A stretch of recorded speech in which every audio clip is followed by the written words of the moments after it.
A Book of Myths by Jean Lang, Mrs. John Lang. Preface. Just as a little child holds out its hands to catch the sunbeams, to feel and to grasp what, so its eyes tell it, is actually there, so, down through the ages, men have stretched out their hands in eager endeavor to know their God. And because only through the human was the divine knowable, the old peoples of the earth made gods of their heroes, and not unfrequently endowed these gods with as many of the vices as of the virtues of their worshippers. As we read the myths of the East and the West, we find ever the same story. That portion of the ancient Aryan race which poured from the central plain of Asia through the rocky defile of what we now call the frontier to populate the fertile lowlands of India had gods who must once have been wholly heroic, but who came in time to be more degraded than the most vicious of lustful criminals. And the Greeks, Latins, Teutons, Celts, and Slavonians, who came of the same mighty Aryan stock, did even as those with whom they owned a common ancestry. Originally they gave to their gods of their best, all that was noblest in them, all that was strongest and most selfless, all the higher instincts of their natures were their endowment. And although their worship in time became corrupt and lost its beauty, there yet remains for us, in the old tales of the gods, a wonderful humanity that strikes a vibrant chord in the hearts of those who are the descendants of their worshippers. For though creeds and forms may change, human nature never changes. We are less simple than our fathers. That is all. And as Professor York Powell most truly says, it is not in a man's creed, but in his deeds, not in his knowledge, but in his sympathy, that there lies the essence of what is good and of what will last in human life. The most usual habits of mind in our own day are the theoretical and analytical habits: dissection, vivisection, analysis. Those are the processes to which all things not conclusively historical and all things spiritual are bound to pass. Thus we find the old myths classified into sun myths and dawn myths, earth myths and moon myths, fire myths and wind myths, until, as one of the most sane and vigorous thinkers of the present day has justly observed, if you take the rhyme of Mary and her little lamb and call Mary the sun and the lamb the moon, you will achieve astonishing results both in religion and astronomy when you find that the lamb followed Mary to school one day. In this little collection of myths, the stories are not presented to the student of folklore as a fresh contribution to his knowledge. Rather is the book intended for those who, in the course of their reading, frequently come across names which possess for them no meaning, and who care to read some old stories through which runs the same humanity that their own hearts know. For although the old worship has passed away, it is almost impossible for us to open a book that does not contain some mention of the gods of long ago. In our childhood we are given copies of Kingsley's Heroes and of Hawthorne's Tanglewood Tales. Later on, we find in Shakespeare, Spenser, Milton, Keats, Shelley, Longfellow, Tennyson, Mrs. Browning, and a host of other writers constant allusion to the stories of the gods. Scarcely a poet has ever written, but makes mention of them in one or other of his poems. It would seem as if there were no get away from them. We might expect in this 20th century that the old gods of Greece and of Rome, the gods of our northern forefathers, the gods of Egypt, the gods of the British race might be forgotten. But even when we read in a newspaper of aeroplanes, someone is more than likely to quote the story of Bellerophon and his winged steed, or of Icarus the flyer, and in our daily speech the names of gods and goddesses continually crop up. We drive, or at least till lately we drove, in phaetons. Not only schoolboys swear by Jove or by Jupiter. The silvery substance in our thermometers and barometers is named mercury. Blacksmiths are accustomed to being referred to as sons of Vulcan, and beautiful youths to being called young Adonises. We accept the names of newspapers and debating societies as being the Argus, without perhaps quite realizing who was Argus the many-eyed. We talk of a panic, and forget that the great god Pan is father of the word. Even in our religious services we go back to heathenism. Not only are the crockets on our cathedral spires and church pews remnants of fire worship, but one of our own most beautiful Christian blessings is probably of Assyrian origin. The Lord bless thee and keep thee. The Lord make his face to shine upon thee. The Lord lift up the light of his countenance upon thee. So did the priests of the sun gods invoke blessings upon those who worshipped. We make many discoveries as we study the myths of the north and of the south. In the story of Baldur, we find that the goddess Hel ultimately gave her name to the place of punishment precious to the Calvinistic mind. And because the Norsemen very much disliked the bitter, cruel cold of the long winter, his heaven was a warm, well-fired abode, and his place of punishment, one of terrible frigidity. Somewhere on the other side of the Tweed and Cheviots was the spot selected by the Celt of southern Britain. On the other hand, the Eastern mind, which knew the terrors of a sun-smitten land and of a heat that was torture, had for a hell a fiery place of constantly burning flames. In the space permitted, it has not been possible to deal with more than a small number of myths, and the well-known stories of Heracles, of Theseus, and of the Argonauts have been purposely omitted. These have been so perfectly told by great writers that to retell them would seem absurd. The same applies to the Odyssey and the Iliad, the translations of which probably take rank amongst the finest translations in any language. The writer will feel that her object has been gained should any readers of these stories feel that for a little while they have left the toilful utilitarianism of the present day behind them, and, with it, its hampering restrictions of sordid actualities that are so murderous to imagination and to all romance. Great God! I'd rather be a pagan suckled in a creed outworn. So might I, standing on this pleasant Leah, have glimpses that would make me less forlorn, have sight of Proteus rising from the sea, or hear old Triton blow his wreathed horn. Jean Lang. Postscript. We have come, in those last long months, to date our happenings as they have never until now been dated by those of our own generation. We speak of things that took place before the war, and between that time, and this stands a barrier immeasurable. This book, with its preface, was completed in 1914, before the war. Since August 1914, the finest humanity of our race has been enduring Promethean agonies. But even as Prometheus unflinchingly bore the cruelties of pain, of heat and of cold, of hunger and of thirst, and the tortures inflicted by an obscene bird of prey, so have endured the men of our nation, and of those nations with whom we are proud to be allied. Much more remote than they seemed one little year ago, now seem the old stories of sunny Greece. But if we have studied the strange transmogrification of the ancient gods, we can look with interest, if with horror, at the Teuton representation of the God in whom we believe as a God of perfect purity, of honor, and of love. According to their interpretation of him, the God of the Huns would seem to be as much a confederate of the vicious as the most degraded god of ancient worship. And if we turn with shame from the divinity so often and so glibly referred to by blasphemous lips, and look on a picture that tears our hearts, and yet makes our hearts big with pride, we can understand how it was that those heroes who fought and died in the valley of the Scamander came in time to be regarded not as men, but as gods. There is no tale in all the world's mythology finer than the tale that began in August 1914. How future generations will tell the tale, who can say? But we, for whom life can never be the same again, can say with all earnestness, it is the memory that the soldier leaves behind him, like the long train of light that follows the sunken sun. That is all which is worth caring for, which distinguishes the death of the brave or the ignoble. And, surely, to all those who are fighting and suffering and dying for a noble cause, the God of gods, the God of battles, who is also the God of peace, and the God of love, has become an ever-near and eternally living entity. Our little systems have their day. They have their day and cease to be. They are but broken lights of thee, and thou, O Lord, art more than they.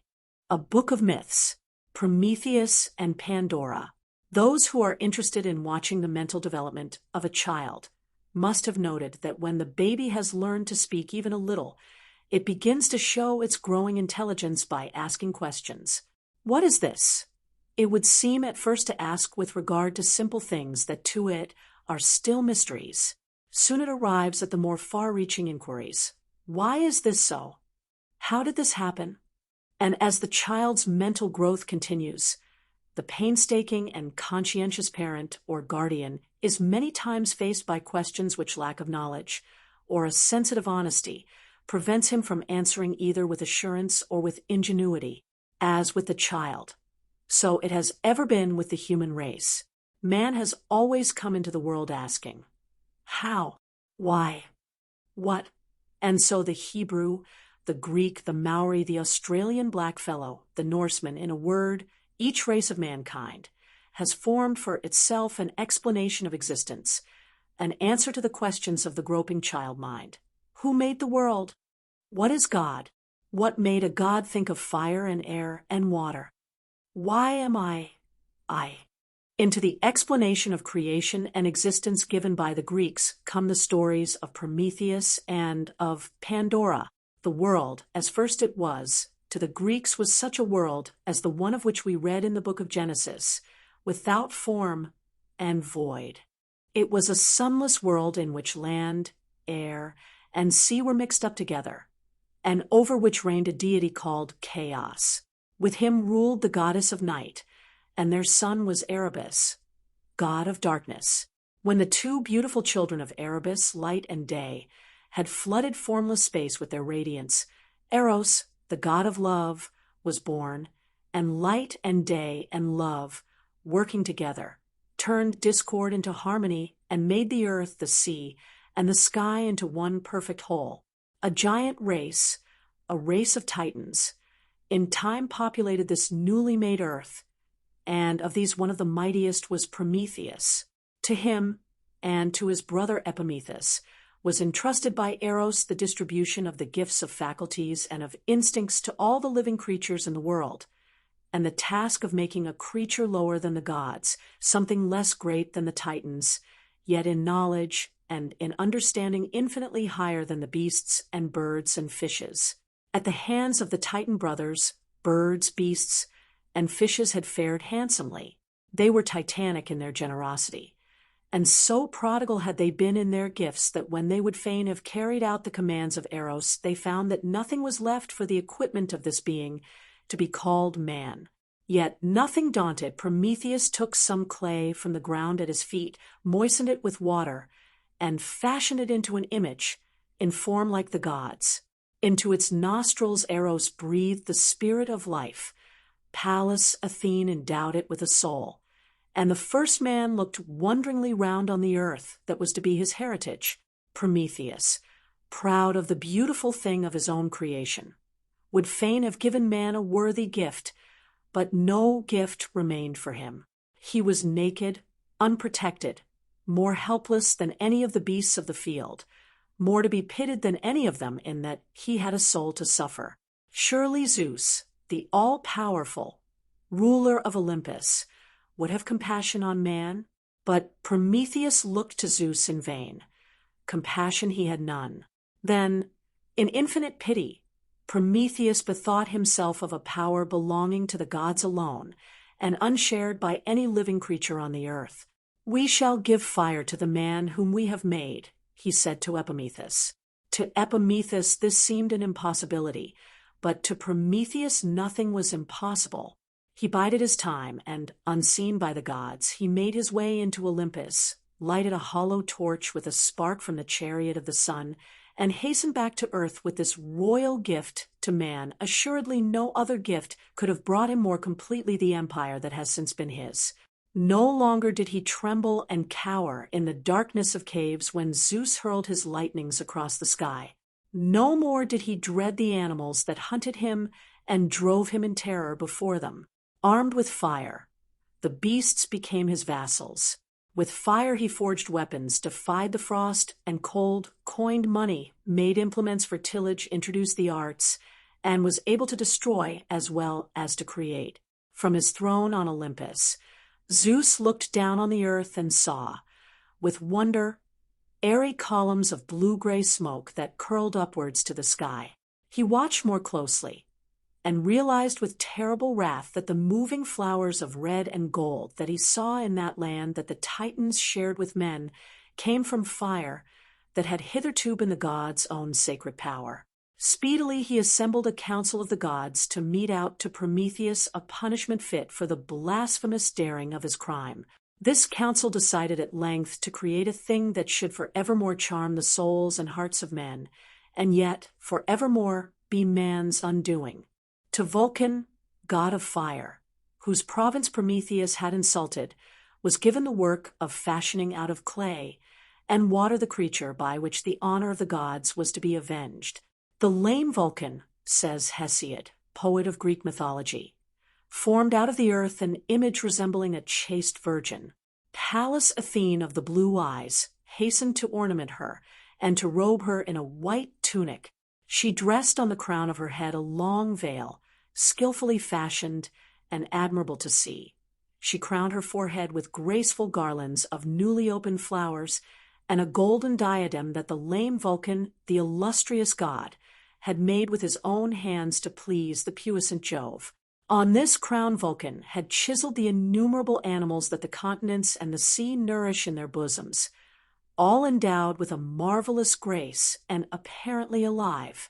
When he had finally completed, instead of some useful work, this illustrious masterpiece, he brought into the assembly this virgin, proud of the ornaments with which she had been decked by the blue-eyed goddess, daughter of a powerful sire. To this beautiful creature, destined by the gods to be man's destroyer, each of them gave a gift. From Aphrodite she got beauty, from Apollo music, from Hermes the gift of a winning tongue. And when all that great company in Olympus had bestowed their gifts, they named the woman Pandora, gifted by all the gods. Thus equipped for victory, Pandora was led by Hermes to the world that was thenceforward to be her home. As a gift from the gods, she was presented to Prometheus. But Prometheus, gazing in wonder at the violet blue eyes bestowed by Aphrodite, that looked wonderingly back into his own, as if they were indeed as innocent as two violets wet with the morning dew, hardened his great heart, and would have none of her. As a hero, a worthy descendant of Titans, said in later years, Timeo Danaos et dona forennes, I fear the Greeks, even when they bring gifts. And Prometheus, the greatly daring, knowing that he merited the anger of the gods, saw treachery in a gift outwardly so perfect. Not only would he not accept this exquisite creature for his own, but he hastened to caution his brother also to refuse her. But well were they named Prometheus, forethought, and Epimethus, afterthought. For Epimethus, it was enough to look at this peerless woman, sent from the gods for him to love her, and to believe in her utterly. She was the fairest thing on earth, worthy indeed of the deathless gods who had created her. Perfect, too, was the happiness that she brought with her to Epimethus. Before her coming, as he well knew now, the fair world had been incomplete. Since she came, the fragrant flowers had grown more sweet for him, the song of the birds more full of melody. He found new life in Pandora, and marveled how his brother could ever have fancied that she could bring to the world aught but peace and joyousness. Now, when the gods had entrusted to the Titan brothers the endowment of all living things upon the earth, they had been careful to withhold everything that might bring into the world pain, sickness, anxiety, bitterness of heart, remorse, or soul-crushing sorrow.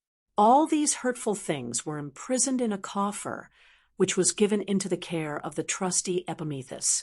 To Pandora, the world into which she came was all fresh, all new, quite full of unexpected joys and delightful surprises. It was a world of mystery, but mystery of which her great, adoring, simple Titan held the golden key. When she saw the coffer which never was opened, what then more natural than that she should ask Epimethus what it contained? But the contents were known only to the gods. Epimethus was unable to answer. Day by day, the curiosity of Pandora increased. To her the gods had never given anything but good. Surely there must be here gifts more precious still. What if the Olympians had destined her to be the one to open the casket, and had sent her to earth in order that she might bestow on this dear world, on the men who lived on it, and on her own magnificent Titan, happiness and blessings which only the minds of gods could have conceived? Thus did there come a day when Pandora, unconscious instrument in the hands of a vengeful Olympian, in all faith, and with the courage that is born of faith and of love, opened the lid of the prison house of evil. And as from coffers in the old Egyptian tombs, the live plague can still rush forth and slay, the long-imprisoned evils rushed forth upon the fair earth and on the human beings who lived on it, malignant, ruthless, fierce, treacherous, and cruel, poisoning, slaying, devouring. Plague and pestilence and murder, envy and malice and revenge and all viciousness. An ugly wolf pack indeed was that one let loose by Pandora. Terror, doubt, misery had all rushed straightway to attack her heart, while the evils of which she had never dreamed stung mind and soul into dismay and horror, when, by hastily shutting the lid of the coffer, she tried to undo the evil she had done. And lo, she found that the gods had imprisoned one good gift only in this inferno of horrors and of ugliness. In the world there had never been any need of hope.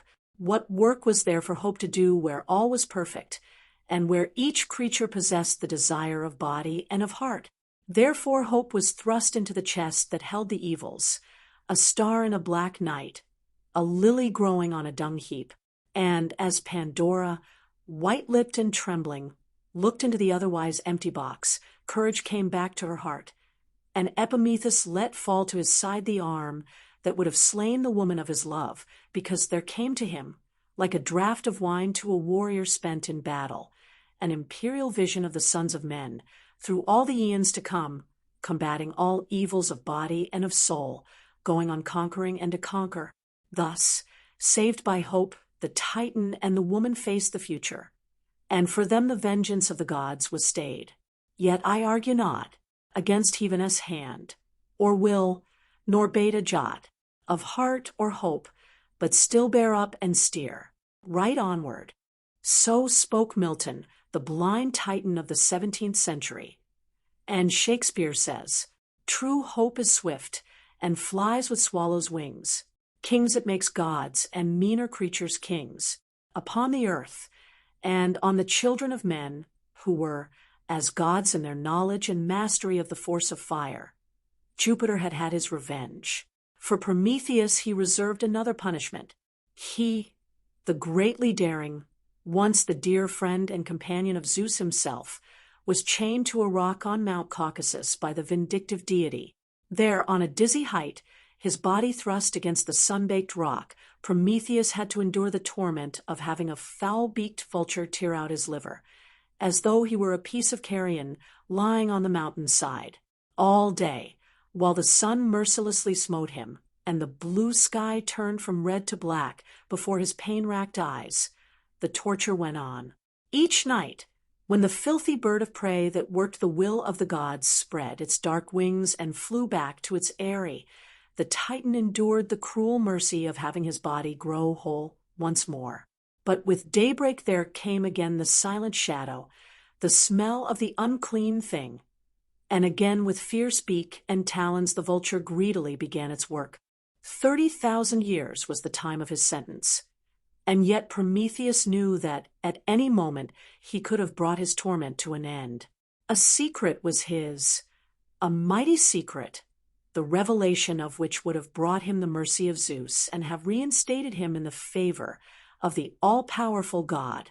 Yet did he prefer to endure his agonies rather than to free himself by bowing to the desires of a tyrant who had caused man to be made, yet denied to man those gifts that made him nobler than the beasts and raised him almost to the heights of the Olympians. Thus for him the weary centuries dragged by, in suffering that knew no respite, in endurance that the gods might have ended. Prometheus had brought an imperial gift to the men that he had made, and imperially he paid the penalty.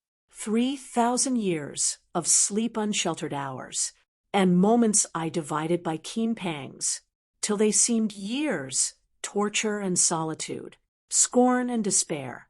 These are mine empire, more glorious far than that which thou surveyest, from thine unenvied throne. O mighty God, almighty, had I deigned to share the shame of thine ill tyranny, and hung not here, nailed to this wall of eagle-baffling mountain, black, wintry, dead, unmeasured, without herb, insect, or beast, or shape or sound of life. Ah me, alas, pain, pain ever, forever. Shelley, Titan, to whose immortal eyes the sufferings of mortality, seen in their sad reality, were not as things that gods despise. What was thy pity's recompense? A silent suffering, an intense, the rock, the vulture, and the chain, all that the proud can feel of pain, the agony they do not show, the suffocating sense of woe, which speaks but in its loneliness, and then is jealous lest the sky should have a listener, nor will sigh until its voice is echoless. Byron. Yet I am still Prometheus, wiser grown by years of solitude. That holds apart the past and future, giving the soul room to search into itself and long commune with this eternal silence, more a God in my long suffering and strength to meet with equal front the direst shafts of fate than thou in thy faint-hearted despotism. Therefore, great heart, bear up, thou art but type of what all lofty spirits endure that fain would win men back to strength and peace through love. Each hath his lonely peak, and on each heart envy or scorn or hatred tears lifelong, with vulture beak, yet the high soul is left, and faith, which is but hope grown wise, and love, and patience which at last shall overcome. Lowell, Pygmalion. In days when the world was young, and when the gods walked on the earth, there reigned over the island of Cyprus a sculptor king, and king of sculptors, named Pygmalion. In the language of our own day, we should call him wedded to his art. In woman he only saw the bane of man. Women, he believed, lured men from the paths to which their destiny called them.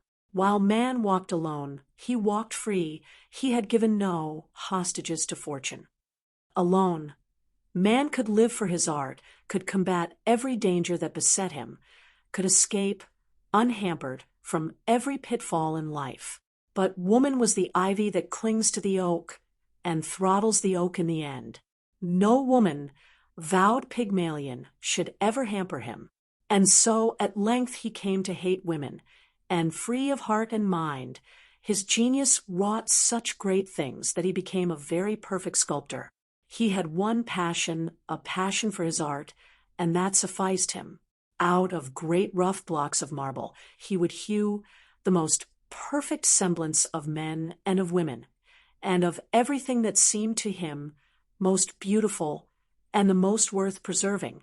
When we look now at the Venus of Milo, at the Diana of Versailles, and at the Apollo Belvedere in the Vatican, we can imagine what were the greater things that the sculptor of Cyprus freed from the dead blocks of marble. One day, as he chipped and chiseled, there came to him, like the rough sketch of a great picture, the semblance of a woman. How it came he knew not. Only he knew that in that great mass of pure, white stone there seemed to be imprisoned the exquisite image of a woman that he must set free. Slowly, gradually, the woman came. Soon he knew that she was the most beautiful thing that his art had ever wrought. All that he had ever thought that a woman should be, this woman was. Her form and features were almost perfect, and so perfect were they that he felt very sure that, had she been a woman indeed, most perfect would have been the soul within. For her he worked as he had never worked before. There came, at last, a day when he felt that another touch would be insult to the exquisite thing he had created. He laid his chisel aside and sat down to gaze at the perfect woman. She seemed to gaze back at him. Her parted lips were ready to speak, to smile. Her hands were held out to hold his hands. Then Pygmalion covered his eyes. He, the hater of women, loved a woman of chilly marble. The women he had scorned were avenged. Day by day his passion for the woman of his own creation grew and grew. His hands no longer wielded the chisel. They grew idle. He would stand under the great pines and gaze across the sapphire blue sea, and dream strange dreams of a marble woman who walked across the waves with arms outstretched with smiling lips, and who became a woman of warm flesh and blood when her bare feet touched the yellow sand, and the bright sun of Cyprus touched her marble hair and turned it into hair of living gold. Then he would hasten back to his studio to find the miracle still unaccomplished, and would passionately kiss the little cold hands, and lay beside the little cold feet the presents he knew that young girls loved: bright shells and exquisite precious stones, gorgeous-hued birds and fragrant flowers, shining amber, and beads that sparkled and flashed with all the most lovely combinations of color that the mind of artist could devise. Yet more he did, for he spent vast sums on priceless pearls and hung them in her ears and upon her cold white breast. And the merchants wondered who could be the one upon whom Pygmalion lavished the money from his treasury. To his divinity he gave a name, Galatea, and always on still nights the myriad silver stars would seem to breathe to him, Galatea.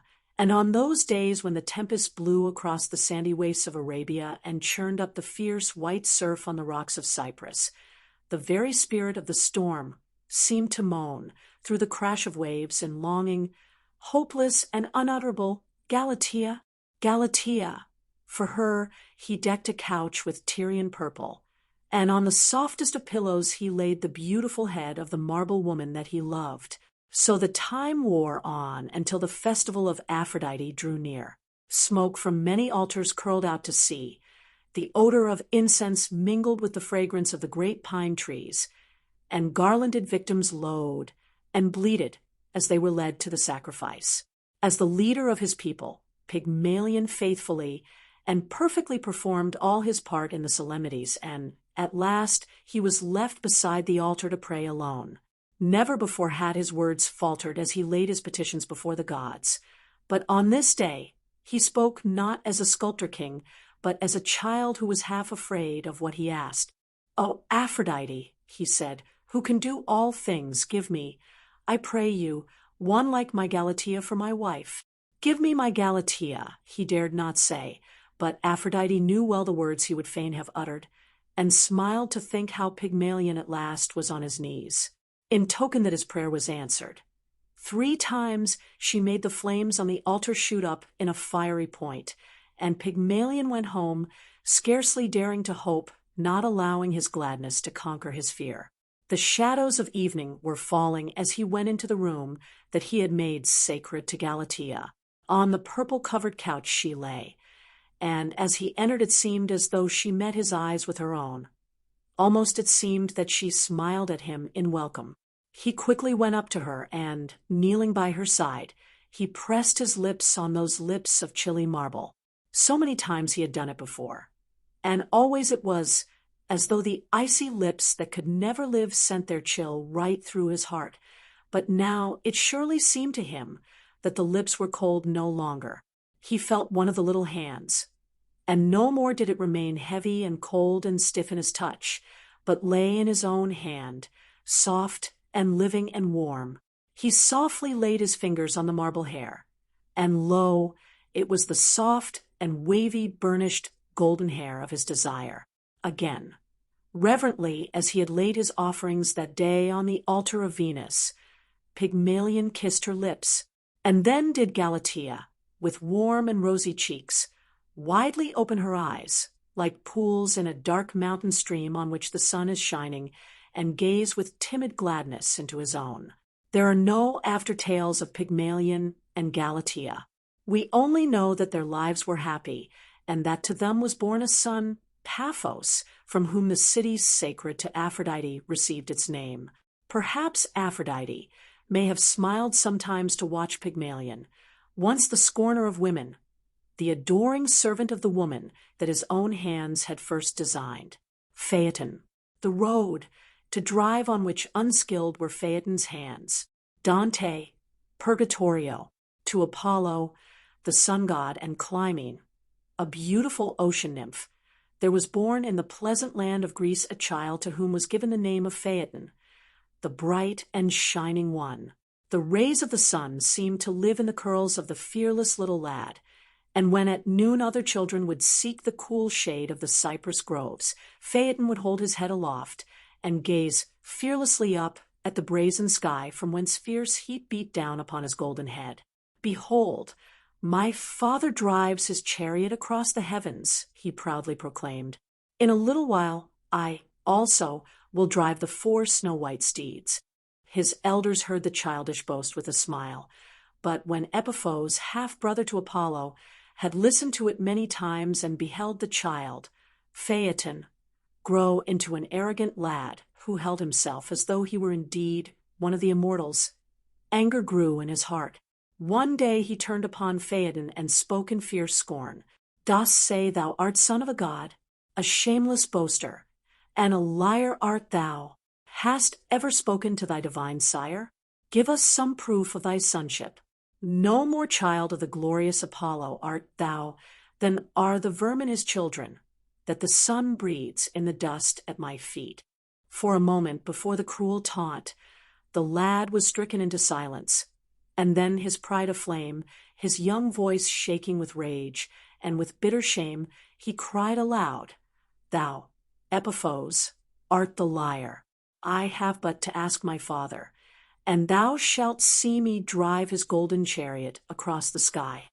To his mother he hastened, to get balm for his hurt pride, as many a time he had got it for the little bodily wounds of childhood, and with bursting heart he poured forth his story.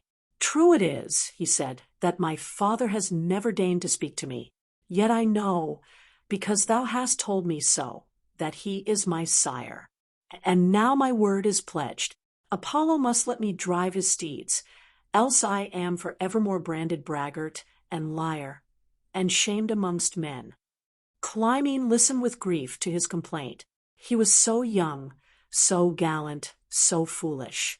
"Truly thou art the son of Apollo," she said, "and O, son of my heart, thy beauty is his, and thy pride the pride of a son of the gods. Yet only partly a god art thou, and though thy proud courage would dare all things, it were mad folly to think of doing what a god alone can do." But at last she said to him, "Naught that I can say is of any avail. Go, seek thy father, and ask him what thou wilt." Then she told him how he might find the place in the east where Apollo rested ere the labors of the day began, and with eager gladness Phaeton set out upon his journey. A long way he traveled, with never a stop, yet when the glittering dome and jeweled turrets and minarets of the palace of the sun came into view, he forgot his weariness and hastened up the steep ascent to the home of his father. Phoebus Apollo, clad in purple that glowed like the radiance of a cloud in the sunset sky, sat upon his golden throne. The day, the month, and the year stood by him, and beside them were the hours. Spring was there, her head wreathed with flowers. Summer, crowned with ripened grain. Autumn, with his feet empurpled by the juice of the grapes. And winter, with hair all white and stiff with hoarfrost. And when Phaeton walked up the golden steps that led to his father's throne, it seemed as though incarnate youth had come to join the court of the god of the sun, and that youth was so beautiful a thing that it must surely live forever. Proudly did Apollo know him for his son. And when the boy looked in his eyes with the arrogant fearlessness of boyhood, the god greeted him kindly and asked him to tell him why he came and what was his petition. As to Clymene, so also to Apollo, Phaeton told his tale, and his father listened, half in pride and amusement, half in puzzled vexation, when the boy stopped, and then breathlessly, with shining eyes and flushed cheeks, ended up his story with, "And, O light of the boundless world, if I am indeed thy son, let it be as I have said, and for one day only let me drive thy chariot across the heavens." Apollo shook his head and answered very gravely, "In truth thou art my dear son," he said, "and by the dreadful Styx, the river of the dead, I swear that I will give thee any gift that thou dost name, and that will give proof that thy father is the immortal Apollo, but never to thee nor to any other, be he mortal or immortal, shall I grant the boon of driving my chariot. But the boy pled on. I am shamed for ever, my father, he said. Surely thou wouldst not have son of thine proved liar and braggart. Not even the gods themselves can do this thing, answered Apollo. Nay, not even the almighty Zeus. None but I, Phoebus Apollo, may drive the flaming chariot of the sun, for the way is beset with dangers, and none know it but I. Only tell me the way, my father, cried Phaeton. So soon I could learn.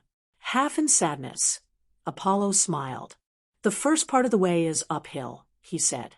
So steep it is that only very slowly can my horses climb it.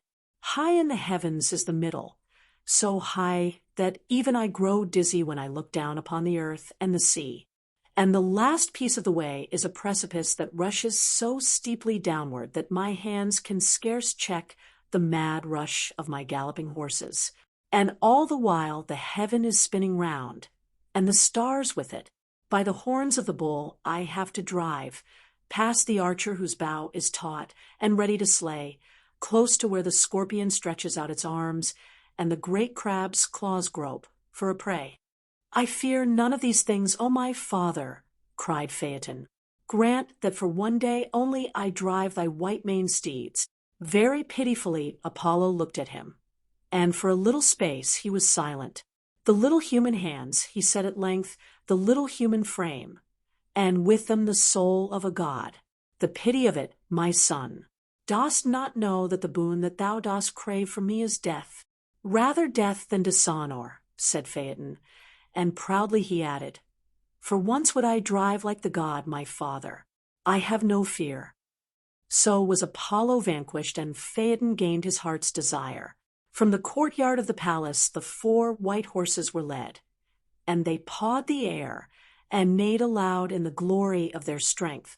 They drew the chariot, whose axle and pole and wheels were of gold, with spokes of silver, while inside were rows of diamonds and of chrysolites that gave dazzling reflection of the sun. Then Apollo anointed the face of Phaeton with a powerful essence that might keep him from being smitten by the flames, and upon his head he placed the rays of the sun.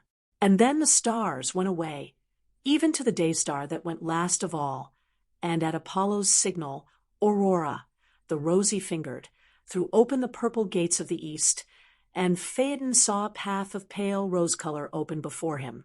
With a cry of exultation, the boy leapt into the chariot and laid hold of the golden reins. Barely did he hear Apollo's parting words, Hold fast the reins and spare the whip. All thy strength will be wanted to hold the horses in. Go not too high nor too low. The middle course is safest and best. Follow, if thou canst, in the old tracks of my chariot wheels. His glad voice of thanks for the godlike boon rang back to where Apollo stood and watched him vanishing into the dawn that still was soft in hue as the feathers on the breast of a dove. Uphill, at first the white steeds made their way, and the fire from their nostrils tinged with flame color the dark clouds that hung over the land and the sea. With rapture, Phaeton felt that truly he was the son of a god, and that at length he was enjoying his heritage. The day for which, through all his short life, he had longed had come at last. He was driving the chariot whose progress even now was awaking the sleeping earth.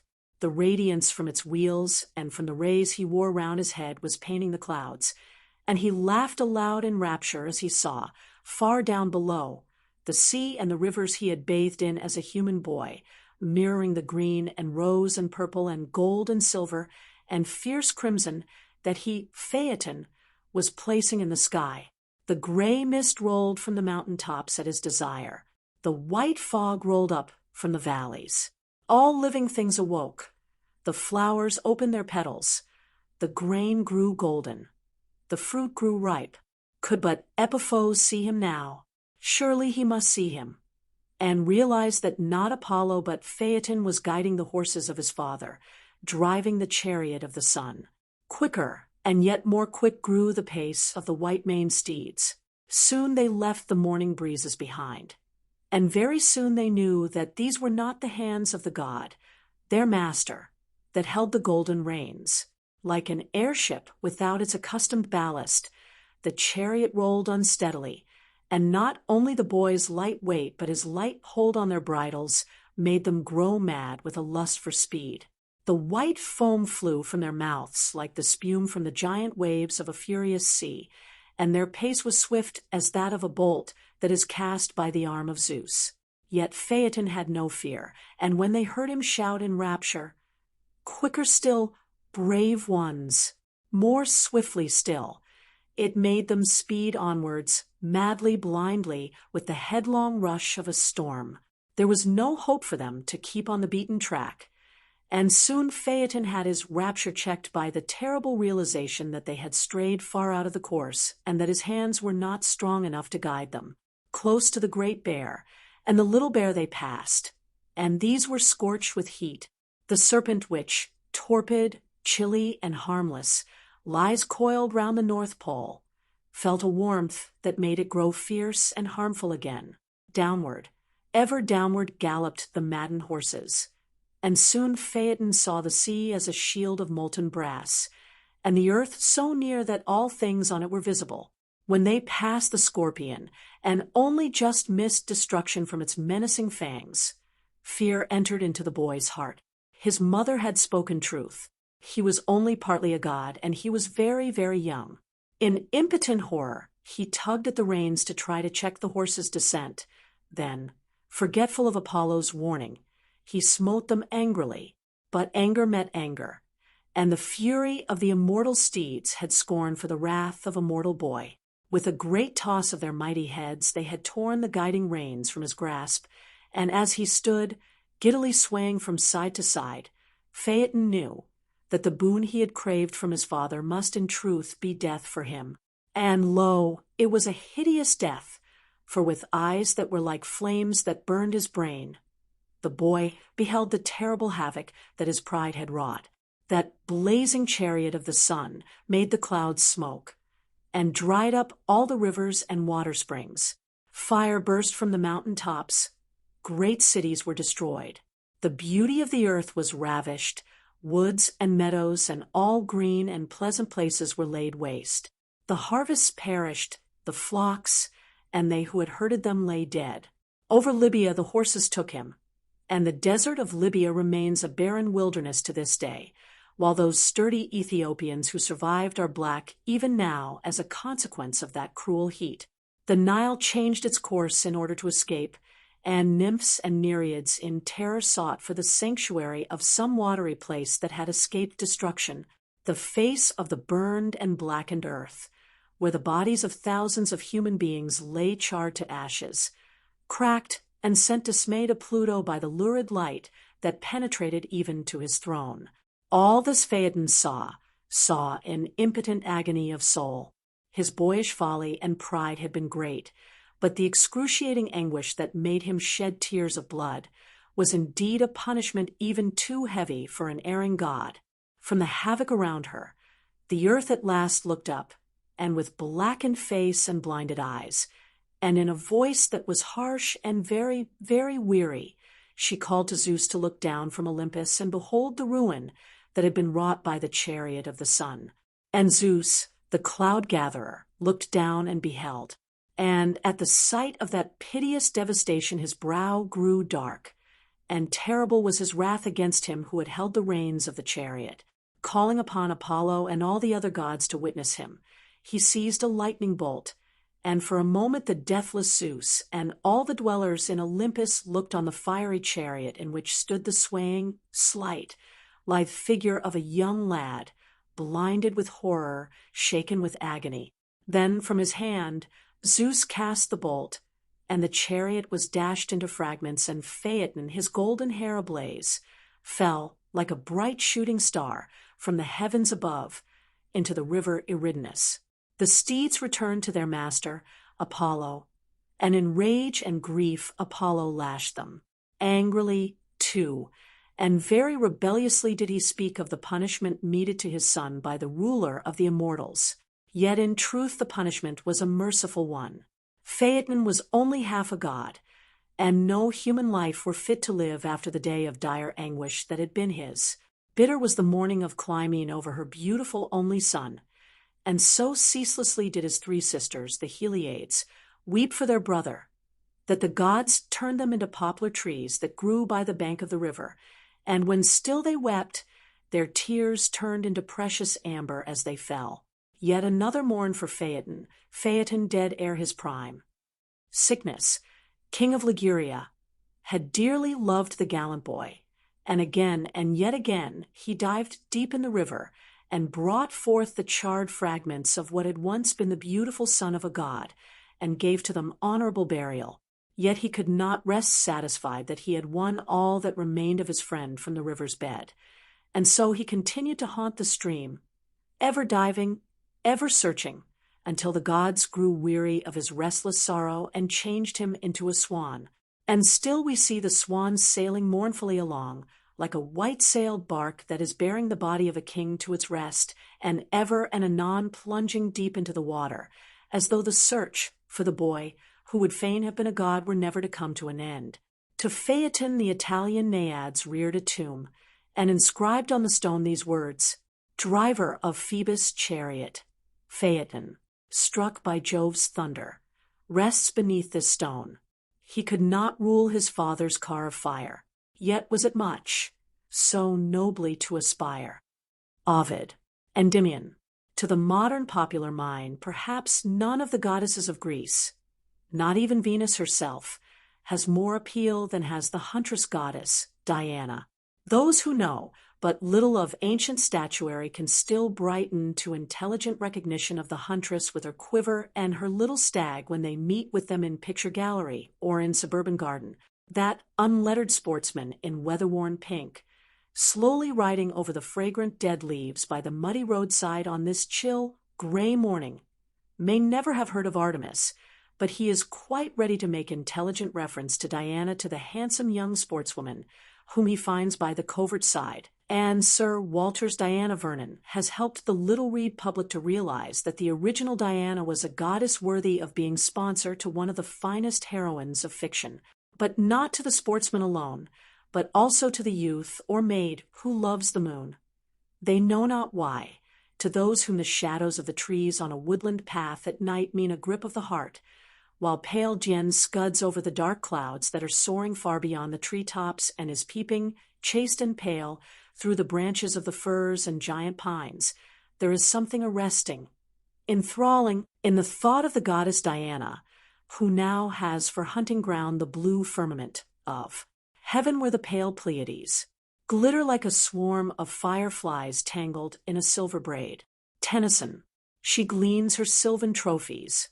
Down the wold, she hears the sobbing of the stags that flee, mixed with the music of the hunting rolled, but her delight is all in archery, and naught of ruth and pity wotteth she. More than her hounds that follow on the flight, the goddess draws a golden bow of might, and thick she rains the gentle shafts that slay.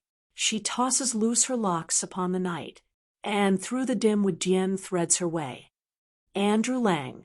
Again and again in mythological history, we come on stories of the goddess, sometimes under her best-known name of Diana, sometimes under her older Greek name of Artemis, and now and again as Selene, the moon goddess, the Luna of the Romans.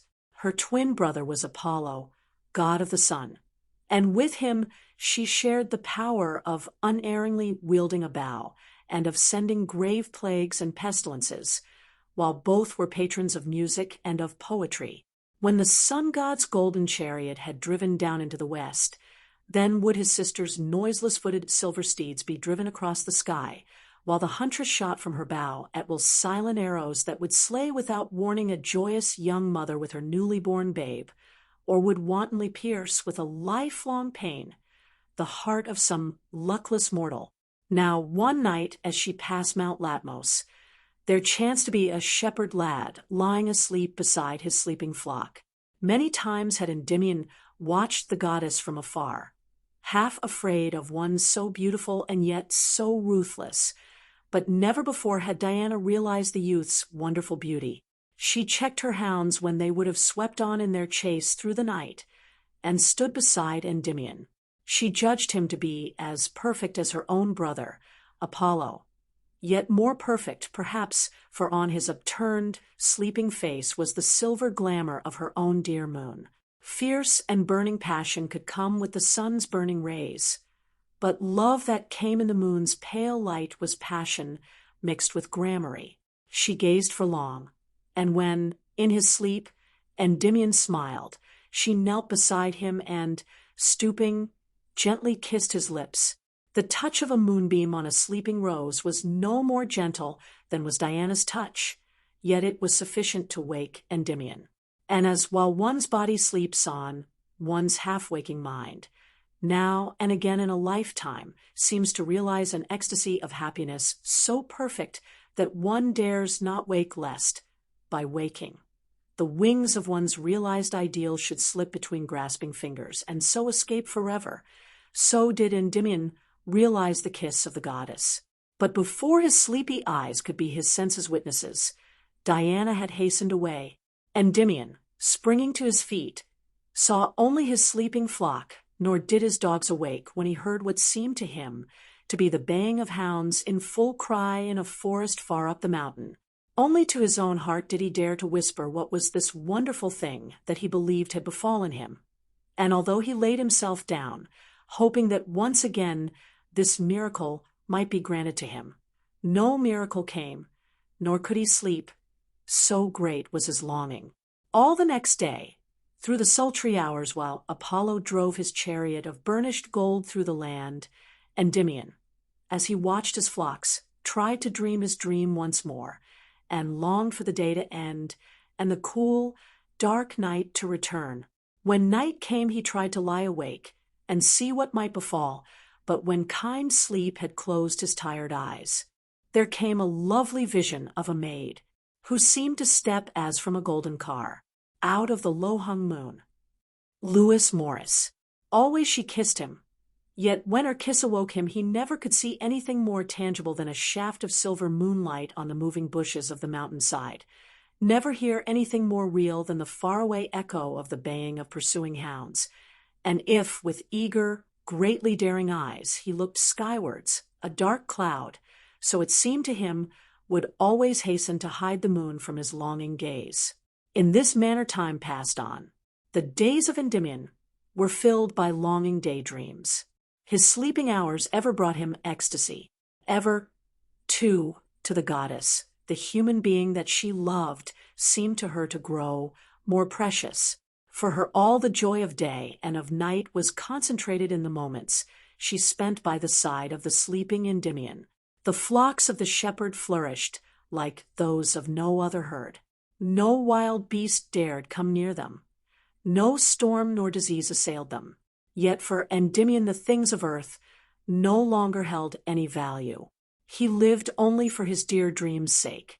Had he been permitted to grow old and worn and tired, and still a dreamer, who knows how his story might have ended?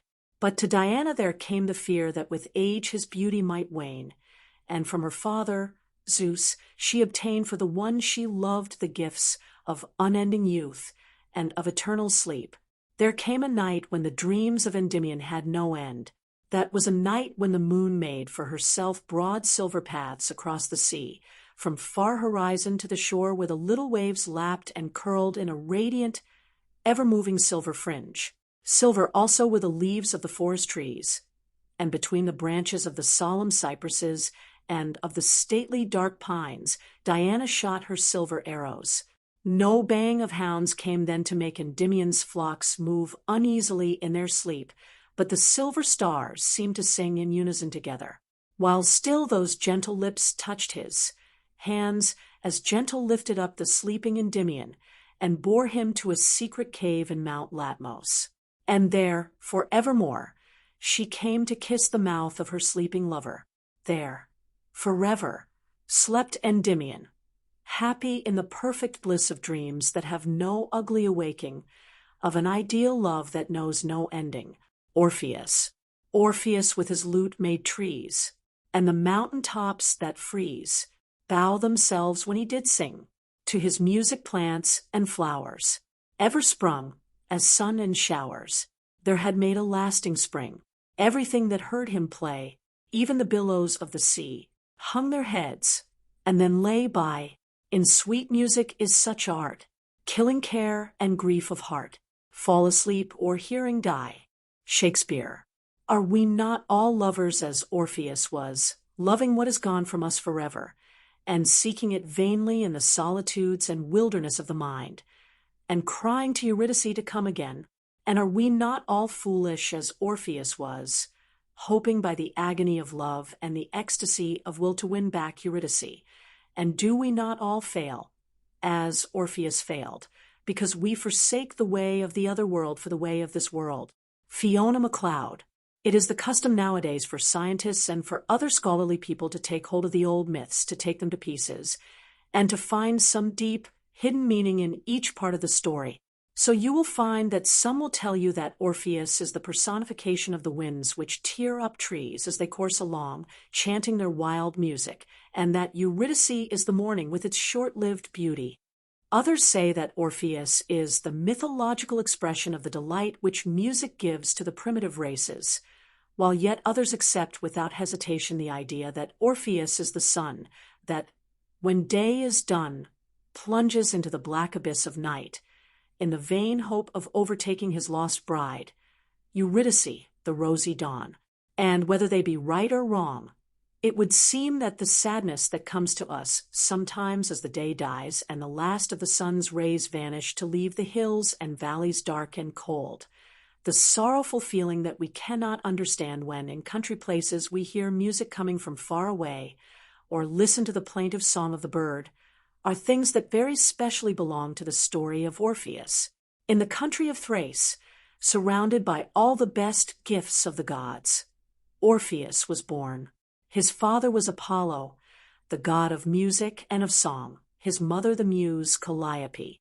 Apollo gave his little son a lyre, and himself taught him how to play it. It was not long before all the wild things in the woods of Thrace crept out from the green trees and thick undergrowth, and from the holes and caves in the rocks, to listen to the music that the child's fingers made. The coo of the dove to his mate, the flute-clear trill of the blackbird, the song of the lark, the liquid carol of the nightingale, all ceased when the boy made music. The winds that whispered their secrets to the trees owned him for their lord, and the proudest trees of the forest bowed their heads that they might not miss one exquisite sigh that his fingers drew from the magical strings. Nor man, nor beast lived in his day that he could not sway by the power of his melody. He played a lullaby, and all things slept.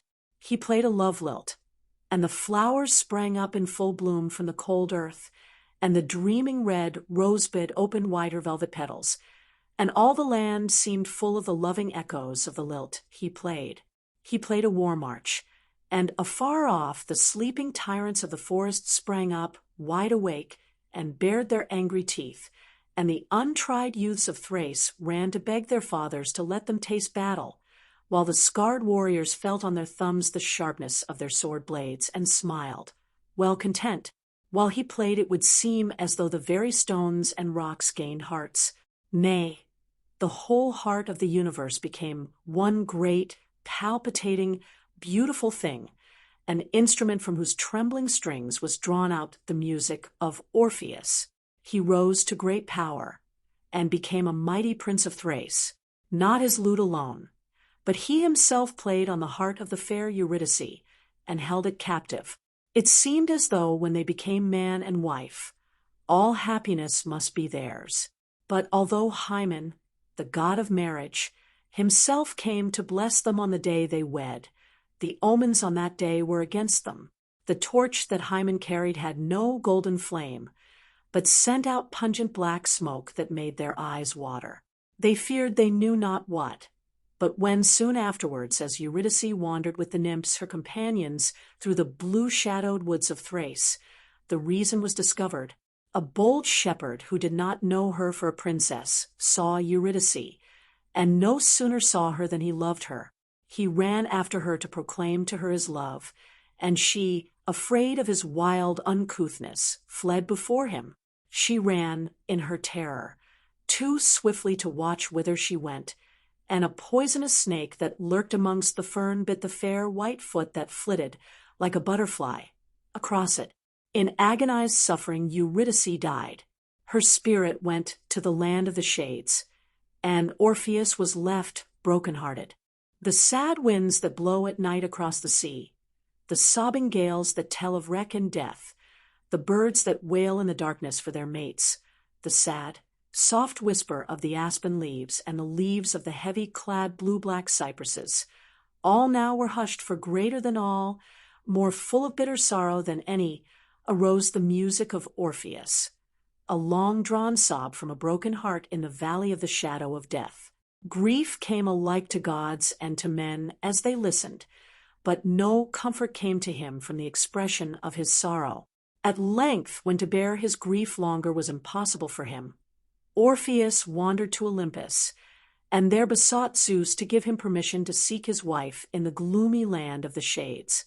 Zeus, moved by his anguish, granted the permission he sought, but solemnly warned him of the terrible perils of his undertaking. But the love of Orpheus was too perfect to know any fear. Thankfully, he hastened to the dark cave on the side of the promontory of Taenarus, and soon arrived at the entrance of Hades. Stark and grim was the three-headed watchdog, Cerberus, which guarded the door, and with the growls and the furious roaring of a wild beast athirst for its prey, it greeted Orpheus. But Orpheus touched his lute, and the brute, amazed, sank into silence. And still he played, and the dog would gently have licked the player's feet, and looked up in his face with its savage eyes full of the light that we see in the eyes of the dogs of this earth as they gaze with love at their masters.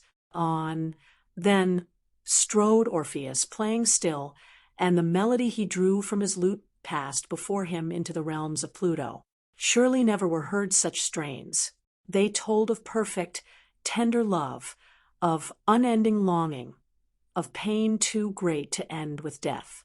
Of all the beauties of the earth they sang, of the sorrow of the world, of all the world's desire, of things past, of things to come. And ever, through the song that the lute sang, there came, like a thread of silver that is woven in a black velvet pall, a limpid melody. It was as though a bird sang in the murk night, and it spoke of peace and of hope and of joy that knows no ending. Into the blackest depths of Hades the sounds sped on their way, and the hands of time stood still. From his bitter task of trying to quaff the stream that ever receded from the parched and burning lips, Tantalus ceased for a moment. The ceaseless course of Ixion's wheel was stayed. The vulture's relentless beak no longer tore at the Titan's liver. Sisyphus gave up his weary task of rolling the stone, and sat on the rock to listen. The Danaides rested from their labor of drawing water in a sieve. For the first time, the cheeks of the Furies were wet with tears, and the restless shades that came and went in the darkness, like dead autumn leaves driven by a winter gale, stood still to gaze and listen. Before the throne where Pluto and his queen Proserpine were seated, sable-clad and stern, the relentless fates at their feet, Orpheus still played on. And to Proserpine then came the living remembrance of all the joys of her girlhood by the blue Aegean Sea in the fair island of Sicily. Again she knew the fragrance and the beauty of the flowers of spring. Even into Hades the scent of the violets seemed to come, and fresh in her heart was the sorrow that had been hers on the day on which the ruthless king of darkness tore her from her mother and from all that she held most dear. Silent she sat beside her frowning, stern-faced lord, but her eyes grew dim. When, with a quivering sigh, the music stopped, Orpheus fearlessly pled his cause. To let him have Eurydice, to give him back his more than life, to grant that he might lead her with him up to the light of heaven, that was his prayer. The eyes of Pluto and Proserpine did not dare to meet, yet with one accord was their answer given. Eurydice should be given back to him, but only on one condition.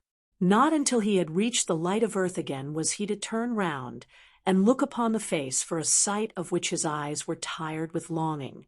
Eagerly Orpheus complied, and with a heart almost breaking with gladness he heard the call for Eurydice and turned to retrace his way, with the light footfall of the little feet that he adored making music behind him. Too good a thing it seemed, too unbelievable a joy. She was there, quite close to him. Their days of happiness were not ended. His love had won her back, even from the land of darkness. All that he had not told her of that love while yet she was on earth, he would tell her now. All that he had failed in before, he would make perfect now. The little limping foot, how it made his soul overflow with adoring tenderness. So near she was, he might even touch her were he to stretch back his hand. And then there came to him a hideous doubt. What if Pluto had played him false? What if there followed him, not Eurydice, but a mocking shade? As he climbed the steep ascent that led upwards to the light, his fear grew more cruelly real. Almost he could imagine that her footsteps had stopped, that when he reached the light he would find himself left once more to his cruel loneliness. Too overwhelming for him was the doubt. So nearly there they were that the darkness was no longer that of night, but as that of evening when the long shadows fall upon the land. And there seemed no reason for Orpheus to wait. Swiftly he turned and found his wife behind him, but only for a moment she stayed. Her arms were thrown open, and Orpheus would fain have grasped her in his own. But before they could touch each other, Eurydice was borne from him, back into the darkness. "Farewell," she said, "farewell," and her voice was a sigh of hopeless grief. In mad desperation Orpheus sought to follow her, but his attempt was vain. At the brink of the dark, fierce flooded Acheron, the boat with its boatmen, old Charon, lay ready to ferry across to the further shore those whose future lay in the land of shades. To him ran Orpheus, in clamorous anxiety to undo the evil he had wrought. But Charon angrily repulsed him. There was no place for such as Orpheus in his ferry boat. Those only who went never to return could find a passage there. For 7 long days and 7 longer nights Orpheus waited beside the river, hoping that Charon would relent, but at last hope died, and he sought the depths of the forests of Thrace, where trees and rocks and beasts and birds were all his friends. He took his lyre again then and played such strains as would have won the ear of Pluto to have quite set free his half-regained Eurydice. Milton. Day and night he stayed in the shadow of the woodlands, all the sorrow of his heart expressing itself in the song of his lute. The fiercest beasts of the forest crawled to his feet and looked up at him with eyes full of pity. The song of the birds ceased, and when the wind moaned through the trees they echoed his cry, "Eurydice, Eurydice." In the dawning hours it would seem to him that he saw her again, flitting, a thing of mist and rising sun, across the dimness of the woods. And when evening came and all things rested, and the night called out the mystery of the forest, again he would see her. In the long blue shadows of the trees she would stand. Up the woodland paths she walked, where her little feet fluttered the dry leaves as she passed. Her face was white as a lily in the moonlight, and ever she held out her arms to Orpheus. At that elm vista's end I trace dimly thy sad leave-taking face. Eurydice, Eurydice, the tremulous leaves repeat to me. Eurydice, Eurydice. Lowell. For Orpheus it was a good day when Jason, chief of the Argonauts, sought him out to bid him come with the other heroes and aid in the quest of the Golden Fleece. Have I not had enough of toil, and of weary wandering far and wide? Sighed Orpheus. In vain is the skill of the voice which my goddess mother gave me. In vain have I sung and labored. In vain I went down to the dead, and charmed all the kings of Hades, to win back Eurydice, my bride. For I won her, my beloved, and lost her again the same day, and wandered away in my madness even to Egypt and the Libyan sands, and the isles of all the seas. while I charmed in vain the hearts of men and the savage forest beasts and the trees and the lifeless stones with my magic harp and song, giving rest but finding none. But in the good ship Argo, Orpheus took his place with the others and sailed the watery ways, and the songs that Orpheus sang to his shipmates and that tell of all their great adventures are called the songs of Orpheus, or the Orphics to this day. Many were the mishaps and disasters that his music warded off. With it he lulled monsters to sleep. More powerful to work magic on the hearts of men were his melodies than were the songs of the sirens when they tried to capture the Argonauts by their wiles, and in their downward destroying rush his music checked mountains. When the quest of the Argonauts was ended, Orpheus returned to his own land of Thrace. As a hero he had fought and endured hardship, but his wounded soul remained unhealed. Again the trees listened to the songs of longing. Again they echoed, Eurydice, Eurydice. As he sat one day near a river in the stillness of the forest, there came from afar an ugly clamor of sound. It struck against the music of Orpheus' lute and slew it, as the coarse cries of the screaming gulls that fight for carrion slay the song of a soaring lark. It was the day of the feast of Bacchus, and through the woods poured Bacchus and his Bacchantes, a shameless rout, satyrs capering around them, centaurs neighing aloud. Long had the Bacchantes hated the loyal poet-lover of one fair woman whose dwelling was with the shades. His ears were ever deaf to their passionate voices, his eyes blind to their passionate loveliness as they danced through the green trees, a riot of color, of fierce beauty, of laughter, and of mad song. Mad they were indeed this day, and in their madness the very existence of Orpheus was a thing not to be borne. At first they stoned him, but his music made the stones fall harmless at his feet. Then in a frenzy of cruelty, with the maniac lust to cause blood to flow, to know the joy of taking life, they threw themselves upon Orpheus and did him to death. From limb to limb they tore him, casting at last his head and his blood-stained lyre into the river. And still, as the water bore them on, the lyre murmured its last music, and the white lips of Orpheus still breathed of her whom at last he had gone to join in the shadowy land. Eurydice, Eurydice, combien d'autres sont morts de même? C'est la lutte éternelle de la force brutale contre l'intelligence douce et sublime inspirée du ciel, dont le royaume n'est pas de ce monde. In the heavens, as a bright constellation called Lyra, or Orpheus, the gods placed his lute, and to the place of his martyrdom came the Muses, and with loving care carried the fragments of the massacred body to Lebetlara, at the foot of Mount Olympus, and there buried them, and there, unto this day, more sweetly than at any other spot in any other land, the nightingale sings. For it sings of a love that knows no ending, of life after death, of a love so strong that it can conquer even death, the all-powerful, Apollo and Daphne, conqueror of all conquerable earth, yet not always victorious over the heart of a maid was the golden-locked Apollo. As mischievous Eros played one day with his bow and arrows, Apollo beheld him and spoke to him mockingly. "What hast thou to do with the weapons of war, saucy lad?" he said. "Leave them for hands such as mine, that know full well how to wield them. Content thyself with thy torch, and kindle flames, if indeed thou canst, but such bolts as thy white young arms can drive will surely not bring scathe to God nor to man." Then did the son of Aphrodite answer, and as he made answer, he laughed aloud in his glee. "With thine arrows thou mayst strike all things else, great Apollo.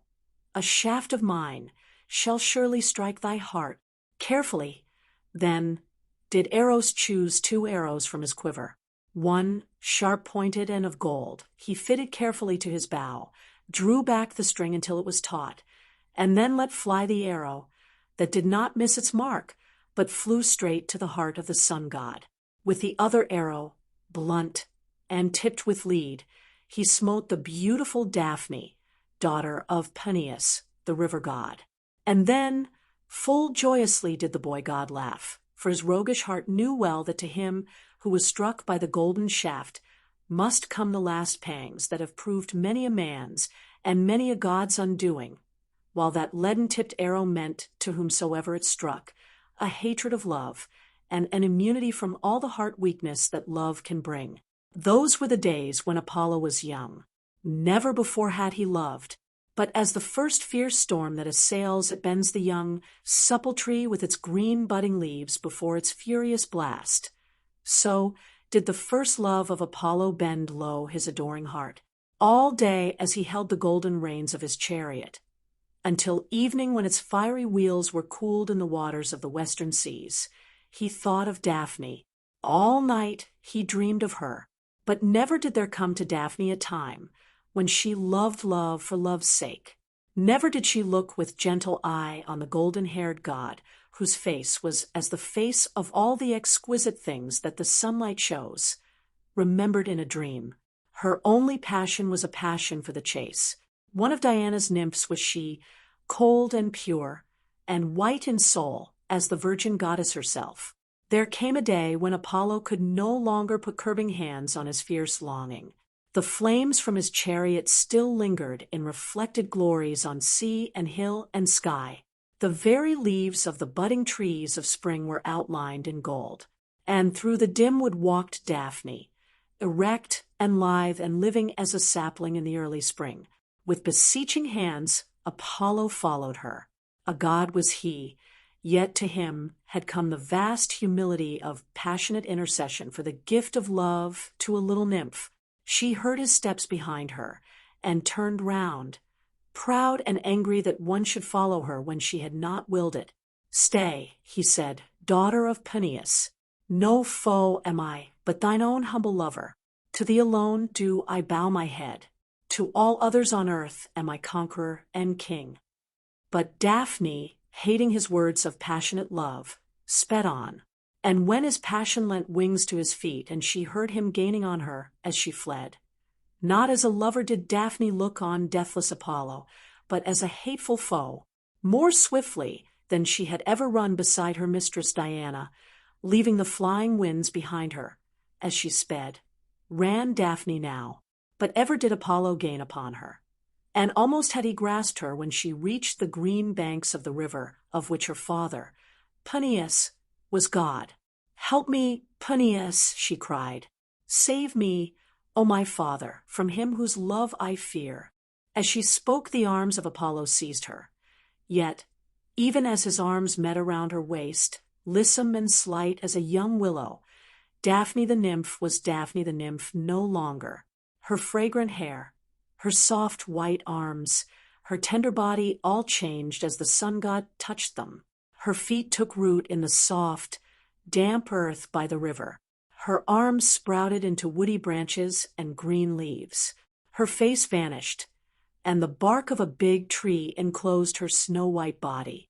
Yet Apollo did not take away his embrace from her, who had been his dear first love. He knew that her cry to Peneus her father had been answered, yet he said, "Since thou canst not be my bride, at least thou shalt be my tree, my hair, my lyre. My quiver shall have thee always, O laurel tree of the immortals." So do we still speak of laurels won, and worn by those of deathless fame. And still does the first love of Apollo crown the heads of those whose gifts have fitted them to dwell with the dwellers on Olympus. "I espouse thee for my tree. Be thou the prize of honor and renown, the deathless poet, and the poem crown. Thou shalt the Roman festivals adorn, and after poets be by victors worn." Ovid, Dryden's translation. Psyche. Those who read for the first time the story of Psyche must at once be struck by its kinship to the fairy tales of childhood. Here we have the three sisters, the two elder jealous and spiteful, the youngest beautiful and gentle, and quite unable to defend herself against her sister's wicked arts. Here, too, is the mysterious bridegroom who is never seen and who is lost to his bride because of her lack of faith. Truly it is an old, old tale, older than all fairy tales, the story of love that is not strong enough to believe and to wait, and so to win through, in the end, the story of seeds of suspicion sown, by one full of malice in an innocent heart, and which bring to the hapless reaper a cruel harvest. Once upon a time, so goes the tale, a king and queen had 3 beautiful daughters. The first and the second were fair indeed, but the beauty of the youngest was such that all the people of the land worshipped it as a thing sent straight from Olympus. They awaited her outside the royal palace, and when she came, they threw chaplets of roses and violets for her little feet to tread upon, and sang hymns of praise as though she were no mortal maiden but a daughter of the deathless gods. There were many who said that the beauty of Aphrodite herself was less perfect than the beauty of Psyche, and when the goddess found that men were forsaking her altars in order to worship a mortal maiden, great was her wrath against them, and against the princess who, all unwittingly, had wrought her this shameful harm. In her garden, sitting amongst the flowers and idly watching his mother's fair white doves as they preened their snowy feathers in the sun, Aphrodite found her son Eros, and angrily poured forth to him the story of her shame. "Thine must be the task of avenging thy mother's honor," she said. "Thou who hast the power of making the loves of men, stab with one of thine arrows the heart of this presumptuous maiden, and shame her before all other mortals by making her love a monster from which all others shrink and which all despise." With wicked glee Eros heard his mother's commands. His beautiful face, still the face of a mischievous boy, lit up with merriment. This was in truth a game after his own heart. In the garden of Aphrodite is a fountain of sweet, another of bitter water, and Eros filled 2 amber vases, one from each fountain, hung them from his quiver, and straight he rose from earth and down the wind, went glittering twixt the blue sky and the sea. In her chamber Psyche lay fast asleep, and swiftly, almost without a glance at her, Eros sprinkled some of the bitter drops upon her lips, and then, with one of his sharpest arrows, pricked her snowy breast, like a child who half awakes in fear, and looks up with puzzled, wondering eyes. Psyche, with a little moan, opened eyes that were bluer than the violets in spring, and gazed at Eros. He knew that he was invisible, and yet her gaze made him tremble. "They spoke truth," said the lad to himself. "Not even my mother is as fair as this princess." For a moment her eyelids quivered, and then dropped.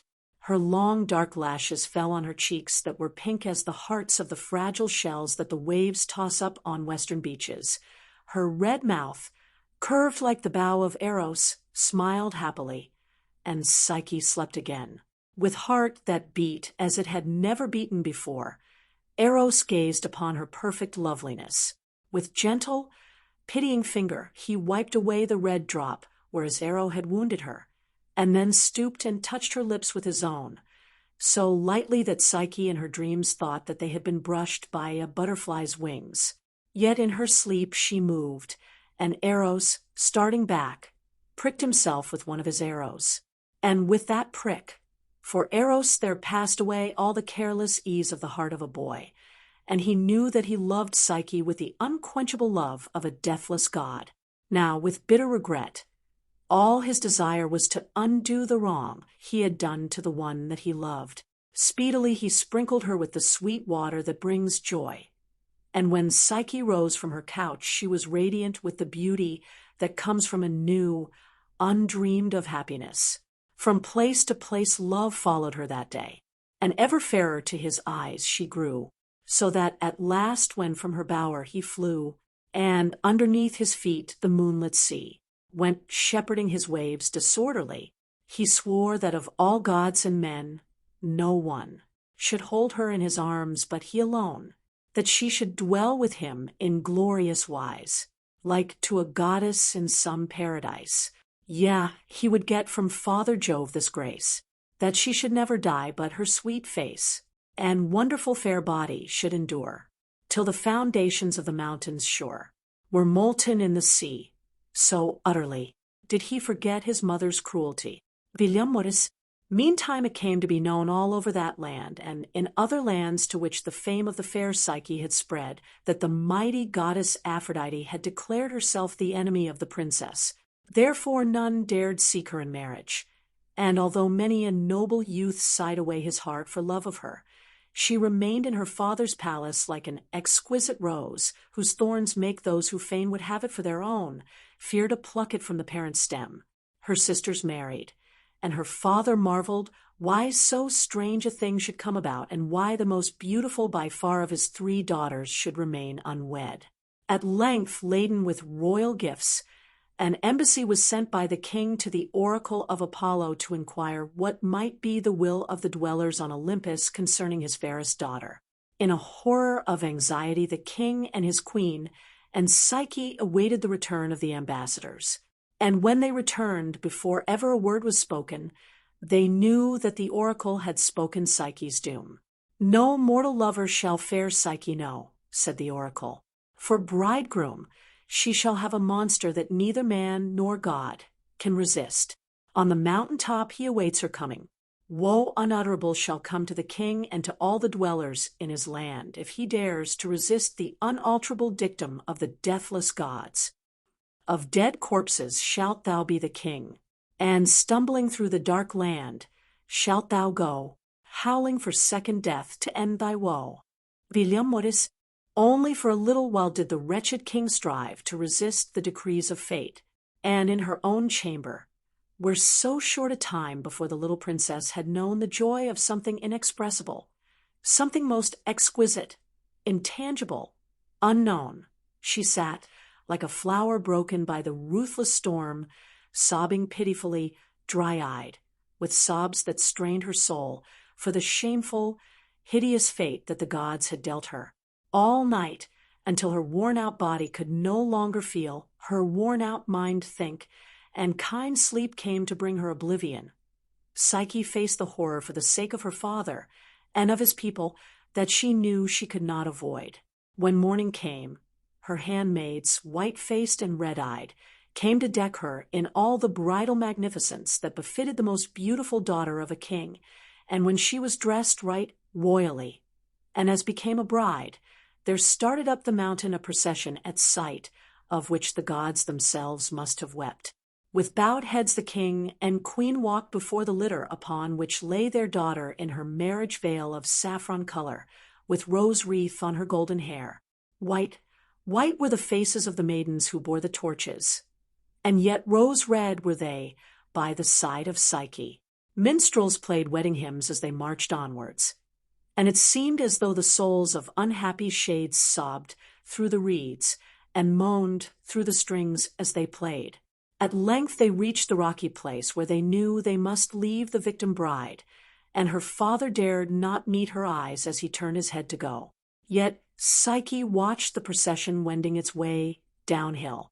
No more tears had she to shed, and it seemed to her that what she saw was not a wedding throng, but an assembly of broken-hearted people who went back to their homes with heavy feet after burying one that they loved. She saw no sign of the monster who was to be her bridegroom, yet at every little sound her heart grew sick with horror. And when the night wind swept through the craggy peaks, and its moans were echoed in loneliness, she fell on her face in deadly fear, and lay on the cold rock in a swoon. Yet had Psyche known it, the wind was her friend, for Eros had used Zephyrus as his trusty messenger and sent him to the mountain top to find the bride of him, whom neither man nor god could resist. Tenderly, very tenderly, he was told, must he lift her in his arms and bear her to the golden palace in that green and pleasant land where Eros had his home. So, with all the gentleness of a loving nurse to a tired little child, Zephyrus lifted Psyche, and sped with her in his strong arms to the flowery meadows behind which towered the golden palace of Eros, like the sun behind a sky of green and amber and blue and rose.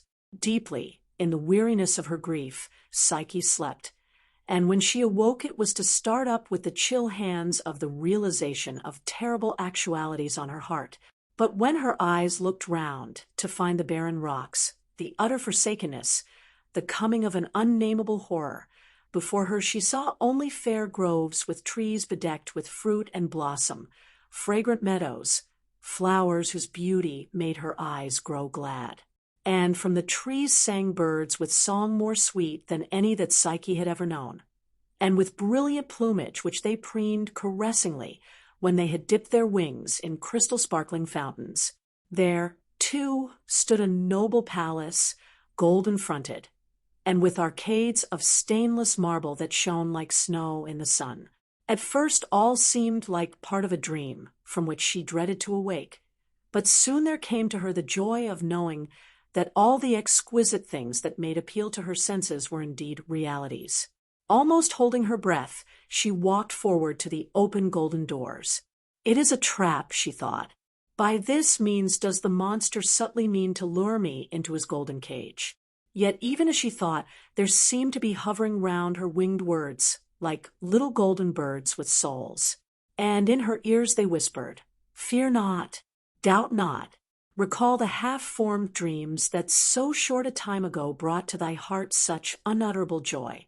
No evil shall come to thee, only the bliss of loving and of being loved." Thus did Psyche lose her fear and enter the golden doors. And inside the palace she found that all the beautiful things of which she had ever dreamed, all the perfect things for which she had ever longed, were there to greet her. From one to another she flitted, like a humming bird that sucks honey from one and then from another gorgeous flower.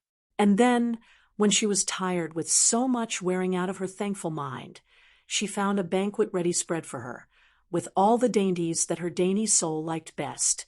And, as she ate, music so perfect rejoiced her ears that all her soul was soothed and joyous and at peace. When she had refreshed herself, a soft couch stood before her, ready for her there to repose. And when that strange day had come to an end, Psyche knew that, monster or not, she was beloved by one who had thought for her every thought, and who desired only her desire. Night came at last, and when all was dark and still, and Psyche, wide awake, was full of forebodings and fears lest her happy dreams might only be misleading fancies, and horror incarnate might come to crown her peaceful day, Eros softly entered the palace that was his own. Even as he had gone to the palace of her father, he went now, and found Psyche lying with violet eyes that stared into the velvety darkness, seeking something that she hoped for, trembling before something that brought her dread. His voice was as the voice of spring when it breathes on the sleeping earth. He knew each note in love's music, every word in the great thing that is love's vocabulary. Love loved, and Psyche listened, and soon she knew that her lover was Love himself. Thus, for Psyche, did a time of perfect happiness begin. All through the day she roamed in her love's dominion, and saw on every side the signs of his passion and of his tenderness. All through the night he stayed by her, and satisfied all the longing of her heart. Yet always ere daybreak, Eros left her, and when she begged him to stay, he only made answer, "I am with thee only while I keep my visage hidden, and if thou once shouldst see my face, I must forsake thee. The high gods link love with faith, and he withdraws himself from the full gaze of knowledge." Lewis Morris. So did time glide past for Psyche, and ever she grew more in love with love. Always did her happiness become more complete. Yet ever and again there returned to her the remembrance of those sorrowful days when her father and mother had broken their hearts over her martyrdom, and her sisters had looked askance at her as at one whose punishment must assuredly have come from her own misdoing. Thus at length she asked Eros to grant her, for love's sake, a boon, to permit her to have her sisters come to see for themselves the happiness that was hers. Most unwillingly was her request granted, for the heart of Eros told him that from their visit no good could come. Yet he was unable to deny anything to Psyche, and on the following day Zephyrus was sent to bring the two sisters to the pleasant valley where Psyche had her home. Eagerly, as she awaited them, Psyche thought she might make the princely palace wherein she dwelt yet fairer than it was. And almost ere she could think, her thoughts became realities. When the two sisters came, they were bewildered with the beauty and the magnificence of it all.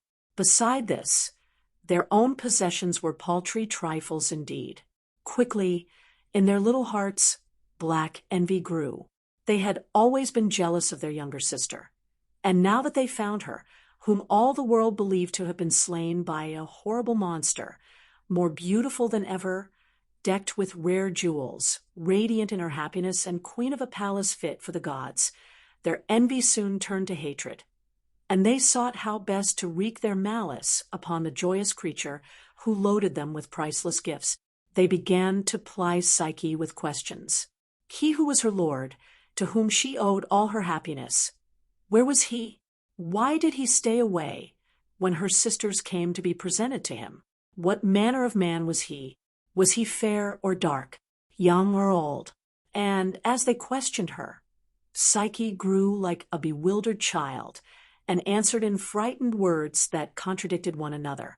And well the wicked sisters, who brooded evil in their hearts, knew that this husband whom Psyche had never seen must indeed be one of the deathless gods.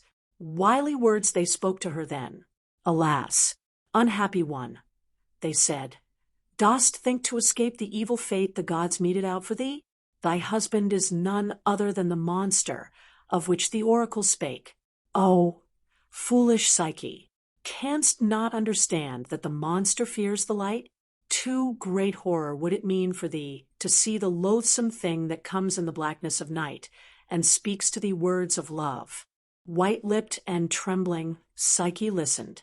Drop by drop the poisonous words passed into her soul. She had thought him king of all living things, worthy to rule over gods as well as men. She was so sure that his body was worthy sheath for the heart she knew so well. She had pictured him beautiful as Eros, son of Aphrodite, young and fair, with crisp, golden locks, a husband to glory in, a lover to adore. And now she knew, with shame and dread, that he who had won her love between the twilight and the dawn was a thing to shame her, a monster to be shunned of men. What then shall I do?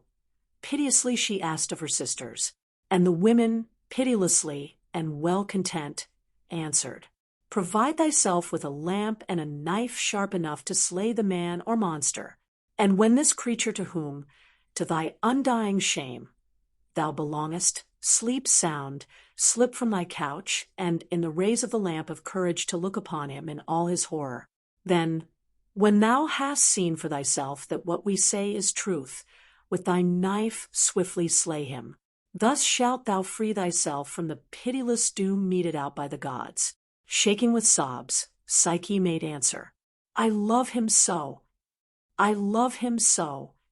And her sisters turned upon her with furious scorn and well-simulated wrath. Shameless one, they cried, and does our father's daughter confess to a thing so unutterable? Only by slaying the monster canst thou hope to regain thy place amongst the daughters of men. They left her when evening fell, carrying with them their royal gifts, and while she awaited the coming of her lord, Psyche, provided with knife and lamp, crouched with her head in her hands, a lily broken by a cruel storm. So glad was Eros to come back to her, to find her safely there, for greatly had he feared the coming of that treacherous pair, that he did not note her silence. Nor did the dark night show him that her eyes and her sad face looked like violets in a snow wreath. He wanted only to hold her safely in his arms, and there she lay, passive and still, until sleep came to lay upon him an omnipotent hand. Then, very gently, she withdrew herself from his embrace and stole to the place where her lamp was hidden. Her limbs shook under her as she brought it to the couch where he lay asleep. Her arm trembled as she held it aloft. As a martyr walks to death, so did she walk. And when the yellow light fell upon the form of him, who lay there, still she gazed steadily. And, lo, before her, she saw the form of him who had ever been the ideal of her dreams. Love himself, incarnate love, perfect in beauty, and in all else was he whom her sisters had told her was a monster. He of whom the oracle had said that neither gods nor men could resist him. For a moment of perfect happiness she gazed upon his beauty. Then he turned in his sleep and smiled, and stretched out his arms to find the one of his love. And Psyche started, and starting shook the lamp, and from it fell a drop of burning oil on the white shoulder of Eros. At once he awoke, and with pitying eyes looked in those of Psyche. And when he spoke, his words were like daggers that pierced deep into her soul. He told her all that had been, all that might have been. Had she only had faith and patience to wait, an immortal life should have been hers. Farewell, though I, a god, can never know how thou canst lose thy pain, yet time will go over thine head, and thou mayst mingle yet the bitter and the sweet, nor quite forget, nor quite remember, till these things shall seem the wavering memory of a lovely dream. William Morris, he left her alone then with her despair, and as the slow hours dragged by, Psyche, as she awaited the dawn, felt that in her heart no sun could ever rise again. When day came at last, she felt she could no longer endure to stay in the palace where everything spoke to her of the infinite tenderness of a lost love. Through the night a storm had raged, and even with the day there came no calm, and Psyche, weary and chill, wandered away from the place of her happiness, onward and ever on, until she stood on the bank of a swift-flowing river.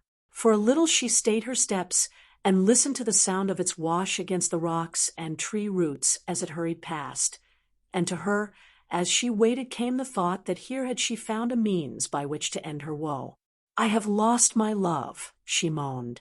"What is life to me any longer? Come to me then, O death." So then she sprang into the wan water, hoping that very swiftly it might bear her grief-worn soul down to the shades.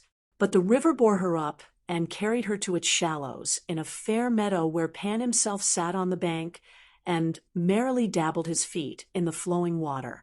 And when Psyche, shamed and wet, looked at him with sad eyes, the god spoke to her gently and chid her for her folly. She was too young and much too fair to try to end her life so rudely, he said. The river gods would never be so unkind as to drive so beautiful a maiden in rough haste down to the Cocytus valley. Thou must dree thy weird like all other daughters of men, fair Psyche, he said. He or she who fain would lose their lives are ever held longest in life. Only when the gods will it shall thy days on earth be done. And Psyche, knowing that in truth the gods had spared her to endure more sorrow, looked in his face with a very piteous gaze and wandered on. As she wandered, she found that her feet had led her near the place where her two sisters dwelt. "I shall tell them of the evil they have wrought," she thought. "Surely they must sorrow when they know that by their cruel words they stole my faith from me and robbed me of my love and of my happiness." Gladly the two women saw the stricken form of Psyche and looked at her face, all marred by grief. Well, indeed, had their plot succeeded. Their malice had drunk deep, yet deeper still they drank, for with scornful laughter they drove her from their palace doors. Very quickly, when she had gone, the elder sought the place where she had stood when Zephyrus bore her in safety to that palace of pleasure where Psyche dwelt with her love. Now that Psyche was no longer there, surely the god by whom she had been beloved would gladly have as her successor the beautiful woman who was now much more fair than the white-faced girl with eyes all red with weeping. And such certainty did the vengeful gods put in her heart that she held out her arms, and calling aloud, "Bear me to him in thine arms, Zephyrus. Behold, I come, my lord." She sprang from the high cliff on which she stood into space, and the ravens that night feasted on her shattered body. So also did it befall the younger sister, deluded by the Olympians to her own destruction, so that her sin might be avenged. For many a weary day and night Psyche wandered, ever seeking to find her love, ever longing to do something by which to atone for the deed that had been her undoing. From temple to temple she went, but nowhere did she come near him, until at length in Cyprus she came to the place where Aphrodite herself had her dwelling, and inasmuch as her love had made her very bold, and because she no longer feared death, nor could think of pangs more cruel than those that she already knew, Psyche sought the presence of the goddess who was her enemy, and humbly begged her to take her life away. With flaming scorn and anger Aphrodite received her. "O thou fool," she said, "I will not let thee die, but thou shalt reap the harvest thou hast sown, and many a day that wretched lot bemoan. Thou art my slave, and not a day shall be, but I will find some fitting task for thee." There began then for Psyche a time of torturing misery of which only those could speak who have knowledge of the merciless stripes with which the goddess can scourge the hearts of her slaves. With cruel ingenuity, Aphrodite invented labors for her, in uncountable quantity, and mingled in inextricable and bewildering confusion. There lay in the granary of the goddess grains of barley and of wheat, peas and millet, poppy and coriander seed. To sort out each kind and lay them in heaps was the task allotted for one day, and woe be to her did she fail. In despair, Psyche began her hopeless labor. While the sun shone through a day that was for her too short, she strove to separate the grains, but when the shadows of evening made it hard for her to distinguish one sort from another, only a few very tiny piles were the result of her weary toil. Very soon the goddess would return, and Psyche dared not think what would be the punishment meted out to her. Rapidly the darkness fell, but while the dying light still lingered in some parts of the granary, it seemed to Psyche as though little dark trickles of water began to pour from underneath the doors and through the cracks in the wall. Trembling, she watched the ceaseless motion of those long, dark lines, and then, in amazement, realized that what she saw were unending processions of ants. And as though one who loved her directed their labors, the millions of busy little toilers swiftly did for Psyche what she herself had failed to do. When at length they went away, in those long dark lines that looked like the flow of a thread-like stream, the grains were all piled up in high heaps, and the sad heart of Psyche knew not only thankful relief, but had a thrill of gladness. "Eros sent them to me," she thought. "Even yet his love for me is not dead." And what she thought was true. Amazed and angry, Aphrodite looked at the task she had deemed impossible, well and swiftly performed.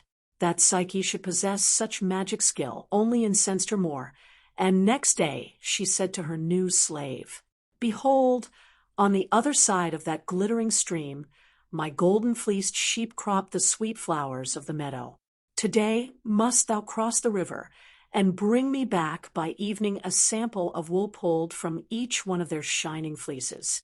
Then did Psyche go down to the brink of the river, and even as her white feet splashed into the water, she heard a whisper of warning from the reeds that bowed their heads by the stream. "Beware, O Psyche," they said. "Stay on the shore and rest until the golden-fleeced sheep lie under the shade of the trees in the evening, and the murmur of the river has lulled them to sleep." But Psyche said, "Alas, I must do the bidding of the goddess. It will take me many a weary hour to pluck the wool that she requires." And again the reeds murmured, "Beware, for the golden-fleeced sheep with their great horns are evil creatures that lust for the lives of mortals, and will slay thee even as thy feet reach the other bank. Only when the sun goes down does their vice depart from them, and while they sleep thou canst gather of their wool from the bushes and from the trunks of the trees." And again the heart of Psyche felt a thrill of happiness, because she knew that she was loved and cared for still.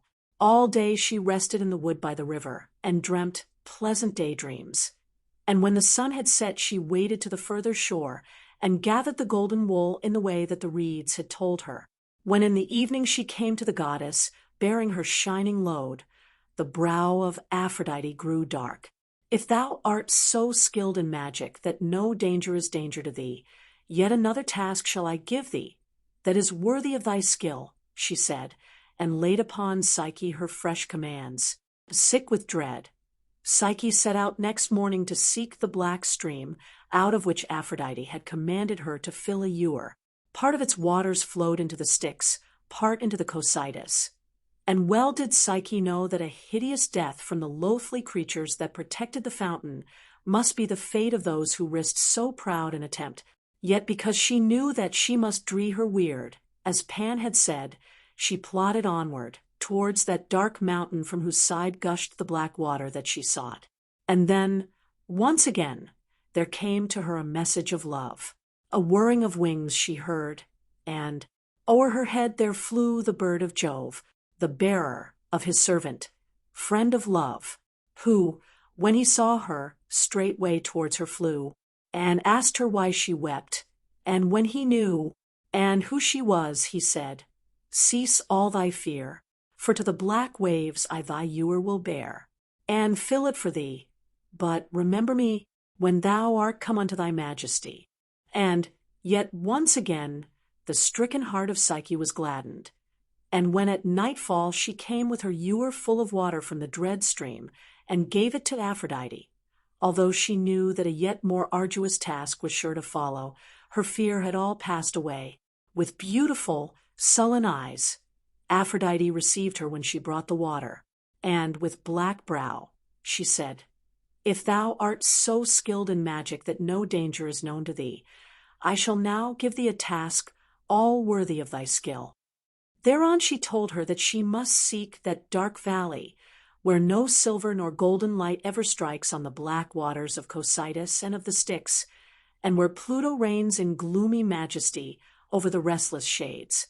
From Proserpine she was to crave for Aphrodite the gift of a box of magical ointment, the secret of which was known to the Queen of Darkness alone, and which was able to bring to those who used it beauty more exquisite than any that the eyes of gods or of men had as yet looked upon.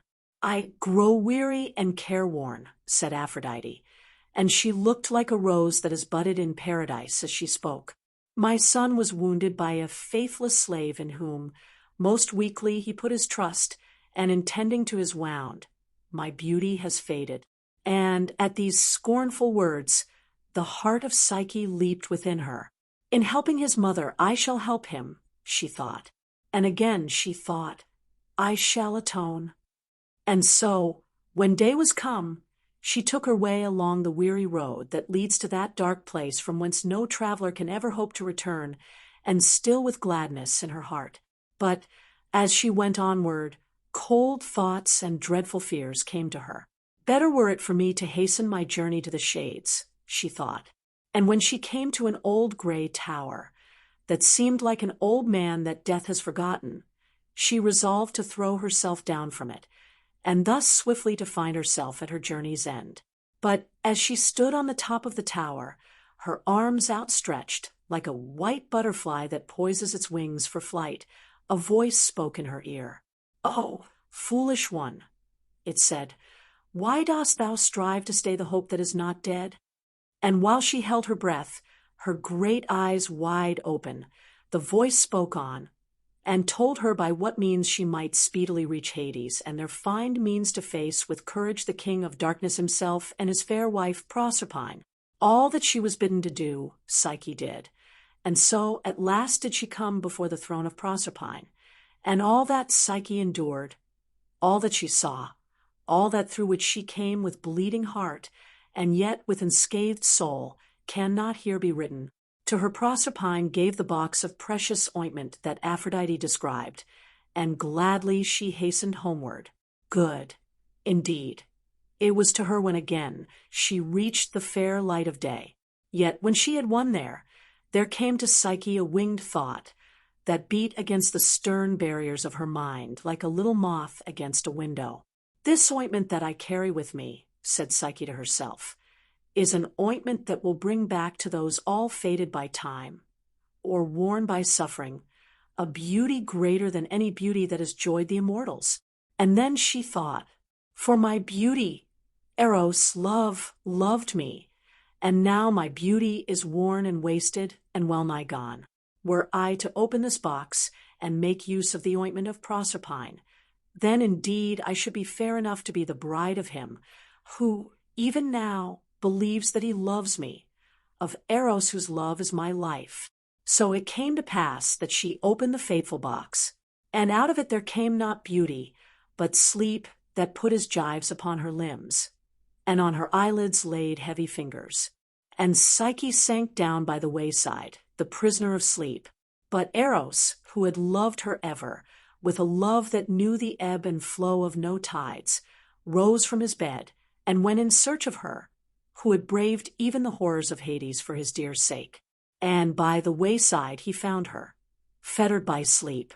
Her little oval face was white as a snowdrop, like violets were her heavy eyelids, and underneath her sleeping eyes a violet shadow lay. Once had her mouth been as the bow of Eros, painted in carmine. Now either end of the bow was turned downwards, and its color was that of a faded rose leaf. And as Eros looked at her that he loved, pity stirred his heart, as the wind sweeps through the sighing gray leaves of the willow, or sings through the bowing reeds. "My beloved," he said, and he knew that Psyche was indeed his beloved. It was her fair soul that he loved, nor did it matter to him whether her body was like a rose in June or as a wind-scourged tree in December. And as his lips met hers, Psyche awoke and heard his soft whisper, "Dear, unclose thine eyes. Thou mayst look on me now. I go no more, but am thine own forever." Lewis Morris. Then did there spring from the fair white shoulders of Psyche wings of silver and of gold, and hand in hand with Eros she winged her way to Olympus, and there all the deathless gods were assembled. And Aphrodite no longer looked upon her, who had once been her slave with darkened brows, but smiled upon her as the sun smiles upon a newborn flower. And when into the hand of Psyche there was placed a cup of gold, the voice of the great Father and King of Olympus rang out loud and clear, "Drink now, O beautiful, and have no fear, for with this draught shalt thou be born again, and live forever free from care and pain." William Morris. In this wise did Psyche, a human soul, attain by bitter suffering to the perfect happiness of purified love.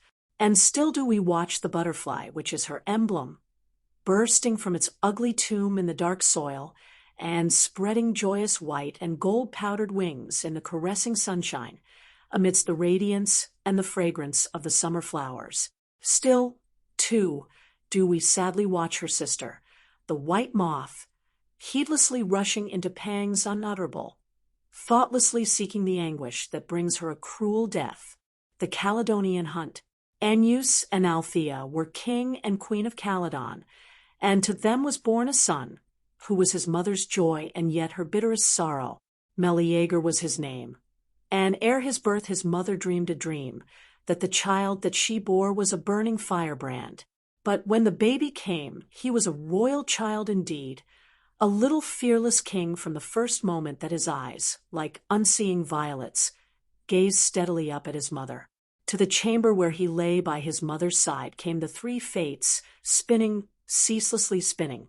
"He shall be strong," said one, as she span her thread. "He shall be fortunate and brave," said the second.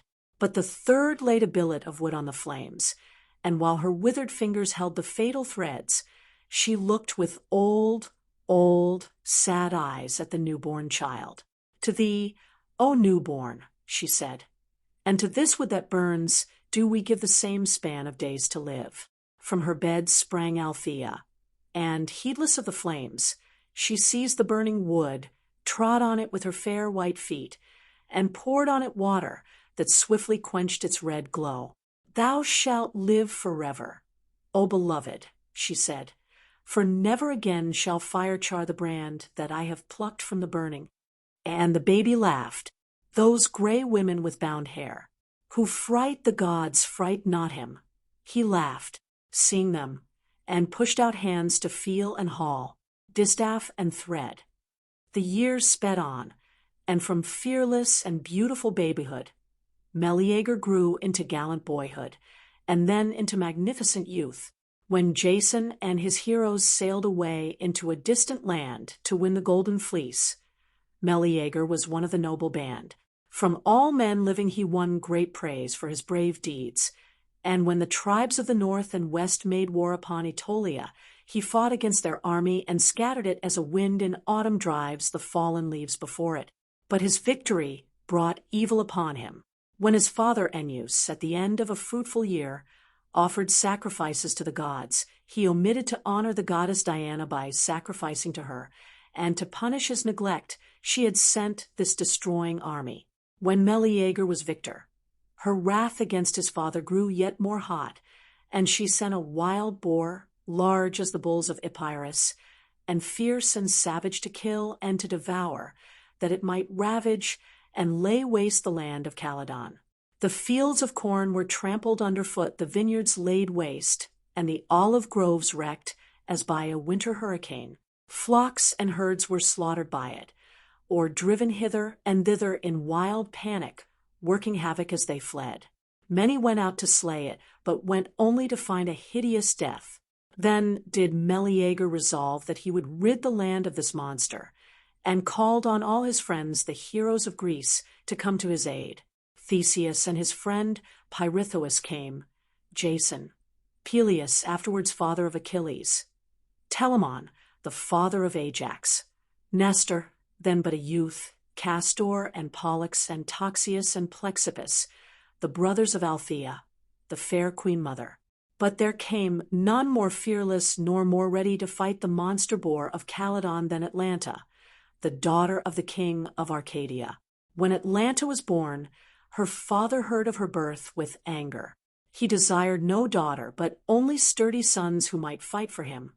And in the furious rage of bitter disappointment, he had the baby princess left on the Parthenian hill that she might perish there.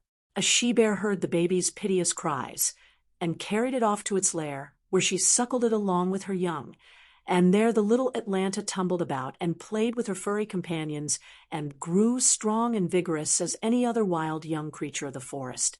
Some hunters came one day to raid the den and kill the foster mother, and found, amazed, a fearless, white-skinned thing with rosy cheeks and brave eyes, who fought for her life and bit them as did her fierce foster brothers, and then cried human tears of rage and sorrow when she saw the bear, who had been her mother, lying bloody and dead. Under the care of the hunters, Atalanta grew into a maiden, with all the beauty of a maid, and all the strength and the courage of a man. She ran as swiftly as Zephyrus runs when he rushes up from the west, and drives the white clouds before him like a flock of timid fawns that a hound is pursuing. The shafts that her strong arms sped from her bow smote straight to the heart of the beast that she chased, and almost as swift as her arrow was she there to drive her spear into her quarry.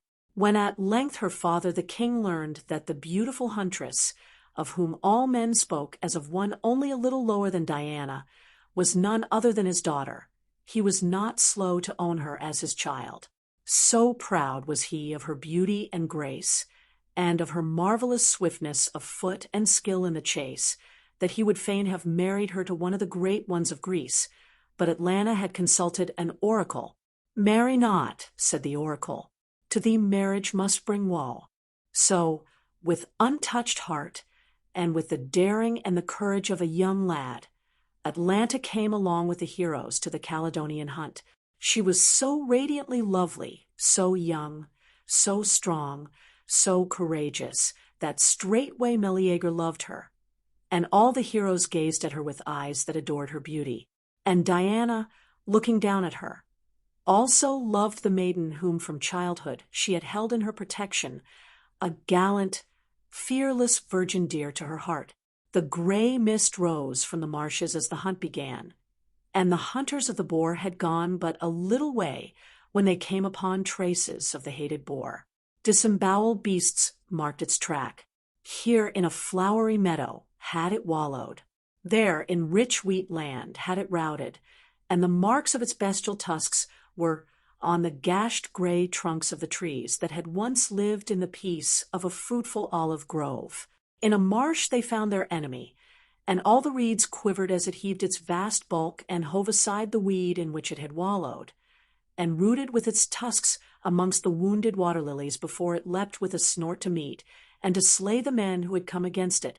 A filthy thing it was, as its pink snout rose above the green ooze of the marshes, and it looked up lustingly, defying the purity of the blue skies of heaven, to bring to those who came against it a cruel, shameful death.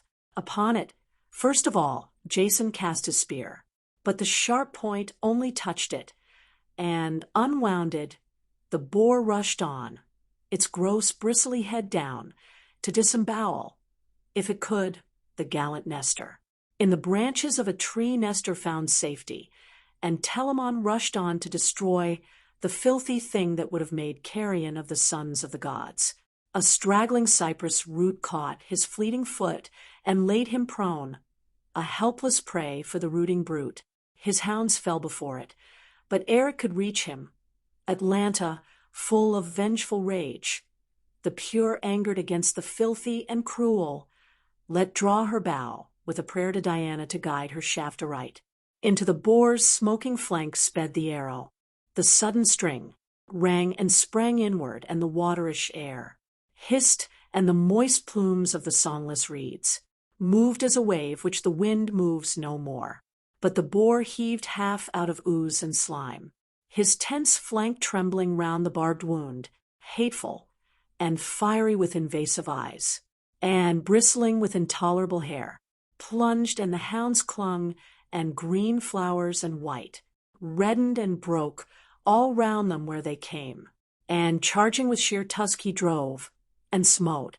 Hylias, and sharp death caught his sudden soul, and violent sleep shed night upon his eyes. Swinburne.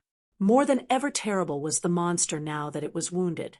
One after the other the hunters fell before its mad rage, and were sent to the shades by a bloody and merciless death.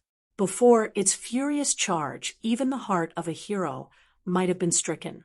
Yet Meleager, like a mighty oak of the forest that will not sway even a little before the rush of a storm, stood full in its way, and met its onslaught, aimed on the left side his well-handled spear, grasped where the ash was knottiest hewn, and smote, and with no missile wound, the monstrous boar, right in the hairiest hollow of his hide, under the last rib, sheer through bulk and bone, deep in, and deeply smitten, and to death. The heavy horror with his hanging shafts leapt and fell furiously, and from raging lips foamed out the latest wrath of all his life. Great was the shout that rose from those who still lived when that grim hunt thus came to an end, and when with his keen blade Meleager struck off the head, even as the quivering throat drew its last agonized breath, louder still shouted the men of Greece. But not for himself did Meleager despoil the body of his foe. He laid the ugly thing at the feet of Atalanta. "This is thy spoil, not mine," he said. "The wounding shaft was sped by thee. To thee belongs the praise." And Atalanta blushed rosily, and laughed low and gladly, not only because Diana had heard her prayer, and helped her slay the beast, but for happiness that Meleager was so noble in his giving. At that the brows of the heroes grew dark, and angrily one cried, "Lo, now shall not the Arcadians shoot out lips at us, saying all we were despoiled by this one girl?" Like a spark that kindles the dry grass, their kindling anger spread, and they rushed against Atalanta, seized the trophy she had been given, and smote her as though she were but a shameless wanton, and not the noble daughter of a king. And because the heart of Meleager was given very wholly to the fair huntress, and because those whom he deemed his friends had not only dishonored her, but had done him a very grievous wrong, a great rage seized him. Right and left he smote, and they who had been most bitter in their jealousy of Atalanta, the two brothers of his own mother, were laid low in death. Tidings of the slaying of the boar had been brought to Althea by swift messengers, and she was on her way to the temples bearing gifts to the gods for the victory of her son, when she beheld the slow-footed procession of those who bore the bodies of the dead. And when she saw the still faces of her two dear brothers, quickly was her joy turned into mourning. Terrible was her grief and anger when she learned by whose hand they were slain, and her mother's love and pride dried up in her heart like the clear water of a fountain before the scorching of a devouring fire. No sacrifices to the gods would she offer, but her dead brothers should have the greatest sacrifice that mother could make to atone for the guilt of her son. Back to the palace she went, and from its safe hiding place drew out the brand that she had rescued from the flames when Meleager the hero was but a babe that made his mother's heart sing for joy. She commanded a fire to be prepared, and 4 times as its flames blazed aloft, she tried to lay the brand upon the pile. Yet 4 times she drew back, and then at last she threw into the reddest of the ashes the charred brand that for a little she held so close to her breast that it seemed as though she fondled her child. A wreath of leaves, as sign of victory, was being placed on Atlanta's beautiful head by the adoring hands of Meleager when his mother gave him his doom. Through his body there rushed a pang of mortal agony. His blood turned to fire, and the hand of death that smote him was as a hand of molten lead. In torture his gallant spirit passed away, uncomplaining, loving through his pain the maid for whose dear sake he had brought woe upon himself. As the last white ashes in the fire crumbled and fell away into nothingness, the soul of Meleager departed. Swiftly through the dark valley his mother's shade followed him, for she fell upon a sword, and so perished. And Diana, looking down on the grief-stricken sisters of Meleager, and on the bitter sorrow of his father, had compassion on them and turned them into birds. So ended the Caledonian hunt, and Atlanta returned to Arcadia, heavy at heart for the evil she had wrought unwittingly.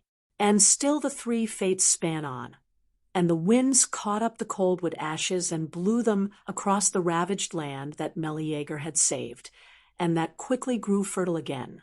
Atlanta, Atlanta, daughter of the king of Arcadia, returned sad at heart to her own land. Only as comrades, as those against whose skill in the chase she was wont to pit her own skill, had she looked upon men. But Meleager, the hero who loved her and her fair honor more than life itself, and whose love had made him haste in all his gallant strength and youthful beauty to the land of the shades, was one to touch her, as never before had she been touched. Her father, proud of her triumph in Caledon, again besought her to marry one of her many noble suitors. "If indeed they love me as thou sayest," said Atlanta to her father, "then must they be ready to face for my sake even the loss of dear life itself. I shall be the prize of him who outruns me in a foot race, but he who tries and fails must pay to death his penalty." Thereafter, for many days, a strange sight was to be seen in Arcadia. For one after another the suitors came to race with the maiden whose face had bewitched them, though truly the race was no more fair to him who ran than would be a race with death. No mortal man was as fleet as Atlanta, who had first raced with the wild things of the mountains and the forests, and who had dared at last to race with the winds and leave even them behind. To her it was all a glorious game. Her conquest was always sure, and if the youths who entered in the contest cared to risk their lives, why should they blame her? So each day they started, throbbing hope and fierce determination to win her in the heart of him who ran, fading hope and despairing anger as he saw her skimming ahead of him like a gay-hued butterfly that a tired child pursues in vain. And each day, as the race ended, another man paid the price of his defeat. Daily, amongst those who looked on, stood her cousin Melanion. He would fain have hated Atlanta for her ruthlessness and her joyousness as he saw his friends die for her sake, yet daily her beauty, her purity, and her gallant unconsciousness took a firmer hold upon his heart. To himself he vowed that he would win Atlanta, but not without help from the gods was this possible. Therefore he sought Aphrodite herself and asked her aid. Melanion was a beautiful youth, and to Aphrodite, who loved beauty, he pled his cause as he told her how Atlanta had become to him more than life, so that he had ceased to pity the youths his friends, who had died for love of her. The goddess smiled upon him with gentle sympathy. In the garden of her temple grew a tree with branches and twigs of gold, and leaves as yellow as the little leaves of the silver birch when the autumn sun kisses them as it sets. On this tree grew golden apples, and Aphrodite plucked 3 of them and gave them to the youth who had not feared to ask her to aid him to win the maid he loved. how he was to use the apples she then told him, and, well content, Melanion returned home. Next day he spoke to Atlanta. "So far has victory been thine, fairest on earth," he said, "but so far have thy little winged white feet had only the heavy-footed laggards to outrun. Wilt have me run a race with thee? For assuredly I shall win thee for my own." And Melanion looked into the eyes of Atlanta with a smile as gay and fearless as that with which a hero is wont to look in the eyes of his fellow. Look for look did the virgin huntress give him. Then her cheeks grew red, as though the rosy-fingered dawn had touched them, and the dawning of love came into her heart. Even Meleager was not quite so goodly a youth as this. Not even Meleager had been so wholly fearless.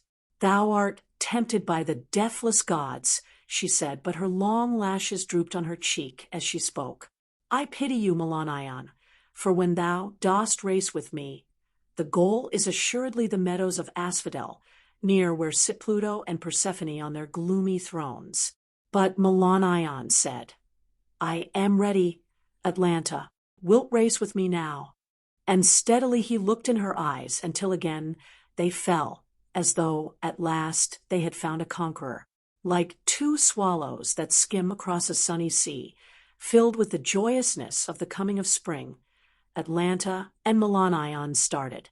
Scarcely did their feet seem to touch the solid earth, and all those who stood by vowed that now, at length, was a race indeed, a race worthy for the gods to behold. But as they ran almost abreast, so that none could tell which was the gainer, Melanion obeyed the bidding of Aphrodite, and let fall one of the golden apples. Never before had Atlanta dreamed of such a thing, an apple of glistening gold. She stopped, poised on one foot as a flying bird poises for a moment on the wing, and picked up the treasure. But Melanion had sped several paces ahead ere she was again abreast of him, and even as she gained on him, he dropped the second apple. Again Atlanta was tempted. Again she stopped, and again Melanion shot ahead of her. Her breath came short and fast, as once more she gained the ground that she had lost. But yet a third time Melanion threw in her way one of the golden illusions of the gods, and yet again Atlanta stooped to pick up the apple of gold. Then a mighty shout from those who watched rent the air, and Atlanta, half fearful, half ashamed, yet wholly happy, found herself running vanquished into the arms of him who was indeed her conqueror. For not only had Melanion won the race, but he had won the heart of the virgin huntress, a heart once as cold and remote as the winter snow on the peak of Mount Olympus.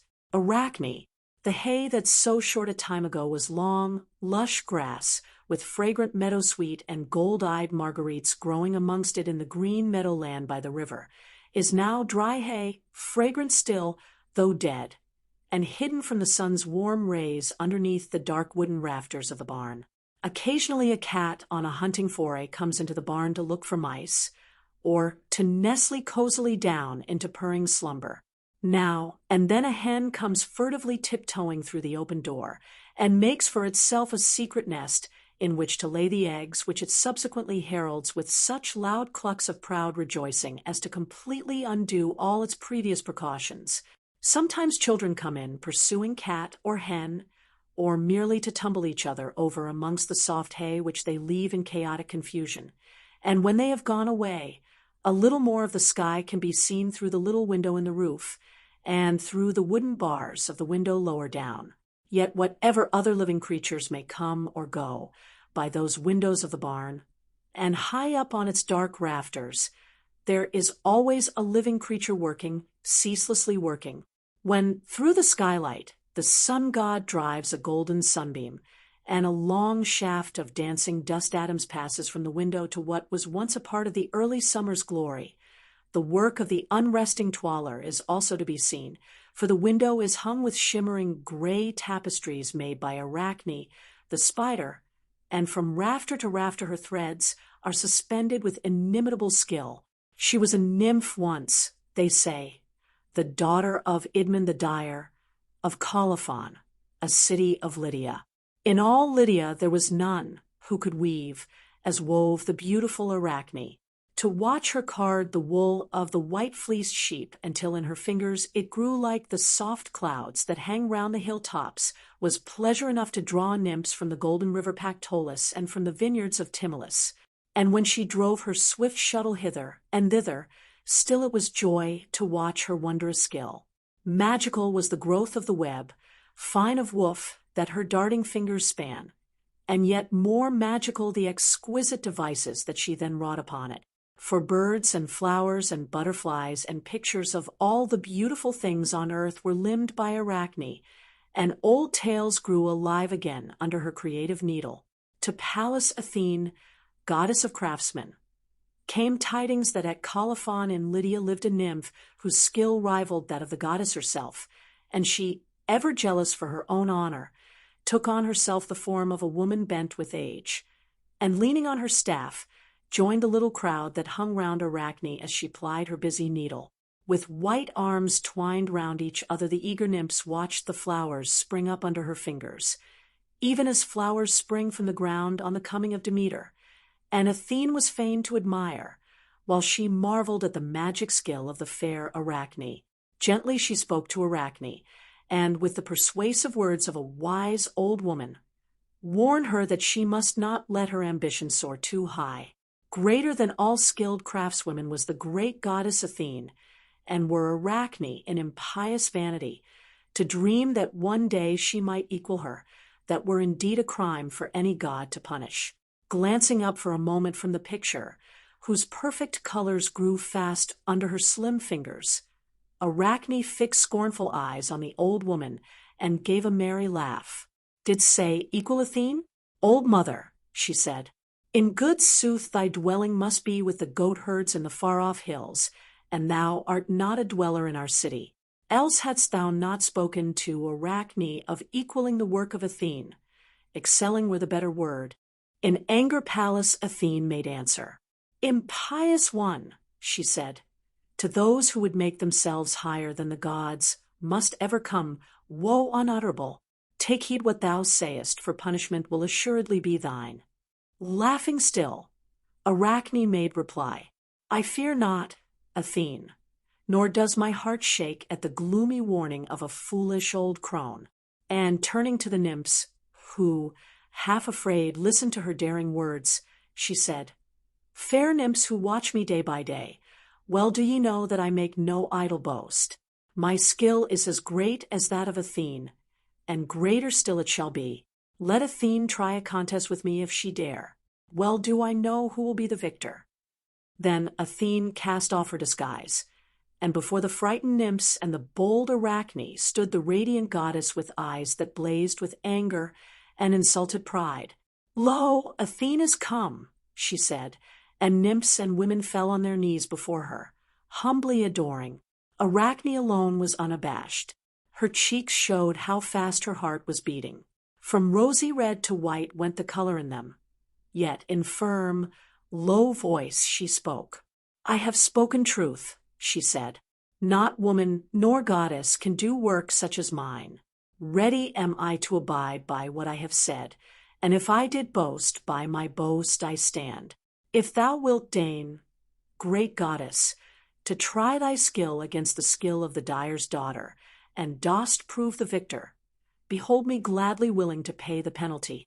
The eyes of Athene, the gray-eyed goddess, grew dark as the sea when a thundercloud hangs over it, and a mighty storm is coming. Not for one moment did she delay, but took her place by the side of Arachne. On the loom they stretched out two webs with a fine warp, and made them fast on the beam. The sleigh separates the warp. The woof is inserted in the middle with sharp shuttles which the fingers hurry along, and, being drawn within the warp, the teeth notched in the moving sleigh strike it. Both hasten on, and girding up their garments to their breasts, they move their skillful arms, their eagerness beguiling their fatigue. There both the purple is being woven, which is subjected to the Tyrian brazen vessel, and fine shades of minute difference, just as the rainbow, with its mighty arch, is wont to tint a long tract of sky by means of the rays reflected by the shower, in which, though 1,000 different colors are shining, yet the very transition eludes the eyes that look upon it. There, too, the pliant gold is mixed with the threads. Ovid, their canvases wrought.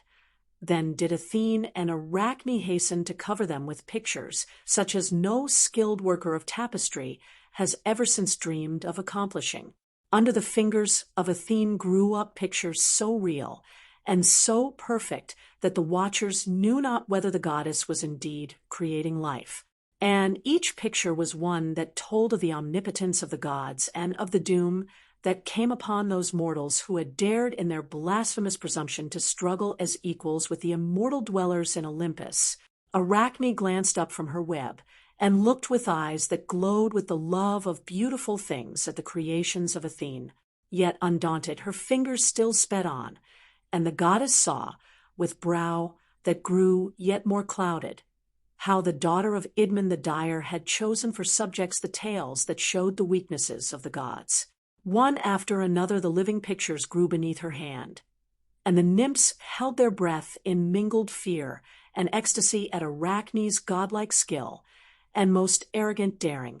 Between goddess and mortal none could have chosen, for the color and form and exquisite fancy of the pictures of the daughter of Zeus were equaled, though not excelled, by those of the daughter of the dyer of Colophon. Darker and yet more dark grew the eyes of Athene as they looked on the magical beauty of the pictures, each one of which was an insult to the gods. What picture had skillful hand ever drawn to compare with that of Europa, who, riding on the back of the divine bull, with one hand clasped the beast's great horn, and with the other caught up her garment's purple fold, lest it might trail and be drenched in the hoar sea's infinite spray? And her deep robe was blown out in the wind, like the sail of a ship, and lightly ever it wafted the maiden onward. Moschus. Then at last did the storm break, and with her shuttle the enraged goddess smote the web of Arachne, and the fair pictures were rent into motley rags and ribbons. Furiously, too, with her shuttle of boxwood she smote Arachne.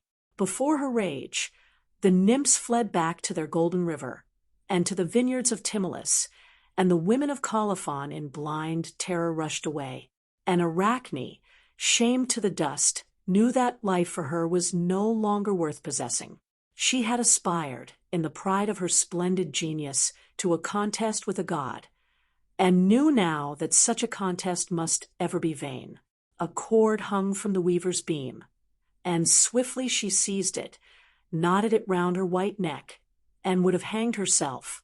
But ere the life had passed out of her, Athene grasped the cord, loosened it, and spoke Arachne's doom.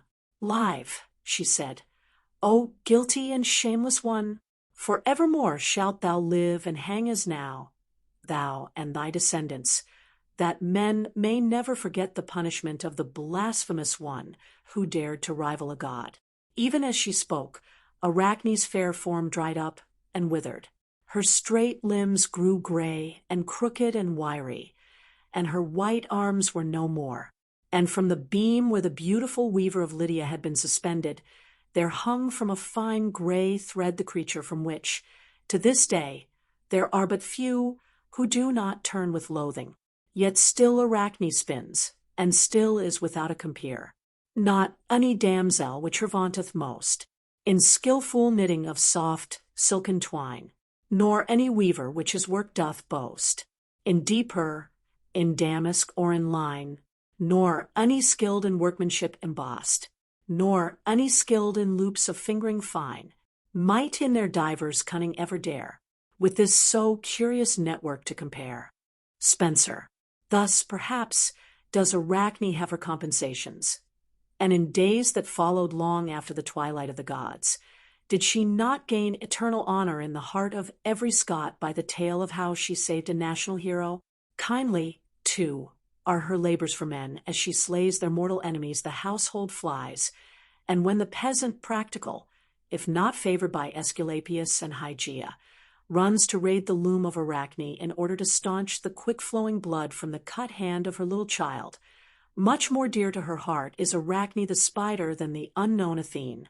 Also in spinners be tokens of divination, and of knowing what weather shall fall, for oft by weathers that shall fall, some spin or weave higher or lower. Also multitude of spinners is token of much rain. Bartholomew, the sun has not long enough shown his face to dry up the dew in the garden, and behold on the little clipped tree of boxwood, a great marvel, for in and out, and all over its twigs and leaves, Arachne has woven her web, and on the web the dew has dropped 1,000,000 diamond drops. And, suddenly, all the colors in the sky are mirrored dazzlingly on the gray tapestry of her making. Arachne has come to her own again. Idas and Marpessa, by day, while the sun god drove his chariot in the high heavens and turned the blue-green Aegean Sea into the semblance of a blazing shield of brass, Idas and Marpessa sat together in the trees' soft shades, or walked in shadowy valleys where violets and wild parsley grew, and where Apollo rarely deigned to come, at eventide, when in royal splendor of purple and crimson and gold, Apollo sought his rest in the western sky. Idas and Marpessa wandered by the seashore watching the little wavelets softly kissing the pebbles on the beach, or climbed to the mountainside from whence they could see the first glimpse of Diana's silver crescent and the twinkling lights of the Pleiades breaking through the blue canopy of the sky. While Apollo sought in heaven and on earth the best means to gratify his imperial whims, Idas, for whom all joys had come to mean but one, sought ever to be by the side of Marpessa. Shadowy valley, murmuring sea, lonely mountainside, or garden where grew the purple amaranth and where roses of pink and amber yellow and deepest crimson dropped their radiant petals on the snowy marble paths, all were the same to Idas. Paradise for him, were Marpessa by his side, without her dreary desert. More beautiful than any flower that grew in the garden was Marpessa. No music that Apollo's lute could make was as sweet in the ears of Idas as her dear voice. Its music was ever new to him, a melody to make his heart more quickly throb. New, too, ever was her beauty. For him, it was always the first time that they met, always the same fresh ravishment to look in her eyes. And when to Idas came the knowledge that Marpessa gave him love for love, he had indeed one happiness so great as to draw upon him the envy of the gods.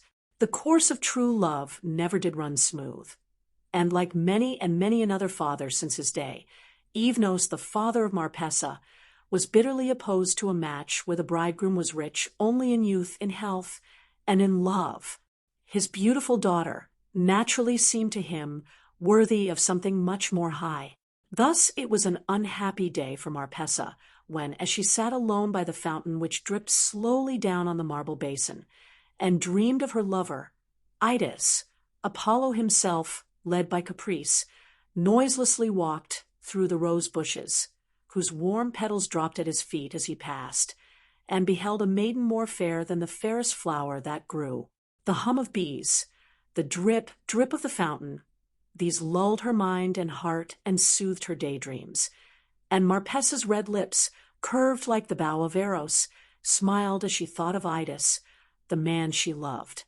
Silently Apollo watched her. This queen of all the roses was not fit to be the bride of mortal man. Marpessa must be his. To Evenos Apollo quickly imparted his desire. He was not used to having his imperial wishes denied, nor was Evenos anxious to do so. Here, indeed, was a match for his daughter.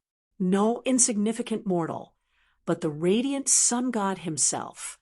And to Marpessa he told what Apollo wished, and Marpessa shyly looked at her reflection in the pool of the fountain, and wondered if she were indeed beautiful enough to win the love of a god. "Am I in truth so wondrous fair?" she asked her father. "Fair enough to mate with Apollo himself," proudly answered Evenos. And joyously Marpessa replied, "Ah, then am I happy indeed. I would be beautiful for my Idas' sake." An angry man was her father. There was to be no more pleasant dallying with Idas in the shadowy wood, or by the seashore. In the rose garden Apollo took his place, and charmed Marpessa's ears with his music, while her eyes could not but be charmed by his beauty. The god had no doubts or fears. Only a little time he would give her, for a very little only would he wait, and then undoubtedly this mortal maiden would be his, her heart conquered as assuredly as the rays from his chariot conquered the roses, whose warm crimson petals they strewed at his feet. Yet as Marpessa looked and listened, her thoughts were often far away, and always her heart was with Idas. When Apollo played most exquisitely to her, it seemed that he put her love for Idas into music. When he spoke to her of his love, she thought, thus, and thus did Idas speak, and a sudden memory of the human lad's halting words brought to her heart a little gush of tenderness, and made her eyes sparkle, so that Apollo gladly thought, soon she will be mine. And all this while Idas schemed and plotted and planned a way in which he could save his dear one from her obdurate father and from the passion of a god.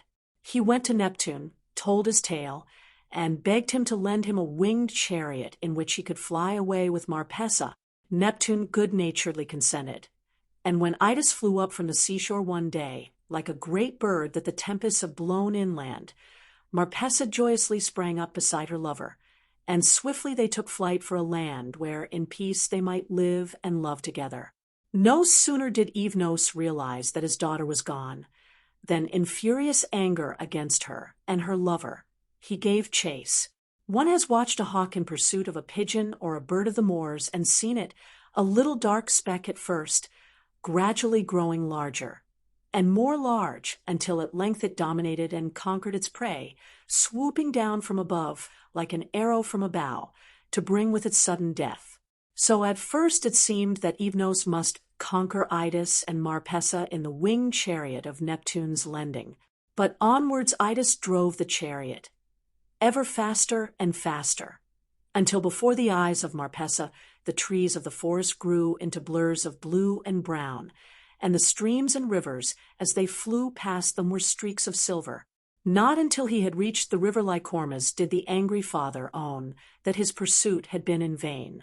Over the swift-flowing stream flew the chariot driven by Idas, but Evenos knew that his horses, flecked with white foam, pumping each breath from hearts that were strained to breaking point, no longer could go on with the chase.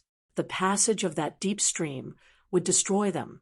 The fierce water would sweep the wearied beasts down in its impelling current, and he with them. A shamed man would he be forever. Not for a moment did he hesitate, but drew his sharp sword from his belt and plunged it into the breast of one steed, and then of the other, who had been so willing, and who yet had failed him in the end. And then, as they still in their traces neighed shrilly aloud, and then fell over and died where they lay, Evenos, with a great cry, leaped into the river. Over his head closed the eddies of the peat-brown water.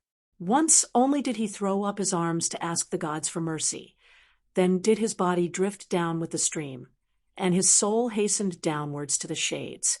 And from that day, the river Lycormas no more was known by that name, but was called the river Evenos forever. Onwards, triumphantly, drove Idas, but soon he knew that a greater than Evenos had entered in the chase, and that the jealous sun god's chariot was in pursuit of the winged car of Neptune. Quickly it gained on him. Soon it would have swept down on him. A hawk indeed, this time, striking surely its helpless prey. But even as Apollo saw the white face of Marpessa, and knew that he was the victor, a mighty thunderbolt that made the mountains shake, and rolled its echoes through the lonely fastnesses of 1,000 hills, was sent to earth by Jupiter. While the echoes still re-echoed, there came from Olympus the voice of Zeus himself. "Let her decide," he said. Apollo, like a white flame blown backward by the wind, withheld his hands that would have seized from Idas the woman who was his heart's desire. And then he spoke, and while his burning gaze was fixed upon her, and his face in beautiful fury was more perfect than any exquisite picture of her dreams, his voice was as the voice of the sea as it calls to the shore in the moonlit hours, as the bird that sings in the darkness of a tropic night to its longing mate. "Marpessa," he cried, "Marpessa, wilt thou not come to me? No woe nor trouble, never any pain can touch me. Yet woe indeed was mine, when first I saw thy fairest face. For even now dost thou hasten to sorrow, to darkness, to the dark-shadowed tomb. Thou art but mortal, thy beauty is short-lived. Thy love for mortal man shall quickly fade and die. Come to me, Marpessa, and my kisses on your lips shall make thee immortal. Together we shall bring the sunbeams to a cold, dark land.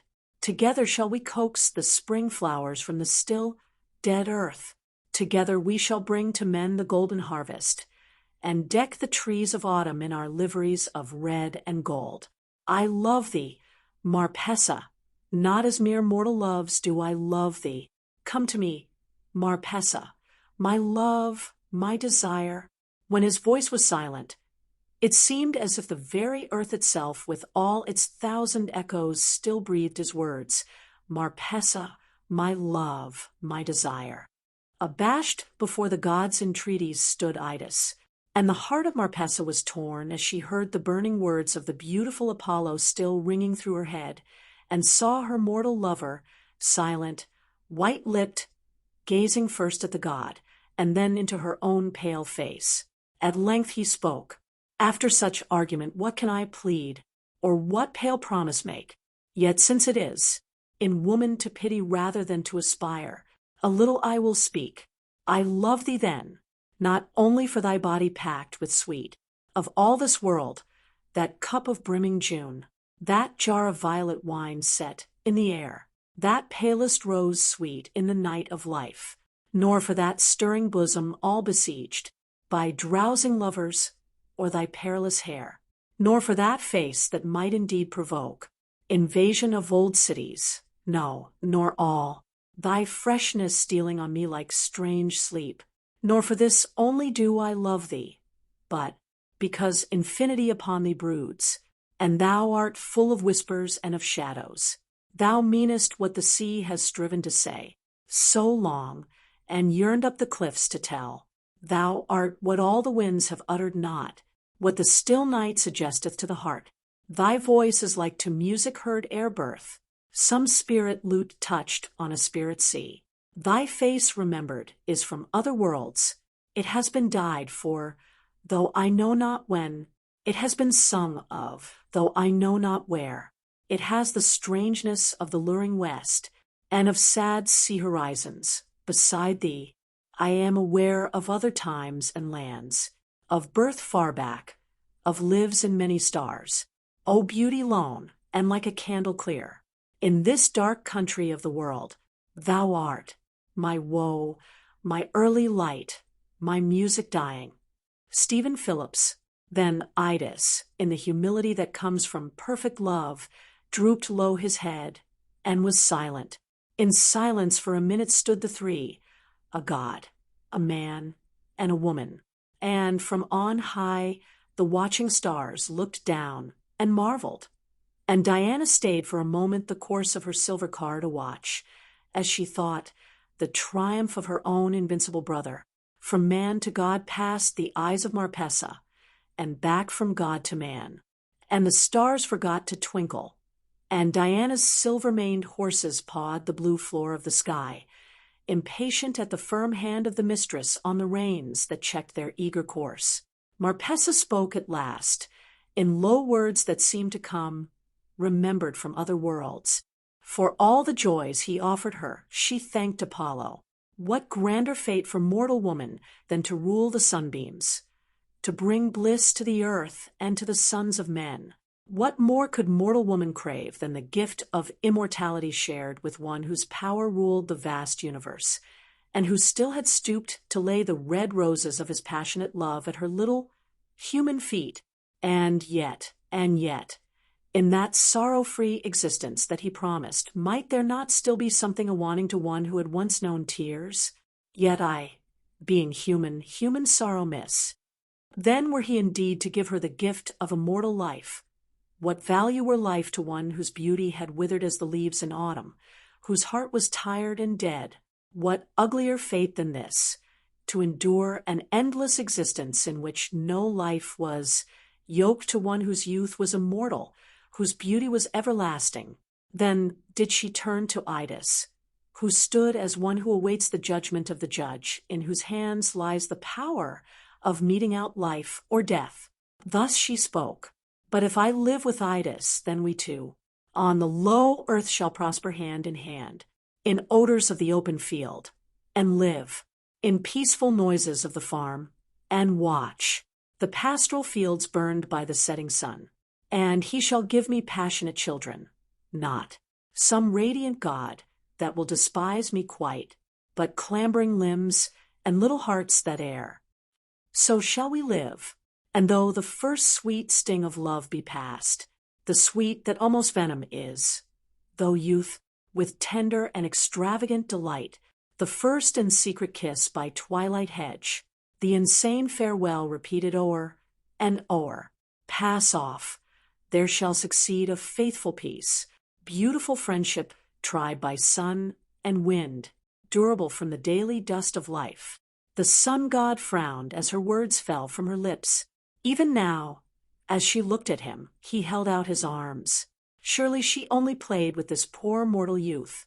To him she must come, this rose who could own no lesser god than the sun god himself. But Marpessa spoke on. And thou beautiful god, in that far time, when in thy setting sweet thou gazest down on his grey head, wilt thou remember then that once I pleased thee, that I once was young? So did her voice cease, and on the earth fell sudden darkness. For to Apollo had come the shame of love rejected, and there were those who said that to the earth that night there came no sunset, only the sullen darkness that told of the flight of an angry god. Yet later, the silver moonbeams of Diana seemed to greet the dark earth with a smile, and in the winged car of Neptune, Idas and Marpessa sped on, greater than the gods, in a perfect harmony of human love that feared nor time, nor pain, nor death himself. Arethusa, we have victualled and watered, wrote Nelson from Syracuse in 1798, and surely, watering at the fountain of Arethusa, we must have victory. We shall sail with the first breeze, and be assured I will return either crowned with laurel or covered with cypress. 3 days later, he won the Battle of the Nile, one of the greatest sea fights of history. Here in our own land the tales of the Greek gods seem very remote. Like the colors in an old portrait, the humanity of the stories seems to have faded. But in Sicily they grow vivid at once.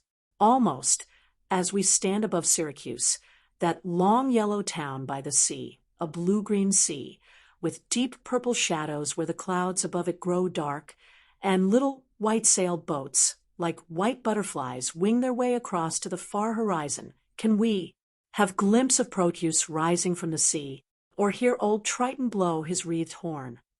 Here, to this day, one of the myths most impossible of acceptance to the scientific modern mind lives on, and Arethusa is not yet forgotten.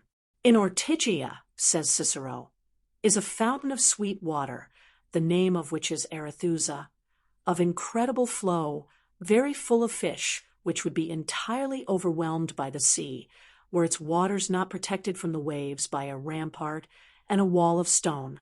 White marble walls have taken the place of the protecting barrier, but the spring bubbles up to this day, and Ortygia, Quail Island, is the name still given to that part of Syracuse. Fluffy-headed, long, green stalks of papyrus grow in the fountain, and red and golden fish dart through its clear water.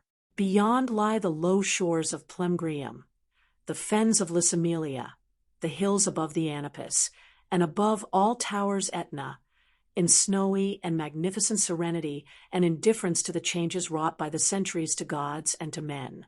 Yet here the present is completely overshadowed by the past, and even the story of Arethusa knocks loudly at the well-barricaded doors of 20th century incredulity.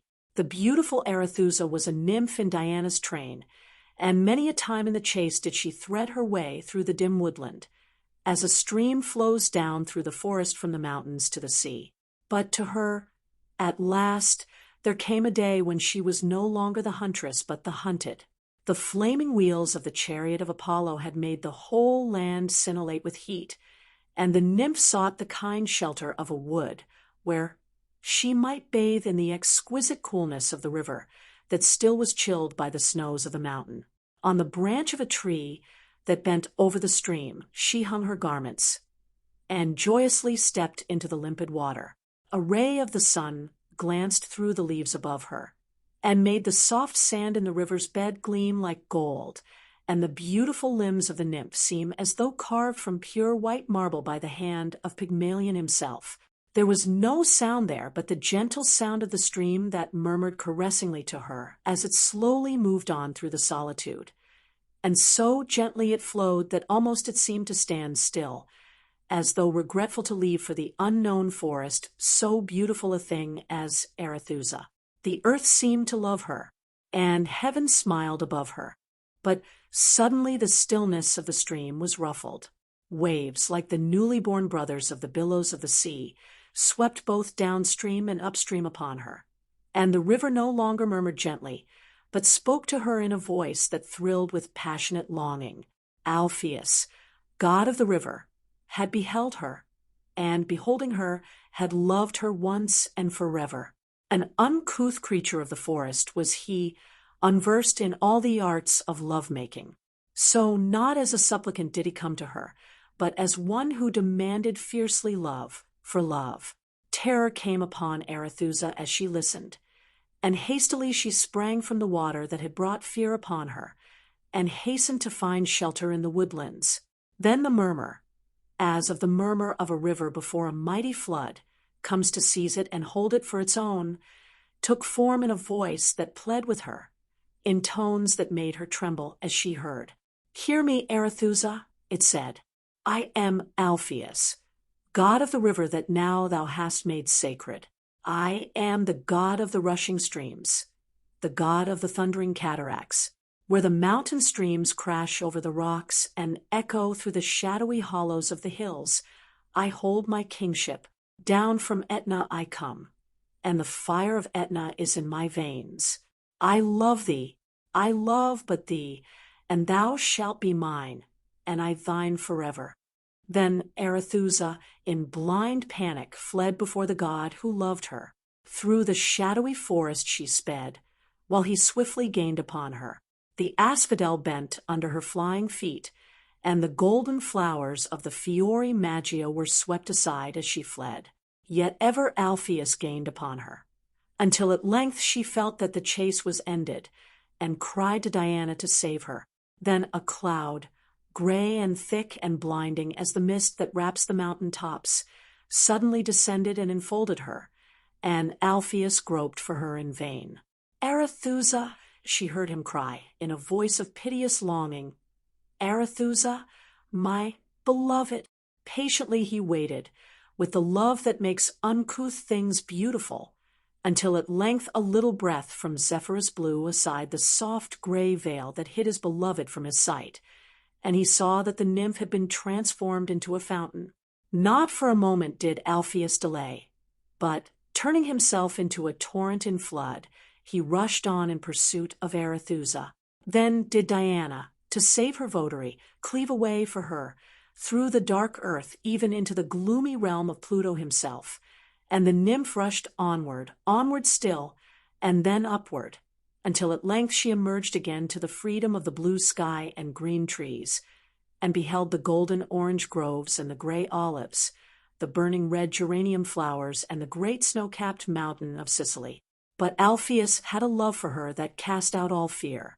Through the terrible blackness of the Cocytus Valley he followed Arethusa, and found a means of bursting through the encumbering earth and joining her again. And in a spring that rises out of the sea near the shore, he was able at last to mingle his waters with those of the one for whom he had lost his godship.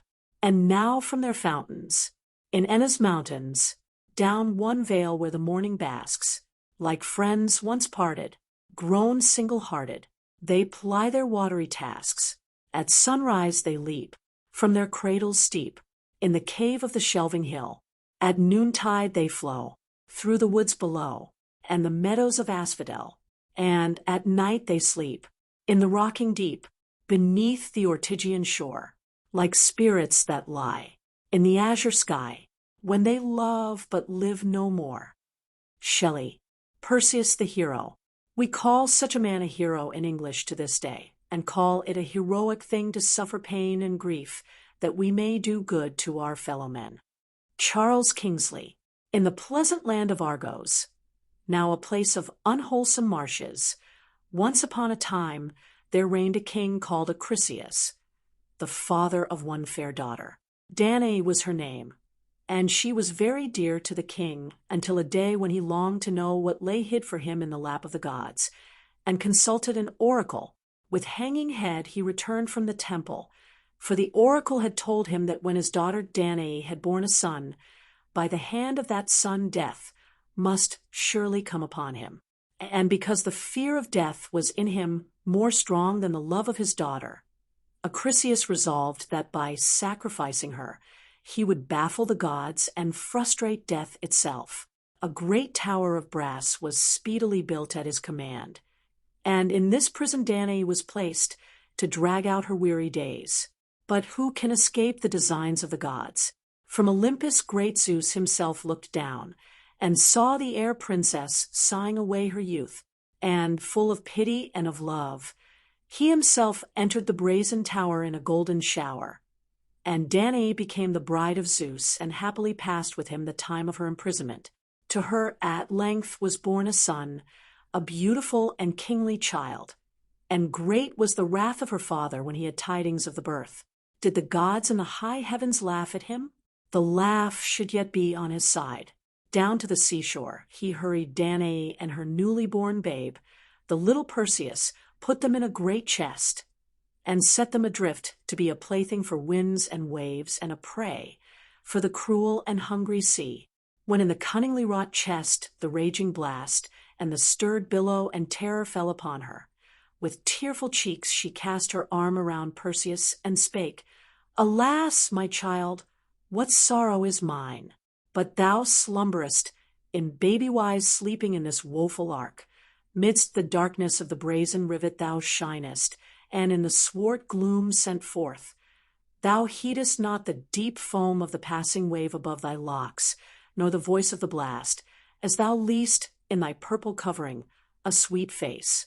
If terror had terrors for thee, and thou wert giving ear to my gentle words, I bid thee sleep, my babe, and may the sea sleep in our measureless woe, and may change of fortune come forth, Father Zeus, from thee, for that I make my prayer in boldness and beyond right forgive me. Simonides of Chaos. 4 days and nights the mother and child were tossed on the billows, but yet no harm came near them. And one morning the chest grounded on the rocky beach of Seriphos, an island in the Aegean Sea. Here a fisherman came on this strange flotsam and jetsam of the waves, and took the mother and child to Polydectes, the king, and the years that followed were peaceful years for Danae and for Perseus. But as Perseus grew up, growing each day more goodly to look upon, more fearless, more ready to gaze with serene courage into the eyes of gods and of men, an evil thing befell his mother. She was but a girl when he was born, and as the years passed she grew ever more fair. And the crafty eyes of old Polydectes, the king, ever watched her more eagerly, always more hotly desired her for his wife. But Danae, the beloved of Zeus himself, had no wish to wed the old king of the Cyclades, and proudly she scorned his suit. Behind her, as she knew well, was the stout arm of her son Perseus, and while Perseus was there, the king could do her no harm. But Perseus, unwitting of the danger his mother daily had to face, sailed the seas unfearingly, and felt that peace and safety surrounded him on every side.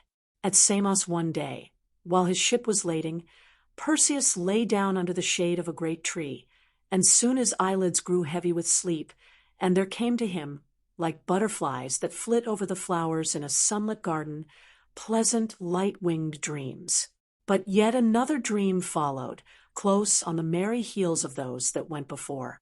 And before Perseus there stood one whose gray eyes were as the fathomless sea on the dawn of a summer day. Her long robes were blue as the hyacinths in spring, and the spear that she held in her hand was of a polished brightness, as the dart with which the gods smite the heart of a man, with joy inexpressible, with sorrow that is scarcely to be borne. To Perseus she spoke winged words. "I am Pallas Athene," she said, "and to me the souls of men are known. Those whose fat hearts are as those of the beasts that perish do I know. They live at ease. No bitter sorrow is theirs, nor any fierce joy that lifts their feet free from the cumbering clay. But dear to my heart are the souls of those whose tears are tears of blood, whose joy is as the joy of the immortals. Pain is theirs and sorrow, disappointment is theirs and grief. Yet their love is as the love of those who dwell on Olympus. Patient they are and long-suffering, and ever they hope, ever do they trust, ever they fight, fearless and unashamed. And when the sum of their days on earth is accomplished, wings, of whose existence they have never had knowledge, bear them upwards, out of the mist and din and strife of life, to the life that has no ending." Then she laid her hand on the hand of Perseus. "Perseus," she said, "art thou of those whose dull souls forever dwell in pleasant ease? Or wouldst thou be as one of the immortals?" And in his dream Perseus answered without hesitation, "Rather let me die, a youth living my life to the full, fighting ever, suffering ever," he said, "than live at ease like a beast that feeds on flowery pastures and knows no fiery gladness, no heart-bleeding pain." Then Pallas Athene, laughing for joy, because she loved so well a hero's soul, showed him a picture that made even his brave heart sick for dread, and told him a terrible story.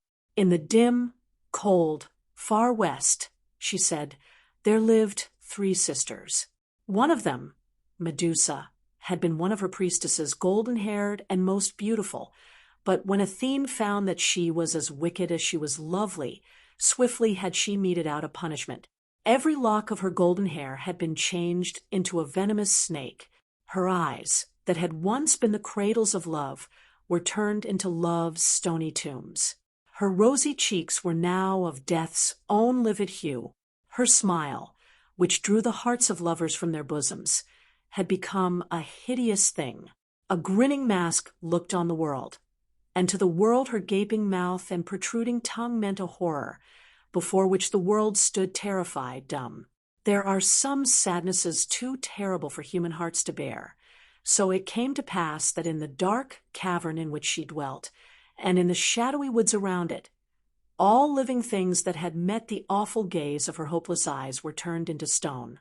Then Pallas Athene showed Perseus, mirrored in a brazen shield, the face of one of the tragic things of the world. And as Perseus looked, his soul grew chill within him. But when Athene, in low voice, asked him, "Perseus, wilt even end the sorrow of this piteous sinful one?" he answered, "Even that will I do, the gods helping me." And Pallas Athene, smiling again in glad content, left him to dream, and Perseus awoke in sudden fear, and found that in truth he had but dreamed, yet held his dream as a holy thing in the secret treasure house of his heart. Back to Seriphos he sailed, and found that his mother walked in fear of Polydectes the king.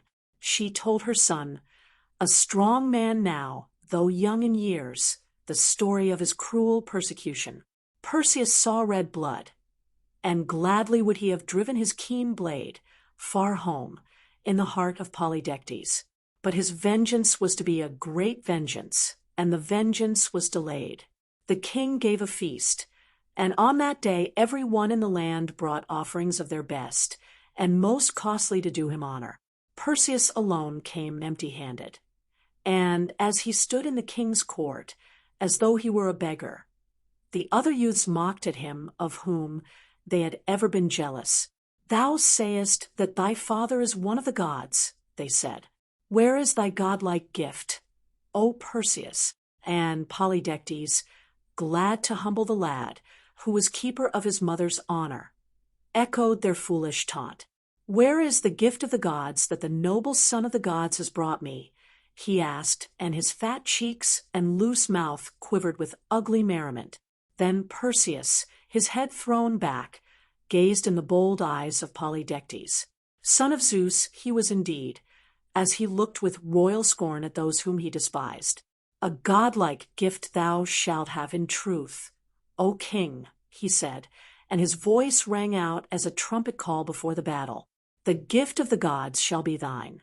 The gods helping me, thou shalt have the head of Medusa. A laugh, half-born, died in the throats of Polydectes and of those who listened, and Perseus strode out of the palace, a glow in his heart, for he knew that Pallas Athene had lit the fire that burned in him now, and that though he should shed the last drop of his life's blood to win what he sought, right would triumph, and wrong must be worsted. Still quivering with anger, Perseus went down to the blue sea that gently whispered its secrets to the shore on which he stood. If Pallas Athene would but come, he thought, if only my dreams might come true. For, like many a boy before, and since Perseus had dreamed of gallant, fearless deeds, like many a boy before, and since he had been the hero of a great adventure, so he prayed, "Come to me, I pray you, Pallas Athene, come, and let me dream true." His prayer was answered. Into the sky there came a little silver cloud that grew, and ever it grew nearer. And then, as in his dream, Pallas Athene came to him, and smiled on him as the sun smiles on the water in spring. Nor was she alone. Beside her stood Hermes of the winged shoes, and Perseus knelt before the two in worship. Then very gently Pallas Athene gave him counsel, and more than counsel she gave. In his hand she placed a polished shield, than which no mirror shone more brightly. Do not look at Medusa herself. Look only on her image here reflected. Then strike home hard and swiftly. And when her head is severed, wrap it in the goatskin on which the shield hangs. So wilt thou return in safety and in honor. But how, then, shall I cross the wet gray fields of this watery way? Asked Perseus. Would that I were a white-winged bird that schemes across the waves. And, with the smile of a loving comrade, Hermes laid his hand on the shoulder of Perseus. My winged shoes shall be thine, he said, and the white-winged sea-birds shalt thou leave far, far behind. Yet another gift is thine, said Athene. Gird on, as gift from the gods, this sword that is immortal. For a moment Perseus lingered. May I not bid farewell to my mother? He asked. May I not offer burnt offerings to thee and to Hermes and to my father Zeus himself? But Athene said nay. At his mother's weeping his heart might relent, and the offering that the Olympians desired was the head of Medusa. Then, like a fearless young golden eagle, Perseus spread out his arms, and the winged shoes carried him across the seas to the cold northern lands whither Athene had directed him. Each day his shoes took him a 7 days' journey, and ever the air through which he passed grew more chill, till at length he reached the land of everlasting snow, where the black ice never knows the conquering warmth of spring, and where the white surf of the moaning waves freezes solid even as it touches the shore. It was a dark, grim place to which he came, and in a gloomy cavern by the sea lived the Graeae, the 3 gray sisters that Athene had told him he must seek. Old and gray and horrible they were, with but one tooth amongst them, and but one eye. From hand to hand they passed the eye, and muttered and shivered in the blackness and the cold. Boldly Perseus spoke to them, and asked them to guide him to the place where Medusa and her sisters the Gorgons dwelt. No others know where they dwell, he said. Tell me, I pray thee, the way that I may find them. But the gray women were kin to the Gorgons, and hated all the children of men, and ugly was their evil mirth as they mocked at Perseus and refused to tell him where Medusa might be found. But Perseus grew wily in his desire not to fail, and as the eye passed from one withered, clutching hand to another, he held out his own strong young palm, and in her blindness one of the 3 placed the eye within it. Then the gray women gave a piteous cry, fierce and angry as the cry of old gray wolves that have been robbed of their prey, and gnashed upon him with their toothless jaws. And Perseus said, Wicked ye are, and cruel at heart, and blind shall ye remain forever, unless ye tell me where I may find the Gorgons. But tell me that, and I give back the eye. Then they whimpered and begged of him, and when they found that all their beseeching was in vain, at length they told him, Go south, they said, so far south that at length thou comest to the uttermost limits of the sea, to the place where the day and night meet. There is the garden of the Hesperides, and of them must thou ask the way. And give us back our eye. They wailed again most piteously, and Perseus gave back the eye into a greedy, trembling old hand, and flew south like a swallow that is glad to leave the gloomy, frozen lands behind. To the garden of the Hesperides he came at last, and amongst the myrtles and roses and sunny fountains he came on the nymphs who there guard the golden fruit, and begged them to tell him whither he must wing his way in order to find the Gorgons. But the nymphs could not tell. We must ask Atlas, they said, the giant who sits high up on the mountain and with his strong shoulders keeps the heavens and earth apart. And with the nymphs Perseus went up the mountain and asked the patient giant to guide him to the place of his quest. Far away I can see them, said Atlas, on an island in the great ocean. But unless thou wert to wear the helmet of Pluto himself, thy going must be in vain. What is this helmet? Asked Perseus. And how can I gain it? Didst thou wear the helmet of the ruler of dark places, thou wouldst be as invisible as a shadow in the blackness of night, answered Atlas. But no mortal can obtain it, for only the immortals can brave the terrors of the shadowy land and yet return. Yet if thou wilt promise me one thing, the helmet shall be thine. What wouldst thou? Asked Perseus. And Atlas said, For many a long year have I borne this earth, and I grow aweary of my burden. When thou hast slain Medusa, let me gaze upon her face, that I may be turned into stone and suffer no more forever. And Perseus promised, and at the bidding of Atlas one of the nymphs sped down to the land of the shades, and for 7 days Perseus and her sisters awaited her return. Her face was as the face of a white lily, and her eyes were dark with sadness when she came, but with her she bore the helmet of Pluto. And when she and her sisters had kissed Perseus and bidden him a sorrowful farewell, he put on the helmet and vanished away. Soon the gentle light of day had gone, and he found himself in a place where clammy fog blotted out all things, and where the sea was black as the water of that stream that runs through the Cocytus valley. And in that silent land where there is neither night nor day, nor cloud nor breeze nor storm, he found the cave of horrors in which the Gorgons dwelt. 2 of them, like monstrous swine, lay asleep, but a third woman paced about the hall, and ever turned her head from wall to wall, and moaned aloud and shrieked in her despair, because the golden tresses of her hair were moved by writhing snakes from side to side, that in their writhing oftentimes would glide on to her breast or shuddering shoulders white, or, falling down, the hideous things would light upon her feet, and, crawling thence, would twine their slimy folds upon her ankles fine. Vilja Moris, in the shield of Pallas Athene the picture was mirrored, and as Perseus gazed on it his soul grew heavy for the beauty and the horror of Medusa. And, oh, that it had been her foul sisters that I must slay, he thought at first, but then, to slay her will be kind indeed, he said. Her beauty has become corruption, and all the joy of life for her has passed into the agony of remembrance, the torture of unending remorse. And when he saw her brazen claws that still were greedy and lustful to strike and to slay, his face grew stern, and he paused no longer, but with his sword he smote her neck with all his might and main. And to the rocky floor the body of Medusa fell with brazen clang, but her head he wrapped in the goatskin, while he turned his eyes away. Aloft then he sprang, and flew swifter than an arrow from the bow of Diana.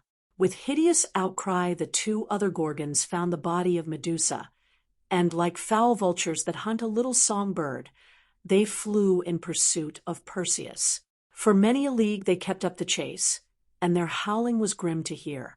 Across the seas they flew, and over the yellow sand of the Libyan desert, And as Perseus flew before them, some blood drops fell from the severed head of Medusa, and from them bred the vipers that are found in the desert to this day. But bravely did the winged shoes of Hermes bear Perseus on, and by nightfall the Gorgon sisters had passed from sight, and Perseus found himself once more in the garden of the Hesperides. Ere he sought the nymphs, he knelt by the sea to cleanse from his hands Medusa's blood. And still does the seaweed that we find on sea beaches after a storm bear the crimson stains. And when Perseus had received glad welcome from the fair dwellers in the garden of the Hesperides, he sought Atlas, that to him he might fulfill his promise. And eagerly Atlas beheld him, for he was aweary of his long toil. So Perseus uncovered the face of Medusa, and held it up for the Titan to gaze upon. And when Atlas looked upon her, whose beauty had once been pure and living as that of a flower in spring, and saw only anguish and cruelty, foul wickedness, and hideous despair, his heart grew like stone within him. To stone, too, turned his great, patient face, and into stone grew his vast limbs and strong, crouching back. So did Atlas the Titan become Atlas the mountain, and still his head, white crowned with snow, and his great shoulder far up in misty clouds, would seem to hold apart the earth and the sky. Then Perseus again took flight, and in his flight he passed over many lands and suffered weariness and want, and sometimes felt his faith growing low. Yet ever he sped on, hoping ever, enduring ever. In Egypt he had rest, and was fed and honored by the people of the land, who were fain to keep him to be one of their gods. And in a place called Chemis they built a statue of him when he had gone, and for many hundreds of years it stood there. And the Egyptians said that ever and again Perseus returned, and that when he came the Nile rose high, and the season was fruitful because he had blessed their land. Far down below him, as he flew one day, he saw something white on a purple rock in the sea. It seemed too large to be a snowy plumaged bird, and he darted swiftly downward that he might see more clearly. The spray lashed against the steep rocks of the desolate island, and showered itself upon a figure that at first he took to be a statue of white marble. The figure was but that of a girl, slight and very youthful, yet more fair even than any of the nymphs of the Hesperides. Invisible in his helmet of darkness, Perseus drew near, and saw that the fragile white figure was shaken by shivering sobs.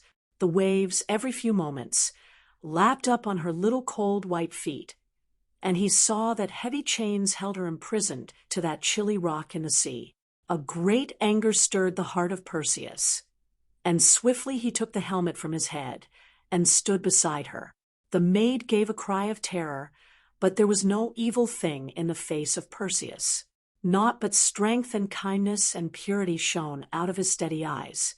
Thus, when very gently he asked her what was the meaning of her cruel imprisonment, she told him the piteous story, as a little child tells the story of its grief to the mother who comforts it. Her mother was Queen of Ethiopia, she said, and very, very beautiful. But when the queen had boasted that no nymph who played amongst the snow-crested billows of the sea was as fair as she, a terrible punishment was sent to her. All along the coast of her father's kingdom a loathsome sea monster came to hold its sway, and hideous were its ravages. Men and women, children and animals, all were equally desirable food for its insatiate maw, and the whole land of Ethiopia lay in mourning because of it. At last her father, the king, had consulted an oracle that he might find help to rid the land of the monster. And the oracle had told him that only when his fair daughter, Andromeda, had been sacrificed to the creature that scourged the seacoast would the country go free.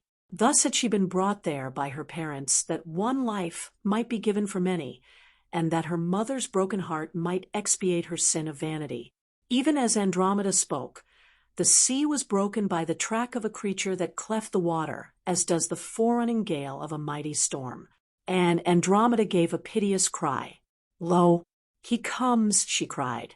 "Save me, ah, save me, I am so young to die." Then Perseus darted high above her, and for an instant hung poised like a hawk that is about to strike. Then, like the hawk that cannot miss its prey, swiftly did he swoop down and smote with his sword the devouring monster of the ocean. Not once, but again and again he smote, until all the water round the rock was churned into slime and blood-stained froth, and until his loathsome combatant floated on its back, mere carrion for the scavengers of the sea.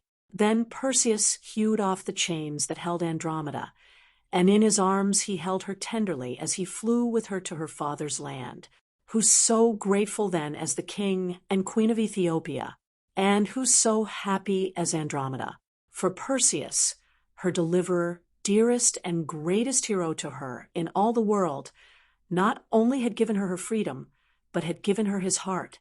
Willingly and joyfully her father agreed to give her to Perseus for his wife.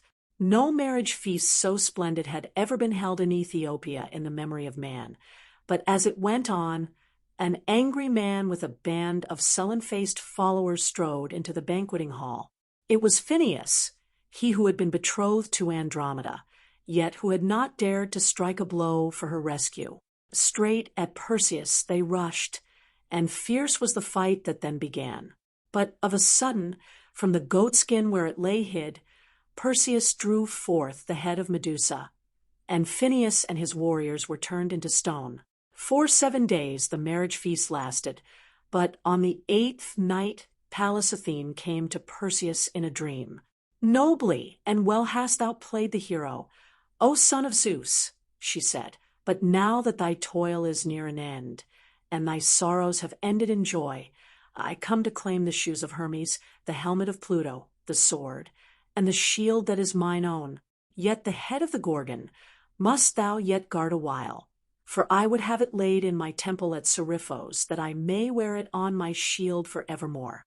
As she ceased to speak, Perseus awoke, and lo, the shield and helmet and the sword and winged shoes were gone, so that he knew that his dream was no false vision. Then did Perseus and Andromeda, in a red-prowed galley made by cunning craftsmen from Phoenicia, sail away westward, until at length they came to the blue water of the Aegean Sea, and saw rising out of the waves before them the rocks of Seriphos. And when the rowers rested on their long oars, and the red-prowed ship ground on the pebbles of the beach, Perseus and his bride sought Danae, the fair mother of Perseus. Black grew the brow of the son of Danae when she told him what cruel things she had suffered in his absence from the hands of Polydectes the king. Straight to the palace Perseus strode, and there found the king and his friends at their revels. For 7 years had Perseus been away, and now it was no longer a stripling who stood in the palace hall, but a man in stature and bearing like one of the gods. Polydectes alone knew him, and from his wine he looked up with mocking gaze. "So thou hast returned, O nameless son of a deathless god," he said. "Thou didst boast, but methinks thy boast was an empty one." But even as he spoke, the jeering smile froze on his face, and the faces of those who sat with him stiffened in horror. "O king," Perseus said, "I swore that, the gods helping me, thou shouldst have the head of Medusa. The gods have helped me. Behold the Gorgon's head." Wild horror in their eyes, Polydectes and his friends gazed on the unspeakable thing, and as they gazed they turned into stone, a ring of gray stones that still sit on a hillside of Seriphos. With his wife and his mother, Perseus then sailed away, for he had a great longing to take Danae back to the land of her birth, and to see if her father, Acrisius, still lived and might not now repent of his cruelty to her and to his grandson. But there he found that the sins of Acrisius had been punished, and that he had been driven from his throne and his own land by a usurper. Not for long did the sword of Perseus dwell in its scabbard, and speedily was the usurper cast forth, and all the men of Argos acclaimed Perseus as their glorious king. But Perseus would not be their king. "I go to seek Acrisius," he said. "My mother's father is your king." Again his galley sailed away, and at last, up the long Euboean sea they came to the town of Larissa, where the old king now dwelt. A feast and sports were going on when they got there, and beside the king of the land sat Acrisius, an aged man, yet a kingly one indeed. And Perseus thought, if I, a stranger, take part in the sports and carry away prizes from the men of Larissa, surely the heart of Acrisius must soften towards me. Thus did he take off his helmet and cuirass, and stood unclothed beside the youths of Larissa. And so godlike was he that they all said, amazed, surely this stranger comes from Olympus, and is one of the immortals. In his hand he took a discus, and full 5 fathoms beyond those of the others he cast it, and a great shout arose from those who watched, and Acrisius cried out as loudly as all the rest. Further still, they cried, further still canst thou hurl, thou art a hero indeed. And Perseus, putting forth all his strength, hurled once again, and the discus flew from his hand like a bolt from the hand of Zeus. The watchers held their breath, and made ready for a shout of delight as they saw it speed on, further than mortal man had ever hurled before. But joy died in their hearts when a gust of wind caught the discus as it sped and hurled it against Acrisius, the king. And with a sigh like the sigh that passes through the leaves of a tree as the woodman fells it, and it crashes to the earth, so did Acrisius fall and lie prone. To his side rushed Perseus, and lifted him tenderly in his arms. But the spirit of Acrisius had fled, and with a great cry of sorrow Perseus called to the people, behold me, I am Perseus, grandson of the man I have slain, who can avoid the decree of the gods. For many a year thereafter Perseus reigned as king, and to him and to his fair wife were born 4 sons and 3 daughters. Wisely and well he reigned, and when at a good old age death took him, and the wife of his heart, the gods, who had always held him dear, took him up among the stars to live for ever and ever. And there still, on clear and starry nights, we may see him holding the Gorgon's head. Near him are the father and mother of Andromeda, Cepheus and Cassiopeia, and close beside him stands Andromeda with her white arms spread out across the blue sky, as in the days when she stood chained to the rock. And those who sail the watery ways look up for guidance to one whose voyaging is done, and whose warfare is accomplished, and take their bearings from the constellation of Cassiopeia. Niobe. Like Niobe, all tears. Shakespeare. The quotation is an overworked quotation, like many another of those from Hamlet. Yet have half of those whose lips utter it more than the vaguest acquaintance with the story of Niobe and the cause of her tears? The noble group, attributed to Praxiteles, of Niobe and her last remaining child in the Uffizi Palace at Florence, has been so often reproduced that it also has helped to make the anguished figure of the Theban queen a familiar one in pictorial tragedy, so that as long as the works of those titans of art, Shakespeare and Praxiteles, endure, no other monument is wanted for the memory of Niobe. Like many of the tales of mythology, her tragedy is a story of vengeance wreaked upon a mortal by an angry god. She was the daughter of Tantalus, and her husband was Amphion, king of Thebes, himself a son of Zeus. To her were born 7 fair daughters and 7 beautiful and gallant sons, and it was not because of her own beauty, nor her husband's fame, nor their proud descent, and the greatness of their kingdom, that the queen of Thebes was arrogant in her pride. Very sure she was that no woman had ever borne children like her own children, whose peers were not to be found on earth, page 125, nor in heaven. Even in our own day there are mortal mothers who feel as Niobe felt. But amongst the immortals there was also a mother with children whom she counted as peerless. Latona, mother of Apollo and Diana, was magnificently certain that in all time, nor in eternity to come, could there be a son and daughter so perfect in beauty, in wisdom, and in power as the 2 that were her own. Loudly did she proclaim her proud belief, and when Niobe heard it she laughed in scorn. The goddess has a son and a daughter, she said. Beautiful and wise and powerful they may be, but I have borne 7 daughters and 7 sons, and each son is more than the peer of Apollo, each daughter more than the equal of Diana, the moon goddess, And to her boastful words Latona gave ear, and anger began to grow in her heart.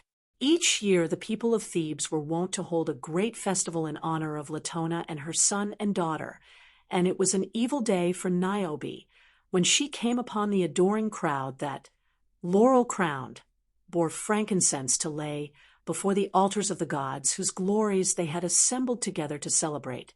"O foolish ones," she said, and her voice was full of scorn, "am I not greater than Latona? I am the daughter of a goddess, my husband, the king, the son of a god. Am I not fair? Am I not queenly as Latona herself? And, of a surety, I am richer by far than the goddess who has but one daughter and one son. Look on my 7 noble sons, behold the beauty of my 7 daughters, and see if they in beauty and all else do not equal the dwellers in Olympus." And when the people looked and shouted aloud, for in truth Niobe and her children were like unto gods, their queen said, "Do not waste thy worship, my people. Rather make the prayers to thy king and to me and to my children who buttress us round and make our strength so great that fearlessly we can despise the gods." In her home on the Cynthian mountain top, Latona heard the arrogant words of the queen of Thebes, and even as a gust of wind blows smoldering ashes into a consuming fire, her growing anger flamed into rage. She called Apollo and Diana to her, and commanded them to avenge the blasphemous insult which had been given to them and to their mother. And the twin gods listened with burning hearts. "Truly shalt thou be avenged," cried Apollo. "The shameless one shall learn that not unscathed goes she who profanes the honor of the mother of the deathless gods." And with their silver bows in their hands, Apollo, the smiter from afar, and Diana, the virgin huntress, hasted to Thebes. There they found all the noble youths of the kingdom pursuing their sports. Some rode, some were having chariot races, and excelling in all things were the 7 sons of Niobe. Apollo lost no time. A shaft from his quiver flew, as flies a bolt from the hand of Zeus, and the firstborn of Niobe fell, like a young pine broken by the wind, on the floor of his winning chariot. His brother, who followed him, went on the heels of his comrades swiftly down to the shades. 2 of the other sons of Niobe were wrestling together, their great muscles moving under the skin of white satin that covered their perfect bodies, and as they gripped each other, yet another shaft was driven from the bow of Apollo, and both lads fell, joined by one arrow, on the earth, and there breathed their lives away. Their elder brother ran to their aid, and to him, too, came death swift and sure. The 2 youngest, even as they cried for mercy to an unknown god, were hurried after them by the unerring arrows of Apollo. The cries of those who watched this terrible slaying were not long in bringing Niobe to the place where her sons lay dead. Yet even then her pride was unconquered, and she defied the gods and Latona, to whose jealousy she ascribed the fate of her 7 spears. "Not yet hast thou conquered, Latona," she cried. "My 7 sons lie dead, yet to me still remain the 7 perfect lovelinesses that I have borne. Try to match them. If thou canst with the beauty of thy 2, still am I richer than thou. O cruel and envious mother of 1 daughter and 1 son." But even as she spoke, Diana had drawn her bow, and as the scythe of a mower quickly cuts down, one after the other, the tall white blossoms in the meadow, so did her arrows slay the daughters of Niobe. When one only remained, the pride of Niobe was broken. With her arms round the little slender frame of her golden-haired youngest born, she looked up to heaven and cried upon all the gods for mercy. "She is so little," she wailed, "so young, so dear. Ah, spare me one," she said, "only one out of so many." But the gods laughed. Like a harsh note of music sounded the twang of Diana's bow. Pierced by a silver arrow, the little girl lay dead. The dignity of Latona was avenged. Overwhelmed by despair, King Amphion killed himself, and Niobe was left alone to gaze on the ruin around her. For 9 days she sat, a Greek Rachel, weeping for her children and refusing to be comforted because they were not. On the 10th day, the sight was too much even for the superhuman hearts of the gods to endure. They turned the bodies into stone and themselves buried them. And when they looked on the face of Niobe and saw on it a bleeding anguish that no human hand could stay, nor the word of any god comfort, the gods were merciful. Her grief was immortalized, for Niobe at their will became a stone, and was carried by a wailing tempest to the summit of Mount Sipylus, in Lydia, where a spring of Argos bore her name. Yet, although a rock was Niobe, from her blind eyes of stone the tears still flowed, a clear stream of running water, symbol of a mother's anguish and never-ending grief.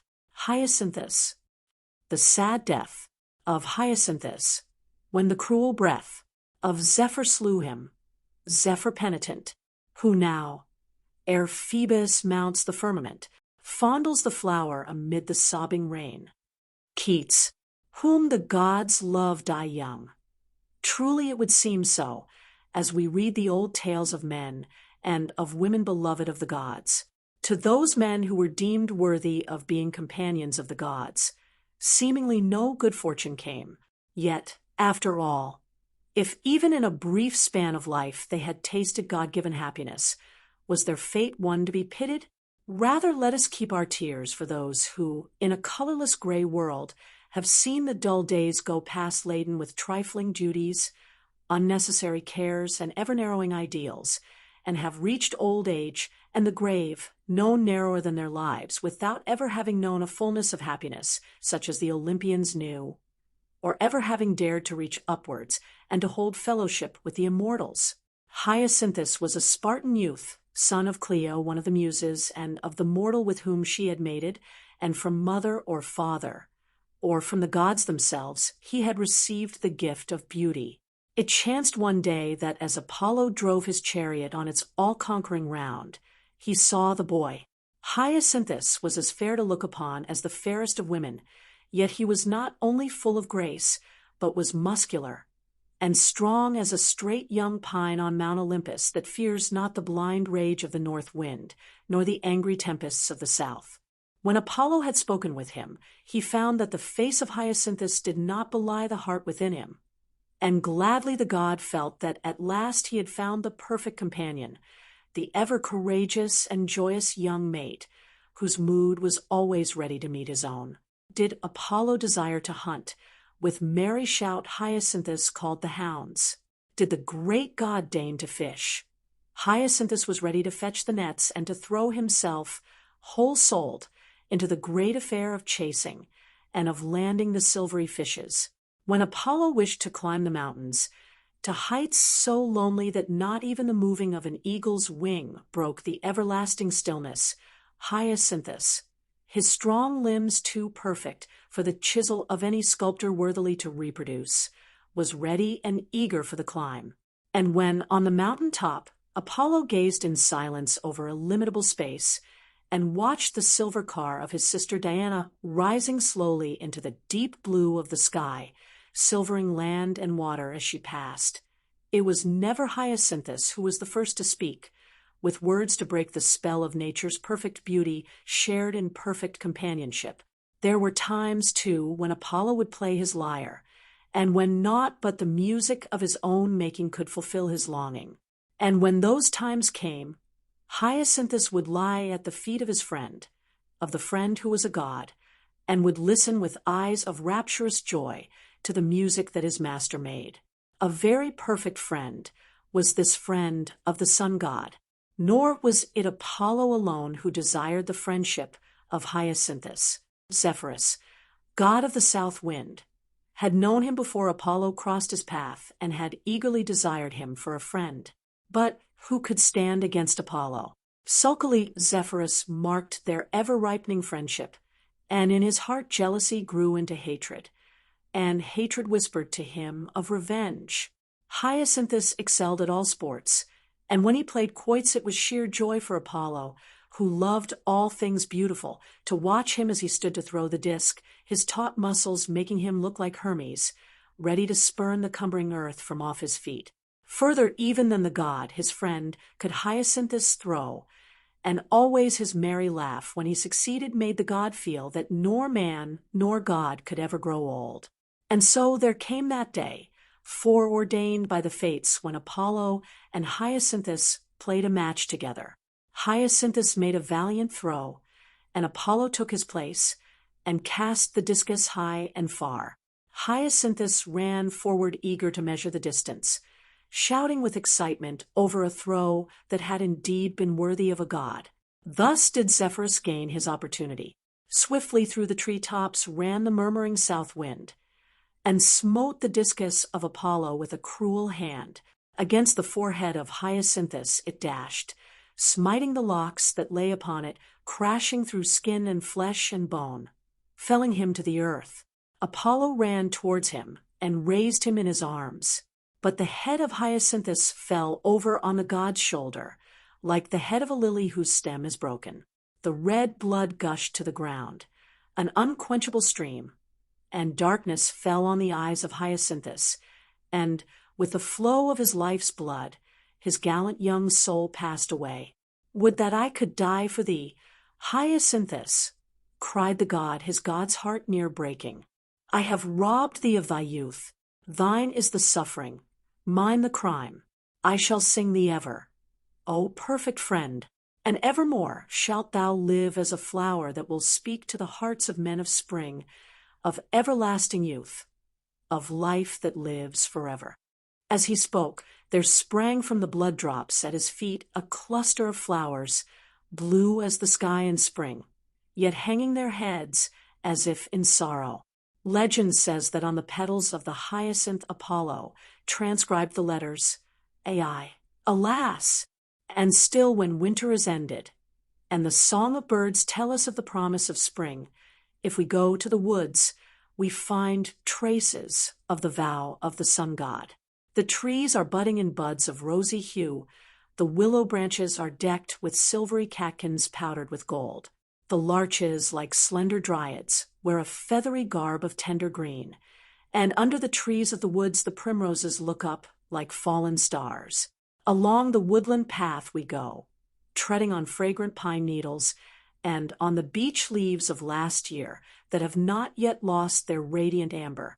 And at a turn of the way, the sun god suddenly shines through the great dark branches of the giants of the forest, and before us lies a patch of exquisite blue, as though a god had robbed the sky and torn from it a precious fragment that seems alive and moving between the sun and the shadow. And, as we look, the sun caresses it, and the south wind gently moves the little bell-shaped flowers of the wild hyacinth as it softly sweeps across them. So does Hyacinthus live on. So do Apollo and Zephyrus still love and mourn their friend, King Midas of the Golden Touch. In the plays of Shakespeare, we have three distinct divisions, three separate volumes. One deals with tragedy, another with comedy, a third with history. And a mistake made by the young in their aspect of life is that they do the same thing and keep tragedy and comedy severely apart, relegating them to separate volumes that, so they think, have nothing to do with each other. But those who have passed many milestones on the road know that history is the only right label for the book of life's many parts, and that the actors in the great play are in truth tragic comedians. This is the story of Midas, one of the chief tragic comedians of mythology. Once upon a time the kingdom of Phrygia lacked a king, and in much perplexity, the people sought help from an oracle. The answer was very definite. The first man who enters your city, riding in a car, shall be your king. That day there came slowly jogging into the city in their heavy wooden-wheeled wain the peasant Gordias and his wife and son, whose destination was the marketplace, and whose business was to sell the produce of their little farm and vineyard, fowls, a goat or two, and a page 135 couple of skins full of strong purple-red wine. An eager crowd awaited their entry, and a loud shout of welcome greeted them. And their eyes grew round, and their mouths fell open in amaze when they were hailed as king and queen and prince of Phrygia. The gods had indeed bestowed upon Gordias, the low-born peasant, a surprising gift, but he showed his gratitude by dedicating his wagon to the deity of the oracle and tying it up in its place with the wheeliest knot that his simple wisdom knew, pulled as tight as his brawny arms and strong rough hands could pull. Nor could anyone untie the famous Gordian knot, and therefore become, as the oracle promised, Lord of all Asia, until centuries had passed and Alexander the Great came to Phrygia and sliced through the knot with his all-conquering sword. In time Midas, the son of Gordias, came to inherit the throne and crown of Phrygia. Like many another not born and bred to the purple, his honors sat heavily upon him. From the day that his father's wain had entered the city amidst the acclamations of the people, he had learned the value of power, and therefore, from his boyhood onward, power, always more power, was what he coveted. Also his peasant father had taught him that gold could buy power, and so Midas ever longed for more gold, that could buy him a place in the world that no descendant of a long race of kings should be able to contest. And from Olympus the gods looked down and smiled, and vowed that Midas should have the chance of realizing his heart's desire. Therefore one day when he and his court were sitting in the solemn state that Midas required, there rode into their midst, tipsily swaying on the back of a gentle full-fed old gray ass, ivy-crowned, jovial and foolish, the satyr Silenus, guardian of the young god Bacchus. With all the deference due to the friend of a god, Midas treated this disreputable old pedagogue, and for 10 days and nights on end he feasted him royally. On the 11th day Bacchus came in search of his preceptor, and in deep gratitude bade Midas demand of him what he would, because he had done Silenus honor when to dishonor him lay in his power. Not even for a moment did Midas ponder. "I would have gold," he said hastily. "Much gold. I would have that touch by which all common and valueless things become golden treasures." And Bacchus, knowing that here spoke the son of peasants who many times had gone empty to bed after a day of toilful striving on the rocky uplands of Phrygia, looked a little sadly in the eager face of Midas, and answered, "Be it as thou wilt, thine shall be the golden touch." Then Bacchus and Silenus went away, a rout of singing revelers at their heels. And Midas quickly put to proof the words of Bacchus. An olive tree grew near where he stood, and from it he picked a little twig decked with leaves of softest gray, and lo, it grew heavy as he held it, and glittered like a piece of his crown. He stooped to touch the green turf on which some fragrant violets grew, and turf grew into cloth of gold, and violets lost their fragrance and became hard, solid, golden things. He touched an apple whose cheek grew rosy in the sun, and at once it became like the golden fruit in the garden of the Hesperides. The stone pillars of his palace, as he brushed past them on entering, blazed like a sunset sky. The gods had not deceived him. Midas had the golden touch. Joyously he strode into the palace and commanded a feast to be prepared, a feast worthy of an occasion so magnificent. But when Midas, with the healthy appetite of the peasant-born, would have eaten largely of the savory food that his cooks prepared, he found that his teeth only touched roast kid to turn it into a slab of gold, that garlic lost its flavor and became gritty as he chewed, that rice turned into golden grains, and curdled milk became a dower fit for a princess, entirely unnegotiable for the digestion of man. Baffled and miserable, Midas seized his cup of wine, but the red wine had become one with the golden vessel that held it, nor could he quench his thirst, for even the limpid water from the fountain was melted gold when it touched his dry lips. Only for a very few days was Midas able to bear the affliction of his wealth. There was nothing now for him to live for. He could buy the whole earth if he pleased, but even children shrank in terror from his touch, and hungry and thirsty and sick at heart, he wearily dragged along his weighty robes of gold. Gold was power. He knew well, yet of what worth was gold while he starved? Gold could not buy him life and health and happiness. In despair, at length he cried to the god who had given him the gift that he hated. "Save me, O Bacchus," he said. "A witless one am I, and the folly of my desire has been my undoing. take away from me the accursed golden touch, and faithfully and well shall I serve thee forever." Then Bacchus, very pitiful for him, told Midas to go to Sardis, the chief city of his worshippers, and to trace to its source the river upon which it was built. And in that pool, when he found it, he was to plunge his head, and so he would for evermore be freed from the golden touch. It was a long journey that Midas then took, and a weary and a starving man was he when at length he reached the spring where the river Pactolus had its source. He crawled forward, and timidly plunged in his head and shoulders.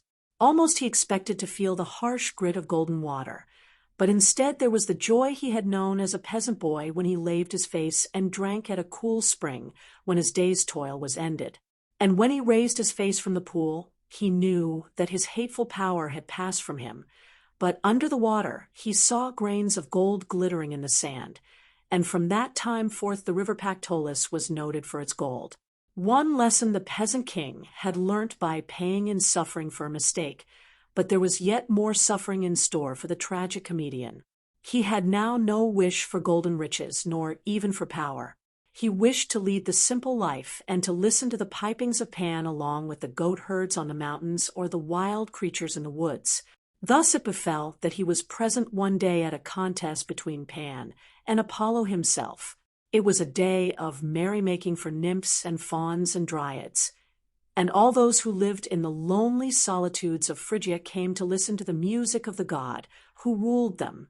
For as Pan sat in the shade of a forest one night and piped on his reeds until the very shadows danced, and the water of the stream by which he sat leapt high over the mossy stones it passed, and laughed aloud in its glee, the god had so gloried in his own power that he cried, "Who speaks of Apollo and his lyre? Some of the gods may be well pleased with his music, and mayhap a bloodless man or two, but my music strikes to the heart of the earth itself. It stirs with rapture the very sap of the trees, and awakes to life and joy the innermost soul of all things mortal." Apollo heard his boast, and heard it angrily. "Oh, thou whose soul is the soul of the untilled ground," he said, "wouldst thou place thy music that is like the wind in the reeds beside my music which is as the music of the spheres?" And Pan, splashing with his goat's feet amongst the water lilies of the stream on the bank of which he sat, laughed loudly and cried, "Yeah, would I, Apollo, willingly would I play thee a match, thou on my golden lyre, I on my reeds from the river." Thus did it come to pass that Apollo and Pan matched against each other their music, and King Midas was one of the judges. First of all Pan took his fragile reeds, and as he played, the leaves on the trees shivered, and the sleeping lilies raised their heads, and the birds ceased their song to listen, and then flew straight to their mates. And all the beauty of the world grew more beautiful, and all its terror grew yet more grim, and still Pan piped on, and laughed to see the nymphs and the fauns first dance in joyousness and then tremble in fear, and the buds to blossom, and the stags to bellow in their lordship of the hills. When he ceased, it was as though a tensely drawn string had broken, and all the earth lay breathless and mute, and Pan turned proudly to the golden-haired god, who had listened as he had spoken through the hearts of reeds to the hearts of men. "Canst, then, make music like unto my music, Apollo?" he said. Then Apollo, his purple robes barely hiding the perfection of his limbs, a wreath of laurel crowning his yellow curls, looked down at Pan from his godlike height and smiled in silence. For a moment his hand silently played over the golden strings of his lyre, and then his fingertips gently touched them, and every creature there who had a soul felt that that soul had wings, and the wings sped them straight to Olympus. Far away from all earth-bound creatures they flew, and dwelt in magnificent serenity amongst the immortals. No longer was there strife, or any dispeace. No more was there fierce warring between the actual and the unknown. The green fields and thick woods had faded into nothingness, and their creatures, and the fair nymphs and dryads, and the wild fauns and centaurs longed and fought no more, and man had ceased to desire the impossible, throbbing nature and passionately desiring life faded into dust before the melody that Apollo called forth, and when his strings had ceased to quiver, and only the faintly remembered echo of his music remained, it was as though the earth had passed away, and all things had become new. For the space of many seconds, all was silence. Then, in low voice, Apollo asked, "Ye who listen, who is the victor?" And earth and sea and sky, and all the creatures of earth and sky, and of the deep, replied as one, "The victory is thine, divine Apollo." Yet was there one dissentient voice. Midas, sorely puzzled, utterly ununderstanding, was relieved when the music of Apollo ceased. "If only Pan would play again," he murmured to himself. "I wish to live, and Pan's music gives me life. I love the woolly vine buds and the fragrant pine leaves, and the scent of the violets in the spring. The smell of the fresh plowed earth is dear to me, the breath of the kine that have grazed in the meadows of wild parsley and of asphodel. I want to drink red wine, and to eat and love and fight and work and be joyous and sad, fierce and strong and very weary, and to sleep the dead sleep of men, who live only as weak mortals do." Therefore he raised his voice and called very loud, "Pan's music is sweeter and truer and greater than the music of Apollo. Pan is the victor, and I, King Midas, give him the victor's crown." With scorn ineffable the sun god turned upon Midas, his peasant's face transfigured by his proud decision. For a little he gazed at him in silence, and his look might have turned a sunbeam to an icicle. Then he spoke. "The ears of an ass have heard my music," he said. "Henceforth shall Midas have ass's ears." And when Midas, in terror, clapped his hands to his crisp black hair, he found growing far beyond it the long, pointed ears of an ass. Perhaps what hurt him most as he fled away was the shout of merriment that came from Pan. And fauns and nymphs and satyrs echoed that shout most joyously. Willingly would he have hidden in the woods, but there he found no hiding place. The trees and shrubs and flowering things seemed to shake in cruel mockery. Back to his court he went and sent for the court hairdresser, that he might bribe him to devise a covering for these long, peaked, hairy symbols of his folly. Gladly the hairdresser accepted many and many oboli, many and many golden gifts, and all Phrygia wondered, while it copied the strange headdress of the king. But although much gold had bought his silence, the court barber was unquiet of heart. All day and all through the night he was tormented by his weighty secret. And then, at length, silence was to him a torture too great to be borne. He sought a lonely place, there dug a deep hole, and, kneeling by it, softly whispered to the damp earth, "King Midas has ass's ears." Greatly relieved, he hastened home, and was well content until, on the spot where his secret lay buried, rushes grew up. And when the winds blew through them, the rushes whispered for all those who passed by to hear, "King Midas has ass's ears. King Midas has ass's ears." Those who listen very carefully to what the green rushes in marshy places whisper as the wind passes through them may hear the same thing to this day. And those who hear the whisper of the rushes may, perhaps, give a pitying thought to Midas, the tragic comedian of mythology. Cyx and Halcyone, St. Martin's Summer, Halcyon Days, King Henry VI, I, 131. Halcyon Days. How often is the expression made use of? How seldom do its users realize from whence they have borrowed it?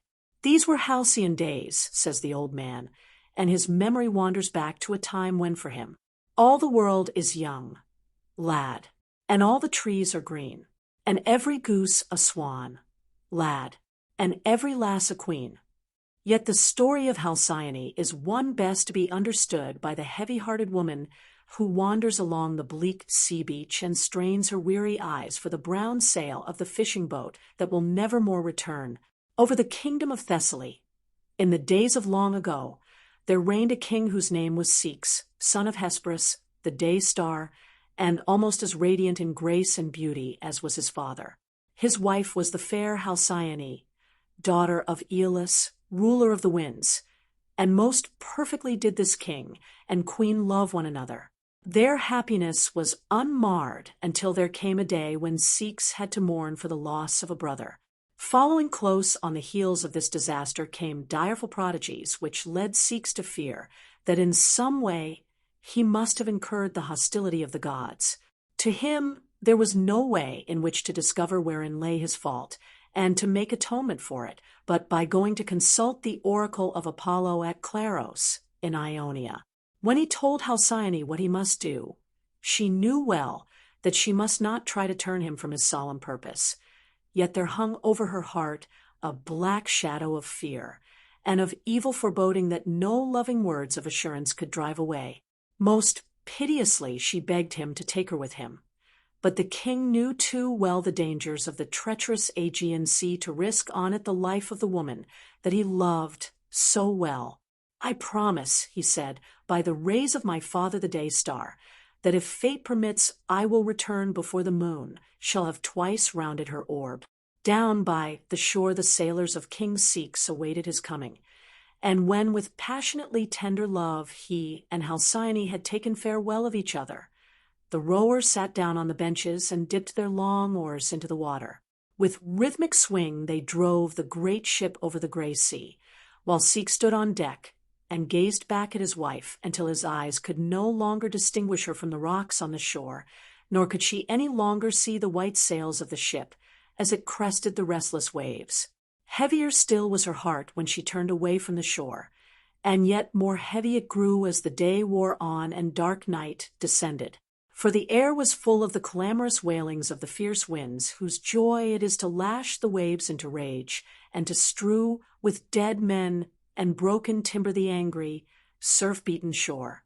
"My king," she sighed to herself, "my king, my own," and through the weary hours she prayed to the gods to bring him safely back to her, and many times she offered fragrant incense to Juno, protectress of women, that she might have pity on a woman whose husband and true lover was out in the storm, a plaything for ruthless winds and waves. A helpless plaything was the king of Thessaly, long ere the dim evening light had made of the shore of his own land a faint, gray line. The white-maned horses of Poseidon, king of the seas, began to rear their heads, and as night fell, a black curtain blotting out every landmark, and all homelike things, the east wind rushed across the Aegean Sea, smiting the seahorses into madness, seizing the sails with cruel grasp and casting them in tatters before it, snapping the mast as though it were but a dry reed by the river. Before so mighty a tempest no oars could be of any avail, and for a little time only the winds and waves gamboled like a half-sated wolf-pack over their helpless prey. With hungry roar the great weight of black water stove in the deck, and swept the sailors out of the ship to choke them in its icy depths, and ever it would lift the wounded thing high up on its foaming white crests as though to toss it to the dark sky, and ever again would suck it down into the blackness, while the shrieking winds drove it onward with howling taunts and mocking laughter. While life stayed in him, Ceyx, page 147, thought only of Halcyone. He had no fear. Only the fear of the grief his death must bring to her, who loved him as he loved her, his peerless queen, his Halcyone. His prayers to the gods were prayers for her. For himself he asked one thing only, that the waves might bear his body to her sight, so that her gentle hands might lay him in his tomb. With shout of triumph that they had slain a king, winds and waves seized him even as he prayed, and the day-star that was hidden behind the black pall of the sky knew that his son, a brave king and a faithful lover, had gone down to the shades. When dawn, the rosy-fingered, had come to Thessaly, Halcyone, white-faced and tired-eyed, anxiously watched the sea, that still was tossing in half-savage mood. Eagerly she gazed at the place where last the white sail had been seen. Was it not possible that Ceyx, having weathered the gale, might for the present have foregone his voyage to Ionia, and was returning to her to bring peace to her heart? But the sea-beach was strewn with wrack, and the winds still blew bits of tattered surf along the shore, and for her there was only the heavy labor of waiting, of waiting and of watching for the ship that never came. The incense from her altars blew out in heavy sweetness, to meet the bittersweet tang of the seaweed that was carried in by the tide, for Halcyone prayed on, fearful, yet hoping that her prayers might still keep safe her man, her king, her lover. She busied herself in laying out the garments he would wear on his return, and in choosing the clothes in which she might be fairest in his eyes. This robe, as blue as the sky in page 148, spring silver-bordered, as the sea in kind mood is bordered with a feathery silver fringe. She could recall just how Sikhs looked when first he saw her wear it. She could hear his very tones as he told her that of all queens she was the peeress, of all women the most beautiful, of all wives the most dear. Almost she forgot the horrors of the night. So certain did it seem that his dear voice must soon again tell her the words that have been love's litany since ever time began. In the ears of Juno those petitions for him, whose dead body was even then being tossed hither and thither by the restless waves, his murderers, came at last to be more than even she could bear. She gave command to her handmaiden Iris to go to the palace of Somnus, god of sleep and brother of death, and to bid him send to Halcyone a vision in the form of Sikhs to tell her that all her weary waiting was in vain. In a valley among the black Cimmerian mountains the death god Somnus had his abode. In her rainbow-hued robes, Iris darted through the sky at her mistress's bidding, tinging, as she sped through them, the clouds that she passed. It was a silent valley that she reached at last. Here the sun never came, nor was there ever any sound to break the silence. From the ground the noiseless gray clouds, whose work it is to hide the sun and moon, rose softly and rolled away up to the mountain tops and down to the lowest valleys to work the will of the gods. All around the cave lurked the long dark shadows that bring fear to the heart of children, and that, at nightfall, hasten the steps of the timid, page 149 wayfarer. No noise was there, but from far down the valley there came a murmur so faint and so infinitely soothing that it was less a sound than of a lullaby remembered in dreams. For past the valley of sleep flow the waters of Lethe, the river of forgetfulness. Close up to the door of the cave where dwelt the twin brothers. Sleep and death, blood-red poppies grew, and at the door itself stood shadowy forms, their fingers on their lips, enjoining silence on all those who would enter in, amaranth-crowned, and softly waving sheaves of poppies that bring dreams from which there is no awakening. There was there no gate with hinges to creak or bars to clang, and into the stilly darkness Iris walked unhindered. From outer cave to inner cave she went, and each cave she left behind was less dark than the one that she entered. In the innermost room of all, on an ebony couch draped with sable curtains, the god of sleep lay drowsing. His garments were black, strewn with golden stars.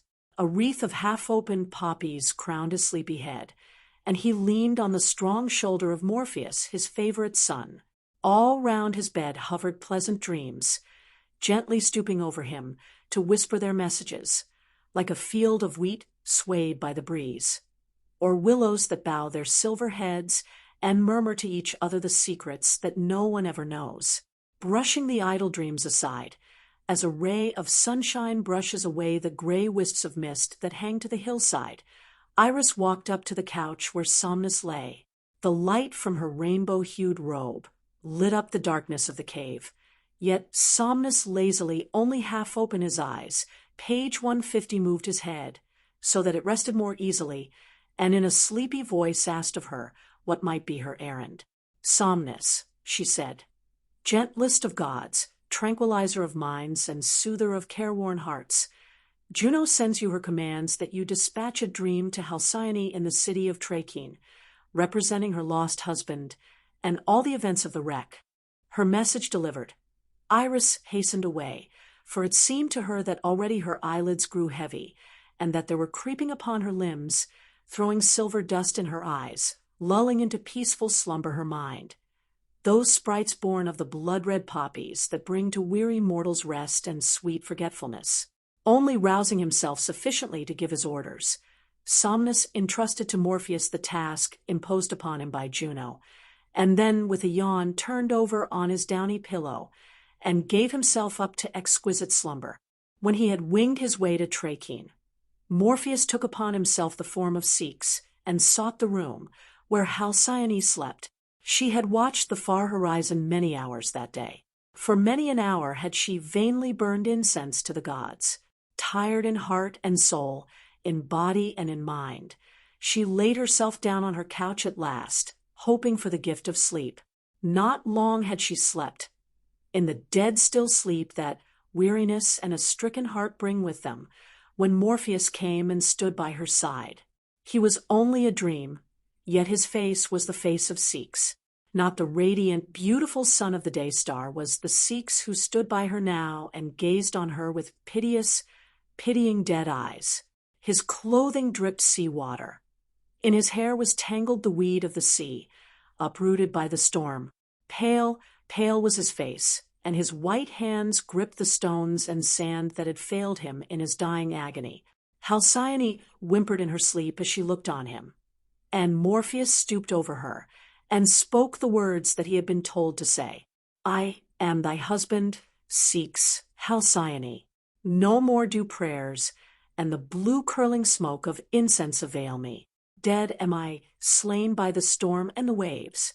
On my dead, white face the skies look down, and the restless sea tosses my chill body that still seeks thee, seeking a haven in thy dear arms, seeking rest on thy warm, loving heart. With a cry Halcyone started up, but Morpheus had fled, and there were no wet footprints nor drops of sea-water on the floor, marking, as she had hoped, the way that her lord had taken. Not again did sleep visit her that night. A gray, cold morning dawned and found her on the seashore. As ever, her eyes sought the far horizon, but no white sail, a messenger of hope, was there to greet her. Yet surely she saw something, a black speck like a ship driven on by the long oars of mariners who knew well the path to home through the watery ways. From far away in the gray it hasted towards her. And then there came to Halcyone the knowledge that no ship was this thing, but a lifeless body, swept onwards by the hurrying waves.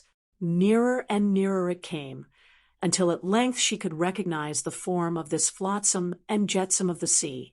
With heart that broke as she uttered the words, she stretched out her arms and cried aloud, O Ceyx, my beloved, is it thus that thou returnest to me? To break the fierce assaults of sea and of storm there had been built out from the shore a mole, and onto this barrier leapt the distraught Halcyone. She ran along it, and when the dead, white body of the man she loved was still out of reach, she prayed her last prayer, a wordless prayer of anguish to the gods. Only let me get near him, she breathed. Grant only that I nestle close against his dear breast. Let me show him that, living or dead, I am his, and he mine forever.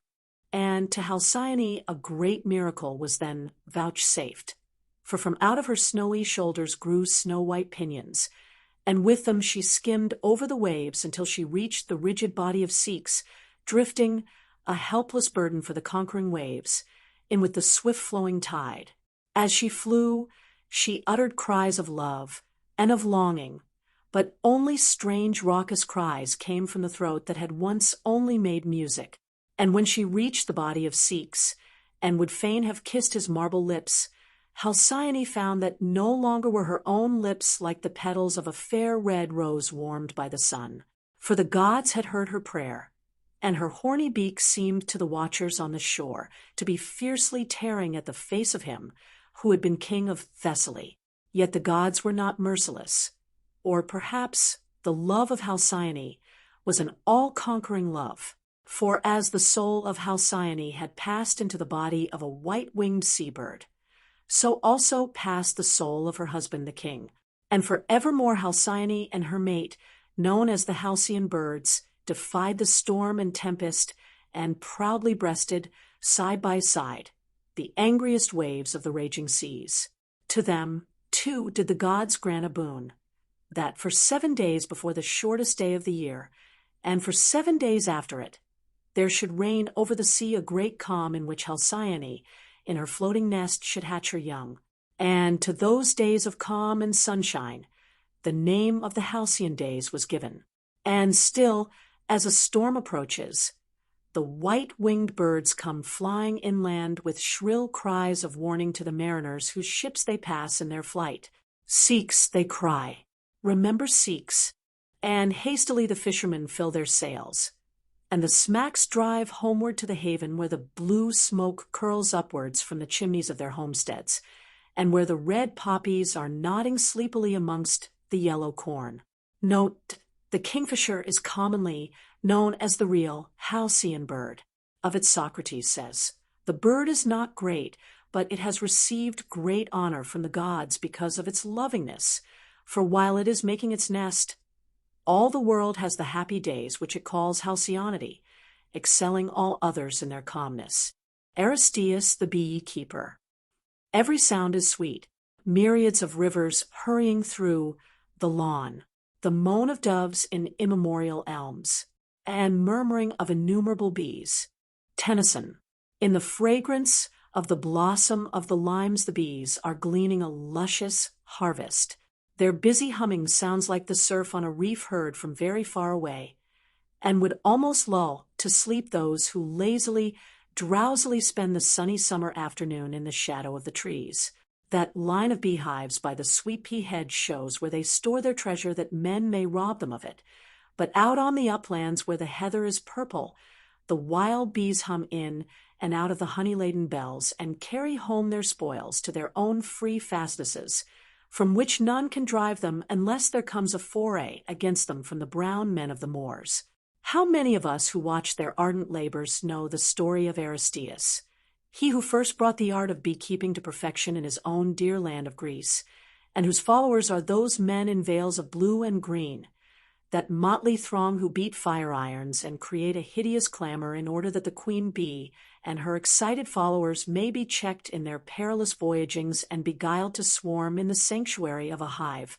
Aristeus was a shepherd, the son of Cyrene, a water nymph, and to him there had come one day, as he listened to the wild bees humming amongst the wild thyme, the great thought that he might conquer these busy workers and make their toil his gain.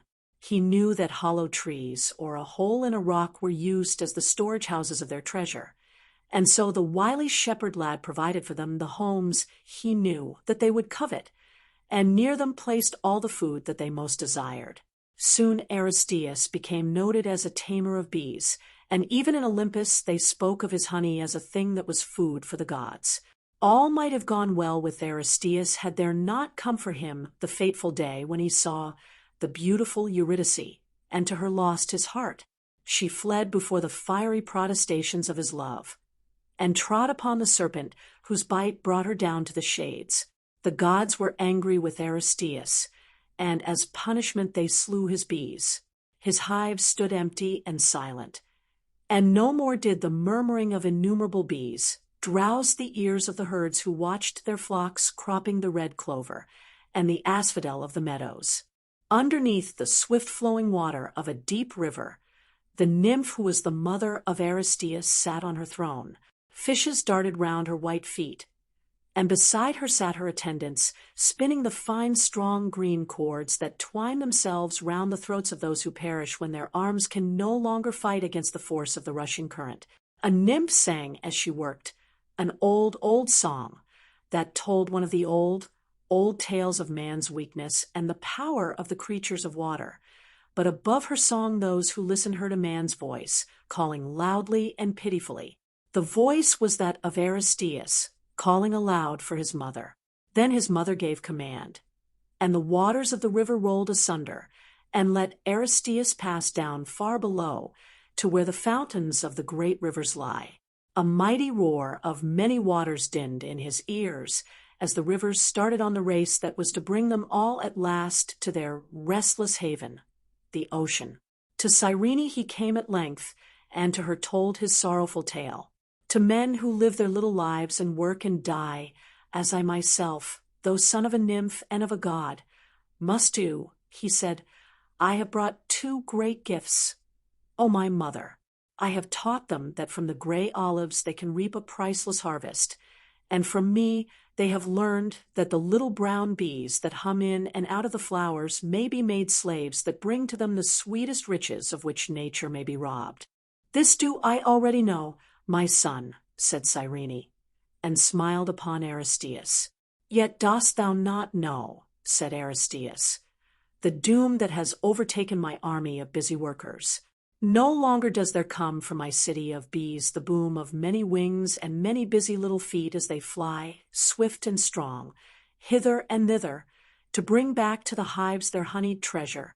The comb is empty, the bees are all dead, or if not dead, they have forsaken me forever. Then spoke Cyrene. Hast heard, my son, she said, of Proteus? It is he who herds the flocks of the boundless sea, on days when the south wind and the north wind wrestle together, and when the wind from the east smites the west wind in shame before him. Thou mayst see him raise his snowy head and long white beard above the gray-green waves of the sea, and lash the white-maned, unbridled, fierce seahorses into fury before him. Proteus only, none but Proteus, can tell thee by what art thou canst win thy bees back once more. Then Aristeus with eagerness questioned his mother how he might find Proteus and gain from him the knowledge that he sought, and Cyrene answered, No matter how piteously thou dost entreat him, never, save by force, wilt thou gain his secret from Proteus. Only if thou canst chain him by guile as he sleeps, and hold fast the chains, undaunted by the shapes into which he has the power to change himself, wilt thou win his knowledge from him. Then Cyrene sprinkled her son with the nectar of the deathless gods, and in his heart there was born a noble courage, and through him a new life seemed to run. Lead me now to Proteus. O my mother, he said, and Cyrene left her throne and led him to the cave where Proteus, herdsman of the seas, had his dwelling. Behind the seaweed-covered rocks Aristeus concealed himself, while the nymph used the fleecy clouds for her covering. And when Apollo drove his chariot across the high heavens at noon, and all land and all sea were hot as molten gold, Proteus with his flocks returned to the shade of his great cave by the sobbing sea, and on its sandy floor he stretched himself, and soon lay, his limbs all lax and restful, in the exquisite joy of a dreamless sleep. From behind the rocks Aristeus watched him, and when at length he saw that Proteus slept too soundly to wake gently, he stepped forward, and on the sleep-drowsed limbs of Proteus fixed the fetters that made him his captive. Then, in joy and pride at having been the undoing of the shepherd of the seas, Aristeus shouted aloud, and Proteus, awaking, swiftly turned himself into a wild boar with white tusks that lusted to thrust themselves into the thighs of Aristeus. But Aristeus, unflinching, kept his firm hold of the chain. Next did he become a tiger, tawny and velvet black, and fierce to devour. And still Aristeus held the chain, and never let his eye fall before the glare of the beast that sought to devour him. A scaly dragon came next, breathing out flames, and yet Aristeus held him. Then came a lion, its yellow pelt scented with the lust of killing, and while Aristeus yet strove against him, there came to terrify his listening ears the sound of fire that lapped up and thirstily devoured all things that would stand against it. And ere the crackle of the flames and their great sigh of fierce desire had ceased, there came in his ears the sound of many waters, the booming rush of an angry river in furious flood, the irresistible command of the almighty waves of the sea. Yet still Aristeus held the chains, and at last Proteus took his own shape again, and with a sigh like the sigh of winds and waves on the desolate places where ships become wrecks, and men perish, and there is never a human soul to save or to pity them, he spoke to Aristeus. Puny one, he said, and puny are thy wishes, because thou didst by thy foolish wooing send the beautiful Eurydice swiftly down to the shades, and break the heart of Orpheus, whose music is the music of the immortals. The bees that thou hast treasured have left their hives empty and silent. So little are the bees, so great, O Aristeus, the bliss or woe of Orpheus and Eurydice.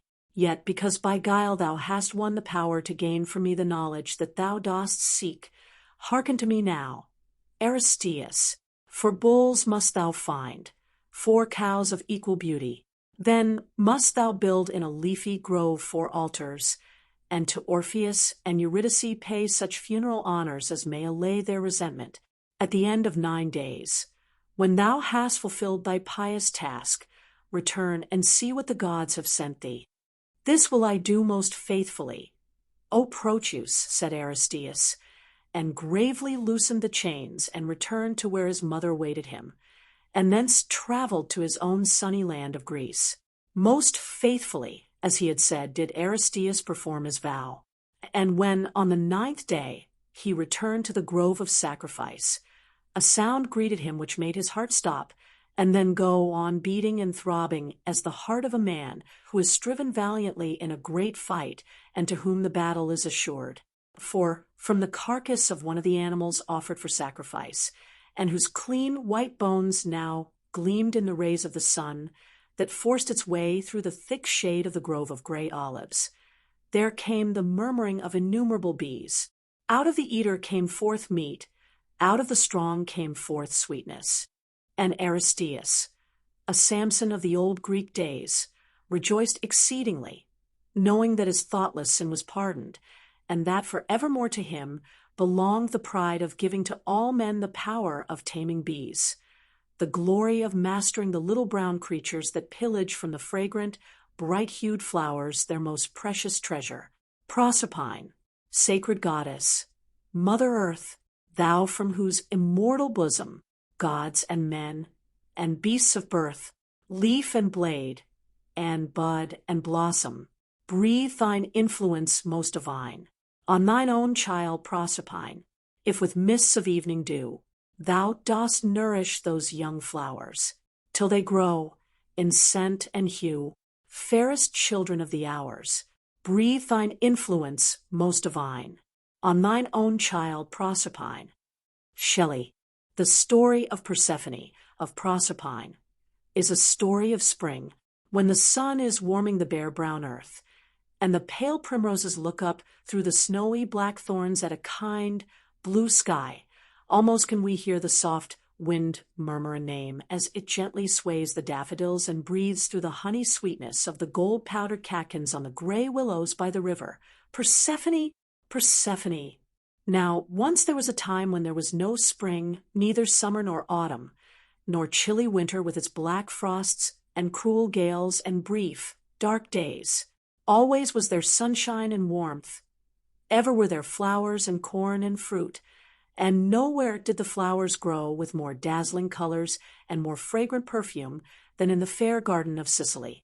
To Demeter, the earth mother, was born a daughter more fair than any flower that grew, and ever more dear to her became her child, the lovely Proserpine, by the blue sea. In the Sicilian meadows, Proserpine and the fair nymphs who were her companions spent their happy days. Too short were the days for all their joy, and Demeter made the earth yet fairer than it was that she might bring more gladness to her daughter Proserpine. Each day the blossoms that the nymphs twined into garlands grew more perfect in form and in hue, but from the anemones of royal purple and crimson and the riotous red of geraniums, Proserpine turned one morning with a cry of gladness, for there stood before her beside a little stream, on one erect, slim stem, a wonderful narcissus with 100 blossoms. Her eager hand was stretched out to pluck it, when a sudden black cloud overshadowed the land, and the nymphs, with shrieks of fear, fled swiftly away. And as the cloud descended, there was heard a terrible sound, as of the rushing of many waters or the roll of the heavy wheels of the chariot of one who comes to slay.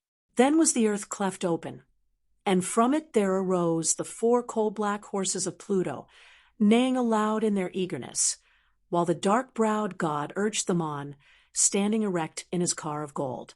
The coal-black horses rise. They rise. O mother, mother, lo she cries, Persephone, Persephone. O light, light, light, she cries. Farewell, The coal-black horses wait for me. O shade of shades, where I must dwell, Demeter, mother, far from thee.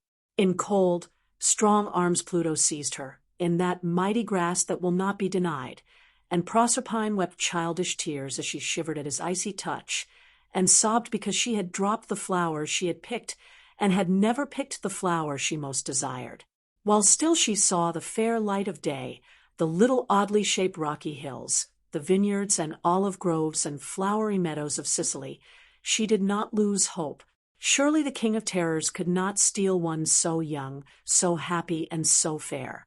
She had only tasted the joy of living, and fain she would drink deeper in the coming years. Her mother must surely save her, her mother who had never yet failed her, her mother and the gods. But ruthless as the mower whose scythe cuts down the seeded grass and the half-open flower and lays them in swathes on the meadow, Pluto drove on. His iron-colored reins were loose on the black manes of his horses, and he urged them forward by name till the froth flew from their mouths like the foam that the furious surf of the sea drives before it in a storm. Across the bay, and along the bank of the river Anapus they galloped, until, at the river head, they came to the pool of Cyane. He smote the water with his trident, and downward into the blackness of darkness his horses passed, and Proserpine knew no more the pleasant light of day. What ails her that she comes not home? Demeter seeks her far and wide, and gloomy-browed doth ceaseless roam, from many a morn till eventide. My life, immortal though it be, is not, she cries, for want of thee, Persephone. So, to the great Earth Mother came the pangs that have drawn tears of blood from many a mortal mother's heart for a child born off to the shades. My life is not for want of thee. Persephone, Persephone. The cry is borne down through the ages, to echo and re-echo so long as mother's love and death is still unchained. Over land and sea, from where dawn, the rosy-fingered, rises in the east, to where Apollo cools the fiery wheels of his chariot in the waters of far western seas, the goddess sought her daughter. With a black robe over her head, and carrying a flaming torch in either hand, for 9 dreary days she sought her loved one. And yet for 9 more weary days and 9 sleepless nights the goddess, racked by human sorrow, sat in hopeless misery. The hot sun beat upon her by day.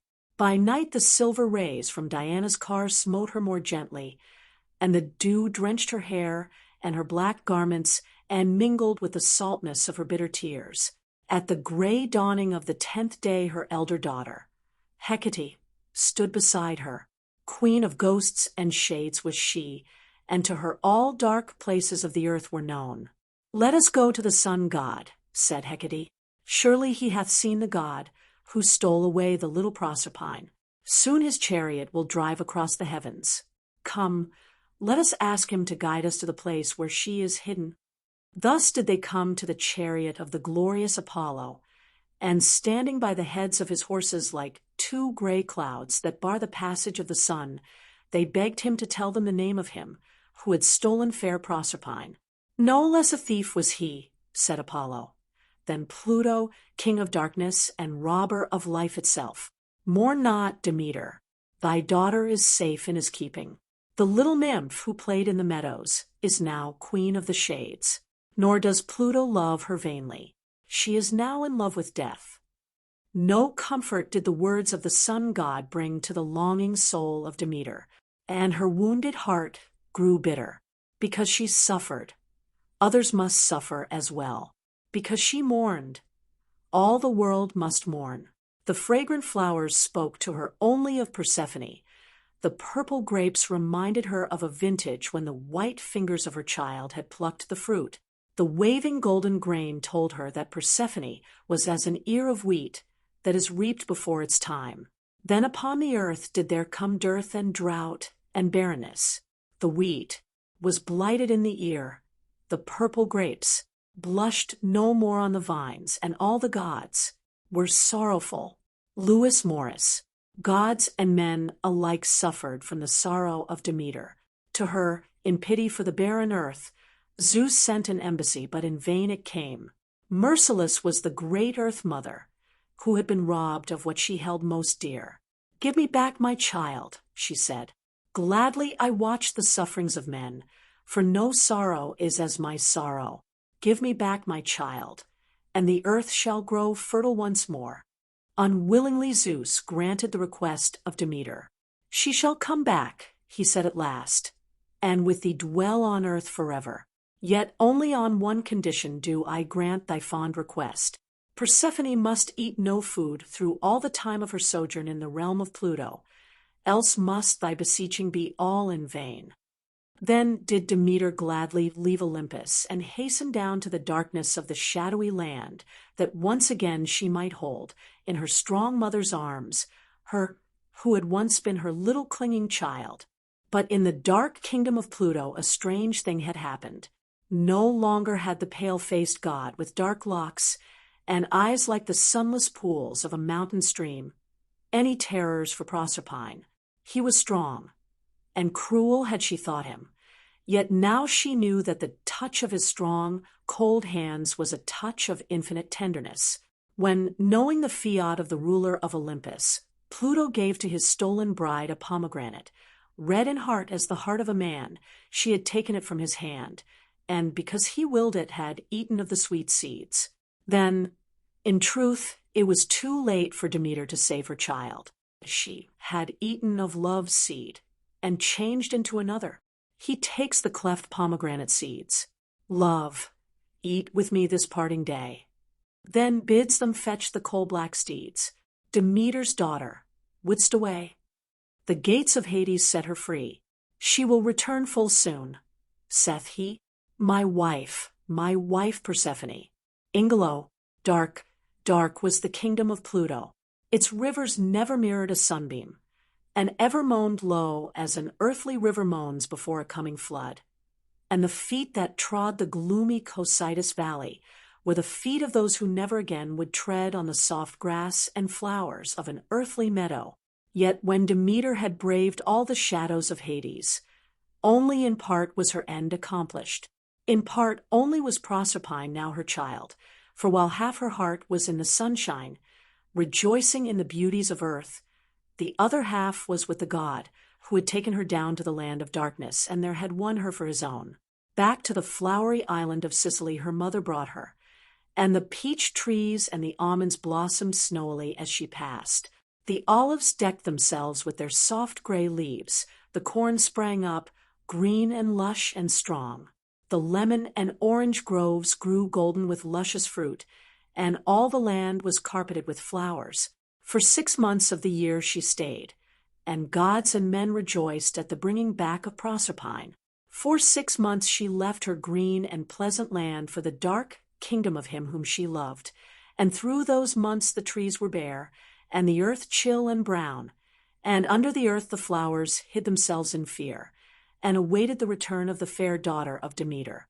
And evermore has she come and gone, and seed time and harvest have never failed, and the cold, sleeping world has awaked and rejoiced, and heralded with the song of birds, and the bursting of green buds, and the blooming of flowers, the resurrection from the dead, the coming of spring. Time calls and change, commands both men and gods, and speeds us on. We know not whither, but the old earth smiles, spring after spring, and the sea bursts again out of its prison mold, and the dead lives renew themselves and rise aloft and soar, and are transformed, clothing themselves with change, till the last change be done. Lewis Morris, Latona, and the rustics, through the tropic nights their sonorous, bell-like booming can be heard coming up from the marshes, and when they are unseen, the song of the bullfrogs would suggest creatures full of solemn dignity. The croak of their lesser brethren is less impressive, yet there is no escape from it on those evenings when the dragonfly's iridescent wings are folded in sleep, and the birds in the branches are still, when the lilies on the pond have closed their golden hearts, and even the late-feeding trout have ceased to plop and to make eddies in the quiet water. Croak, croak, croak, they go. Croak, croak, croak. It is unceasing, unending. It goes on like the whir of the wheels of a great clock that can never run down, a melancholy complaint against the hardships of destiny, a raucous protest against things as they are. This is the story of the frogs that have helped to point the jibes of Aristophanes, the morals of Aesop, and which have always been more or less regarded as the low comedians of the animal world. Latona, or Leto, was the goddess of dark nights, and upon her the mighty Zeus bestowed the doubtful favor of his errant love. Great was the wrath of Hera, his queen, when she found that she was no longer the dearest wife of her omnipotent lord, and with furious upbraidings she banished her rival to earth. And when Latona had reached the place of her exile, she found that the vengeful goddess had sworn that she would place her everlasting ban upon anyone, mortal or immortal, who dared to show any kindness or pity to her, whose only fault had been that Zeus loved her. From place to place she wandered, an outcast even among men, until at length she came to Lycia. One evening, as the darkness of which she was goddess had just begun to fall, she reached a green and pleasant valley. The soft, cool grass was a delight to her tired feet, and when she saw the silvery gleam of water, she rejoiced, for her throat was parched and her lips dry, and she was very weary. By the side of this still pond, where the lilies floated, there grew lithe gray willows and fresh green osiers, and these were being cut by a crowd of chattering rustics. Humbly, for many a rude word and harsh rebuff had the dictum of Hera brought her during her wanderings, Latona went to the edge of the pond, and kneeling down, was most thankfully about to drink when the peasants espied her. Roughly and rudely they told her to be gone, nor dare to drink unbidden of the clear water beside which their willows grew. Very pitifully Latona looked up in their churlish faces, and her eyes were as the eyes of a doe that the hunters have pressed very hard. "Surely, good people," she said, and her voice was sad and low, "water is free to all. Very far have I traveled, and I am aweary almost to death. Only grant that I dip my lips in the water for one deep draught. Of thy pity grant me this boon, for I perish of thirst." Harsh and coarse were the mocking voices that made answer. Coarser still were the jests that they made. Then one, bolder than his fellows, spurned her kneeling figure with his foot, while another brushed before her, and stepping into the pond, defiled its clarity by churning up the mud that lay below with his great splay feet. Loudly the peasants laughed at this merry jest, and they quickly followed his lead, as brainless sheep will follow the one that scrambles through a gap. Soon they were all joyously stamping and dancing in what had so lately been a pellucid pool. The water lilies and blue forget-me-nots were trodden down. The fish that had their homes under the mossy stones in terror fled away. Only the mud came up, filthy, defiling, and the rustics laughed in loud and foolish laughter to see the havoc they had wrought. The goddess Latona rose from her knees. No longer did she seem a mere woman, very weary, hungry, and athirst, traveled over far. In their surprised eyes she grew to a stature that was as that of the deathless gods, and her eyes were dark as an angry sea at even. "Shameless ones," she said, in a voice as the voice of a storm that sweeps destroyingly over forest and mountain. "Ah, shameless ones, is it thus that thou wouldst defy one who has dwelt on Olympus? Behold, from henceforth shalt thou have thy dwelling in the mud of the green-scummed pools, thy homes in the water that thy flat feet have defiled." As she spoke, a change, strange and terrible, passed over the forms of the trampling peasants. Their stature shrank, they grew squat and fat, their hands and feet were webbed, and their grinning mouths became great, sad, gaping openings by which to swallow worms and flies. Green and yellow and brown were their skins, and when they would fain have cried aloud for mercy, from their throats there would come only the croak, croak, croak that we know so well. And when, that night, the goddess of darkness was wrapped in peace in the black, silver star-bespangled robe that none could take from her, there arose from the pond over which the gray willows hung, weeping, the clamor of a great lamentation. Yet no piteous words were there, only the incessant, harsh complaint of the frogs that we hear in the marshes. From that time the world went well with Latona. Down to the seashore she came, and when she held out her arms in longing appeal to the Aegean islands that lay like purple flowers strewn, far apart on a soft carpet of limpid blue, Zeus heard her prayer. He asked Poseidon to send a dolphin to carry the woman he loved to the floating island of Delos, and when she had been born there in safety, he chained the island with chains of adamant to the golden sanded floor of the sea. And on this sanctuary there were born to Latona twin children, thereafter to be amongst the most famed of the deathless gods, the god and goddess, Apollo and Diana. Those hinds that were transformed to frogs railed at Latona's twin-born progeny, which after held the sun and moon in fee. Milton. Yet are there times, as we look at the squat, bronze bodies of the frogs, green bronze, dark brown spotted, and all flecked with gold, the turned-down corners of their wistful mouths, their very exquisite black velvety eyes with golden rims, when the piteous croaks that come forth from their throats of pale daffodil color do indeed awake a sympathy with their appeal against the inexorable decrees of destiny. We did not know, we did not understand. Pity us, ah, pity us. Croak, croak, croak, Echo and Narcissus. In the solitudes of the hills we find her, and yet we may come on her unawares in the din of a noisy city. She will answer us where the waves are lashing themselves against the rugged cliffs of our own British coast. Or we may find her where the great yellow pillars of fallen temples lie hot in the sun close to the vivid blue water of the African Sea. At nightfall on the lonely northern moors, she mimics the cry of a wailing bird that calls for its mate, but it is she who prolongs the roll of the great organ in a vast cathedral, she who repeats the rattle and crack and boom of the guns, no matter in what land the war may be raging.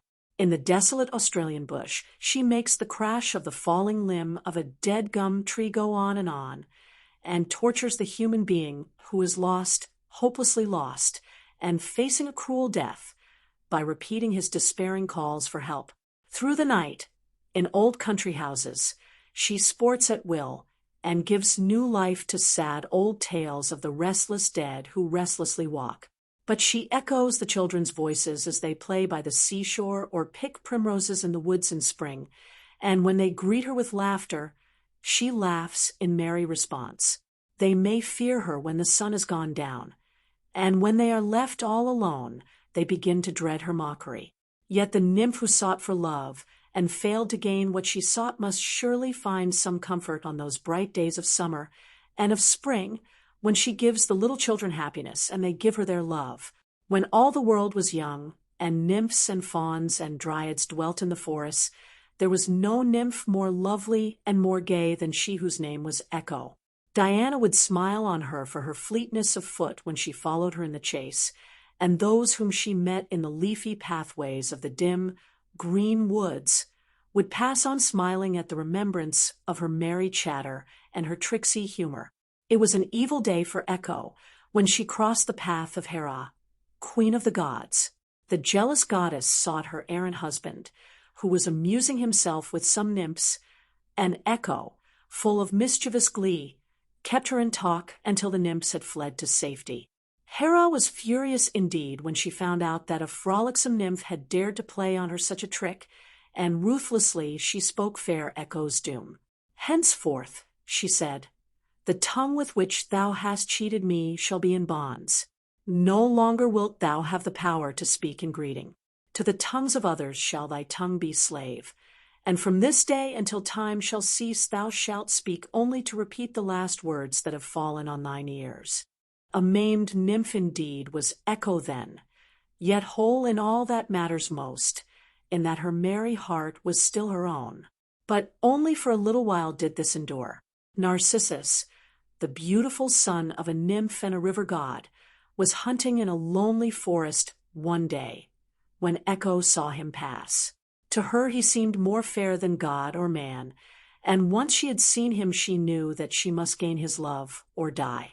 From that day on, she haunted him like his shadow, gliding from tree to tree, nestling down amongst thick fern and undergrowth, motionless as one who stalks a wild thing, watching him afar off while he rested, gladdening her eyes with his beauty. So did she feed her hungering heart, and sought to find contentment by looking on his face each day. To her at length came a perfect moment when Narcissus was separated from his companions in the chase and, stopping suddenly, where the evening sun checkered the pathway of the forest with black and gold, heard the nymph's soft footfall on the rustling leaves. "Who's here?" he called. "Here," answered Echo. Narcissus, peering amongst the trees' long shadows, and seeing no one, called, "Come!" "And come!" called the glad voice of Echo, while the nymph, with fast-beating heart, felt that her day of happiness had come indeed. "Why do you shun me?" then called Narcissus. "Why do you shun me?" Echo repeated. "Let us join one another," said the lad. And the simple words seemed turned into song when Echo said them over. "Let us join one another," she said, and not Eos herself, as with rosy fingers she turns aside the dark clouds of night, could be fairer than was the nymph as she pushed aside the leaves of the trackless wood, and ran forward with white arms outstretched to him, who was lord of her life. With cold eyes and colder heart, the one she loved beheld her. "Away!" he cried, shrinking back as if from something that he hated. "Away! I would rather die than that you should have me." "Have me!" cried Echo pitifully, but she pled in vain. Narcissus had no love to give her, and his scorn filled her with shame. Thenceforth in the forest revels she never more was seen, and the nymphs danced gaily as ever, with never a care for her who had faded and gone away as completely as though she were a blossom in the passing of spring, in the solitude of mountain cliffs and caves and rocky places. And in the loneliest depths of the forest, Echo hid her grief, and when the winds blew through the dark branches of the trees at night, moaning and sighing, they could hear far below them the voice of Echo repeating their lamentations. For her, long nights followed hopeless days, and nights and days only told her that her love was all in vain. Then came a night when the winds no longer saw the figure of the nymph, white and frail as a broken flower, crouching close to the rocks they passed over. Grief had slain the body of Echo. Only her voice was left to repeat their mocking laughter, their wistful sighs. Only her voice that lives on still though all the old gods are gone, and but few there are who know her story. Heart-whole and happy, Narcissus, slayer of happiness, went on his way, and other nymphs besides fair Echo suffered from loving him in vain. One nymph, less gentle than Echo, poured the tale of her love that was scorned into the sympathetic ears of the goddess of love, and implored her to punish Narcissus. Hot and tired from the chase, Narcissus sought one day a lonely pool in the woods, there to rest and to quench his thirst. In some delicious ramble he had found a little space with boughs all woven round, and in the midst of all a clearer pool than air reflected in its pleasant cool, the blue sky here and there serenely peeping, through tendril wreaths fantastically creeping. As he stooped down to drink, a face looked at his through the crystal-clear water, and a pair of beautiful eyes met his own. His surprise and joy at the sight of what he felt sure must be the most beautiful creature on earth was evidently shared by the nymph of the pool, who gazed fearlessly up at him. Round her head she had a nimbus of curls than which that of Adonis, nay, of the sun god himself, was not more perfect, while her eyes were like the brown pools of water in a rippling mountain stream, flecked with sunshine, yet with depths untold. When Narcissus smiled at her in rapture, her red lips also parted in a smile. He stretched out his arms towards her, and her arms were stretched to him. Almost trembling in his delight, he slowly stooped to kiss her. Nearer she drew to him, nearer still. But when his mouth would have given itself to that other mouth that was formed like the bow of Eros, a thing to slay hearts, Only the chilly water of the pool touched his lips, and the thing of his delight vanished away. In passionate disappointment, Narcissus waited for her to return. And as soon as the water of the pool grew still, once more he saw her exquisite face gazing wistfully up into his. Passionately, he pled with the beautiful creature, spoke of his love, besought her to have pity on him. But although the face in the pool reflected his every look of adoration and of longing, time and again, he vainly tried to clasp in his arms what was but the mirrored likeness of himself. In full measure had the avenging goddess meted out to Narcissus the restless longing of unsatisfied love. By day and by night he haunted the forest pool, and ere long the face that looked back at his was pale as a lily in the dawn. When the moonbeams came straying down through the branches, and all the night was still, they found him kneeling by the pool, and the white face that the water mirrored had the eyes of one of the things of the woods to which a huntsman has given a mortal wound. Mortally wounded he truly was, slain, like many another since his day, by a hopeless love for what was in truth but an image, and that an image of his own creation. Even when his shade passed across the dark Stygian river, it stooped over the side of the boat that it might try to catch a glimpse of the beloved one in the inky waters.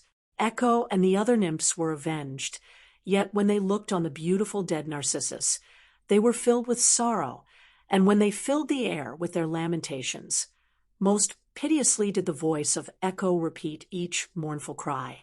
Even the gods were pitiful, and when the nymphs would have burned the body on a funeral pyre which their own fair hands had built for him, they sought it in vain, for the Olympians had turned Narcissus into a white flower, the flower that still bears his name and keeps his memory sweet. A lonely flower he spied, a meek and forlorn flower, with naught of pride, drooping its beauty o'er the watery clearness, to woo its own sad image into nearness. Deaf to light Zephyrus, it would not move, but still would seem to droop, to pine, to love. Keats, Icarus. 14 years only have passed since our 20th century began. In those 14 years, how many a father's and mother's heart has bled for the death of gallant sons, greatly promising, greatly daring, who have sought to rule the skies. With wings not well enough tried, they have soared dauntlessly aloft, only to add more names to the tragic list of those whose lives have been sacrificed in order that the groping hands of science may become sure, so that in time the sons of men may sail through the heavens as fearlessly as their fathers sailed through the seas. High overhead we watch the monoplane, the great swooping thing like a monster black-winged bird, and our minds travel back to the story of Icarus, who died so many years ago that there are those who say that his story is but a foolish fable, an idle myth. Daedalus, grandson of a king of Athens, was the greatest artificer of his day. Not only as an architect was he great, but as a sculptor he had the creative power, not only to make men and women and animals that looked alive, but to cause them to move and to be, to all appearances, endowed with life. To him, the artificers who followed him owed the invention of the axe, the wedge, the wimble, and the carpenter's level, and his restless mind was ever busy with new inventions. To his nephew, Talus or Perdrix, he taught all that he himself knew of all the mechanical arts. Soon it seemed that the nephew, though he might not excel his uncle, equaled Daedalus in his inventive power. As he walked by the seashore, the lad picked up the spine of a fish, and having pondered its possibilities, he took it home, imitated it in iron, and so invented the saw. A still greater invention followed this. While those who had always thought that there could be none greater than Daedalus were still acclaiming the lad, there came to him the idea of putting two pieces of iron together, connecting them at one end with a rivet and sharpening both ends, and a pair of compasses was made. Louder still were the acclamations of the people. Surely greater than Daedalus was here. Too much was this for the artist's jealous spirit. One day they stood together on the top of the Acropolis, and Daedalus, murder that comes from jealousy in his heart, threw his nephew down. Down he fell, knowing well that he was going to meet a cruel death. But Pallas Athene, protectress of all clever craftsmen, came to his rescue. By her Perdrix was turned into the bird that still bears his name, and Daedalus beheld Perdrix, the partridge, rapidly winging his way to the far-off fields. Since then, no partridge has ever built or roosted in a high place, but has nestled in the hedge roots and amongst the standing corn. And as we mark it, we can see that its flight is always low. For his crime, Daedalus was banished from Athens, and in the court of Minos, king of Crete, he found a refuge. He put all his mighty powers at the service of Minos, and for him designed an intricate labyrinth which, like the river Meander, had neither beginning nor ending, but ever returned on itself in hopeless intricacy. Soon he stood high in the favor of the king, but, ever greedy for power, he incurred, by one of his daring inventions, the wrath of Minos. The angry monarch threw him into prison, and imprisoned along with him his son, Icarus. But prison bars and locks did not exist that were strong enough to baffle this master craftsman, and from the tower in which they were shut, Daedalus and his son were not long in making their escape. To escape from Crete was a less easy matter. There were many places in that wild island where it was easy for the father and son to hide, but the subjects of Minos were mostly mariners, and Daedalus knew well that all along the shore they kept watch lest he should make him a boat, hoist on it one of the sails of which he was part inventor, and speed away to safety like a sea-bird driven before the gale. Then did there come to Daedalus, the pioneer of inventions, the great idea that by his skill he might make a way for himself and his son through another element than water. And he laughed aloud in his hiding place amongst the cypresses on the hillside at the thought of how he would baffle the simple sailormen who watched each creek and beach down on the shore. Mockingly, too, did he think of King Minos, who had dared to pit his power against the wits and skill of Daedalus, the mighty craftsman. Many a Cretan bird was sacrificed before the task which the inventor had set himself was accomplished. In a shady forest on the mountains he fashioned light wooden frames and decked them with feathers, until at length they looked like the pinions of a great eagle, or of a swan that flaps its majestic way from lake to river. Each feather was bound on with wax, and the mechanism of the wings was so perfect a reproduction of that of the wings from which the feathers had been plucked, that on the first day that he fastened them to his back and spread them out, Daedalus found that he could fly even as the bird flew. 2 pairs he made, having tested 1 pair. A second pair was made for Icarus, and circling round him like a mother bird that teaches her nestlings how to fly, Daedalus, his heart big with the pride of invention, showed Icarus how he might best soar upwards to the sun or dive down to the blue sea far below, and how he might conquer the winds and the air currents of the sky, and make them his servants. That was a joyous day for father and son, for the father had never before drunk deeper of the intoxicating wine of the gods, success, and for the lad it was all pure joy. Never before had he known freedom and power so utterly glorious. As a little child he had watched the birds fly far away over the blue hills to where the sun was setting, and had longed for wings that he might follow them in their flight.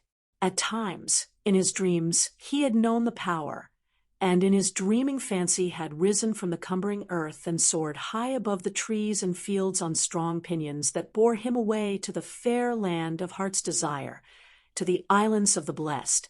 But when sleep left him, and the dreams silently slipped out before the coming of the light of day, and the boy sprang from his couch and eagerly spread his arms, as in his dreams he had done, he could no longer fly. Disappointment and unsatisfied longing ever came with his waking hours.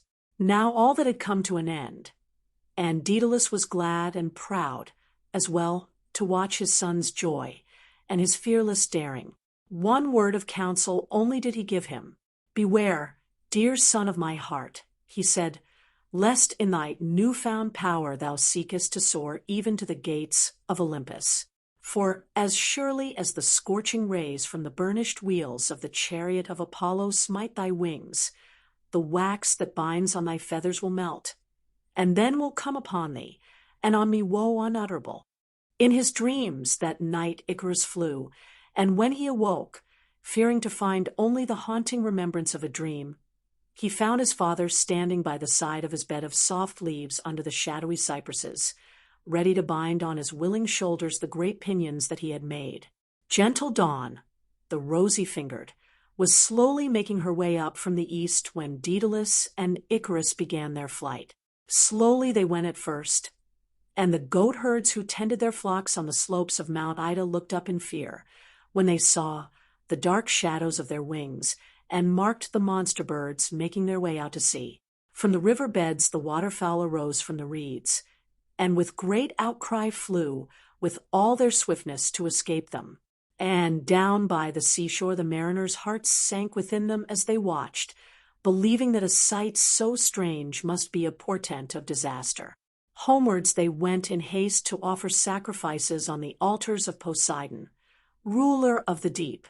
Samos and Delos were passed on the left, and Lebynthos on the right, long ere the sun-god had started on his daily course, and as the mighty wings of Icarus cleft the cold air, the boy's slim body grew chilled, and he longed for the sun's rays to turn the waters of the Aegean Sea, over which he flew from green-gray into limpid sapphire and emerald and burning gold. Towards Sicily he and his father bent their course, and when they saw the beautiful island afar off lying like a gem in the sea, Apollo made the waves in which it lay for it a fitting setting. With a cry of joy Icarus marked the sun's rays paint the chill water, and Apollo looked down at the great white-winged bird, a snowy swan with the face and form of a beautiful boy, who sped exulting onwards, while a clumsier thing, with wings of darker hue, followed less quickly in the same line of flight.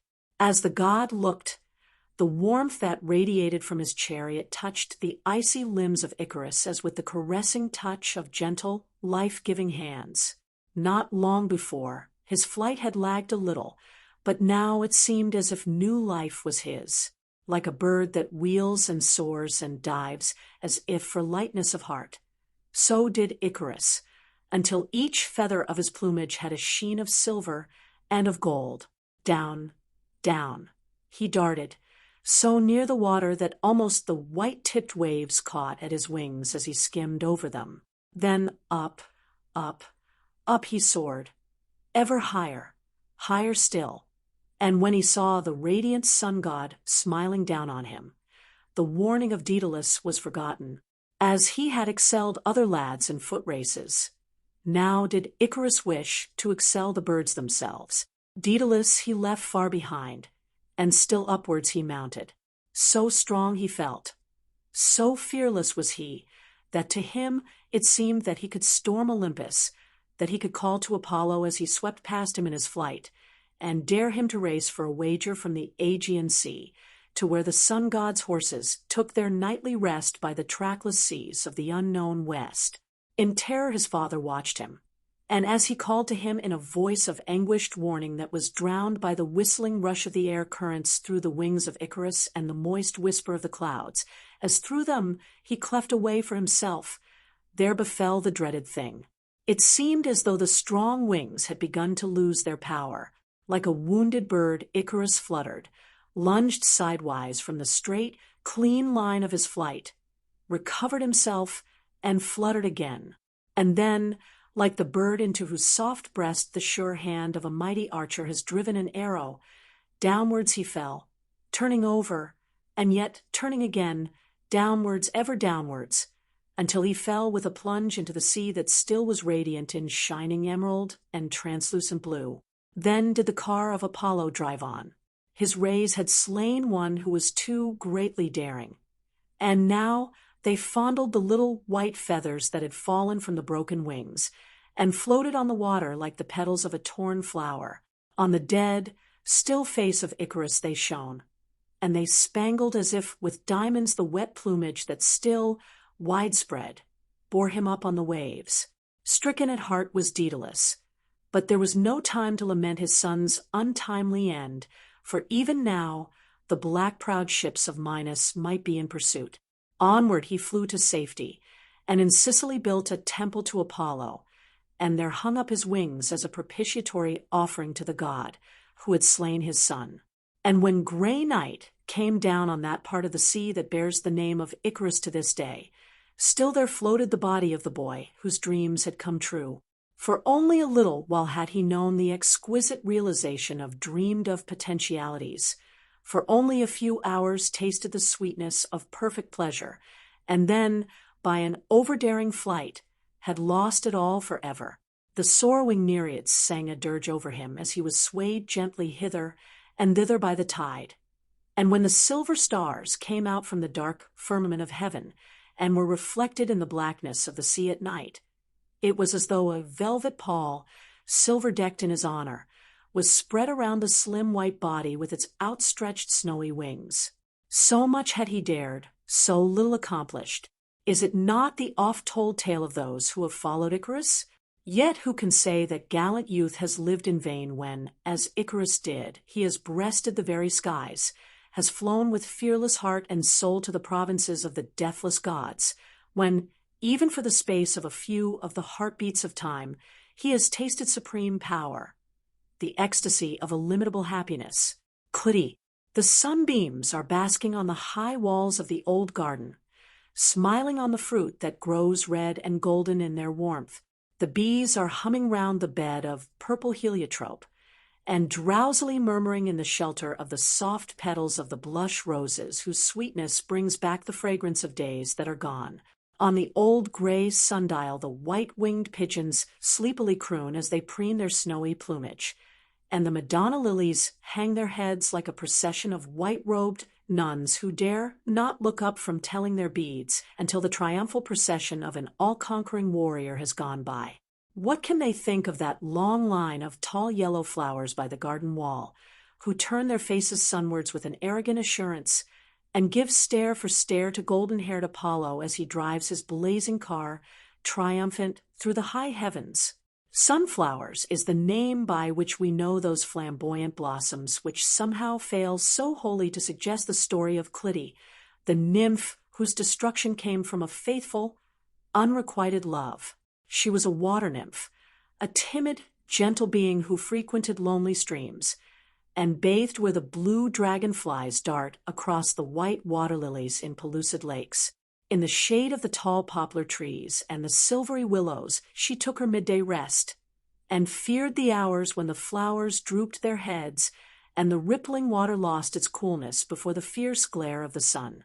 But there came a day when, into the dark pool by which she sat, Apollo the conqueror looked down and mirrored his face. And nevermore did she hide from the golden-haired god who, from the moment when she had seen in the water the picture of his radiant beauty, became the lord and master of her heart and soul. All night she awaited his coming, and the dawn saw her looking eastward for the first golden gleams from the wheels of his chariot. All day she followed him with her longing gaze, nor did she ever cease to feast her eyes upon his beauty until the last reflection of his radiance had faded from the western sky. Such devotion might have touched the heart of the sun-god, but he had no wish to own a love for which he had not sought. The nymph's adoration irked him, nor did pity come as love's pale substitute when he marked how, day by day, her face grew whiter and more white, and her lovely form wasted away. For 9 days, without food or drink, she kept her shamed vigil. Only one word of love did she crave. Unexacting in the humility of her devotion, she would gratefully have nourished her hungry heart upon one kindly glance. But Apollo, full of scorn and anger, lashed up his fiery steeds as he each day drove past her, nor deigned for her a glance more gentle than that which he threw on the satyrs as they hid in the dense green foliage of the shadowy woods. Half mocking, Diana said, "In truth the fair nymph who throws her heart's treasures at the feet of my golden-locked brother that he may trample on them, is coming to look like a faded flower." And, as she spoke, the hearts of the other immortal dwellers in Olympus were stirred with pity. "A flower she shall be," they said, "and for all time shall she live, in life that is renewed each year when the earth stirs with the quickening of spring. The long summer days shall she spend forever in fearless worship of the god of her love." And, as they willed, the nymph passed out of her human form and took the form of a flower, and evermore, the emblem of constancy, does she gaze with fearless ardor on the face of her love. The heart that has truly loved never forgets, but as truly loves on to the close. As the sunflower turns on her god when he sets, the same look that she turned when he rose. Some there are who say that not into the bold-faced sunflower did her metamorphosis take place, but into that purple heliotrope that gives an exquisite offering of fragrance to the sun god when his warm rays touch it. And in the old walled garden, while the bees drowsily hum, and the white pigeons croon, and the dashing sunflower gives Apollo gaze for gaze, and the scent of the mignonette mingles with that of clove pinks and blush roses, the fragrance of the heliotrope is, above all, worthy incense to be offered upon his altar by the devout lover of a god. The cranes of Ibycus, for murder, though it have no tongue, will speak with most miraculous organ. Shakespeare. Ibycus, the poet friend of Apollo, was a happy man as he journeyed on foot through the country, where the wild flowers grew thick and the trees were laden with blossom towards the city of Corinth. His tuneful voice sang snatches of song of his own making, and ever and again he would try how his words and music sounded on his lyre. He was light of heart because ever had he thought of good and not evil, and had always sung only of great and noble deeds, and of those things that helped his fellow men. And now he went to Corinth for the great chariot races, and for the great contest of musicians where every true poet and musician in Greece was sure to be found. It was the time of the return to earth of Adonis and of Proserpine, and as he was reverently about to enter the sacred grove of Poseidon, where the trees grew thick, and saw, crowning the height before him, the glittering towers of Corinth, he heard, overhead, the harsh cries of some other returned exiles. Ibycus smiled as he looked up and beheld the great flock of gray birds with their long legs and strong, outstretched wings come back from their winter sojourn on the golden sands of Egypt to dance and beck and bow to each other by the marshes of his homeland. "Welcome back, little brothers," he cried. "May you and I both meet with naught but kindness from the people of this land." And when the cranes again harshly cried, as if in answer to his greeting, the poet walked gaily on, further into the shadow of that dark wood out of which he was never to pass as living man. Joyous, and fearing no evil, he had been struck and cast to the ground by cruel and murderous hands ere ever he knew that two robbers were hidden in a narrow pass where the brushwood grew thick. With all his strength he fought, but his arms were those of a musician, and not of a warrior, and very soon he was overpowered by those who assailed him. He cried in vain to gods and to men for help, and in his final agony he heard once more the harsh voices of the migratory birds and the rush of their speeding wings. From the ground, where he bled to death, he looked up to them. "Take up my cause, dear cranes," he said, "since no voice but yours answers my cry." And the cranes screamed hoarsely and mournfully as if in farewell, as they flapped their way towards Corinth and left the poet lying dead. When his body was found, robbed and terribly wounded, from all over Greece, where he was known and loved, there uprose a great clamor of lamentation. "Is it thus I find you restored to me?" said he who had expected him in Corinth as his honored guest. "I who hoped to place the victor's laurels on your head when you triumphed in the temple of song." And all those whom the loving personality of Ibycus and the charm of his music had made his friends were alert and eager to avenge so foul a murder. But none knew how the wicked deed had come to pass, none save the cranes. Then came the day to which Ibycus had looked forward with such joy, when thousands upon thousands of his countrymen sat in the theater at Cyprus and watched a play that stirred their hearts within them.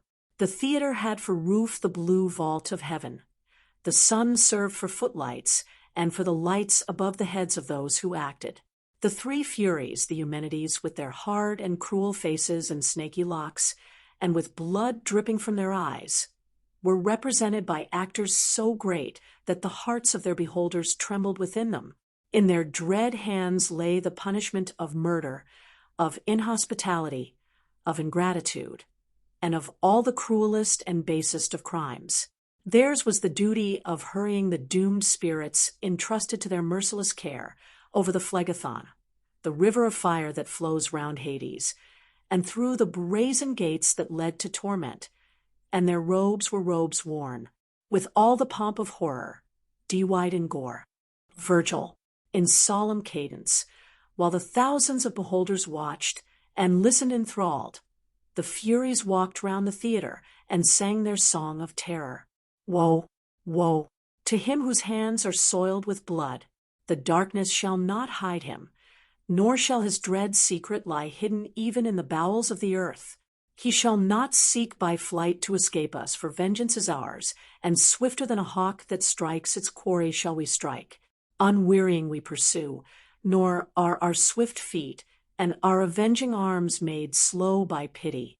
Woe, woe, to the shedder of innocent blood, for nor peace nor rest is his until we have hurried his tormented soul down to torture that shall endure everlastingly.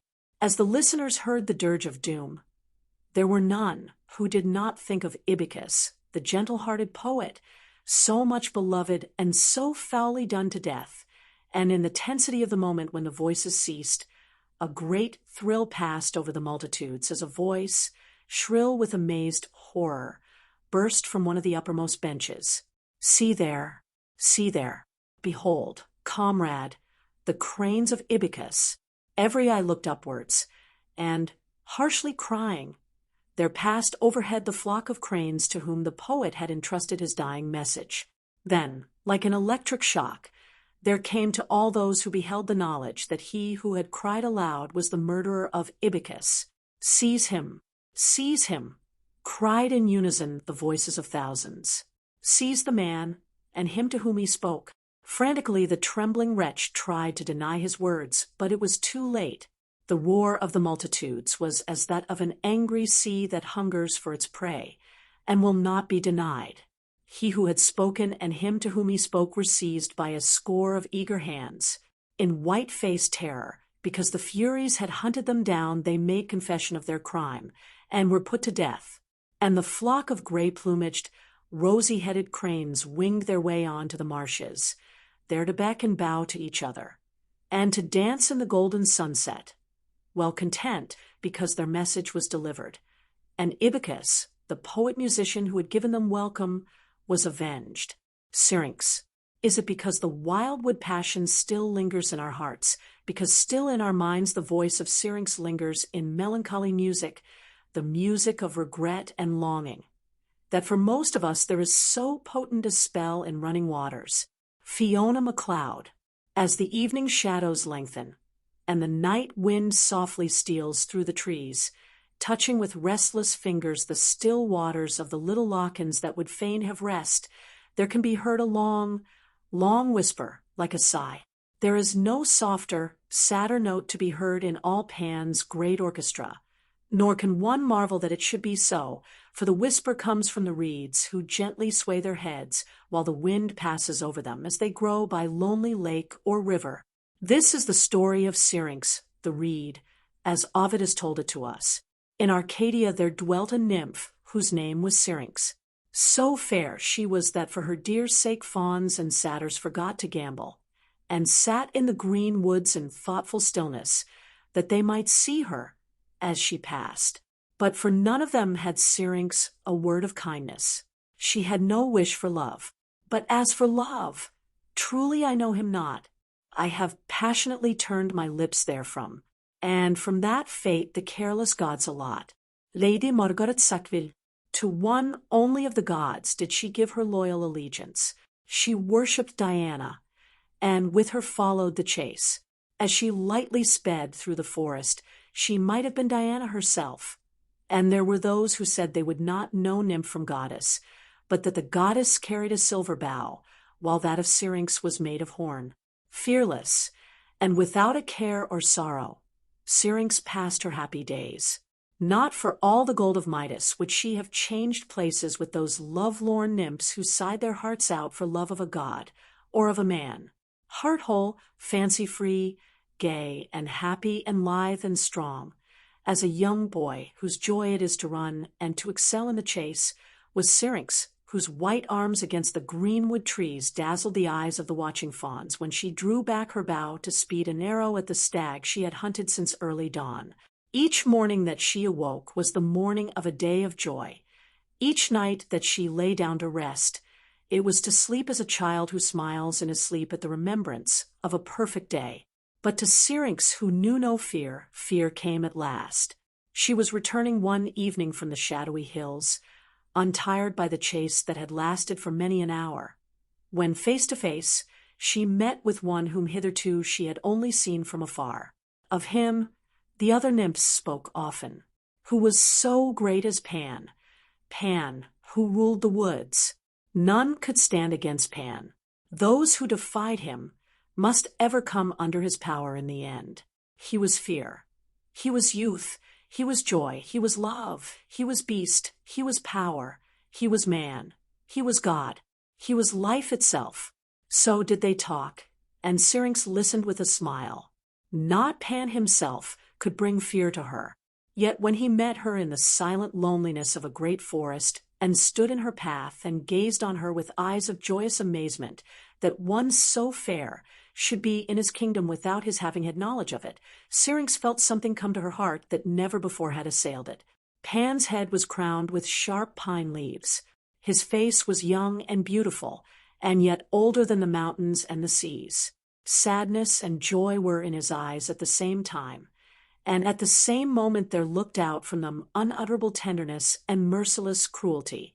For only a little space of time did he stand and hold her eyes with his own, and then in low caressing voice he spoke, and his words were like the song of a bird to his mate, like the call of the earth to the sun in spring, like the lap of the waves when they tell the rocks of their eternal longing. Of love he spoke, of love that demanded love, and of the nymph's most perfect beauty. Yet as he spoke, the unknown thing came and smote with icy hands the heart of Syrinx. "Ah, I have fear, I have fear," she cried, and more cruel grew the cruelty in the eyes of Pan. But his words were still the words of passionate tenderness, like a bird that trembles, helpless, before the serpent that would slay it. So did Syrinx the huntress stand, and her face in the shade of the forest was like a white lily in the night.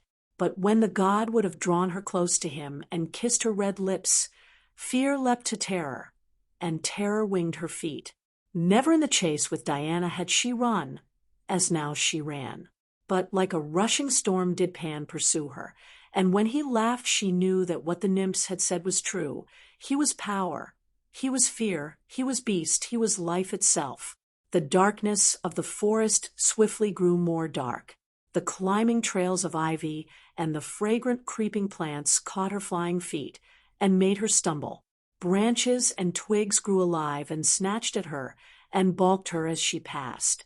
Trees blocked her path. All nature had grown cruel, and everywhere there seemed to her to be a murmur of mocking laughter, laughter from the creatures of Pan, echoing the merciless merriment of their lord and master. Nearer he came, ever nearer. Almost she could feel his breath on her neck. But even as he stretched out his arms to seize the nymph whose breath came with sobs like that of a young doe spent by the chase, they reached the brink of the river Ladon, and to her watery sisters, the nymphs of the river, Syrinx breathed a desperate prayer for pity and for help, then stumbled forward, a quarry run to the death. With an exultant shout, Pan grasped her as she fell, and lo, in his arms he held no exquisite body with fiercely beating heart, but a clump of slender reeds. Baffled, he stood for a little space, and as he stood, the savagery of the beast faded from his eyes that were fathomless as dark mountain tarns where the sun rays seldom come, and there came into them a man's unutterable woe. At the reeds by the river he gazed and sighed a great sigh, the sigh that comes from the heart of a god who thinks of the pain of the world. Like a gentle zephyr the sigh breathed through the reeds, and from the reeds there came a sound as of the sobbing sorrow of the world's desire. Then Pan drew his sharp knife, and with it he cut 7 of the reeds that grew by the murmuring river. "Thus shalt thou still be mine, my Syrinx," he said. Deftly he bound them together, cut them into unequal lengths, and fashioned for himself an instrument that to this day is called the syrinx or Pan's pipes. So did the god make music, and all that night he sat by the swift-flowing river, and the music from his pipe of reeds was so sweet and yet so passing sad that it seemed as though the very heart of the earth itself were telling of its sadness. Thus syrinx still lives, still dies, a note of music by its own breath slain, blown tenderly from the frail heart of a reed. And as the evening light comes down on silent places and the trembling shadows fall on the water, we can hear her mournful whisper through the swaying reeds, brown and silvery golden, that grow by lonely lochen and lake and river, the death of Adonis, the fairest youth that ever maiden's dream conceived. Lewis Morris, the ideally beautiful woman, a subject throughout the centuries for all the greatest powers of sculptors' and painters' art, is Venus, or Aphrodite, goddess of beauty and of love. And he who shares with her an unending supremacy of perfection of form is not one of the gods, her equals, but a mortal lad who was the son of a king, as Aphrodite sported one day with Eros, the little god of love. By accident she wounded herself with one of his arrows, and straightway there came into her heart a strange longing, and an ache such as the mortal victims of the bow of Eros knew well. While still the ache remained, she heard in a forest of cypress the baying of hounds and the shouts of those who urged them on in the chase. For her the chase possessed no charms, and she stood aside while the quarry burst through the branches and thick undergrowth of the wood, and the hounds followed in hot pursuit. But she drew her breath sharply, and her eyes opened wide in amazed gladness, when she looked on the perfect beauty of the fleet-footed hunter, who was only a little less swift than the shining spear that sped from his hand with the sureness of a bolt from the hand of Zeus. And she knew that this must be none other than Adonis, son of the king of Paphos, of whose matchless beauty she had heard not only the dwellers on earth, but the Olympians themselves speak in wonder, while gods and men were ready to pay homage to his marvelous loveliness. To Adonis himself it counted for nothing, but in the vigor of his perfect frame he rejoiced, in his fleetness of foot, in the power of that arm that Michelangelo has modeled, in the quickness and sureness of his aim, for the boy was a mighty hunter with a passion for the chase. Aphrodite felt that her heart was no longer her own, and knew that the wound that the arrow of Eros had dealt would never heal until she knew that Adonis loved her. No longer was she to be found by the Cytherean shores or in those places once held by her most dear, and the other gods smiled when they beheld her vying with Diana in the chase and following Adonis as he pursued the roe, the wolf, and the wild boar through the dark forest and up the mountainside. The pride of the goddess of love must often have hung its head, for her love was a thing that Adonis could not understand. He held her something better than his dog, a little dearer than his horse, and wondered at her whim to follow his hounds through brake and marsh and lonely forest. His reckless courage was her pride and her torture. Because he was to her so infinitely dear, his path seemed ever bestrewn with dangers. But when she spoke to him with anxious warning and begged him to beware of the fierce beasts that might one day turn on him and bring him death, the boy laughed mockingly and with scorn. There came at last a day when she asked him what he did on the morrow, and Adonis told her with sparkling eyes that had no heed for her beauty that he had word of a wild boar, larger, older, more fierce than any he had ever slain, and which, before the chariot of Diana next passed over the land of Cyprus, would be lying dead with a spear wound through it. With terrible foreboding, Aphrodite tried to dissuade him from his venture. "Oh, be advised. Thou know'st not what it is. With javelins pointed churlish swine to gore, whose tushes never sheathed he whetteth still, like to a mortal butcher, bent to kill. Alas, he naught esteems that face of thine, to which love's eyes pay tributary gazes, nor thy soft hands, sweet lips, and crystal eyne, whose full perfection all the world amazes, but having the advantage, wondrous dread, would root these beauties as he roots the mead. Shakespeare. To all her warnings, Adonis would but give smiles. Ill would it become him to slink abashed away before the fierceness of an old monster of the woods, and, laughing in the pride of a whole-hearted boy at a woman's idle fears, he sped homewards with his hounds. With the gnawing dread of a mortal woman in her soul, Aphrodite spent the next hours. Early she sought the forest that she might again plead with Adonis, and maybe persuade him, for love of her, to give up the perilous chase because she loved him so. But even as the rosy gates of the dawn were opening, Adonis had begun his hunt, and from afar off the goddess could hear the baying of his hounds. Yet surely their clamor was not that of hounds in full cry, nor was it the triumphant noise that they so fiercely make as they pull down their vanquished quarry, but rather was it baying mournful as that of the hounds of Hecate. Swift as a great bird, Aphrodite reached the spot from whence came the sound that made her tremble. Amidst the trampled brake where many a hound lay stiff and dead, while others, disemboweled by the tusks of the boar, howled aloud in mortal agony, lay Adonis. As he lay, he knew the strange, slow chill which, stealing, tells the young that it is death.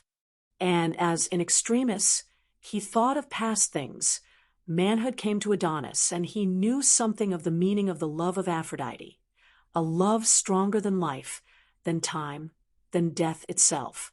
His hounds and his spears seemed but playthings now.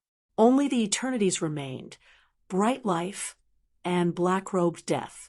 Very still he lay, as though he slept, marble white and beautiful as a statue wrought by the hand of a god. But from the cruel wound in the white thigh, ripped open by the boar's profaning tusk, the red blood dripped, in rhythmic flow, crimsoning the green moss under him. With a moan of unutterable anguish, Aphrodite threw herself beside him, and pillowed his dear head in her tender arms. Then, for a little while, life's embers flickered up, his cold lips tried to form themselves into a smile of understanding, and held themselves up to hers. And, while they kissed, the soul of Adonis passed away.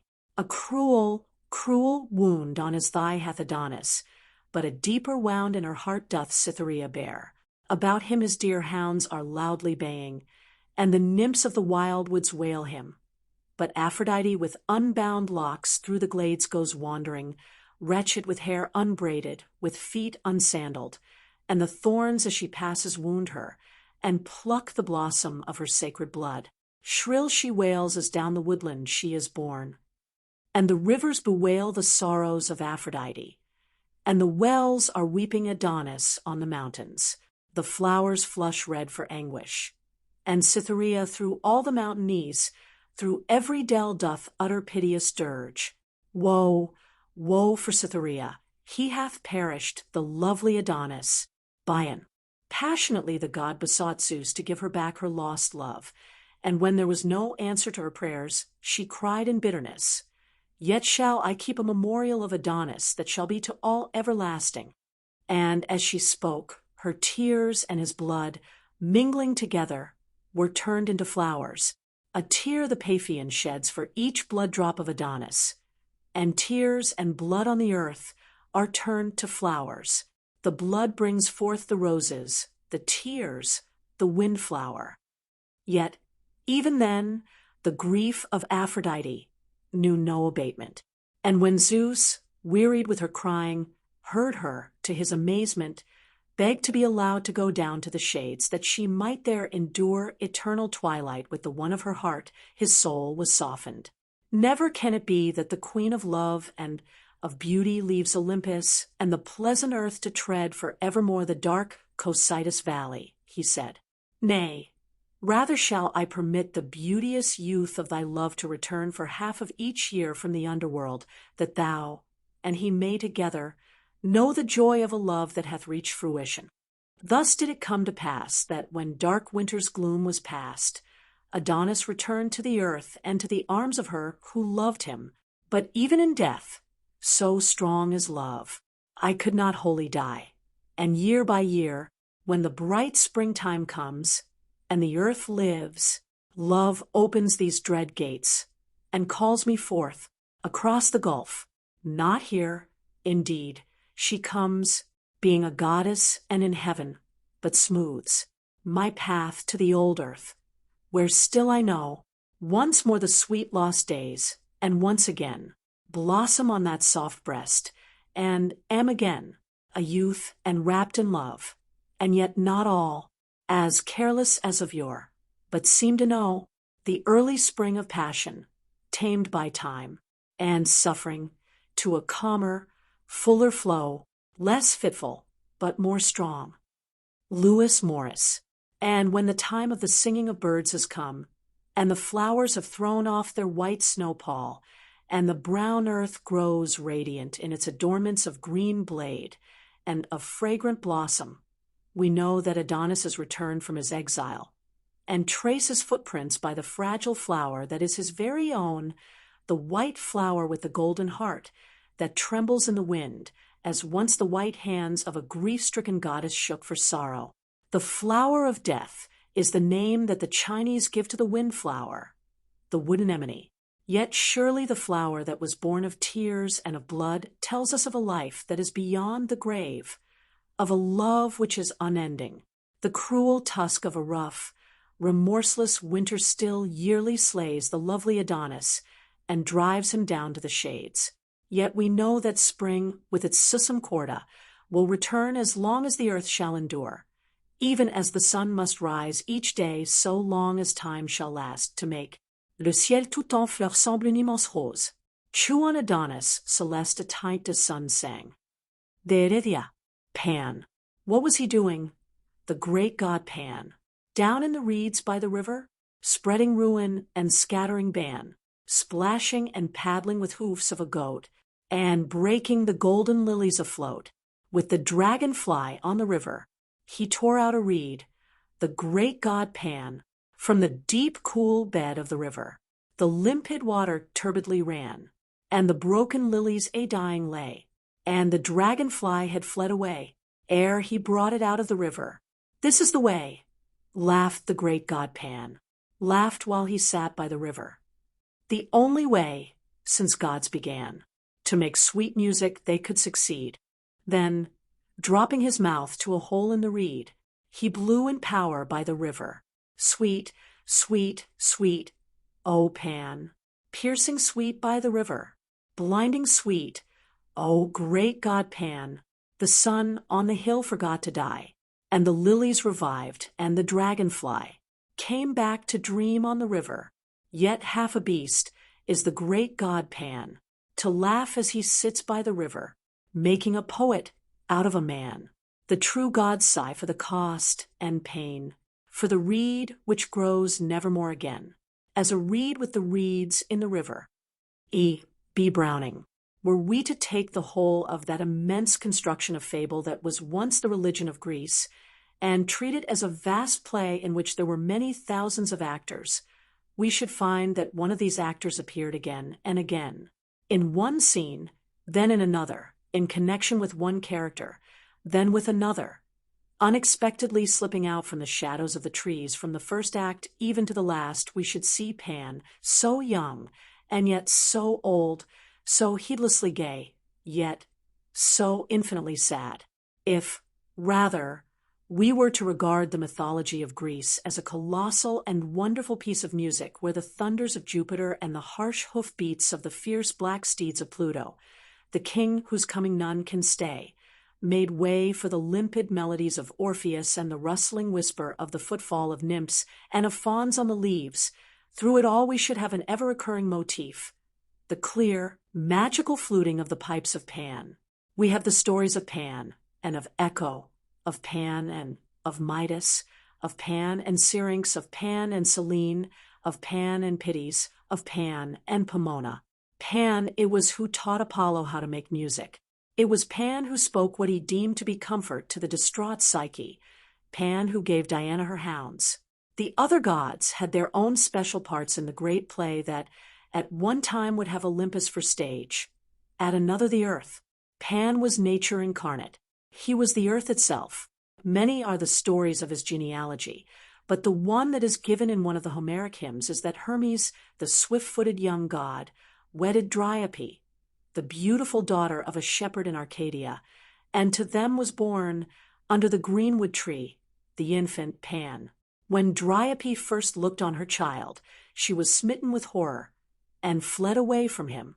The deserted baby roared lustily, and when his father Hermes examined him, he found a rosy-cheeked thing with prick ears and tiny horns that grew amongst his thick curls, and with the dappled furry chest of a fawn, while instead of dimpled baby legs, he had the strong, hairy hind legs of a goat.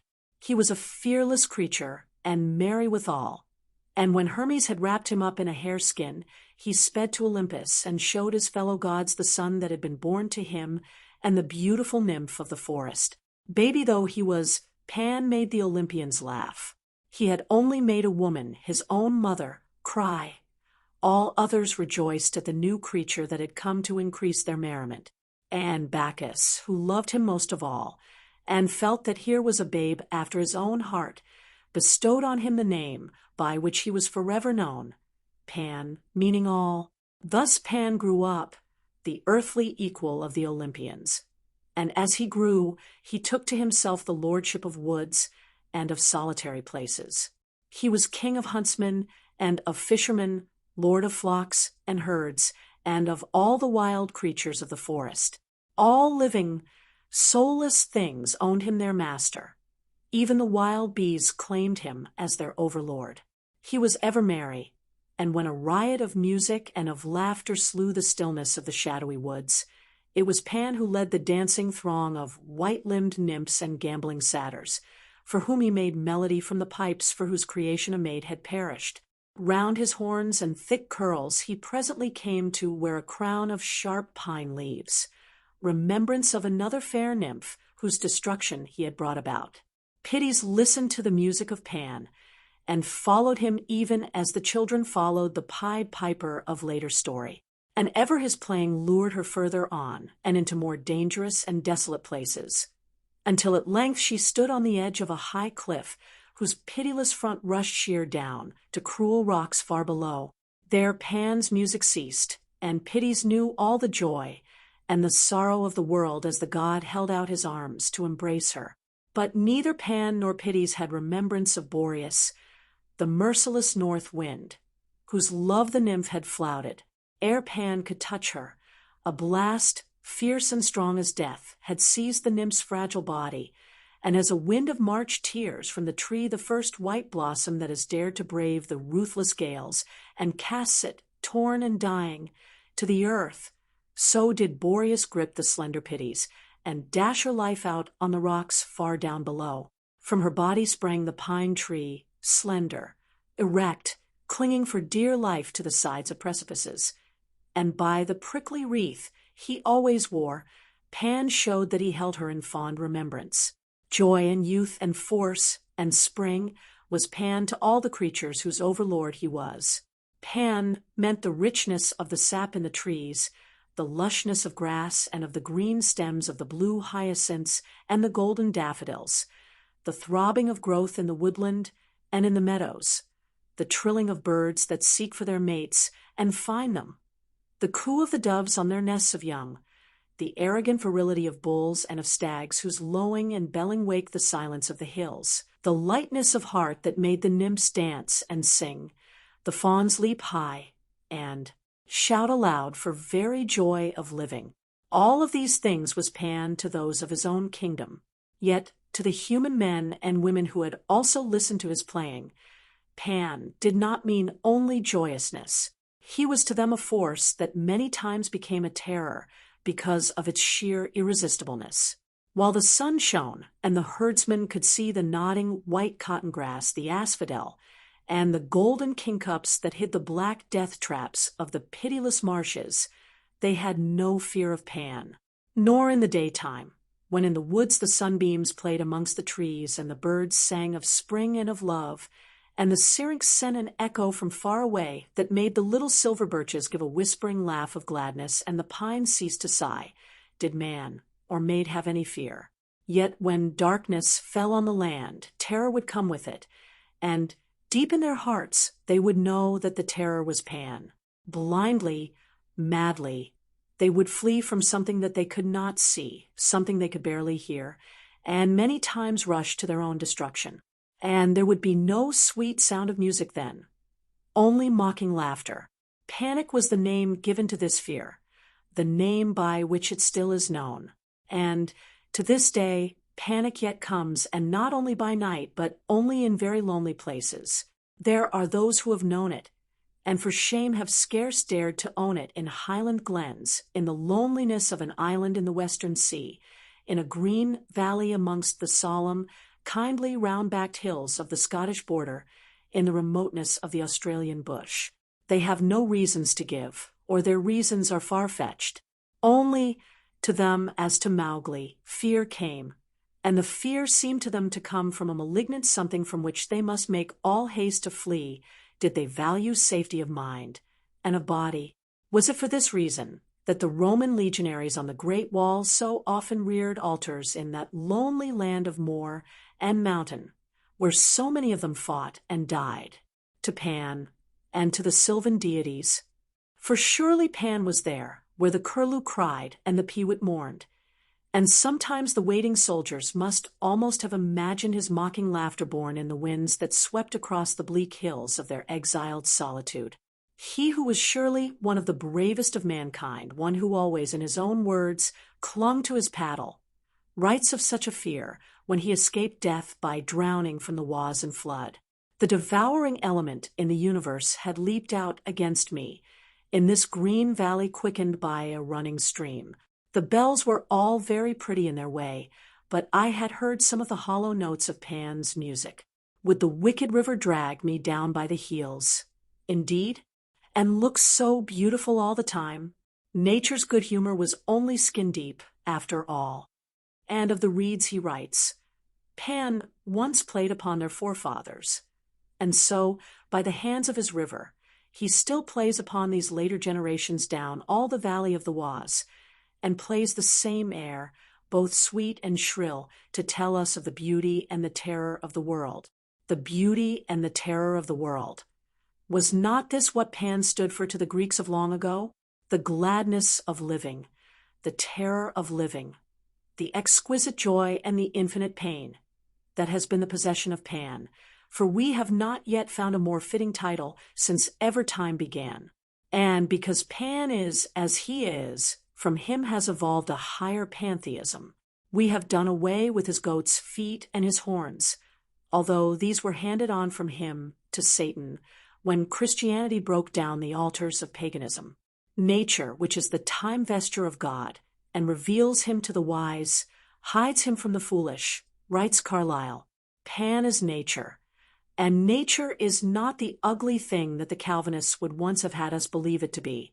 Nature is capable of being made the garment of God. In being's floods, in action's storm, I walk and work, above, beneath, work and weave in endless motion, birth and death, an infinite ocean, a seizing and giving, the fire of living. 'Tis thus at the roaring loom of time I ply, and weave for God the garment thou sayest him by. So speaks the urgist in Goethe's Faust, and yet another of the greatest of the poets writes, the sun, the moon, the stars, the seas, the hills, and the plains, are not these, O soul, the vision of him who reigns? And the ear of man cannot hear, and the eye of man cannot see.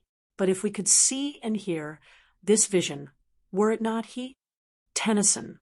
Carlyle says that the whole universe is the garment of God, and he who lives very close to nature must, at least once in a lifetime, come, in the solitude of the lonely mountain tops, upon that bush that burns and is not yet consumed, and out of the midst of which speaks the voice of the eternal, the immortal soul, the human body, united, yet ever in conflict. That is Pan, the sighing and longing for things that must endure everlastingly, the riotous enjoyment of the beauty of life, the perfect appreciation of the things that are.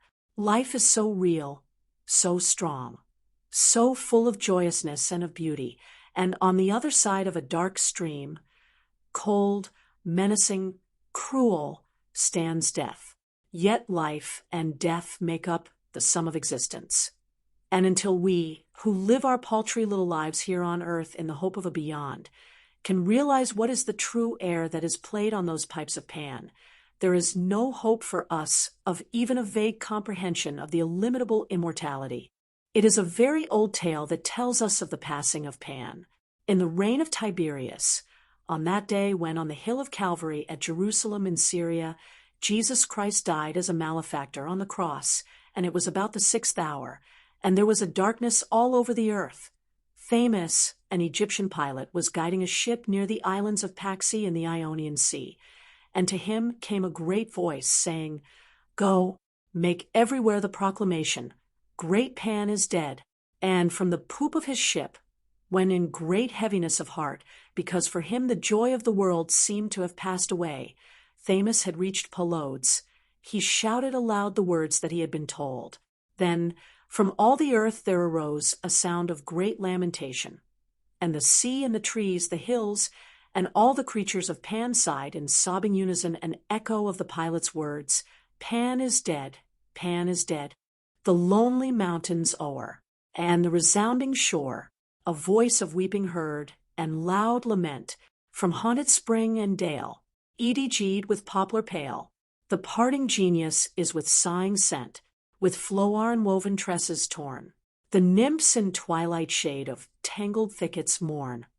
Milton. Pan was dead, and the gods died with him. Gods of Hellas, gods of Hellas, can ye listen in your silence? Can your mystic voices tell us where ye hide in floating islands, with a wind that evermore keeps you out of sight of shore? Pan, Pan is dead. Gods, we vainly do adjure you. Ye return nor voice nor sign. Not a votary could secure you, even a grave for your divine. Not a grave to show thereby. Here these gray old gods do lie. Pan, Pan is dead. E. B. Browning. Pan is dead. In the old Hellenistic sense, Pan is gone forever. Yet, until nature has ceased to be, the thing we call Pan must remain a living entity. Some there be who call his music when he makes all humanity dance to his piping joie de vivre, and de Musset speaks of le vin de la jeunesse, which ferments dans les veins de Dieu.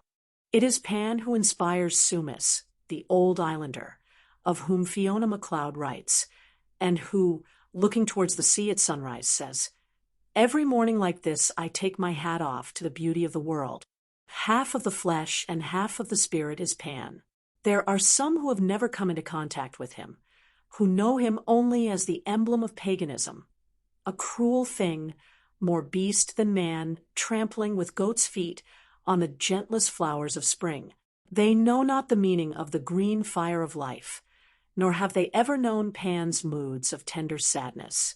Never to them has come in the forest where the great gray trunks of the beeches rise from a carpet of primroses and blue hyacinths, and the slender silver beeches are the guardian angels of the starry wood anemones, and the sunbeams slant through the oak and beech leaves of tender green and play on the dead amber leaves of a year that is gone, the whisper of little feet that cannot be seen, the piercing sweet music from very far away that fills the heart with gladness and yet with a strange pain, the ache of the Weltschmerz, the echo of the pipes of Pan. Oftenest in the dark woods I hear him sing, dim, half-remembered things where the old mosses cling to the old trees and the faint wandering eddies bring the phantom echoes of a phantom spring. Fiona MacLeod, Lorelei. Ich weiß nicht, was soll es bedeuten, dass ich so traurig bin. Ein Märchen aus alten Zeiten, das kommt mir nicht aus dem Sinn. Die schönste Jungfrau sitzet, dort oben wunderbar, ihr goldnes Geschmeide blitzet. Sie kämmt ihr goldnes Haar, sie kämmt es mit goldnem Kamme und singt ein Lied dabei. Das hat eine wundersame, gültige Melodie. Heine. In every land, north and south, east and west, from sea to sea, myth and legend hand down to us as cruel and malignant creatures who ceaselessly seek to slay man's body and to destroy his soul, the half-human children of the restless sea, and of the fiercely running streams. In Scotland and in Australia, in every part of Europe, we have tales of horrible formless things which frequent lonely rivers and lochs and marshes, and to meet which must mean death, and equal in malignity with them, and infinitely more dangerous, are the beautiful beings who would seem to claim descent from Lilith, the soulless wife of Adam. Such were the sirens who would have compassed the destruction of Odysseus. Such are the mermaids, to wed with one of whom must bring unutterable woe upon any of the sons of men. In lonely far-off places by the sea there still are tales of exquisite melodies heard in the gloaming, or at night when the moon makes a silver pathway across the water. Still are there stories of women whose home is in the depths of the ocean, and who come to charm away men's souls by their beauty and by their pitiful longing for human love. Those who have looked on the yellow-green waters of the Seine, or who have seen the more turbid, more powerful Thames sweeping her serious, majestic way down towards the open ocean at Westminster or at London Bridge, can perhaps realize something of that inwardness of things that made the people of the past, and that makes the mentally uncontrolled people of the present feel a fateful power calling upon them to listen to the insistence of the exacting waters, and to surrender their lives and their souls forever to a thing that called, and which would brook no denial. In the morgue, or in a mortuary by the riverside, their poor bodies have lain, when the rivers have worked their will with them, and suicide, death by drowning, or by misadventure, have been the verdicts given. We live in a too practical, too utterly commonsensical age to conceive a poor woman with nothing on earth left to live for, being lured down to the shades by a creature of the water, or a man who longs for death seeing a beautiful daughter of a river god beckoning to him to come where he will find peace everlasting. Yet ever we war with the sea. All of us know her seductive charm, but all of us fear her. The boundary line between our fear of the fierce, remorseless, ever-seeking, cruel waves that lap up life swiftly as a thirsty beast laps water, and the old belief in cruel sea creatures that sought constantly for the human things that were to be their prey, is a very narrow one. And once we have seen the sea in a rage, flinging herself in terrible anger against the poor, frail toy that the hands of men have made, and that was intended to rule and to resist her, foaming and frothing over the decks of the thing that carries human lives, we can understand much of the old pagan belief. If one has watched a river in spate, red as with blood, rushing triumphantly over all resistance, smashing down the trees that balk it, sweeping away each poor, helpless thing, brute or human, that it encounters, dealing out ruin and death, and proceeding superbly on to carry its trophies of disaster to the bosom of the ocean mother, very easy is it to see from whence came those old tales of cruelty, of irresistible strength, of desire. Many are the tales of sea maidens who have stolen men's lives from them and sent their bodies to move up and down amidst the rack, like broken toys with which a child has grown tired of playing and cast away in weariness. In an 8th century chronicle concerning Saint Fechin, we read of evil powers whose rage is seen in that watery fury, and their hellish hate and turbulence in the beating of the sea against the rocks. The bitter gifts of our Lord Poseidon is the name given to them by one of the earliest poets of Greece, and a poet of our own time, poet of the sea, of running water, and of lonely places, quotes from the saying of a fisherman of the Isle of Ulva words that show why simple minds have so many times materialized the restless, devouring element into the form of a woman who is very beautiful, but whose tender mercies are very cruel. She is like a woman of the old tales whose beauty is dreadful, said Sumus the islander, and who breaks your heart at last whether she smiles or frowns. But she doesn't care about that, or whether you are hurt or not. It's because she has no heart, being all a wild water, treacherous, beautiful, remorseless. That is how men regard the sea and the rushing rivers, of whom the sirens and mermaids of old tradition have come to stand as symbols. Treacherous and pitiless, yet with a fascination that can draw even the moon and the stars to her breast, Once I sat upon a promontory, and heard a mermaid on a dolphin's back, uttering such dulcet and harmonious breath that the rude sea grew civil at her song, and certain stars shot madly from their spheres, to hear the sea maid's music. Shakespeare. Very many are the stories of the women of the sea and of the rivers, but that one who must forever hold her own, because Heine has immortalized her in song, is the river maiden of the Rhine, the Lorelei. Near St. Goar, there rises out of the waters of the Rhine a perpendicular rock, some 400 feet high. Many a boatman in bygone days there met his death, and the echo which it possesses is still a mournful one. Those who know the great river, under which lies hid the treasure of the Nibelungs, with its gleaming towns by the riverside and the green vineyards combed along the hills, and who have felt the romance of the rugged crags crowned by ruined castles that stand like fantastic and very ancient sentries to guard its channel, can well understand how easy of belief was the legend of the Lorelei. Down the green waters came the boatman's frail craft, ever drawing nearer to the perilous rock. All his care and all his skill were required to avert a very visible danger. But high above him, from the rock round which the swirling eddies splashed and foamed, there came a voice. Her voice was like the voice the stars had when they sang together. And when the boatman looked up at the sound of such sweet music, he beheld a maiden more fair than any he had ever dreamed of.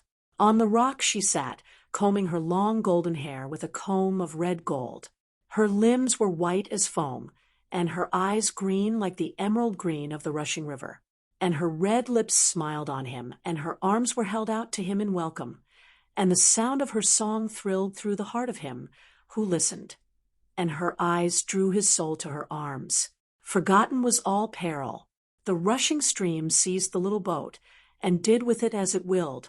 And while the boatman still gazed upwards, intoxicated by her matchless beauty and the magic of her voice, his boat was swept against the rock, and with the jar and crash, knowledge came back to him, and he heard with broken heart the mocking laughter of the Lorelei as he was dragged down as if by 1,000 icy hands, and with a choking sigh surrendered his life to the pitiless river.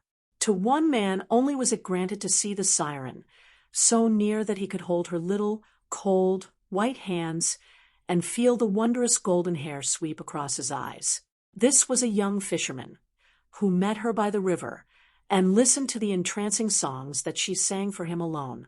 Each evening she would tell him where to cast his nets on the morrow, and he prospered greatly and was a marvel to all others who fished in the waters of the Rhine.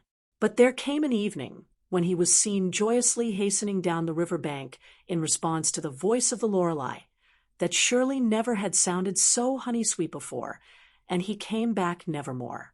They said that the Lorelei had dragged him down to her coral caves, that he might live with her there forever, and if it were not so, the rushing water could never whisper her secret, and theirs, of a lifeless plaything that they swept seawards, and that wore a look of horror and of great wonder in its dead, wide-open eyes. It is ein Märchen aus alten Zeiten, a legend of long ago, but it is a very much older Märchen that tells us of the warning of Circe to Odysseus. To the sirens first shalt thou come, who bewitch all men, whosoever shall come to them. Whoso draws nigh them unwittingly, and hears the sound of the siren's voice, never doth he see wife or babes stand by him on his return, nor have they joy at his coming, but the sirens enchant him with their clear song. And until there shall be no more sea, and the rivers have ceased to run, the enchantment that comes from the call of the water to the hearts of men must go on. Day by day the toll of lives is paid, and still the cruel daughters of the deep remain unsatisfied. We can hear their hungry whimper from the rushing river through the night, and the waves of the sea that thunders along the coast would seem to voice the insistence of their desire. And we who listen to their ceaseless, restless moan can say with Heine, Ich weiß nicht, was soll es bedeuten, dass ich so traurig bin. For the sadness of heart, the melancholy that their music brings us, is a mystery which none on this earth may ever unravel. Freya, queen of the northern gods, Friday's bairn is loving and giving, says the old rhyme that sets forth the special qualities of the children born on each day of the week, and to the superstitious who regard Friday as a day of evil omen, it seems strange that Friday's bairn should be so blessed. But they forget that before Christianity swept paganism before it, and taught those who worshipped the northern gods the story of that first Black Good Friday, the tragedy in which all humanity was involved. Friday was the day of Freya, the beloved, gentle protectress, and most generous giver of all joys, delights, and pleasures. From her, in medieval times, the high-born women who acted as dispensers to their lords first took the title Frua, equals Frau, and when, in its transition stage, the old heathenism had evolved into a religion of strong nature worship, overshadowed by fatalism, only thinly veneered by Christianity, the minds of the Christian converts of Scandinavia, like those of puzzled children, transferred to the Virgin Mary the attributes that had formerly been those of their lady, Freya, the goddess of love. Long before the Madonna was worshipped, Freya gave her name to plants, to flowers, and even to insects, and the child who says to the beautiful little insect that he finds on a leaf, "Ladybird, ladybird, fly away home," is commemorating the name of the lady, Freya, to whom his ancestors offered their prayers. In her home in the Hall of Mists, Freya, or Frigga, wife of Odin the All-Father, sat with her golden distaff spinning the clouds. Orion's belt was known as Frigga's spindle by the Norsemen and the men on the earth as they watched the great cumulus masses of snowy white, golden or silver-edged, the fleecy cloudlets of gray, soft as the feathers on the breast of a dove, or the angry banks of black and purple pretending a storm, had constant proof of the diligence of their goddess. She was the protectress of those who sailed the seas, and the care of children as they came into the world was also hers. Hers, too, was the happy task of bringing together after death lovers whom death had parted.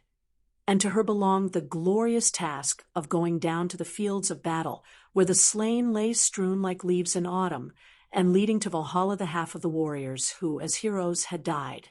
Her vision enabled her to look over all the earth, and she could see into the future, but she held her knowledge as a profound secret that none could prevail upon her to betray. Of me the gods are sprung, and all that is to come I know, but lock in my own breast, and have to none revealed. Matthew Arnold. Thus she came to be pictured crowned with heron plumes, the symbol of silence, the silence of the lonely marshes where the heron stands in mutest contemplation, a tall, very stately, very queenly, wholly beautiful woman with a bunch of keys at her girdle, symbol of her protection of the northern housewife, sometimes clad in snow-white robes, sometimes in robes of somber black. And because her care was for the anxious, weary housewife, for the mother and her newborn babe, for the storm-tossed mariner, fighting the billows of a hungry sea, for those whose true and pure love had suffered the crucifixion of death, and for the glorious dead on the field of battle, it is very easy to see Freya as her worshippers saw her, an ideal of perfect womanhood. But the gods of the Norsemen were never holy gods. Always they, like the gods of Greece, endeared themselves to humanity by possessing some little or big human weakness. And Freya is none the less lovable to the descendants of her worshippers because she possessed the so-called feminine weakness of love of dress. Jewels, too, she loved, and knowing the wondrous skill of the dwarfs in fashioning exquisite ornaments, she broke off a piece of gold from the statue of Odin, her husband, and gave it to them to make into a necklace, the marvelous jeweled necklace Brisingamen, that in time to come was possessed by Beowulf. It was so exquisite a thing that it made her beauty twice more perfect, and Odin loved her doubly much because of it. But when he discovered that his statue had been tampered with, his wrath was very great, and furiously he summoned the dwarfs, they who dealt always with fine metal, and demanded of them which of them had done him this grievous wrong. But the dwarfs loved Freya, and from them he got no answer. Then he placed the statue above the temple gate, and labored with guile to devise runes that might give it the power of speech, so that it might shout aloud the name of the impious robber as the robber went by. Freya, no longer an omnipotent goddess, but a frightened wife, trembled before his wrath, and begged the dwarfs to help her. And when one of them, the most hideous of all, promised that he would prevent the statue from speaking if Freya would but deign to smile upon him, the queen of the gods, who had no dread of ugly things, and whose heart was full of love and of pity, smiled her gentle smile on the piteous little creature who had never known looks of anything but horror and disgust from any of the deathless gods. It was for him a wondrous moment, and the payment was worth death itself. That night a deep sleep fell on the guards of Odin's statue, and, while they slept, the statue was pulled down from its pedestal and smashed into pieces. The dwarf had fulfilled his part of the bargain. When Odin next morning discovered the sacrilege, great was his anger, and when no inquiry could find for him the criminal, he quitted Asgard in furious wrath. For 7 months he stayed away, and in that time the ice giants invaded his realm, and all the land was covered with a pall of snow, viciously pinched by black frosts, chilled by clinging, deadening, impenetrable mists. But at the end of 7 dreary months Odin returned, and with him came the blessings of light and of sunshine, and the ice giants in terror fled away. Well was it for woman or for warrior to gain the favor of Freya, the beloved, who knew how to rule even Odin, the All-Father, himself. The Weinelers who were warring with the Vandals once sought her aid, and gained her promise of help. From Hlidskiaf, the mighty watchtower, highest point in Asgard, from whence Odin and his queen could look down and behold what was happening all the world over, amongst gods and men, dwarfs, elves and giants, and all creatures of their kingdom, Freya watched the Vandals and the Weinelers making ready for the battle, which was to decide forever which people should rule the other. Night was descending, but in the evening light the 2 gods beheld the glitter of spears, the gleam of brass helmets and of swords, and heard from afar the hoarse shouts of the warriors as they made ready for the great fight on the morrow. Knowing well that her lord favored the Vandals, Freya asked him to tell her which army was to gain the victory. "The army upon which my eyes shall first rest when I awake at the dawning," said Odin, full well knowing that his couch was so placed that he could not fail to see the Vandals when he woke. Well pleased with his own astuteness, he then retired to rest, and soon sleep lay heavy on his eyelids. But while he slept, Freya gently moved the couch upon which he lay, so that he must open his eyes not on the army who had won his favor, but on the army that owned hers. To the Weinelers she gave command to dress up their women as men, and let them meet the gaze of Odin in the dawning, in full battle array. "Take thou thy womenfolk, maidens and wives, over your ankles, lace on the white war hose, over your bosoms, link up the hard mail nets, over your lips, plait long tresses with cunning. So war beasts full-bearded, King Odin shall deem you, when off the grey sea beach. At sunrise ye greet him, Charles Kingsley, when the sun sent its first pale green light next morning over grey sky and sea." Odin awoke and gazed from his watchtower at the army on the beach, and with great amazement, "What long beards are those?" he cried. "They are Weinelers," said Freya in joyous triumph, "but you have given them a new name. Now must you also give them a gift. Let it be the victory, I pray you, dear lord of mine." And Odin, seeing himself outwitted, and knowing that honor bade him follow the northern custom and give the people he had named a gift, bestowed on the Longbeards, and their men the victory that Freya craved. Nor was the gift of Odin won for that day alone, for to him the Langobarden attributed the many victories that led them at last to find a home in the sunny land of Italy, where beautiful Lombardy still commemorates by its name the stratagem of Freya, the queen. With the coming of Christianity, Freya, the beloved, was cast out along with all the other old forgotten gods. The people who had loved and worshipped her were taught that she was an evil thing, and that to worship her was sin.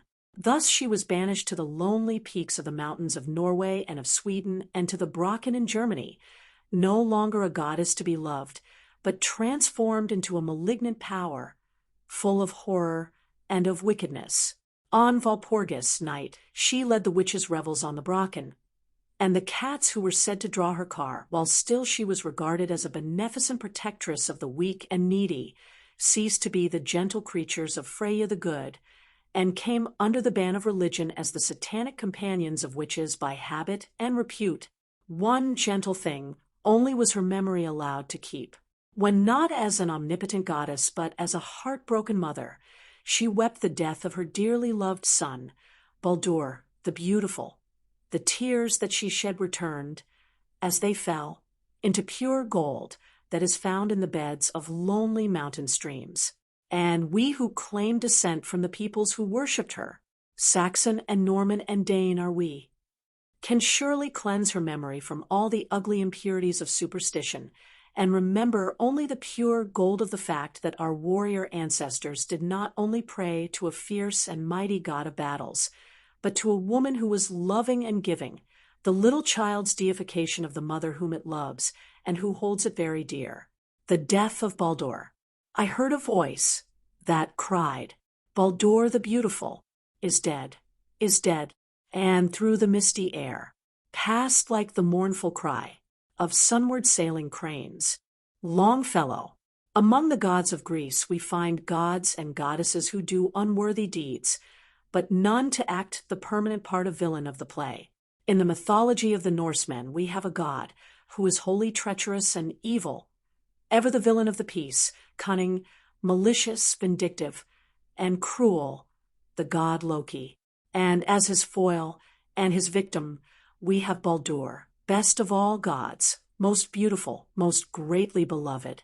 Baldur was the Galahad of the court of Odin the king, his father. My strength is of the strength of 10, because my heart is pure. No impure thing was to be found in his dwelling, none could impugn his courage, yet ever he counseled peace, ever was gentle and infinitely wise, and his beauty was as the beauty of the whitest of all the flowers of the Northland, called after him Baldrsbrá. The god of the Norsemen was essentially a god of battles, and we are told by great authorities that Baldur was originally a hero who fought on the earth, and who, in time, came to be deified. Even if it be so, it is good to think that a race of warriors could worship one whose chief qualities were wisdom, purity, and love, in perfect happiness, loving and beloved. Baldur lived in Asgard with his wife Nanna, until a night when his sleep was assailed by horrible dreams of evil omen.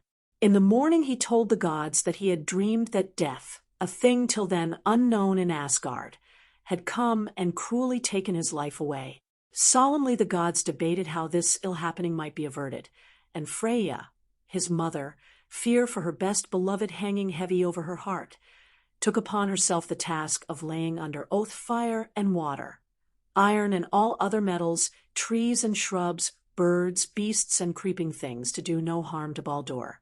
With eager haste she went from place to place, nor did she fail to exact the oath from anything in all nature, animate or inanimate, save one only. A twig of mistletoe, tender and fair, grew high above the field. And such a little thing it was, with its dainty green leaves and waxen white berries, nestling for protection under the strong arm of a great oak, that the goddess passed it by. Assuredly no scathe could come to Baldur the Beautiful from a creature so insignificant. And Freya returned to Asgard well pleased with her quest. Then indeed was there joy and laughter amongst the gods, for each one tried how he might slay Baldur, but neither sword nor stone, hammer nor battle-axe could work him any ill. Odin alone remained unsatisfied. Mounted on his 8-footed gray steed, Sleipnir, he galloped off in haste to consult the giant prophetess Angrboda, who was dead and had to be followed to Niflheim, the chilly underworld that lies far north from the world of men, and where the sun never comes. Hel, the daughter of Loki and of Angrboda, was queen of this dark domain. There, in a bitterly cold place, she received the souls of all who died of sickness or old age. Care was her bed, hunger her dish, starvation her knife. Her walls were high and strong, and her bolts and bars huge.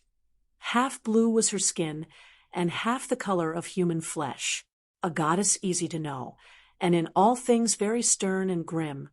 Dasent. In her kingdom no soul that passed away in glorious battle was received, nor any that fought out the last of life in a fierce combat with the angry waves of the sea. Only those who died ingloriously were her guests. When he had reached the realm of hell, Odin found that a feast was being prepared, and the couches were spread, as for an honored guest, with rich tapestry and with gold. For many a year had Angrboda rested there in peace, and it was only by chanting a magic spell and tracing those runes which have power to raise the dead that Odin awoke her. When she raised herself, terrible and angry from her tomb, he did not tell her that he was the mighty father of gods and men. He only asked her for whom the great feast was prepared, and why Hel was spreading her couches so gorgeously. And to the father of Baldur she revealed the secret of the future, that Baldur was the expected guest, and that by his blind brother Hoda his soul was to be hastened to the shades. Who, then, would avenge him? Asked the father, great wrath in his heart. And the prophetess replied that his death should be avenged by Vale, his youngest brother, who should not wash his hands nor comb his hair until he had brought the slayer of Baldur to the funeral pyre. But yet another question Odin would fain have answered. Who, he asked, would refuse to weep at Baldur's death? Thereat the prophetess, knowing that her questioner could be none other than Odin, for to no mortal man could be known so much of the future, refused for evermore to speak, and returned to the silence of her tomb. And Odin was forced to mount his steed and to return to his own land of warmth and pleasure. On his return, he found that all was well with Baldur. Thus he tried to still his anxious heart, and to forget the feast in the chill regions of Niflheim, spread for the son who was to him the dearest, and to laugh with those who tried in vain to bring scathe to Baldur. Only one among those who looked at those sports and grew merry, as he whom they loved stood like a great cliff against which the devouring waves of the fierce North Sea beat and foam and crash in vain, had malice in his heart as he beheld the wonder. In the evil heart of Loki there came a desire to overthrow the god, who was beloved by all gods and by all men.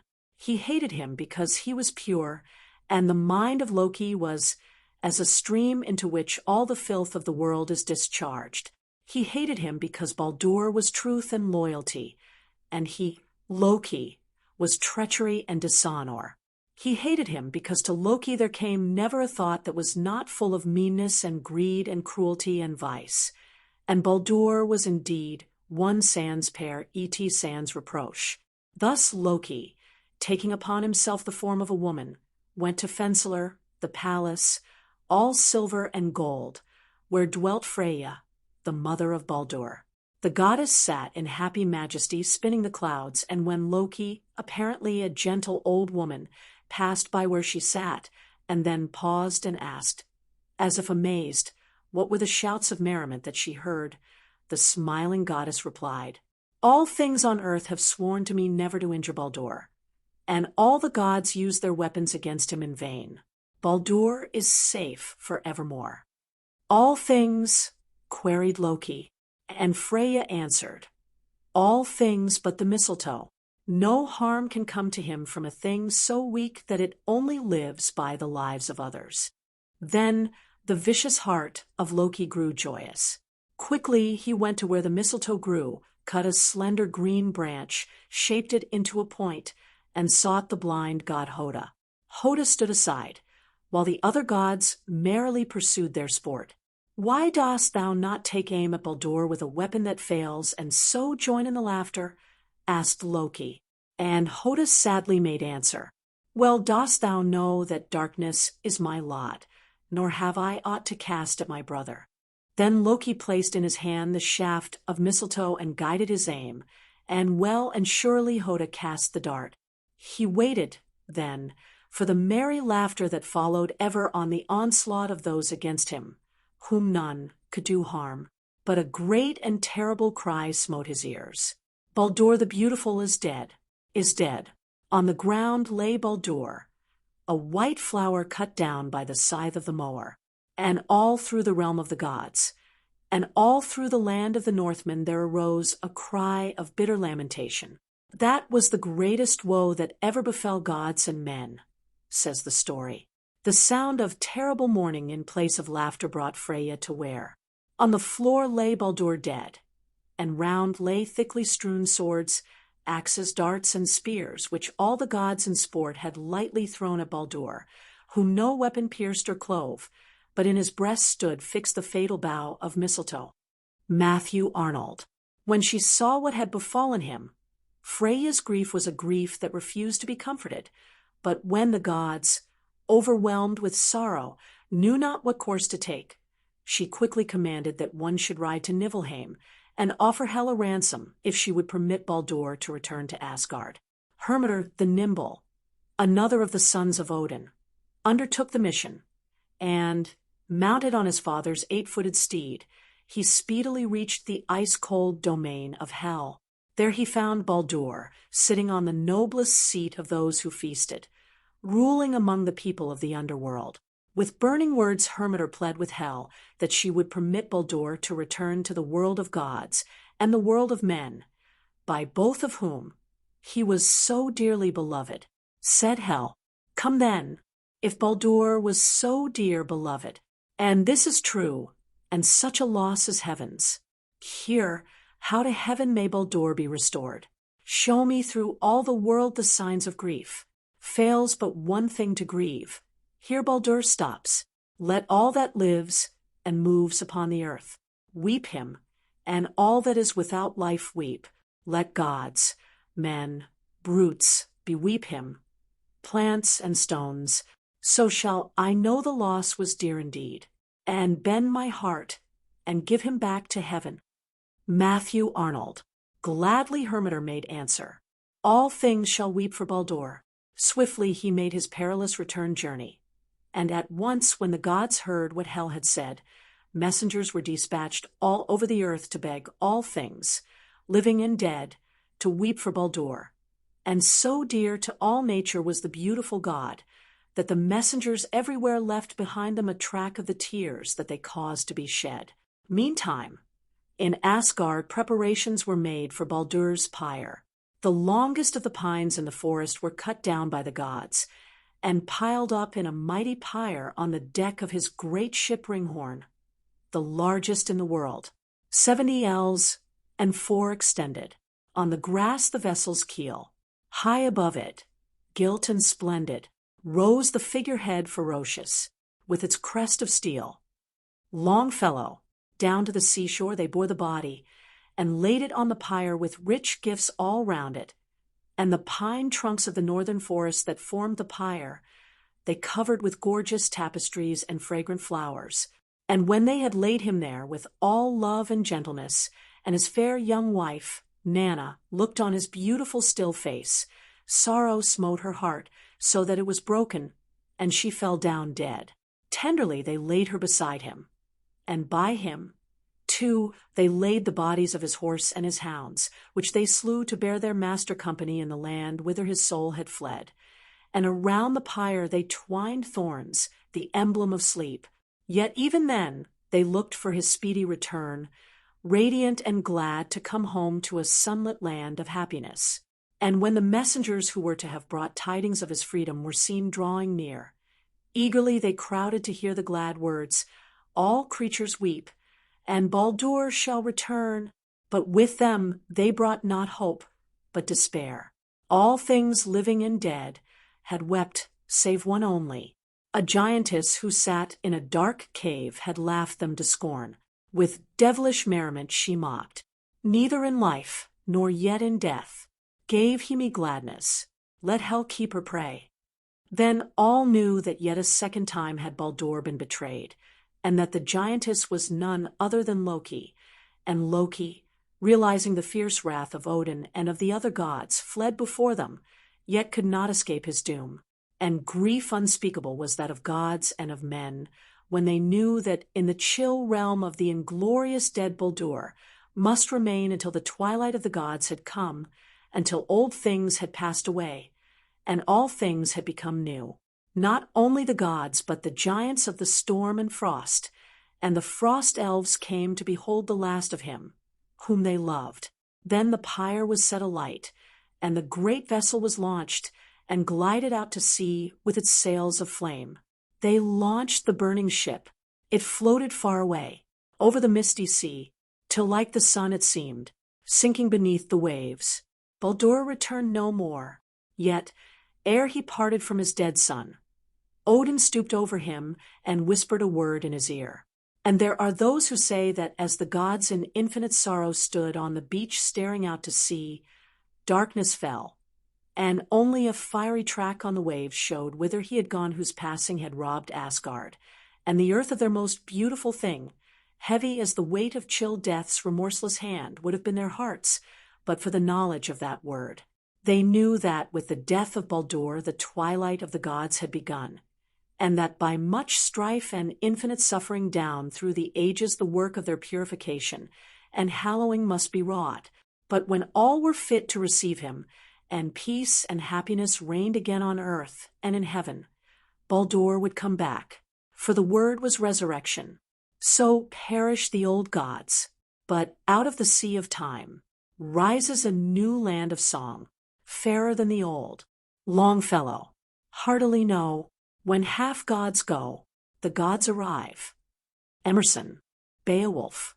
He was of mankind, in might the strongest. Longfellow's translation. Whether those who read it be scholars who would argue about the origin and date of the poem, ingenious theorists who would fain use all the fragmentary tales and rhymes of the nursery as parts of a vast jigsaw puzzle of nature myths, or merely simple folk who read a tale for a tale's sake, every reader of the poem of Beowulf must own that it is one of the finest stories ever written. It is the most ancient heroic poem in the Germanic language, and was brought to Britain by the winged hats who sailed across the grey North Sea to conquer, and to help to weld that great amalgam of peoples into what is now the British race. But once it had arrived in England, the legend was put into a dress that the British-born could more readily appreciate. In all probability, the scene of the story was a corner of that island of Sealand upon which Copenhagen now stands, but he who wrote down the poem for his countrymen, and who wrote it in the pure literary Anglo-Saxon of Wessex, painted the scenery from the places that he and his readers knew best. And if you should walk along the breezy, magnificent, rugged Yorkshire coast for 12 miles, from Whitby northward to the top of Bolby Cliff, you would find it quite easy to believe that it was there amongst the high sea cliffs that Beowulf and his hearth-sharers once lived, and there, on the highest ness of our eastern coast, under a great barrow, that Beowulf was buried. Beowulfsby, Bolby seems a quite easy transition. But the people of our island race have undoubtedly a gift for seizing the imports of other lands and hallmarking them as their own, and in all probability, the Beowulf of the heroic poem was one who lived and died in the land of Scandinavia. In Denmark, so goes the story, when the people were longing for a king, to their shores there drifted, on a day when the white birds were screaming over the sea tangle and wreckage that a stormy sea, now sinking to rest, was sweeping up on the shore, a little boat in which, on a sheaf of ripe wheat and surrounded by priceless weapons and jewels, there lay a most beautiful babe, who smiled in his sleep. That he was the son of Odin they had no doubt, and they made him their king and served him faithfully and loyally for the rest of his life. A worthy and a noble king was King Sigvaldi Seefing, a ruler on land and on the sea, of which even as an infant he had had no fear. But when many years had come and gone, and when Sigvaldi Seefing felt that death drew near, he called his nobles to him, and told them in what manner he fain would pass. So they did as he said, and in a ship they built a funeral pyre, and round it placed much gold and jewels, and on it laid a sheaf of wheat. Then with very great pain and labor, for he was old and death's hand lay heavy upon him, the king climbed into the ship and stretched out his limbs on the pyre, and said farewell to all his faithful people. And the ship drifted out with the tide, and the hearts of the watchers were heavy as they saw the sails of the vessel that bore him vanish into the grey, and knew that their king had gone back to the place from whence he came, and that they should look on his face no more. Behind him Scyld left descendants, and one after the other reigned over Denmark. It was in the reign of his great-grandson, Hrothgar, that there took place those things that are told in the story of Beowulf. A mighty king and warrior was Hrothgar, and far across the northern seas his fame spread wide, so that all the warriors of the land that he ruled were proud to serve under him in peace, and in war to die for him. During his long life he and his men never went forth in their black-prowed ships without returning with the joyous shouts of the victor, with for cargo the rich spoil they had won from their enemies. As he grew old, Hrothgar determined to raise for himself a mighty monument to the magnificence of his reign, and so there was builded for him a vast hall with majestic towers and lofty pinnacles, the finest banqueting hall that his skilled artificers could dream of. And when at length the hall was completed, Hrothgar gave a feast to all his thanes, and for days and for nights on end the great rafters of Heorot, as his palace was named, echoed the shouts and laughter of the mighty warriors, and the music of the minstrels and the songs that they sang. A proud man was Hrothgar on the night that the banquet was ended amidst the acclamations of his people, and a proud and happy man he lay down to rest, while his bodyguard of mighty warriors stretched themselves on the rush-strewn floor of the great room where they had feasted, and deeply slumbered there.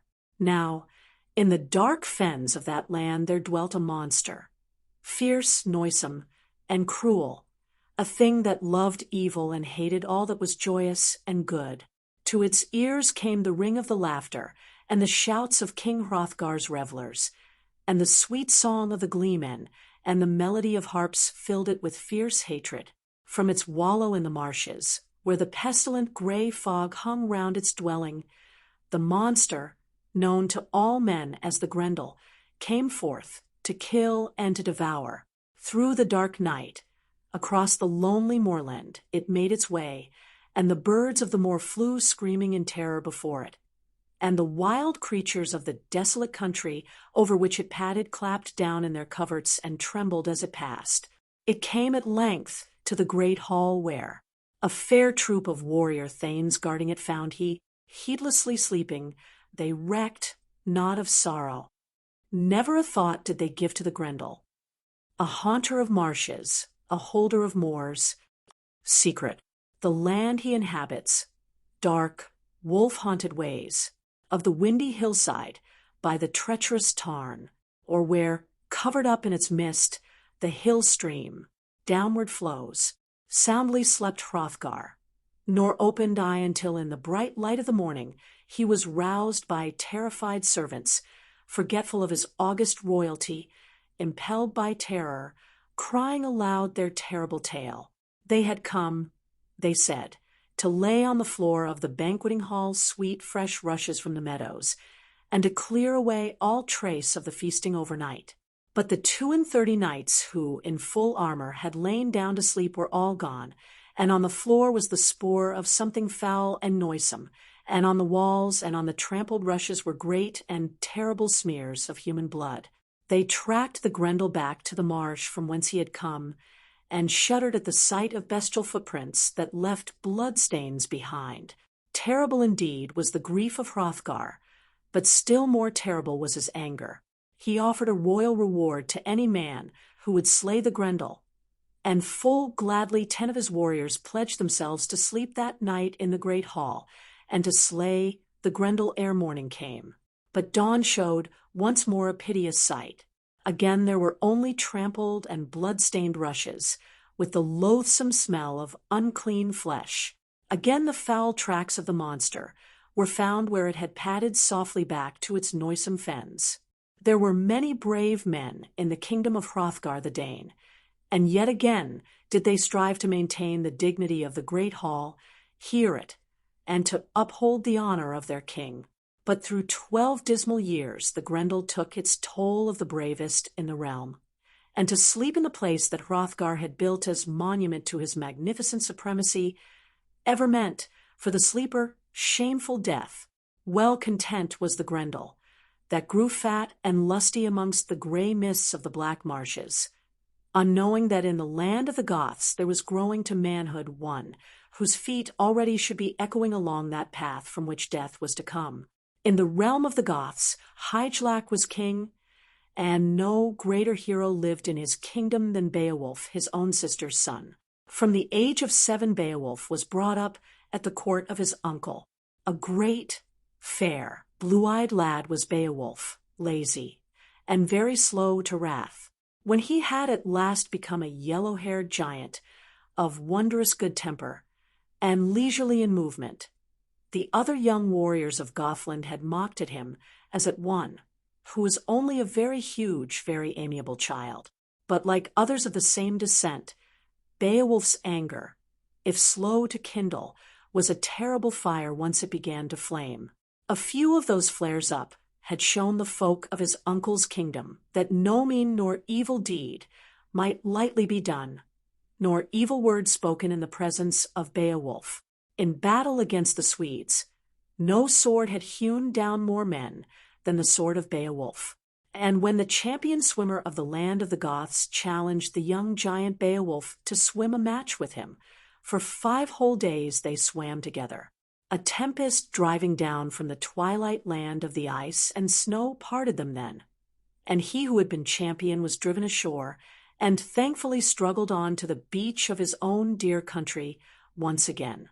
But the foaming seas cast Beowulf on some jagged cliffs, and would fain have battered his body into broken fragments against them.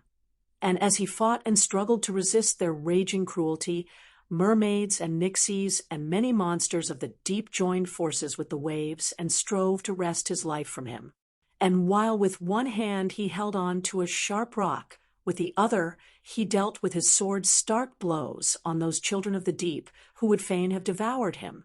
Their bodies, deep gashed and dead, floated down to the coast of Gothland, and the king and all those who looked for the corpse of Beowulf saw them, amazed. Then at length came Beowulf himself, and with great gladness was he welcomed. And the king, his uncle, gave him his treasured sword, Nadgling, in token of his valor. In the court of Hrothgar, the number of brave warriors ever grew smaller. One man only had witnessed the terrible slaughter of one of those black knights, and yet had kept his life. He was a bard, a skald, and from the land where he had seen such grim horror, he fled to the land of the Goths, and there, in the court of the king, he sang the gloomy tale of the never-ending slaughter of noble warriors by the foul Grendel of the fens and moors. Beowulf listened, enthralled, to his song. But those who knew him saw his eyes gleam as the good steel blade of a sword gleams when it is drawn for battle, and when he asked his uncle to allow him to go to the land of the Danes and slay this filthy thing, his uncle smiled with no surprise and was very well content. So it came to pass that Beowulf, in his black-prowed ship with 14 trusty followers, set sail from Gothland for the kingdom of Hrothgar. The warden of the Danish coast was riding his rounds one morning when he beheld from the white cliffs a strange war vessel making for the shore. Skillfully the men on board her ran her through the surf, and beached her in a little creek between the cliffs, and made her fast to a rock by stout cables. Only for a little time the valiant warden watched them from afar, and then, 1 man against 15, he rode quickly down and challenged the warriors. What are ye warlike men wielding bright weapons, wearing grey corselets and boar-adorned helmets, who o'er the water paths come with your foaming keel, ploughing the ocean surge? I was appointed, warden of Denmark's shores. Watch hold I by the wave, that on this Danish coast no deadly enemy, leading troops overseas should land to injure. None have here landed, yet more frankly coming than this fair company, and yet ye answer not the password of warriors and customs of kinsmen. Ne'er have mine eyes beheld a mightier warrior, an earl more lordly, than is he the chief of you. He is no common man. If looks belie him not, he is a hero bold, worthily weaponed. Anon must I know of you kindred and country, lest ye as spies should go free on our Danish soil. Now ye men from afar, sailing the surging sea, have heard my earnest thought, Best is a quick reply, that I may swiftly know whence ye have hither come.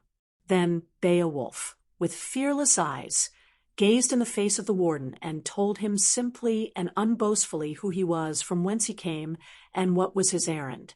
He had come as the nation's deliverer, to slay the thing that cometh in dark of night, satteth his secret hate, worketh through fearsome awe, slaughter, and shame. With joy the warden heard his noble words. My men shall beat your ship, he said, and make her fast with a barrier of oars against the greedy tide. Come with me to the king.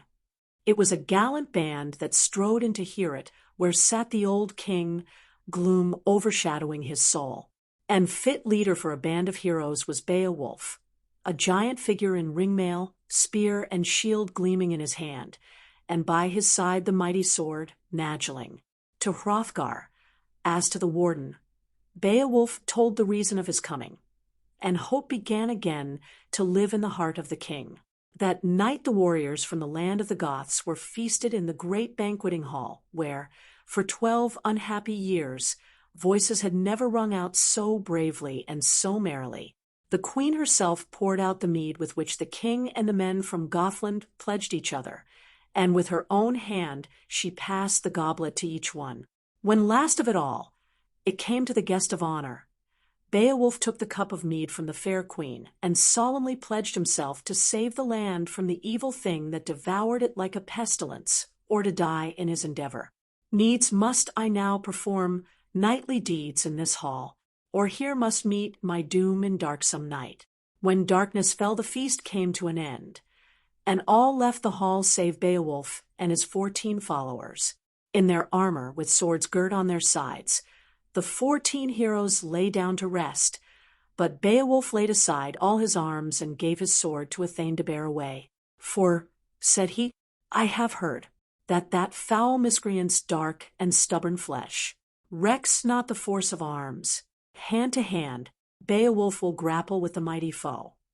From his fastnesses in the fens, the Grendel had heard the shouts of revelry, and as the Goths closed their eyes to sleep, knowing they might open them again only to grapple with hideous death, yet unafraid because of their sure belief that what is to be goes ever as it must, the monster roused himself. Through the dank, chill, clinging mists he came, and his breath made the poisonous miasma of the marshes more deadly as he padded over the shivering reeds and trembling rushes, across the bleak moorland and the high cliffs where the fresh tang of the gray sea was defiled by the hideous stench of a foul beast of prey. There was fresh food for him tonight. He knew some blood more potent than any that for 12 years had come his bestial way, and he hastened on with greedy eagerness, nightmare incarnate. He found the great door of the banqueting hall bolted and barred, but one angry wrench set at naught the little precautionary measures of mere men. The dawn was breaking dim and gray, and very chill when Beowulf heard the stealthy tread without, and the quick following crash of the bolts and bars that gave so readily. He made no movement, but only waited. In an instant the dawn was blotted out by a vast black shadow, and swifter than any great bear could strike, a scaly hand had struck one of the friends of Beowulf. In an instant the man was torn from limb to limb, and in a wild disgust and hatred Beowulf heard the lapping of blood, the scrunching of bones and chewing of warm flesh as the monster ravenously devoured him. Again the loathsome hand was stretched out to seize and to devour, but in the darkness 2 hands, like hands of iron, gripped the outstretched arm, and the Grendel knew that he had met his match at last. The warriors of Beowulf awoke to find a struggle going on such as their eyes never before beheld, for it was a fight to the death between man and monster. Vainly they tried to aid their leader, but their weapons only glanced harmlessly off the Grendel's scaly hide. Up and down the hall the combatants wrestled, until the walls shook and the great building itself rocked to its foundations. Ever and again it seemed as though no human power could prevail against teeth and claws and demonic fury, and as tables and benches crashed to the ground and broke under the tramping feet of the Grendel, it appeared an impossible thing that Beowulf should overcome. Yet ever tighter, and more tight grew the iron grip of Beowulf. His fingers seemed turned to iron.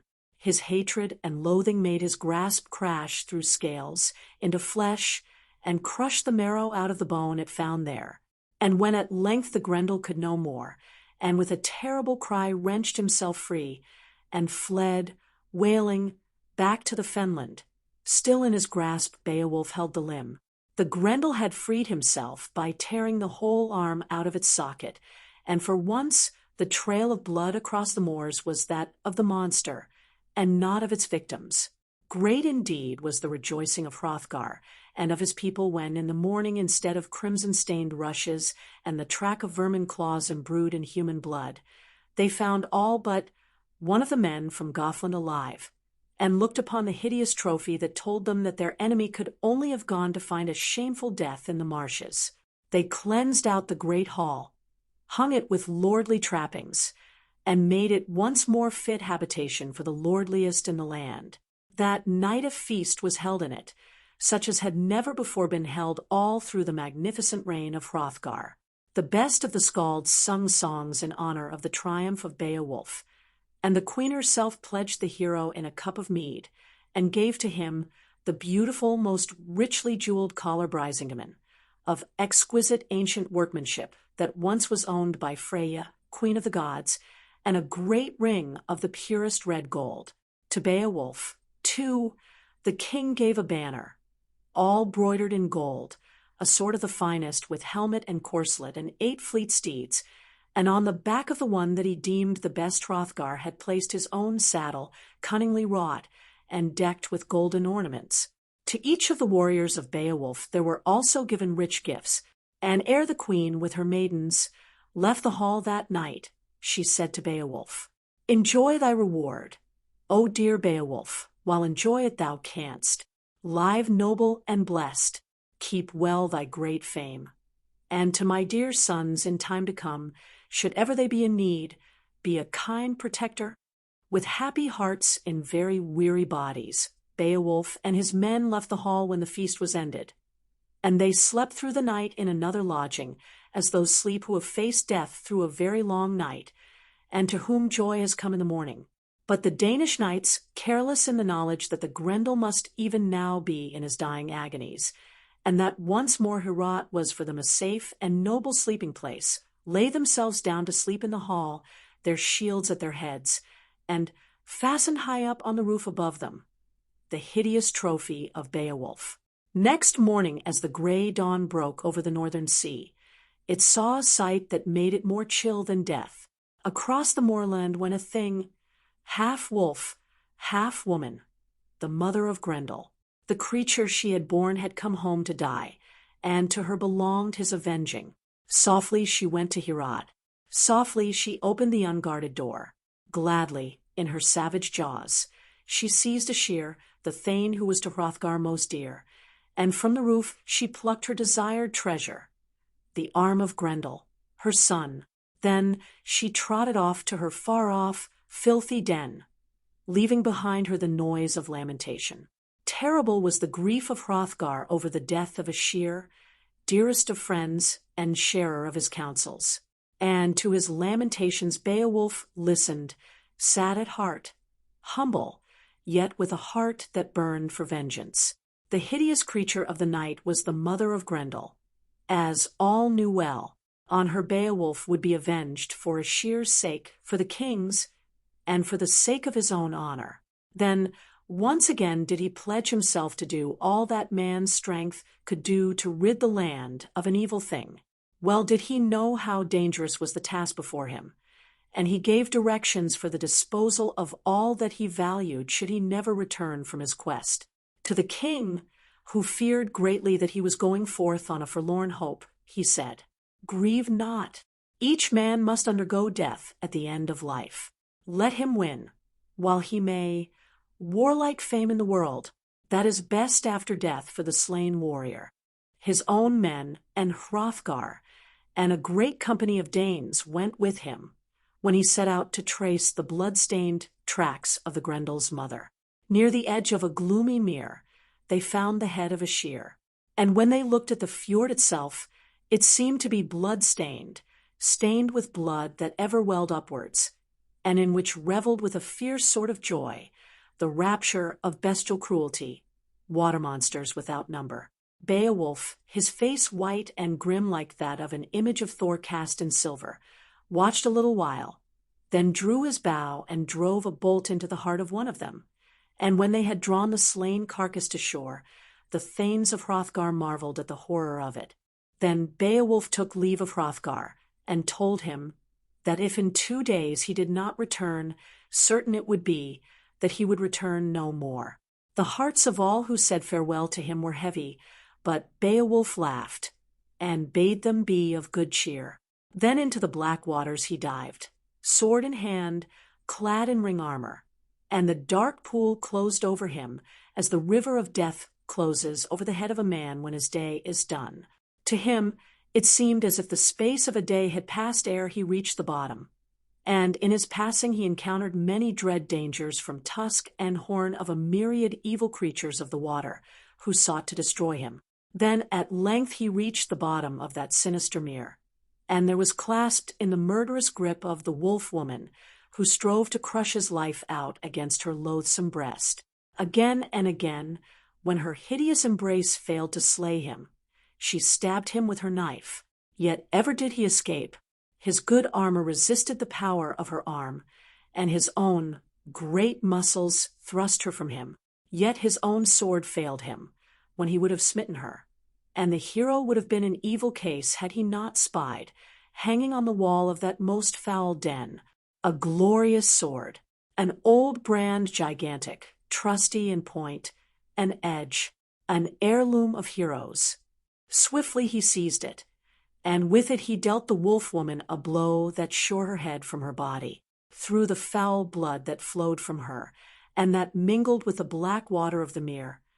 Beowulf saw a very terrible horror, the body of the Grendel lying moaning out the last of his life. Again his strong arm descended, and his left hand gripping the coiled locks of the evil thing, he sprang upwards through the water, that lost its blackness and its clouded crimson as he went ever higher and more high.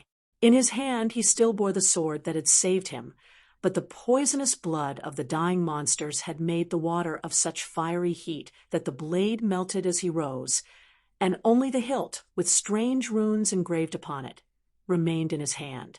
Where he left them, his followers, and the Danes who went with them, remained watching, waiting, ever growing more hopeless as night turned into day, and day faded into night, and they saw the black waters of the lonely Fen bubbling up, terrible and blood-stained.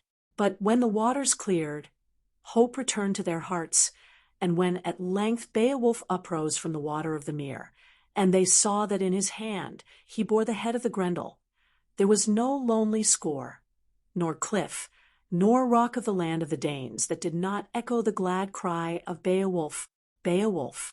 Well nigh overwhelmed by gifts from those whom he had preserved was the hero Beowulf, but in modest, wise words he spoke to the king. Well hast thou treated us. If on this earth I can do more to win thy love, O Prince of warriors, than I have wrought as yet, here stand I ready now weapons to wield for thee. If I shall ever hear, o'er the encircling flood, that any neighboring foes threaten thy nation's fall, as Grendel grim before, swift will I bring to thee thousands of noble thanes, heroes to help thee. Then, in their ship that the warden of the coast once had challenged, Beowulf and his warriors set sail for their own dear land. Gaily the vessel danced over the waves, heavy though it was with treasure, nobly gained. And when Beowulf had come in safety to his homeland, and had told his kinsmen the tale of the slaying of the Grendel and of the wolf-woman, he gave the finest of his steeds to the king, and to the queen the jeweled collar, Brisingamen, that the queen of the Goths had bestowed on him. And the heart of his uncle was glad and proud indeed, and there was much royal banqueting in the hero's honor. Of him, too, the skalds made up songs, and there was no hero in all that northern land whose fame was as great as was the fame of Beowulf. The must-be often helps an undoomed man when he is brave, was the precept on which he ruled his life, and he never failed the king whose chief champion and warrior he was. When, in an expedition against the Frieslanders, King Hygelac fell a victim to the cunning of his foes, the sword of Beowulf fought nobly for him to the end, and the hero was a grievously wounded man when he brought back to Gothland the body of the dead king. The Goths would fain have made him their king in Hygelac's stead, but Beowulf was too loyal a soul to supplant his uncle's own son. On his shield he laid the infant prince, hard red, and held him up for the people to see. And when he had proclaimed the child king and vowed to serve him faithfully all the days of his life, there was no man there who did not loyally echo the promise of their hero, Beowulf. When hard red, a grown man, was treacherously slain by a son of other, he who discovered the North Cape, Beowulf once again was chosen king, and for 40 years he reigned wisely and well. The fame of his arms kept war away from the land, and his wisdom as a statesman brought great prosperity and happiness to his people. He had never known fear, and so for him there was nothing to dread when the weakness of age fell upon him, and when he knew that his remaining years could be but few. Seeing that death, a necessary end, will come when it will come, through all those years of peace, the thing that was to bring death to him had lurked, unknown, unimagined, in a cave in the lonely mountains. Many centuries before the birth of Beowulf, a family of mighty warriors had won by their swords a priceless treasure of weapons and of armor, of richly chased goblets and cups, of magnificent ornaments and precious jewels, and of gold beyond the dreams of avarice.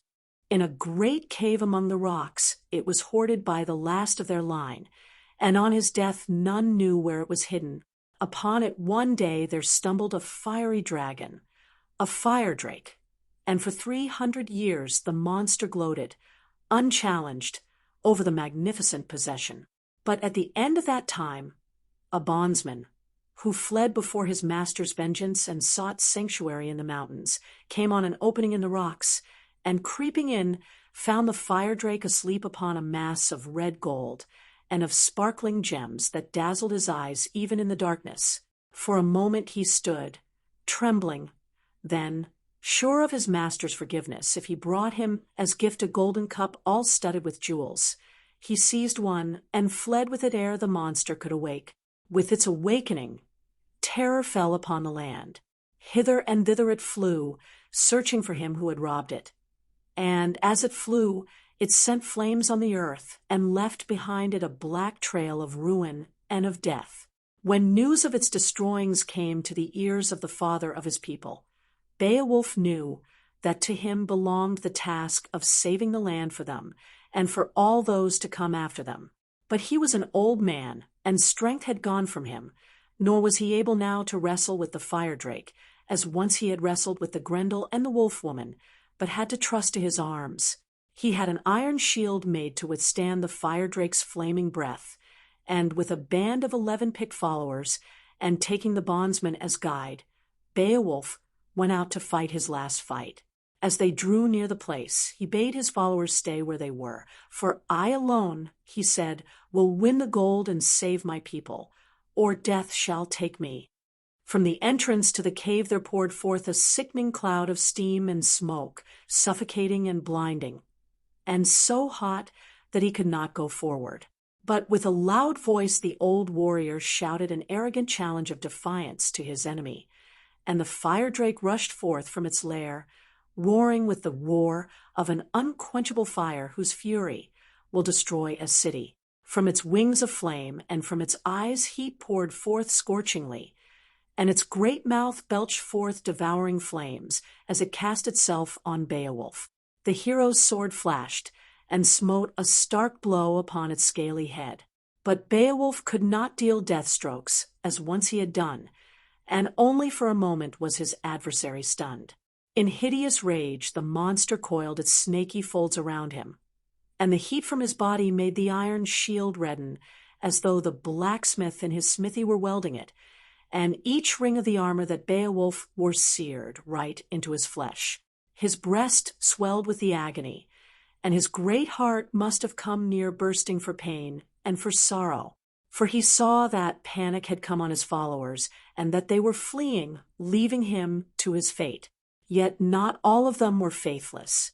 Wiglaf, young and daring, a dear kinsman of Beowulf, from whom he had received many a kindness, calling shame on the dastards who fled, rushed forward, sword in hand, and with no protection but that of his shield of linden wood.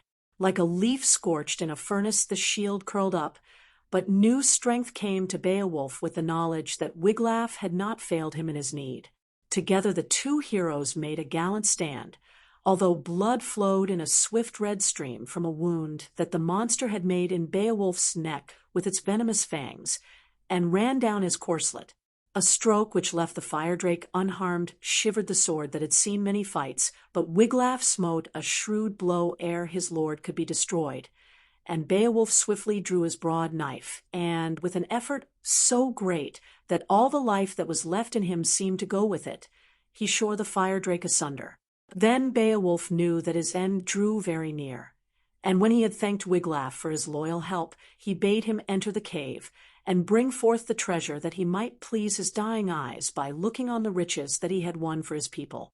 And Wiglaf hastened into the cave, for he knew that he raced with death, and brought forth armfuls of weapons, of magnificent ornaments, of goblets and of cups, of bars of red gold. Handfuls of sparkling jewels, too, he brought, and each time he came and went, seizing without choosing whatever lay nearest, it seemed as though the fire drake's hoard were endless. A magical golden standard and armor and swords that the dwarfs had made brought a smile of joy into the dying king's eyes. And when the 10 shamed warriors, seeing that the fight was at an end, came to where their mighty ruler lay, they found him lying near the vile carcass of the monster he had slain, and surrounded by a dazzlement of treasure uncountable. To them, and to Wiglaf, Beowulf spoke his valediction, urging on them to maintain the honor of the land of the Goths. And then he said, "I thank God eternal, the great King of glory, for the vast treasures which I here gaze upon, that I ere my death day might for my people win so great wealth. Since I have given my life, thou must now look to the needs of the nation. Here dwell I no longer, for destiny calleth me. Bid thou my warriors, after my funeral pyre, build me a burial cairn high on the sea cliff's head. It shall from memory tower up to Ronsness, so that the seafarers Beowulf's barrow henceforth shall name it, they who drive far and wide over the mighty flood their foaming reels.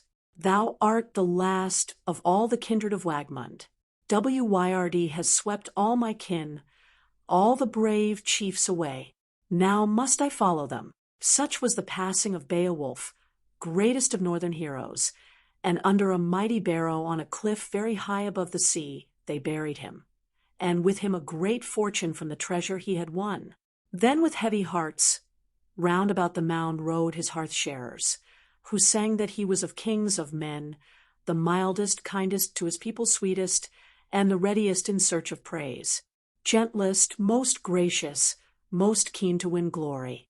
And if, in time, the great deeds of a mighty king of the Goths have become more like fairy tale than solid history, this at least we know, that whether it is in Salem or on the Yorkshire coast, where, high on the sea cliff ledges, the white gulls are trooping and crying, the barrow of Beowulf covers a very valiant hero, a very perfect gentleman, Roland the Paladin, Roland, the flower of chivalry, expired at Roncesvalles. Thomas Campbell, hero worship endures forever while man endures. Carlyle, Roland, the Goad Knight. Turpin's History of Charlemagne. The old chroniclers tell us that on that momentous morning when William the Conqueror led his army to victory at Hastings, a Norman knight named Taillefer, and a figure of iron surely, was spurred his horse to the front. In face of the enemy, who hated all things that had to do with France, he lifted up his voice and chanted aloud the exploits of Charlemagne and of Roland. As he sang, he threw his sword in the air and always caught it in his right hand as it fell, and, Proudly the whole army, moving at once, joined with him in the Chanson de Roland and shouted, as chorus, God be our help, God be our help. Taillefer, chante-toi de Roland, et d'Olivier, et de Vassaux, qui mourront à chevaux. Was, Roman de Rose. 15,000 of those who sang fell on that bloody day, and one wonders how many of those who went down to the shades owed half their desperate courage to the remembrance of the magnificent deeds of the hero of whom they sang, ere ever sword met sword, or spear met the sullen impact of the stark frame of a Briton born, fighting for his own. The story of Roland, so we are told, is only a splendid coating of paint put on a very slender bit of drawing. A contemporary chronicle tells of the Battle of Roncesvalles, and says, in which battle was slain Roland, prefect of the marches of Brittany, merely a Breton squire, we are told to believe, a very gallant country gentleman whose name would not have been preserved in priestly archives had he not won for himself, by his fine courage, such an unfading laurel crown.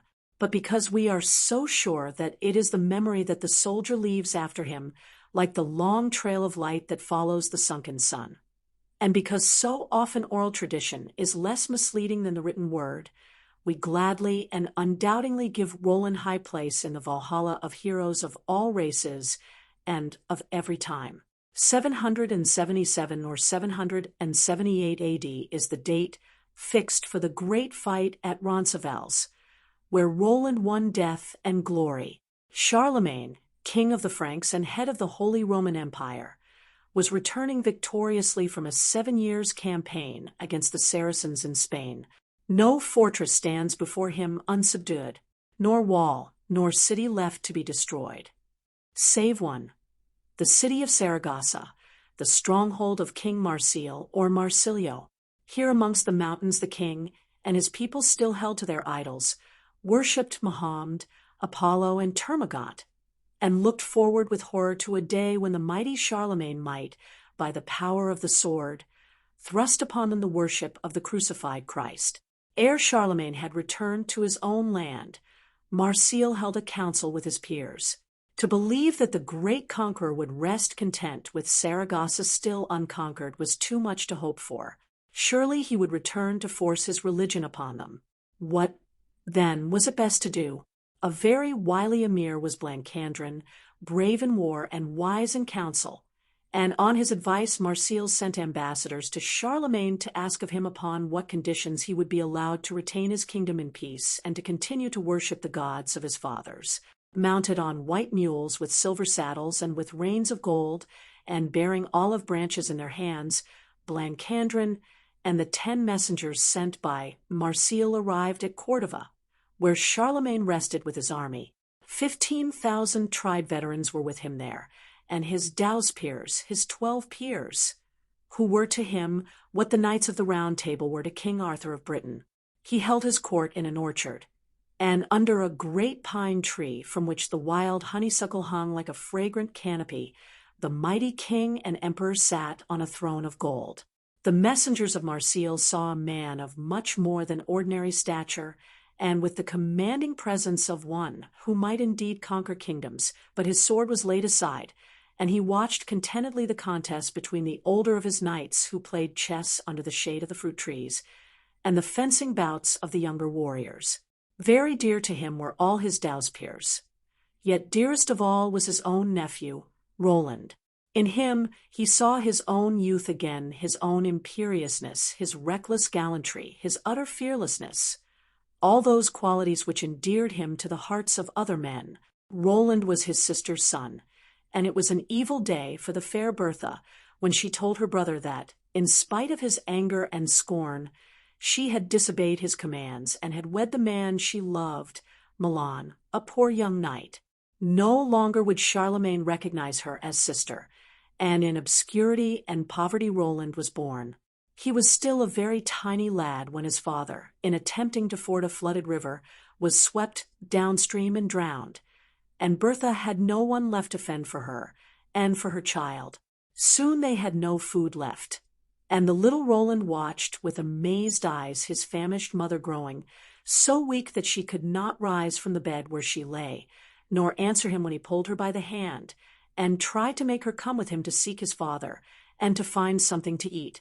And when he saw that it was hopeless, the child knew that he must take his father's place and get food for the mother, who lay so pale, and so very still.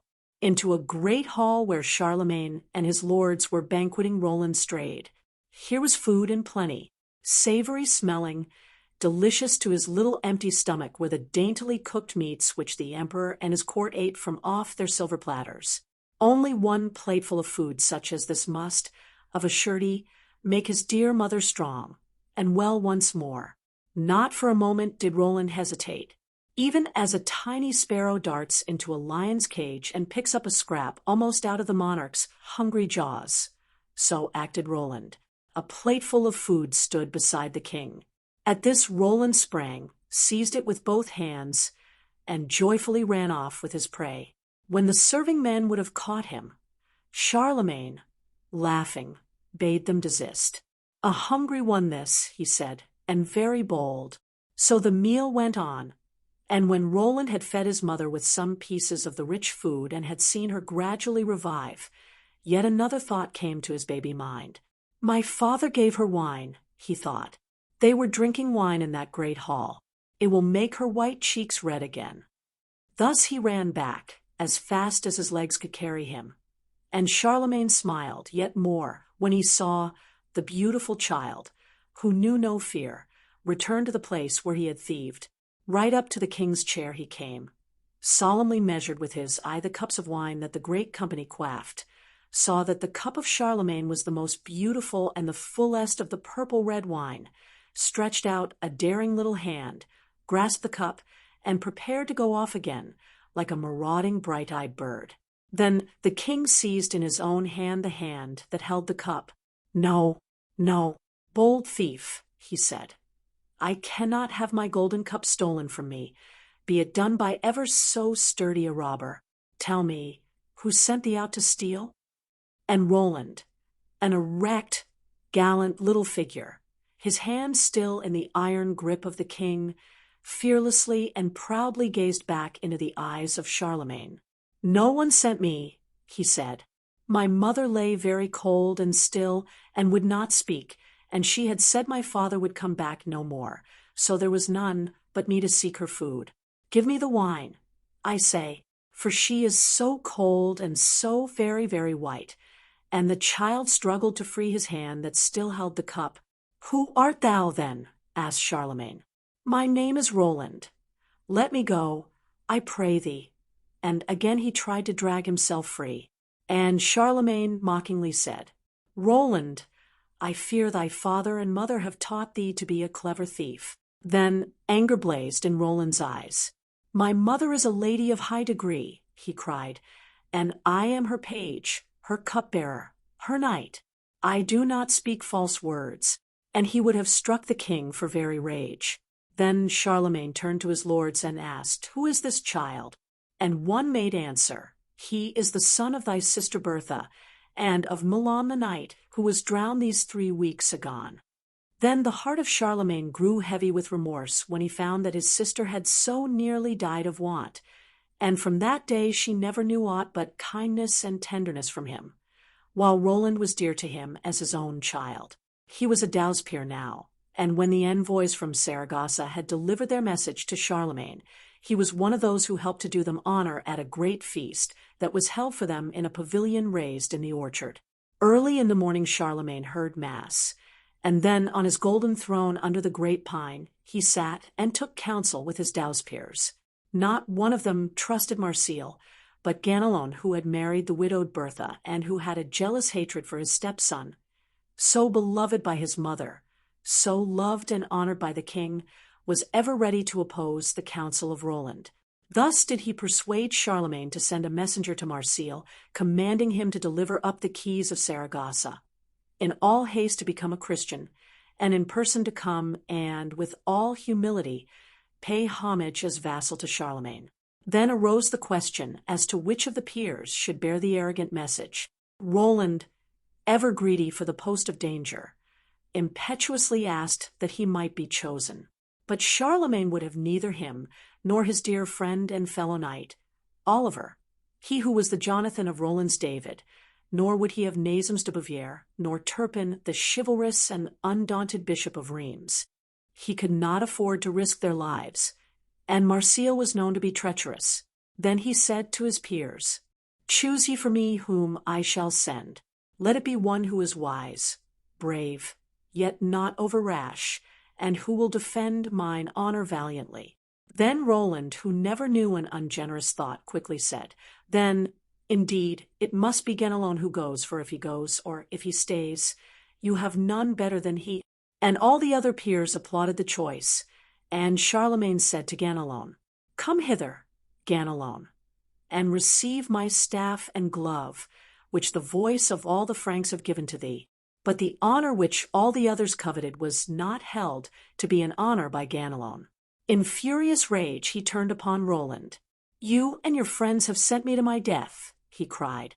"But if by a miracle I should return, look you to yourself, Roland, for assuredly I shall be revenged."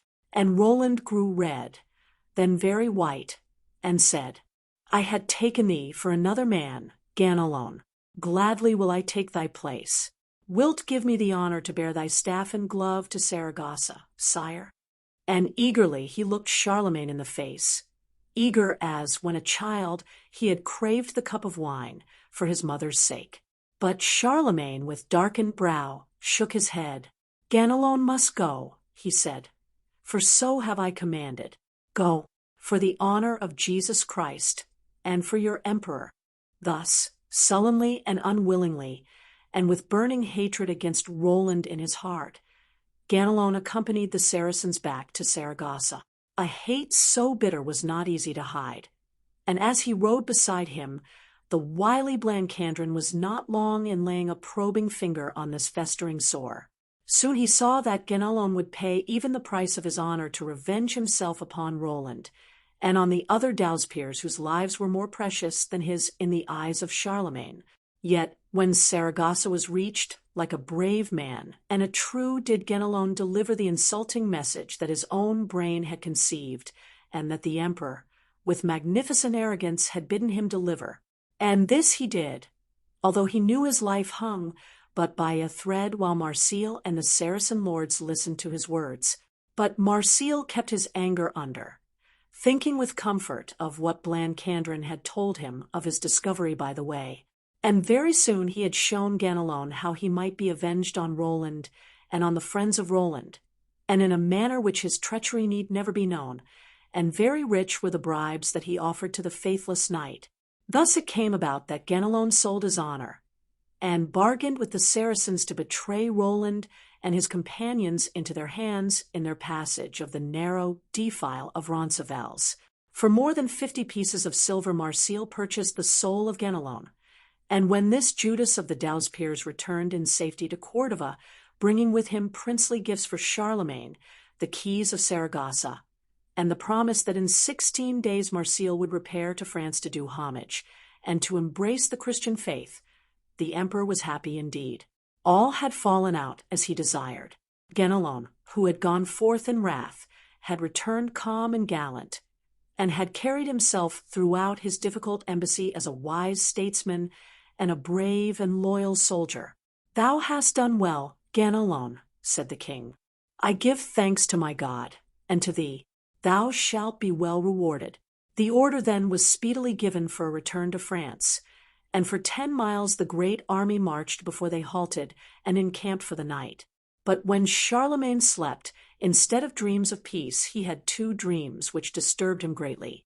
In the first, Ganelon roughly seized the imperial spear of tough ashwood, and it broke into splinters in his hand.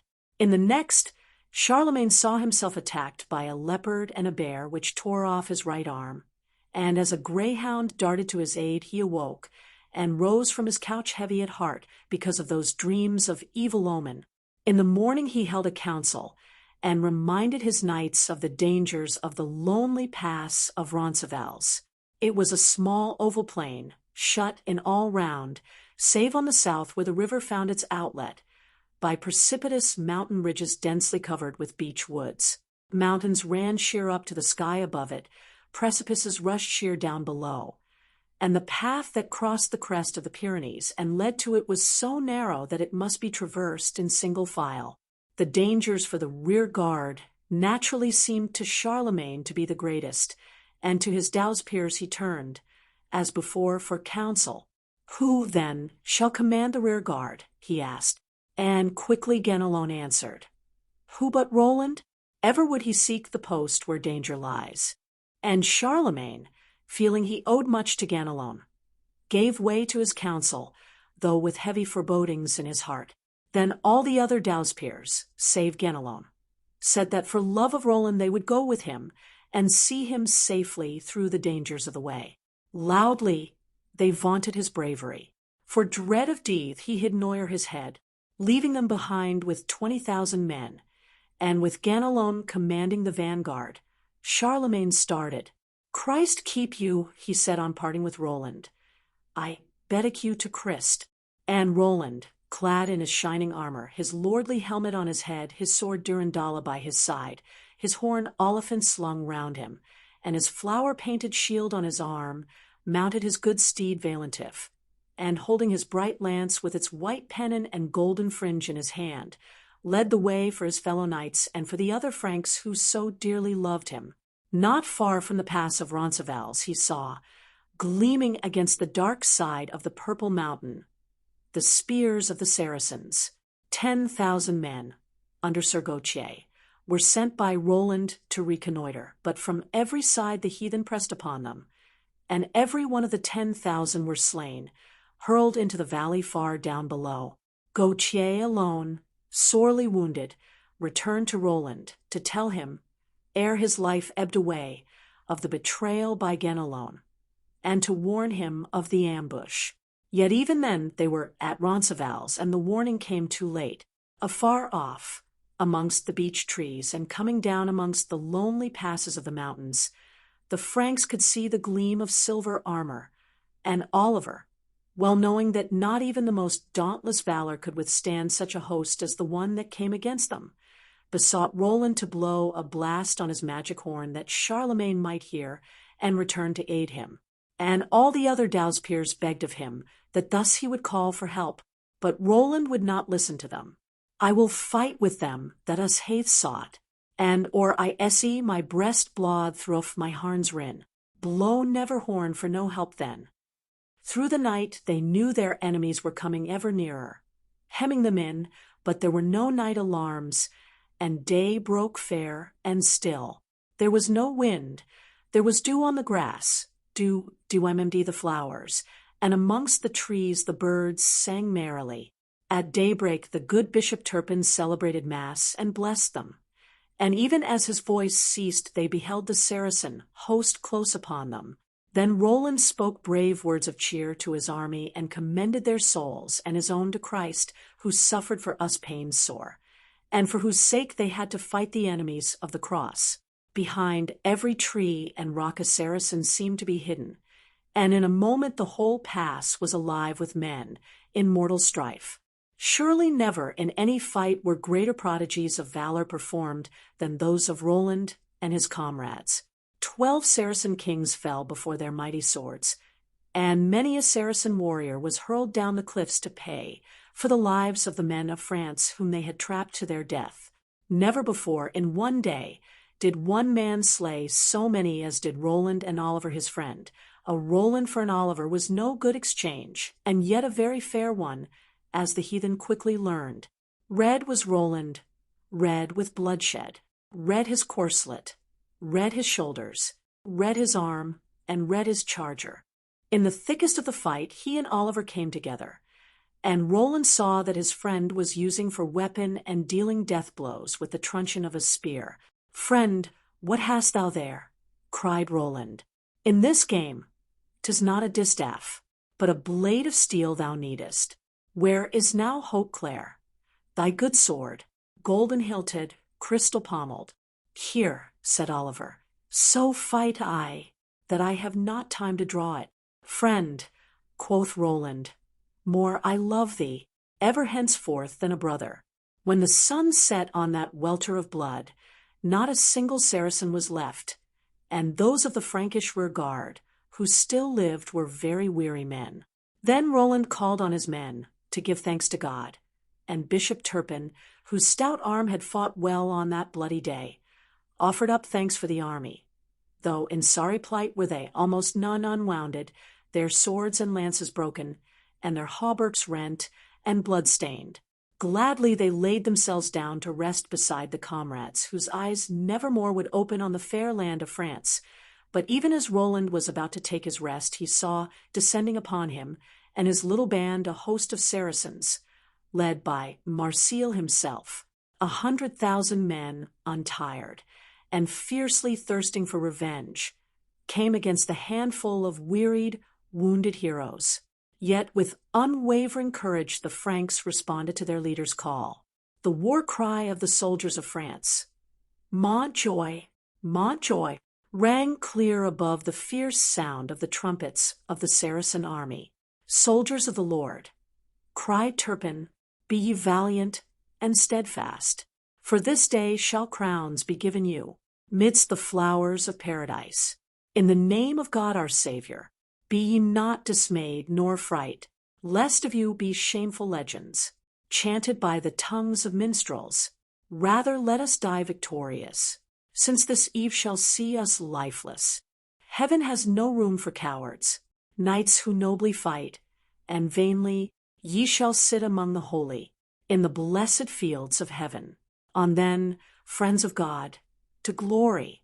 Marsil fell, the first victim to a blow from the sword of Roland, and even more fiercely than the one that had preceded it, waged this terrible fight. And now it seemed as though the powers of good and of evil also took part in the fray, for a storm swept down from the mountains, thick darkness fell, and the rumble of thunder and the rush of heavy rain dulled the shouts of those who fought, and the clash and clang of their weapons.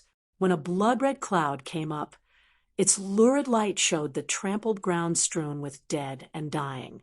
At that piteous sight Roland proposed to send a messenger to Charlemagne to ask him for aid, but it was then too late.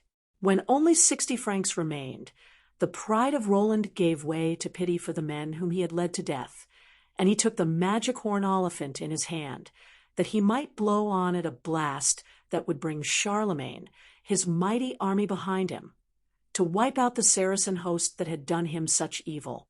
But Oliver bitterly protested. Earlier in the day, when he had willed it, Roland had refused to call for help. Now the day was done. The twilight of death, death the inevitable, was closing in upon them. Why, then, call now for Charlemagne, when nor he nor any other could help them. But Turpin with all his force backed the wish of Roland.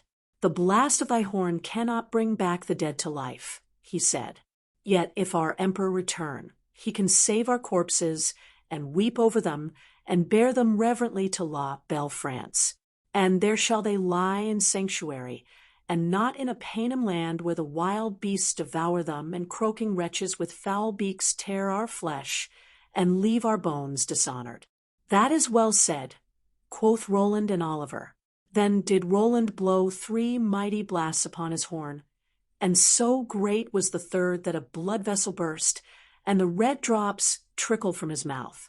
4 days on end Charlemagne had been alarmed at the delay of his rear guard, but ever the fall skin alone had reassured him. Why shouldst thou fear, sire? He asked.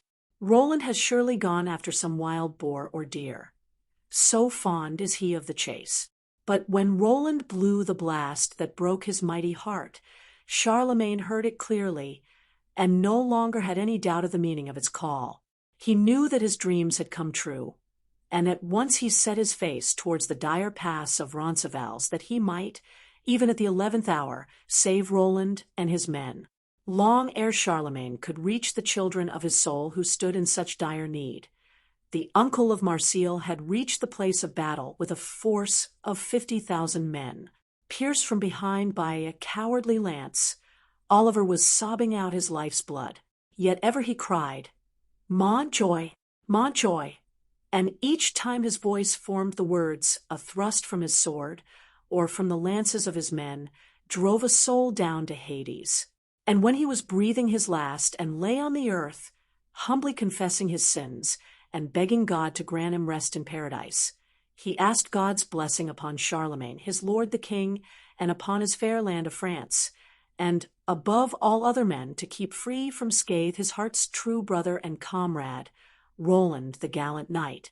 Then did he gently sigh his last little measure of life away, and as Roland bent over him, he felt that half of the glamour of living was gone. Yet still so dearly did he love Aude the Fair, the sister of Oliver, who was to be his bride, that his muscles grew taut as he gripped his sword. And his courage was the dauntless courage of a furious wave that faces all the cliffs of a rocky coast in a winter storm, when again he faced the Saracen host. Of all the Dowspears, only Gautier and Turpin and Roland now remained, and with them a poor little handful of maimed men-at-arms. Soon a Saracen arrow drove through the heart of Gautier, and Turpin, wounded by 4 lances, stood alone by Roland's side. But for each lance thrust he slew 100 men, and when at length he fell, Roland, himself sorely wounded, seized once more his horn and blew upon it a piercing blast, a blast of that dread horn, on fond Arabian echoes borne, that to King Charles did come, when Roland brave, and Olivier, and every paladin and peer, on Roncesvalles died. Sir Walter Scott, that blast pierced right into the heart of Charlemagne, and straightway he turned his army towards the pass of Roncesvalles that he might succor Roland, whom he so greatly loved. Yet then it was too late. Turpin was nearly dead. Roland knew himself to be dying.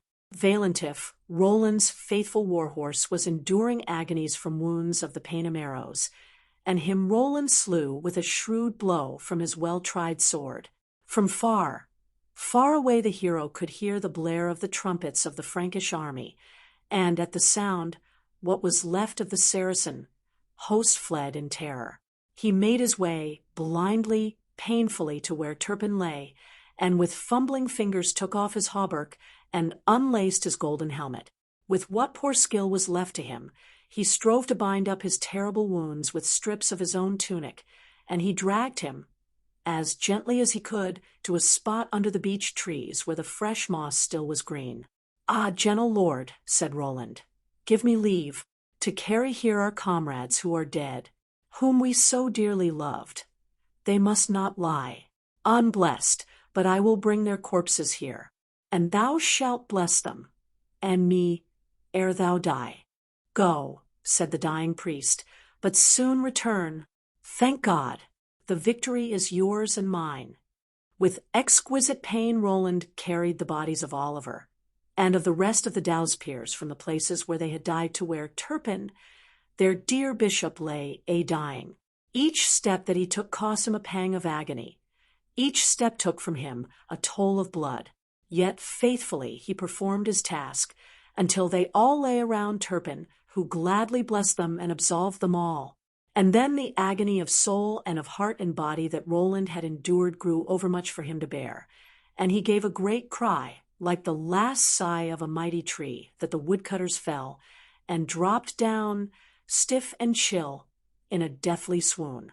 Then the dying bishop dragged himself towards him, and lifted the horn oliphant, and with it in his hand he struggled, inch by inch, with very great pain and labor, to a little stream that trickled down the dark ravine, that he might fetch some water to revive the hero that he and all men loved. But ere he could reach the stream, the mists of death had veiled his eyes. He joined his hands in prayer, though each movement meant a pang, and gave his soul to Christ, his Savior and his Captain. And so passed away the soul of a mighty warrior and a stainless priest. Thus was Roland alone amongst the dead, when consciousness came back to him. With feeble hands he unlaced his helmet and tended to himself as best he might. And as Turpin had done, so also did he painfully crawl towards the stream. There he found Turpin, the horn oliphant, by his side, and knew that it was in trying to fetch him water that the brave bishop had died, and for tenderness and pity the hero wept. "Alas, brave priest, fair lord of noble birth, thy soul I give to the great King of heaven. May thy fair soul escape the pains of hell, and paradise receive thee in its bowers. Then did Roland know that for him also there was no other way but death.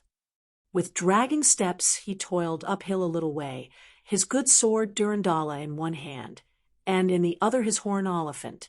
Under a little clump of pines were some rough steps hewn in a boulder of marble leading yet higher up the hill, and these Roland would have climbed, but his throbbing heart could no more, and again he fell swooning on the ground. A Saracen who, out of fear, had feigned death, saw him lying there, and crawled out of the covert where he lay concealed. It is Roland, the nephew of the emperor, he joyously thought, and in triumph he said to himself, I shall bear his sword back with me. But as his pagan hand touched the hilt of the sword, and would have torn it from Roland's dying grasp, the hero was aroused from his swoon. One great stroke cleft the Saracen's skull, and laid him dead at Roland's feet. Then to Durandala Roland spoke, I surely die, but ere I end, let me be sure that thou art ended too, my friend. For should a heathen grasp thee when I am clay, my ghost would grieve full sore until the judgment day. More ghost than man, he looked as with a mighty effort of will and of body he struggled to his feet and smote with his blade the marble boulder. Before the stroke the marble split asunder, as though the pickaxe of a miner had cloven it. On a rock of sardonyx he strove to break it then, but Durandala remained unharmed. A third time he strove, and struck a rock of blue marble with such force that the sparks rushed out as from a blacksmith's anvil. Then he knew that it was in vain, for Durandala would not be shattered. And so he raised Oliphant to his lips and blew a dying blast that echoed down the cliffs and up to the mountain tops and rang through the trees of the forest. And still, to this day, do they say, when the spirit of the warrior rides by night down the heights and through the dark pass of Roncesvalles, even such a blast may be heard, waking all the echoes and sounding through the lonely hollows of the hills. Then he made confession, and with a prayer for pardon of his sins, and for mercy from the God whose faithful servant and soldier he had been unto his life's end, the soul of Roland passed away. With hands devoutly joined, he breathed his last. God sent his cherubim, Saint Raphael, Saint Michel del Peril.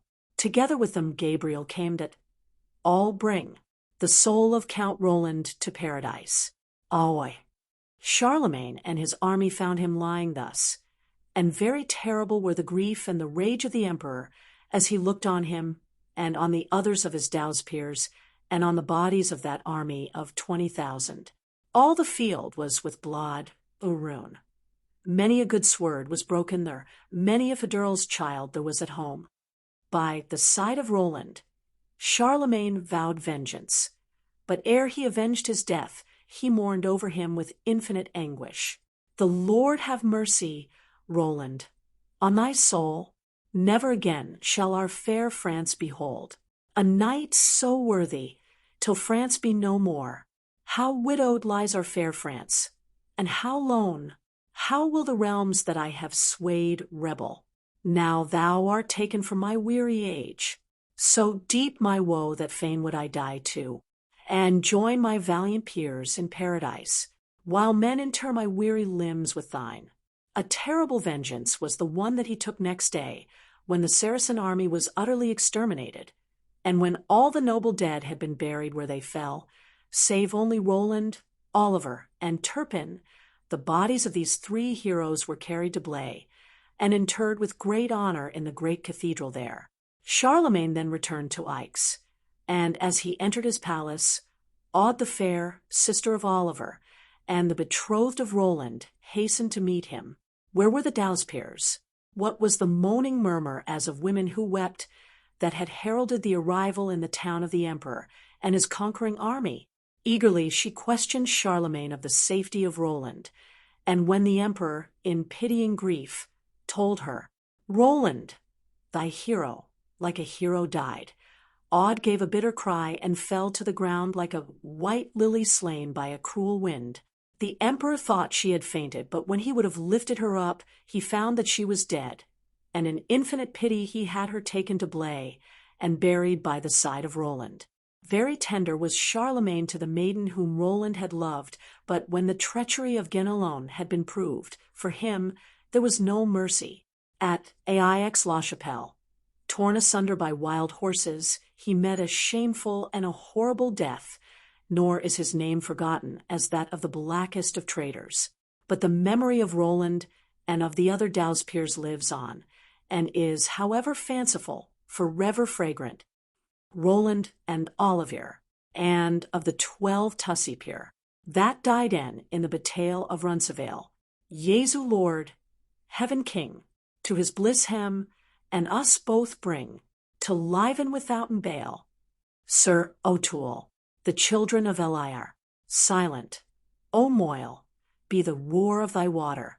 Break not, ye breezes, your chain of repose, while murmuring mournfully Liar's lonely daughter tells to the night star her tale of woes. More, they are the tragedies, not the comedies of the old days that are handed down to us, and the literature of the Celts is rich in tragedy. To the romantic and sorrowful imagination of the Celts of the green island of Erin, we owe the hauntingly piteous story of the children of Liar. In the earliest times of all, when Ireland was ruled by the Dadanans, a people who came from Europe and brought with them from Greece magic and other arts so wonderful that the people of the land believed them to be gods, the Dadanans had so many chiefs that they met one day to decide who was the best man of them all, that they might choose him to be their king. The choice fell upon Bod the Red, and gladly did every man acclaim him as king, all save Liar of Shifinaha, who left the council in great wrath because he thought that he and not Bod should have been chosen. In high dudgeon he retired to his own place, and in the years that followed he and Bod the Red waged fierce war against one another. At last a great sorrow came to Liar, for after an illness of 3 days his wife, who was very dear to him, was taken from him by death. Then Bod saw an opportunity for reconciliation with the chief whose enemy he had no wish to be, and to the grief-stricken husband he sent a message. My heart weeps for thee, yet I pray thee to be comforted. In my house have I 3 maidens, my foster daughters, the most beautiful and the best instructed in all Erin. Choose which one thou wilt for thy wife, and own me for thy lord, and my friendship shall be thine forever. And the message brought comfort to Liar, and he set out with a gallant company of 50 chariots, nor ever halted until he had reached the palace of Bod the Red at Loch Derg on the Shannon. Warm and kindly was the welcome that Liar received from his overlord.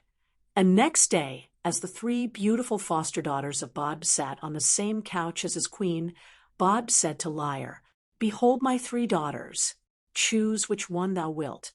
And Liar answered, They are all beautiful, but Eve is the eldest, so she must be the noblest of the 3. I would have her for my wife. That day he married Eve, and Liar took his fair young wife back with him to his own place, Shifinaha, and happy were both of them in their love. To them in course of time were born a twin son and a daughter. The daughter they named Finola, and the son Ed, and the children were as beautiful, as good, and as happy as their mother. Again she bore twins boys, whom they named Ficra and Con, but as their eyes opened on the world, the eyes of their mother closed on pleasant life forever.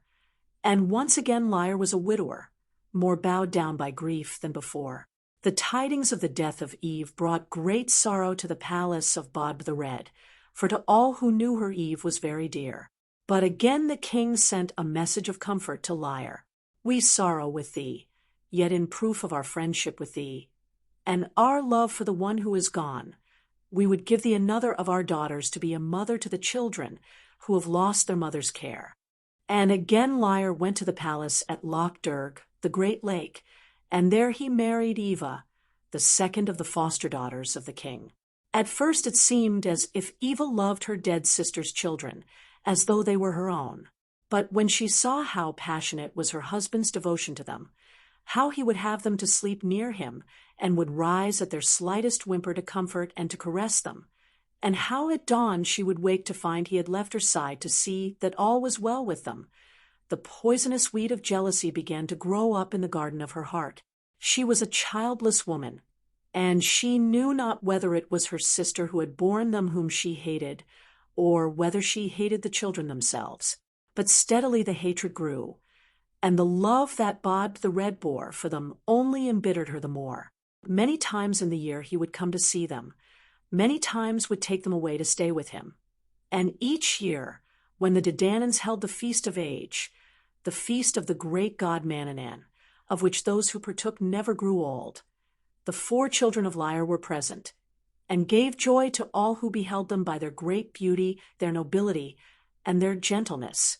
But as the love that all others gave to the 4 children of Lyre grew, the hatred of Eva, their stepmother, kept pace with it, until at length the poison in her heart ate into her body as well as her soul, and she grew worn and ill out of her very wickedness. For nearly a year she lay sick in bed, while the sound of the children's laughter and their happy voices, their lovely faces like the faces of the children of a god, and the proud and loving words with which their father spoke of them were, to her, like acid in a festering wound.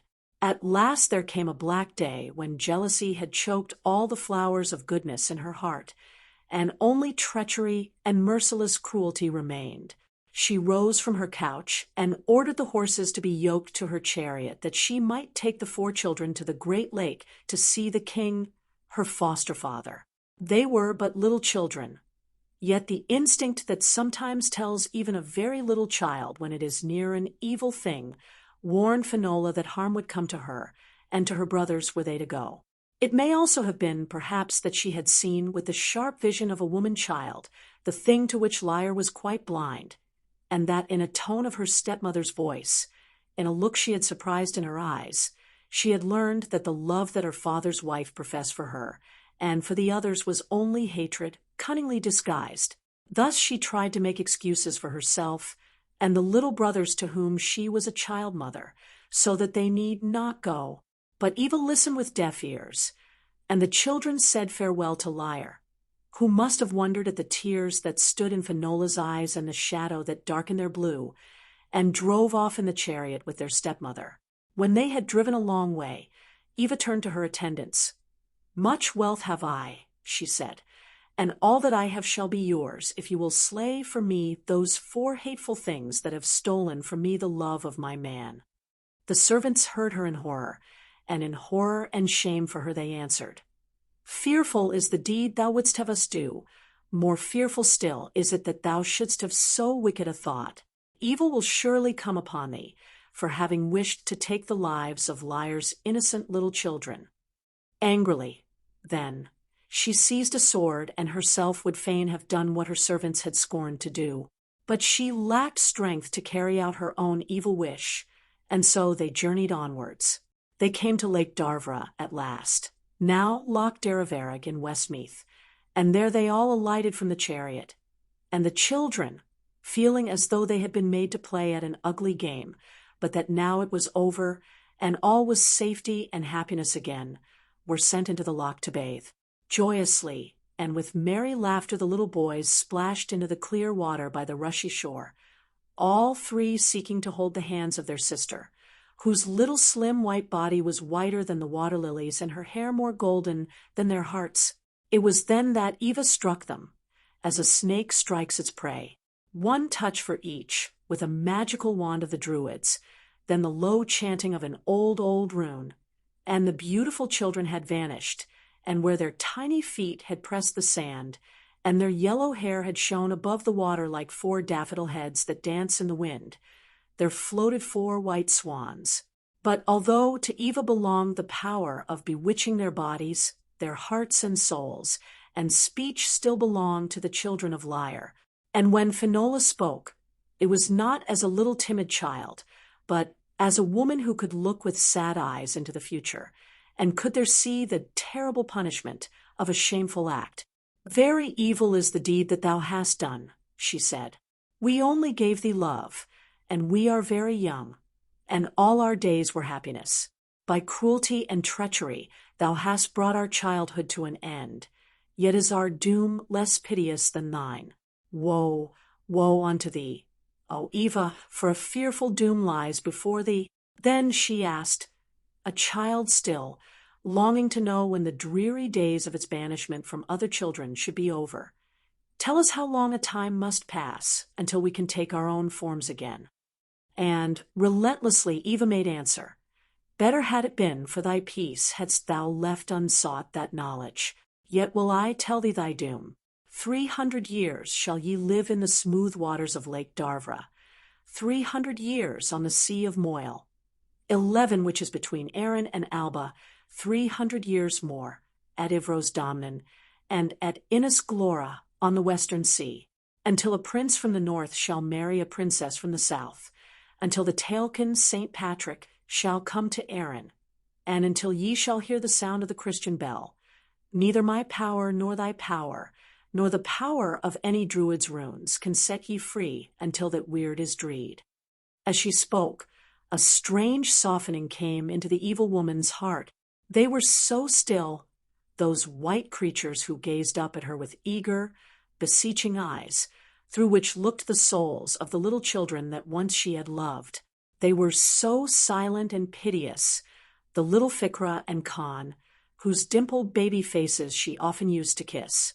And she said that her burden of guilt might be the lighter. This relief shall ye have in your troubles. Though ye keep your human reason and your human speech, yet shall ye suffer no grief, because your form is the form of swans, and you shall sing songs more sweet than any music that the earth has ever known. Then Eva went back to her chariot and drove to the palace of her foster father at the great lake, and the 4 white swans were left on the lonely waters of Darvra.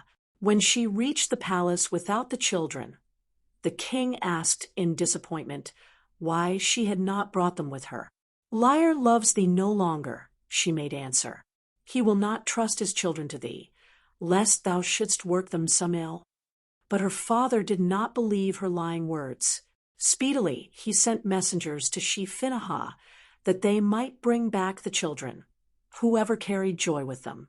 Amazed, Liar received the message, and when he learned that Eva had reached the palace alone, a terrible dread arose in his heart. In great haste he set out, and as he passed by Lake Darvra, he heard voices singing melodies so sweet and moving that he was fain, in spite of his fears, to stop and listen. And lo, as he listened, he found that the singers were 4 swans that swam close up to where he stood and greeted him in the glad voices of his own dear children. All that night he stayed beside them, and when they had told him their piteous tale, and he knew that no power could free them till the years of their doom were accomplished, Liar's heart was like to break with pitying love and infinite sorrow. At dawn he took a tender leave of them and drove to the house of Bod the Red. Terrible were the words of Liar, and dark was his face as he told the king the evil thing that Eva had done. And Eva, who had thought in the madness of her jealousy that Liar would give her all his love when he was a childless man, shrank, white and trembling, away from him when she saw the furious hatred in his eyes. Then said the king, and his anger was even as the anger of Liar, the suffering of the little children who are dear to our souls shall come to an end at last. Thine shall be an eternal doom. And he put her on oath to tell him what shape of all others on the earth, or above the earth, or beneath the earth she most abhorred, and into which she most dreaded to be transformed. A demon of the air, answered the cowering woman. A demon of the air shalt thou be until time shall cease, said her foster father. Thereupon he smote her with his druidical wand, and a creature too hideous for men's eyes to look upon gave a great scream of anguish, and flapped its black wings as it flew away to join the other demons of the air. Then the king of the Dadanans and all his people went with Liar to Lake Darvra, and listened to the honey-sweet melodies that were sung to them by the white swans that had been the children of their hearts. And such magic was in the music that it could lull away all sorrow and pain, and give rest to the grief-stricken and sleep to the toil-worn and the heavy at heart. And the Dadanans made a great encampment on the shores of the lake, that they might never be far from them. There, too, as the centuries went by, came the Milesians who succeeded the Dadanans in Erin, And so for the children of Lyre 300 years passed happily away. Sad for them and for Lyre. And for all the people of the Dedannans was the day when the years at Darvra were ended, and the 4 swans said farewell to their father, and to all who were so dear to them spread their snowy pinions, and took flight for the stormy sea. They sang a song of parting that made grief sit heavy on the hearts of all those who listened, and the men of Erin, in memory of the children of Lyre, and of the good things they had wrought by the magic of their music, made a law, and proclaimed it throughout all the land, that from that time forth no man of their land should harm a swan. Weary were the great white wings of the children of Lyre when they reached the jagged rocks by the side of the fierce grey sea of Moyle, whose turbulent waves fought angrily together. And the days that came to them, there were days of weariness, of loneliness, and of hardship. Very cold were they often, very hungry, and yet the sweetness of their song pierced through the vicious shriek of the tempest and the sullen boom and crash of the great billows that flung themselves against the cliffs or thundered in devouring majesty over the wrack-strewn shore, like a thread of silver that runs through a pall. One night a tempest drove across and down the sea of Moyle from the northeast, and lashed it into fury, and the murk darkness and the sleet that drove in the teeth of the gale like bullets of ice, and the huge, irresistible breakers that threshed the shore filled the hearts of the children of Lyre with dread. For always they had desired love and beauty, and the ugliness of unrestrained cruelty and fury made them sick at soul. To her brothers Finola said, "Beloved ones, of a surety the storm must drive us apart. Let us, then, appoint a place of meeting, lest we never look upon each other again." And, knowing that she spoke wisely and well, the 3 brothers appointed as their meeting place the rock of Carricknarone. Never did a fiercer storm rage on the sea between Alba and Erin than the storm that raged that night. Thunderous, murky clouds blotted out stars and moon, nor was there any dividing line between sky and sea, but both churned themselves up together in a passion of destruction. When the lightning flashed, it showed only the fury of the cruel seas, the shattered victims of the destroying storm. Very soon the swans were driven one from another and scattered over the face of the angry deep. Scarcely could their souls cling to their bodies while they struggled with the winds and waves. When the long, long night came to an end, in the grey and cheerless dawn Finola swam to the rock of Carricknarone. But no swans were there, only the greedy gulls that sought after wreckage, and the terns that cried very dolorously. Then great grief came upon Finola, for she feared she would see her brothers nevermore. But first of all came Conn, his feathers all battered and broken and his head drooping, and in a little ficra appeared, so drenched and cold and beaten by the winds that no word could he speak. And Finola took her younger brothers under her great white wings, and they were comforted and rested in that warm shelter. "If Ed would only come," she said, "then should we be happy indeed." And even as she spoke, they beheld Ed sailing towards them like a proud ship with its white sails shining in the sun, and Finola held him close to the snowy plumage of her breast, and happiness returned to the children of Lyre. Many another tempest had they to strive with, and very cruel to them were the snow and biting frosts of the dreary winters. One January night there came a frost that turned even the restless sea into solid ice, and in the morning, when the swans strove to rise from the rock of Carricknarone, the iron frost clung to them, and they left behind them the skin of their feet, the quills of their wings, and the soft feathers of their breasts, and when the frost had gone, the salt water was torture for their wounds. Yet ever they sang their songs, piercing sweet, and speaking of the peace and joy to come, and many a storm-tossed mariner by them was lulled to sleep and dreamt the happy dreams of his childhood, nor knew who had sung him so magical a lullaby. It was in those years that Finola sang the song which a poet who possessed the wonderful heritage of a perfect comprehension of the soul of the gale has put into English words for us. "Happy our father Lyre afar, with mead and songs of love and war, the salt brine and the white foam With these his children have their home. In the sweet days of long ago, soft-clad we wandered to and fro. But now cold winds of dawn and night pierce deep our feathers thin and light. Beneath my wings my brothers lie, when the fierce ice winds hurtle by. On either side, and 'neath my breast, Lyre's sons have known no other rest. Fiona MacLeod, William Sharp. Only once during those dreary 300 years did the children of Lyre see any of their friends.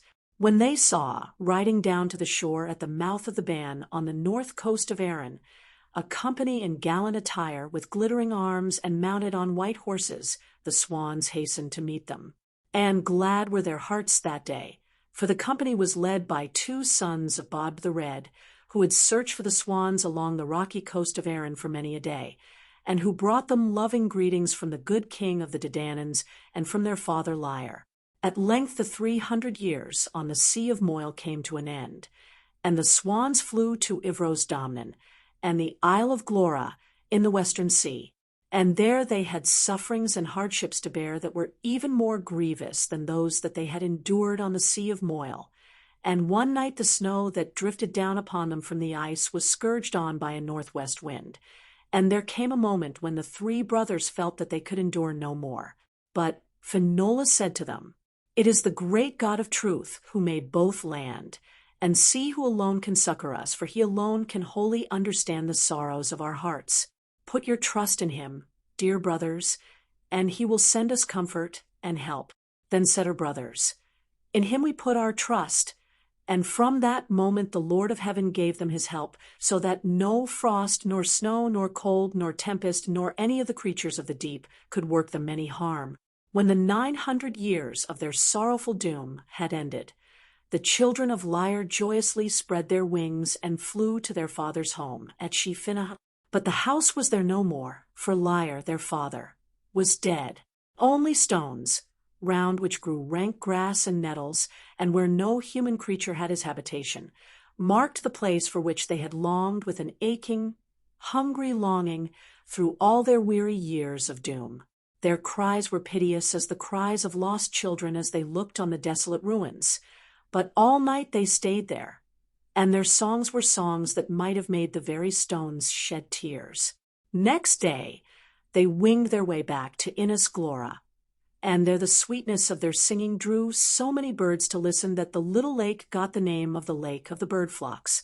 Near and far, for long thereafter, flew the swans all along the coast of the Western Sea, and at the island of Inniskea they held converse with the lonely crane that has lived there since the beginning of the world, and which will live there until time is no more. And while the years went by, there came to Erin one who brought glad tidings, for the holy Patrick came to lead men out of darkness into light. With him came Kemmick, and Kemmick made his home on Innis Glora. At dawn one morning, the 4 swans were roused by the tinkle of a little bell. It was so far away that it rang faintly, but it was like no sound they had ever known. And the 3 brothers were filled with fear and flew hither and thither, trying to discover from whence the strange sound came. But when they returned to Finola, they found her floating at peace on the water. "Dost not know what sound it is?" she asked, divining their thoughts. "We heard a faint, fearful voice," they said, "but we know not what it is." Then said Finola, "It is the voice of the Christian bell. Soon, now, shall our suffering be ended, for such is the will of God." So very happily and peacefully they listened to the ringing of the bell until Kemmick had said matins. Then said Finola, "Let us now sing our music," and they praised the Lord of heaven and earth. And when the wonderful melody of their song reached the ears of Kemmick, he knew that none but the children of Lyre could make such magic-sweet melody. So he hastened to where they were, and when he asked them if they were indeed the children of Lyre, for whose sake he had come to Innis Glora, they told him all their piteous tale. Then said Kemmick, "Come then to land, and put your trust in me, for on this island shall your enchantment come to an end." And when most gladly they came, he caused a cunning workman to fashion 2 slender silver chains. One he put between Finola and Ed, and the other between Ficra and Khan. And so joyous were they to know again human love, and so happy to join each day with Kemek in praising God, that the memory of their suffering and sorrow lost all its bitterness. Thus in part were the words of Eva fulfilled, but there had yet to take place the entire fulfillment of her words. Decca, a princess of Munster, had wed Largwin, king of Connaught, and when news came to her of the wonderful swans of Kemek, nothing would suffice her but that she should have them for her own. By constant beseeching, she at length prevailed upon Largwin to send messengers to Kemek demanding the swans. When the messengers returned with a stern refusal from Kemek, the king was angry indeed. How dared a mere cleric refuse to gratify the whim of the Queen of Largwin of Connaught? To Innis Glora he went post-haste himself. "Is it truth that ye have dared to refuse a gift of your birds to my queen?" he asked in wrath. And Kemek answered, "It is truth." Then Largwin, in furious anger, seized hold of the silver chain that bound Finola and Ed together, and of the chain by which Khan and Ficra were bound, and dragged them away from the altar by which they sat, that he might take them to his queen. But as the king held their chains in his rude grasp, a wondrous thing took place.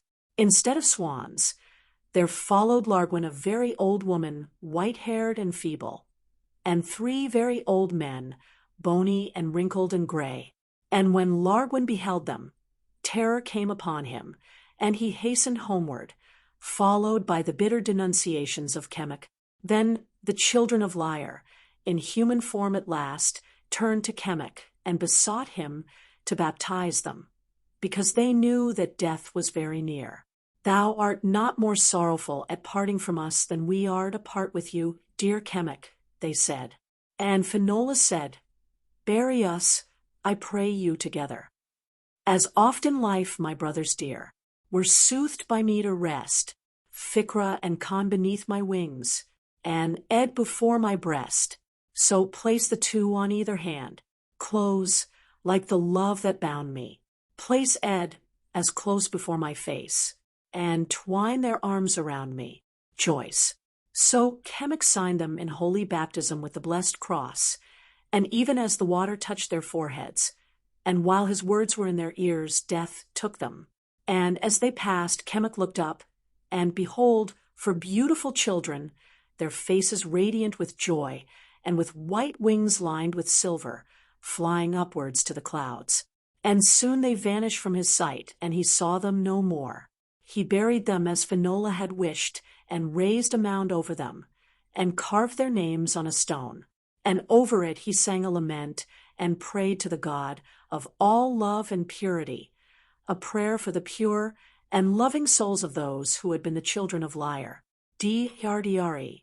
Her beauty filled the old world of the Gale with a sweet, wonderful, and abiding rumor. The name of Deirdre has been as a harp to 1,000 poets. In a land of heroes and brave and beautiful women, how shall one name survive? Yet to this day, and forever, men will remember Deirdre. Fiona MacLeod, so long ago that it was before the birth of our Lord. So says tradition. There was born that morning star of loveliness, unhappy Helen of a western land, who is known to the Celts of Scotland as Darthel, to those of Ireland as Deirdre.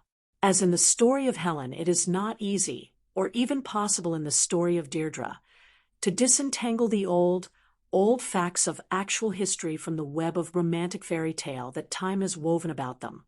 Yet so great is the power of Deirdre, even unto this day, that it has been the fond task of those men and women to whom the Gael owes so much to preserve and to translate for posterity the tragic romance of Deirdre the Beautiful and the sons of Usna.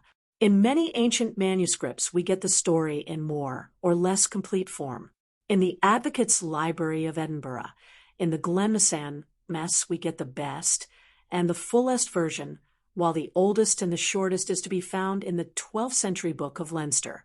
But those who would revel in the old tale and have Deirdre lead them by the hand into the enchanted realm of the romance of misty, ancient days of our Western Isles must go for help to Fiona MacLeod, to Alexander Carmichael, to Lady Gregory, to Dr. Douglas Hyde, to W.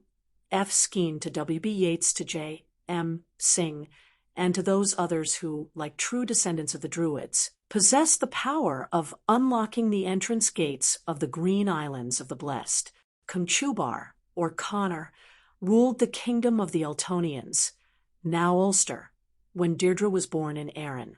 All the most famous warriors of his time, heroes whose mighty deeds live on in legend, and whose title was the Champions of the Red Branch, he gathered round him, and all through Erin and Alba rang the fame of the warlike Ultonians.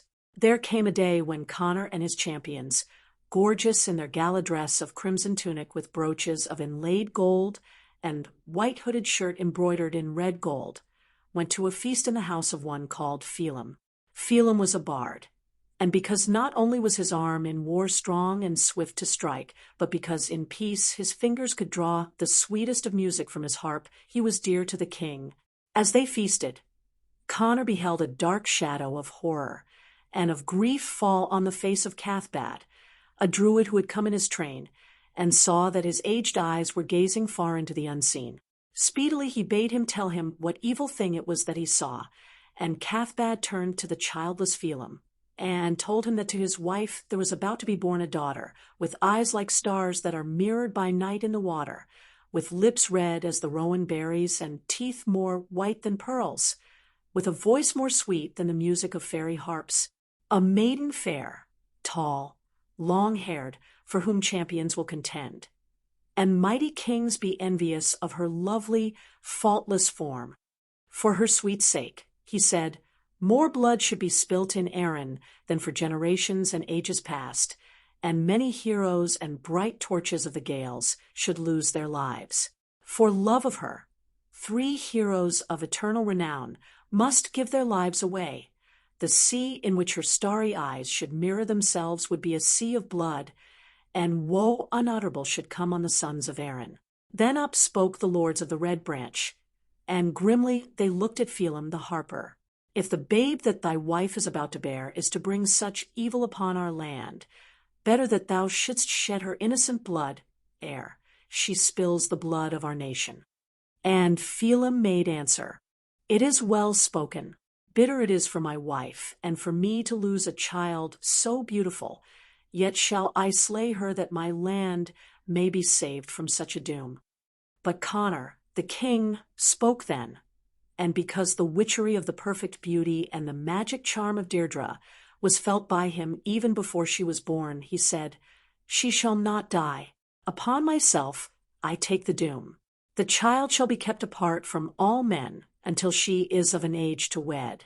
Then shall I take her for my wife, and none shall dare to contend for her. His voice had barely ceased when a messenger came to Phelim to tell him that a daughter was born to him. And on his heels came a procession of chanting women, bearing the babe on a flower-decked cushion, and all who saw the tiny thing with milk-white skin and locks more yellow than the western gold of the summer sun, looked on her with the fear that even the bravest heart feels on facing the unknown. And Cathbad spoke. Let Deirdre be her name, sweet menace that she is. And the babe gazed up with starry eyes at the white-haired druid as he chanted to her. Many will be jealous of your face, O flame of beauty. For your sake heroes shall go to exile. For there is harm in your face. It will bring banishment and death on the sons of kings. In your fate, O beautiful child, are wounds and ill-doings and shedding of blood. You will have a little grave apart to yourself. You will be a tale of wonder forever. Deirdre, Lady Gregory's translation. As Connor commanded, Deirdre, the little babe of destiny, was left with her mother for only a month and a day, and then was sent with a nurse and with Cathbad the druid to a lonely island thickly wooded, and only accessible by a sort of causeway at low tide. Here she grew into maidenhood, and each day became more fair. She had instruction from Cathbad in religion and in all manner of wisdom, and it would seem as though she also learned from him some of that mystical power that enabled her to see things hidden from human eyes. Tell me, one day she asked her teacher, who made the stars, the firmament above, the earth, the flowers, both thee and me? And Cathbad answered, God. But who God is, alas, no man can say. Then Deirdre, an impetuous child, seized the druidical staff from the hand of Cathbad, broke it in two, and flung the pieces far out on the water. Ah, Cathbad, she cried, there shall come one in the dim future for whom all your druid spells and charms are naught. Then seeing Cathbad hang his head, and a tear trickled down his face, for he knew that the child spoke truth, the child, grieved at giving pain to the friend whom she loved, threw her arms about the old man's neck, and by her kisses strove to comfort him. As Deirdre grew older, Connor sent one from his court to educate her in all that any queen should know. They called her the Lavarcam, which in our tongue really means the gossip, and she was one of royal blood who belonged to a class that in those days had been trained to be chroniclers or storytellers. The Lavarcam was a clever woman, and she marveled at the wondrous beauty of the child she came to teach, and at her equally marvelous mind. One winter day, when the snow lay deep, it came to pass that Deirdre saw lying on the snow a calf that had been slain for her food. The red blood that ran from its neck had brought a black raven swooping down upon the snow. And to Lavarcam Deirdre said, if there were a man who had hair of the blackness of that raven, skin of the whiteness of the snow, and cheeks as red as the blood that stains its whiteness, to him should I give my heart. And Lavarcam, without thought, made answer, one I know whose skin is whiter than the snow, whose cheeks are ruddy as the blood that stained the snow, and whose hair is black and glossy as the raven's wing. He has eyes of the darkest blue of the sky, and head and shoulders is he above all the men of Erin. And what will be the name of that man, Lavarcam? Asked Deirdre. And whence is he, and what his degree? And Lavarcam made answer that he of whom she spoke was Noaz, one of the 3 sons of Usna, a great lord of Alba, and that these 3 sons were mighty champions who had been trained at the famed military school at Scatheg in the Isle of Skye. Then said Deirdre, my love shall be given to none, but Noaz, son of Usna, to him shall it belong forever. From that day forward, Noaz held kingship over the thoughts and dreams of Deirdre. And when Lavarcam saw how deep her careless words had sunk into the heart of the maiden, she grew afraid, and tried to think of a means by which to undo the harm which in her thoughtlessness she had wrought. Now Connor had made a law that none but Cathbad Lavarcam and the nurse of Deirdre should pass through the forest that led to her hiding place, and that none but they should look upon her until his own eyes beheld her, and he took her for his wife. But as Lavarcam one day came from seeing Deirdre, and from listening to her many eager questions about Noaz, she met a swineherd, rough in looks and speech, and clad in the pelt of a deer, and with him 2 rough fellows, bondmen of the Eltonians. And to her quick mind there came a plan. Thus she bade them follow her into the forbidden forest, and there to remain by the side of a well until they should hear the bark of a fox and the cry of a jay. Then they were to walk slowly on through the woods, speaking to none whom they might meet, and still keeping silence when they were again out of the shadow of the trees. Then Lavarcam sped back to Deirdre and begged her to come with her to enjoy the beauty of the woods. In a little, Lavarcam strayed away from her charge, and soon the cry of a jay and the bark of a fox were heard, and while Deirdre still marveled at the sounds that came so close together, Lavarcam returned. Nor had she been back a minute before 3 men came through the trees and slowly walked past, close to where Lavarcam and Deirdre were hidden. I have never seen men so near before, said Deirdre. Only from the outskirts of the forest have I seen them very far away. Who are these men, who bring no joy to my eyes? And Lavarcam made answer, these are Noaz, Arden, and Anil, the 3 sons of Usna. But Deirdre looked hard at Lavarcam, and scorn and laughter were in her merry eyes.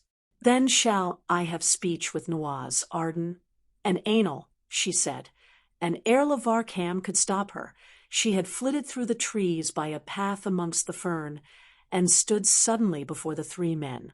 And the rough hinds seeing such perfect loveliness, made very sure that Deirdre was one of the city and stared at her with the round eyes and gaping mouths of wondering terror. For a moment Deirdre gazed at them. Then, "Are ye the sons of Usna?" she asked. And when they stood like stocks, frightened and stupid, she lashed them with her mockery, until the swineherd could no more, and blurted out the whole truth to this most beautiful of all the world. Then, very gently, like pearls from a silver string, the words fell from the rowan-red lips of Deirdre. "I blame thee not, poor swineherd," she said, "and that thou mayst know that I deem thee a true man, I would fain ask thee to do one thing for me." And when the eyes of the herd met the eyes of Deirdre, a soul was born in him, and he knew things of which he never before had dreamed. "If I can do one thing to please thee, that will I do," he said. "I and gladly pay for it with my life. Thenceforth my life is thine." Then Deirdre, seeing in his eyes a very beautiful thing, stooped and kissed the swineherd on his weather-beaten, tanned forehead. "Go, then," she said, "to Nawaz. Tell him that I, Deirdre, dream of him all the night and think of him all the day, and that I bid him meet me here tomorrow an hour before the setting of the sun." The swineherd watched her flit into the shadows of the trees, and then went on his way through the snowy woods, that he might pay with his life for the kiss that Deirdre had given him. Sorely puzzled was Lavar Cam over the doings of Deirdre that day, for Deirdre told her not a word of what had passed between her and the swineherd. On the morrow, when she left her to go back to the court of King Connor, she saw, as she drew near Emain Macho, where he stayed, black wings that flapped over something that lay on the snow. At her approach there rose 3 ravens, 3 kites, and 3 hoodie crows, and she saw that their prey was the body of the swineherd with gaping spear wounds all over him. Yet even then he looked happy. He had died laughing, and there was still a smile on his lips. Faithfully had he delivered his message, and when he had spoken of the beauty of Deirdre, rumor of his speech had reached the king, and the spears of Connor's men had enabled him to make true the words he had said to Deirdre, "I will pay for it with my life." In this way was shed the first blood of that great sea of blood that was spilt for the love of Deirdre, the beauty of the world. From where the swineherd lay, Lavar Cam went to the camp of the sons of Usna, and to Nawaz she told the story of the love that Deirdre bore him, and counseled him to come to the place where she was hidden and behold her beauty. And Nawaz, who had seen how even a rough clod of a hind could achieve the noble chivalry of a race of kings for her dear sake, felt his heart throb within him. "I will come," he said to Lavar Cam. Days passed, and Deirdre waited, very sure that Nawaz must come to her at last. And one day she heard a song of magical sweetness coming through the trees. 3 voices sung the song, and it was as though one of the city played a harp to cast a spell upon men. The voice of Anil, youngest of the sons of Usna, was like the sweet upper strings of the harp, that of Arden the strings in the middle, and the voice of Nawaz was like the strings whose deep resonance can play upon the hearts of warriors and move them to tears. Then Deirdre knew that she heard the voice of her beloved, and she sped to him as a bird speeds to her mate. Even as Lavar Cam had told her was Nawaz, eldest of the sons of Usna, but no words had been able to tell Nawaz of the beauty of Deirdre. It was as though a sudden flood of sunshine burst forth in that place, for a woman came from the thicket more beautiful than any dream he had ever dreamed. She was clad in a saffron robe over white that was like the shining of the sun on foam of the sea, and this was clasped with great bands of yellow gold, and over her shoulders was the rippling flood of her hair, the sprays of which lightened into delicate fire, and made a mist before him, in which he could see her eyes like 2 blue pools wherein purple shadows dreamed. Fiona MacLeod, from that moment Nawaz, gave his love to Deirdre above every other creature, and their souls rushed together and were one for evermore. It was for them the beginning of a perfect love, and so sure were they of that love from the very first moment that it seemed as though they must have been born loving one another. Of that love they talked, of the anger of Connor when he knew that his destined bride was the love of Nawaz, and together they planned how it was best for Deirdre to escape from the furious wrath of the king, who desired her for his own. Of a sudden, the hands of Nawaz gripped the iron-pointed javelin that hung by his side, and drove it into a place where the snow weighed down the bracken. "Is it a wolf?" cried Deirdre, and Nawaz made answer, "Either a dead man, or the mark of where a man has lain hidden thou wilt find under the bracken." And when they went to look they found, like the clap of a hare, the mark of where a man had lain hidden, and close beside the javelin that was driven in the ground there lay a wooden-hilted knife. Then said Nawaz, "Well, I knew that Connor would set a spy on my tracks. Come with me now, Deirdre, else may I lose thee forever." And with a glad heart Deirdre went with him, who was to be her lord, and Nawaz took her to where his brothers awaited his coming. To Deirdre, both Ainul and Arden swiftly gave their lifelong allegiance and their love, but they were full of forebodings for her, and for Nawaz because of the certain wrath of Connor, the king. Then said Nawaz, "Although harm should come, for her dear sake, I am willing to live in disgrace for the rest of my days." And Arden and Ainul made answer, "Of a certainty, evil will be of it, yet though there be, thou shalt not be under disgrace as long as we shall be alive. We will go with her to another country. There is not in Erin a king who will not bid us welcome." Then did the sons of Usna decide to cross the Sea of Moyle, and in their own land of Alba to find a happy sanctuary. That night they fled, and with them took 3 times 50 men, 3 times 50 women, 3 times 50 horses, and 3 times 50 greyhounds. And when they looked back to where they had had their dwelling, they saw red flames against the deep blue sky of the night, and knew that the vengeance of Connor had already begun. And first they traveled round Erin from Essa to Bain Ater. 16. And then in a great black galley they set sail, and Deirdre had a heart light as the white-winged seabirds as the men pulled at the long oars and sang together a rowing song. And she leaned on the strong arm of Nawaz and saw the blue coastline of Erin fading into nothingness.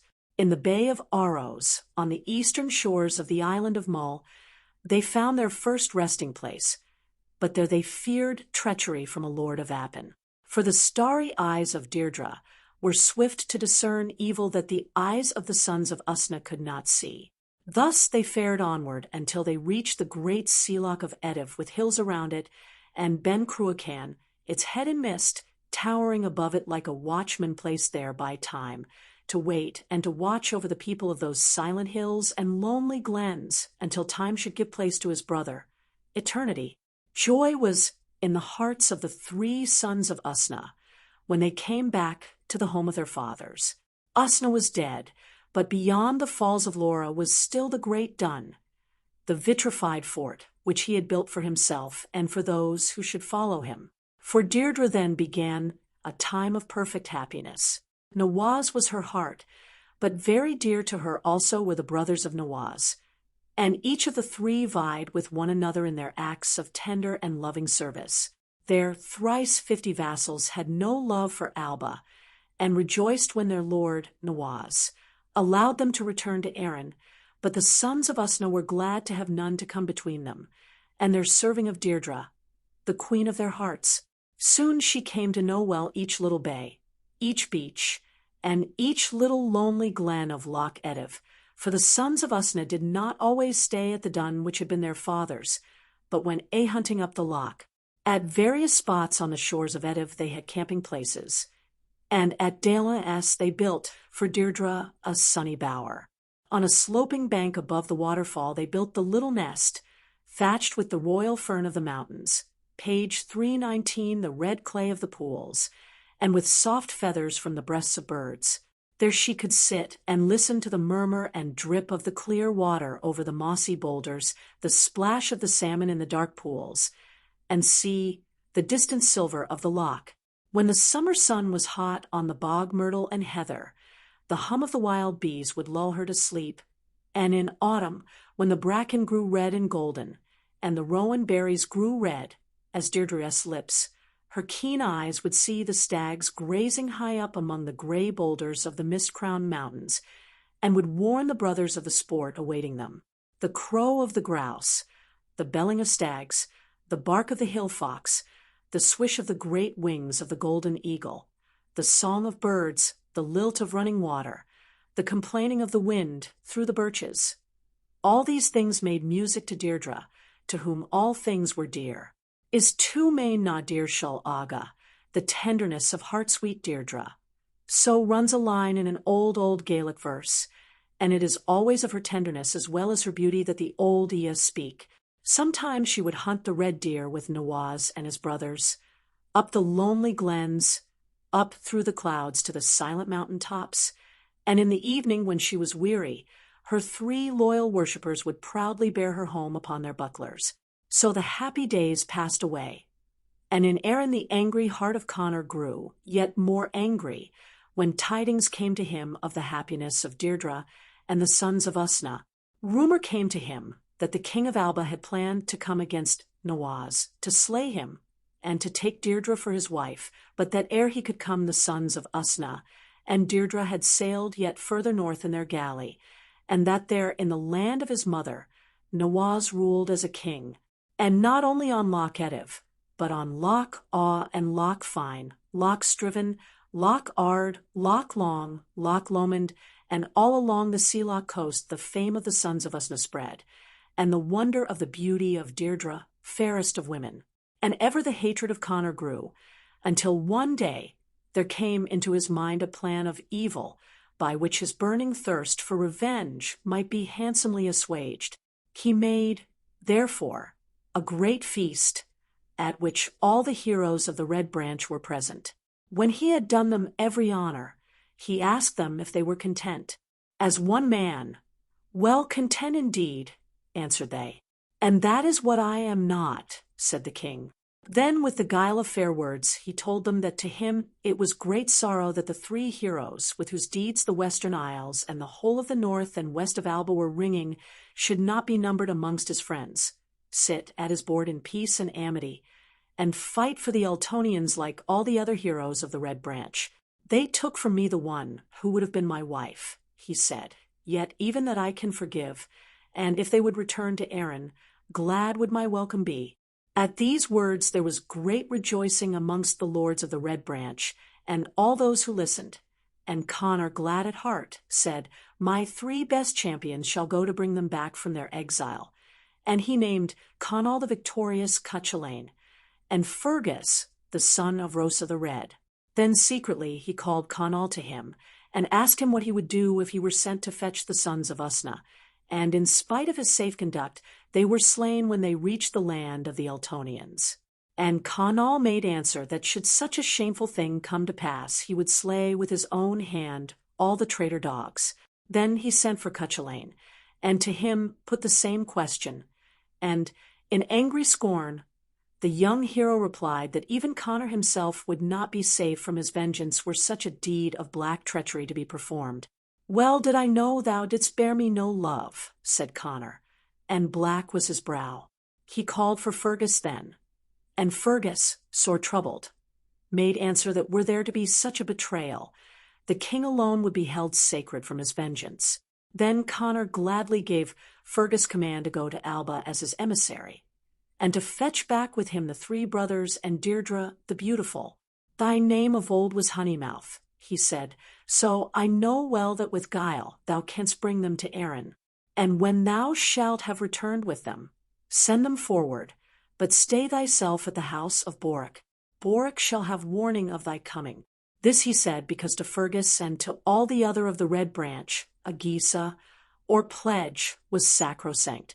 And well he knew that Fergus had, as one of his gisa, that he would never refuse an invitation to a feast. Next day Fergus and his 2 sons, Ilan the Fair and Bin the Red, set out in their galley for the dun of the sons of Usna on Loch Etive. The day before their hurried flight from Erin, Aenel and Arden had been playing chess in their dun with Connor, the king. The board was of fair ivory, and the chessmen were of red gold, wrought in strange devices. It had come from the mysterious East in years far beyond the memory of any living man, and was one of the dearest of Connor's possessions. Thus, when Aenel and Arden carried off the chessboard with them in their flight, after the loss of Deirdre, that was the loss that gave the king the greatest bitterness. Now it came to pass that as Nawaz and Deirdre were sitting in front of their dun, the little waves of Loch Etive lapping up on the seaweed, yellow as the hair of Deirdre, far below, and playing chess at this board, they heard a shout from the woods down by the shore, where the hazels and birches grew thick.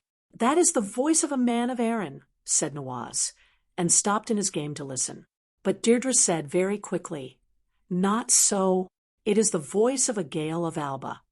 Yet so she spoke that she might try to deceive her own heart, that even then was chilled by the black shadow of an approaching evil. Then came another shout, and yet a third. And when they heard the third shout, there was no doubt left in their minds, for they all knew the voice for that of Fergus, the son of Rosa the Red. And when Arden hastened down to the harbor to greet him, Deirdre confessed to Nawaz why she had refused at first to own that it was a voice from Erin that she heard. "I saw in a dream last night," she said, "3 birds that flew hither from a main machu, carrying 3 sips of honey in their beaks. The honey they left with us, but took away 3 sips of blood." And Nawaz said, "What then, best beloved, dost thou read from this dream of thine?"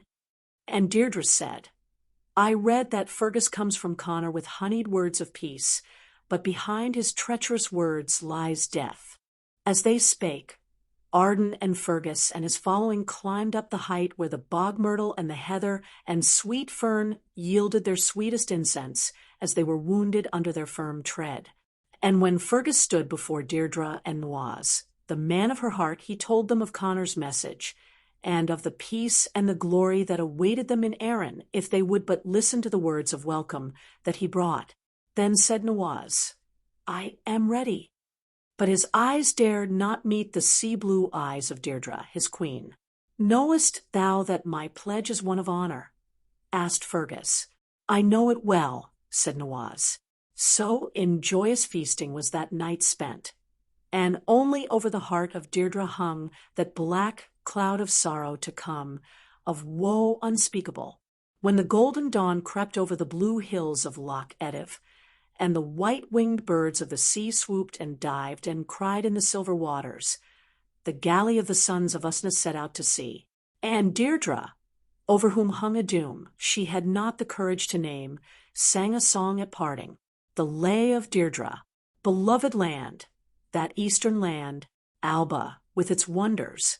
Oh, that I might not depart from it, but that I go with Nawaz.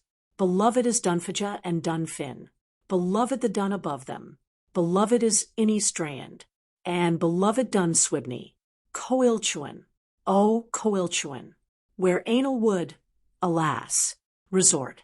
Too short, I deem, was then my stay, with Aenel in Oirer Alban, Glenlade, O Glenlade, I used to sleep by its soothing murmur, fish and flesh of wild boar and badger, was my repast in Glenlade. Glenmasan, O Glenmasan, high its herbs, fair its boughs, solitary was the place of our repose. On grassy Invermison, Glenitch, O Glenitch, there was raised my earliest home, beautiful its woods on rising, when the sun struck on Glenitch. Glen Urchain, O Glen Urchain, it was the straight glen of smooth ridges. Not more joyful was a man of his age than Nawaz in Glen Urchain. Glendaru, O Glendarwhat, my love each man of its inheritance. Sweet the voice of the cuckoo on bending bough, on the hill above Glendarwad. Beloved is Draen and its sounding shore. Beloved is the water o'er the pure sand. Oh, that I might not depart from the east, but that I go with my beloved. Translated by W. F. Skeen, LL.D. Thus they fared across the grey-green sea betwixt Alba and Erin, and when Arden and Aenel and Nawaz heard the words of the song of Deirdre, on their hearts also descended the strange sorrow of an evil thing from which no courage could save them, At Balikasol, opposite Rathlin Island, where a rock on the shore, Caraig Usnich, still bears the name of the sons of Usna, Fergus and the returned exiles landed.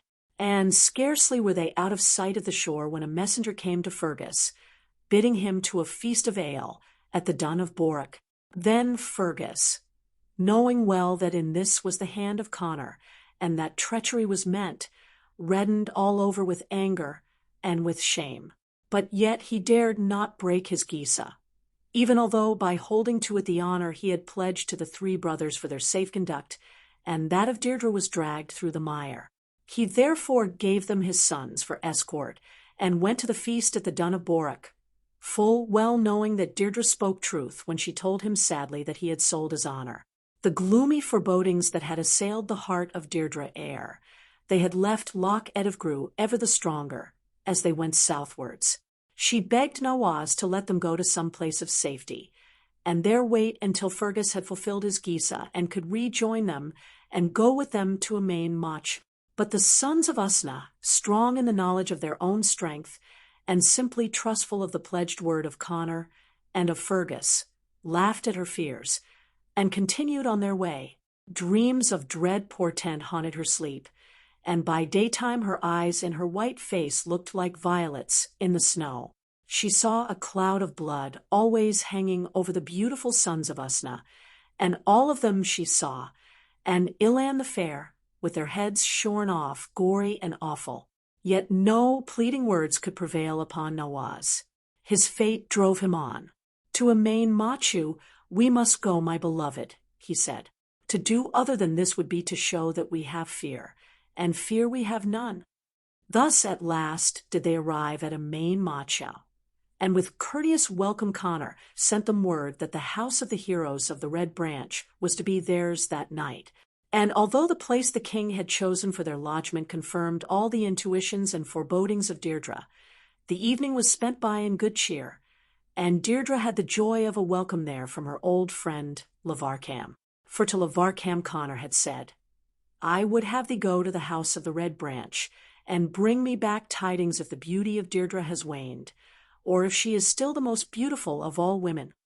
And when Lavarcam saw her whom she had loved as a little child, playing chess with her husband at the board of ivory and gold, she knew that love had made the beauty of Deirdre blossom, and that she was now more beautiful than the words of any man or woman could tell.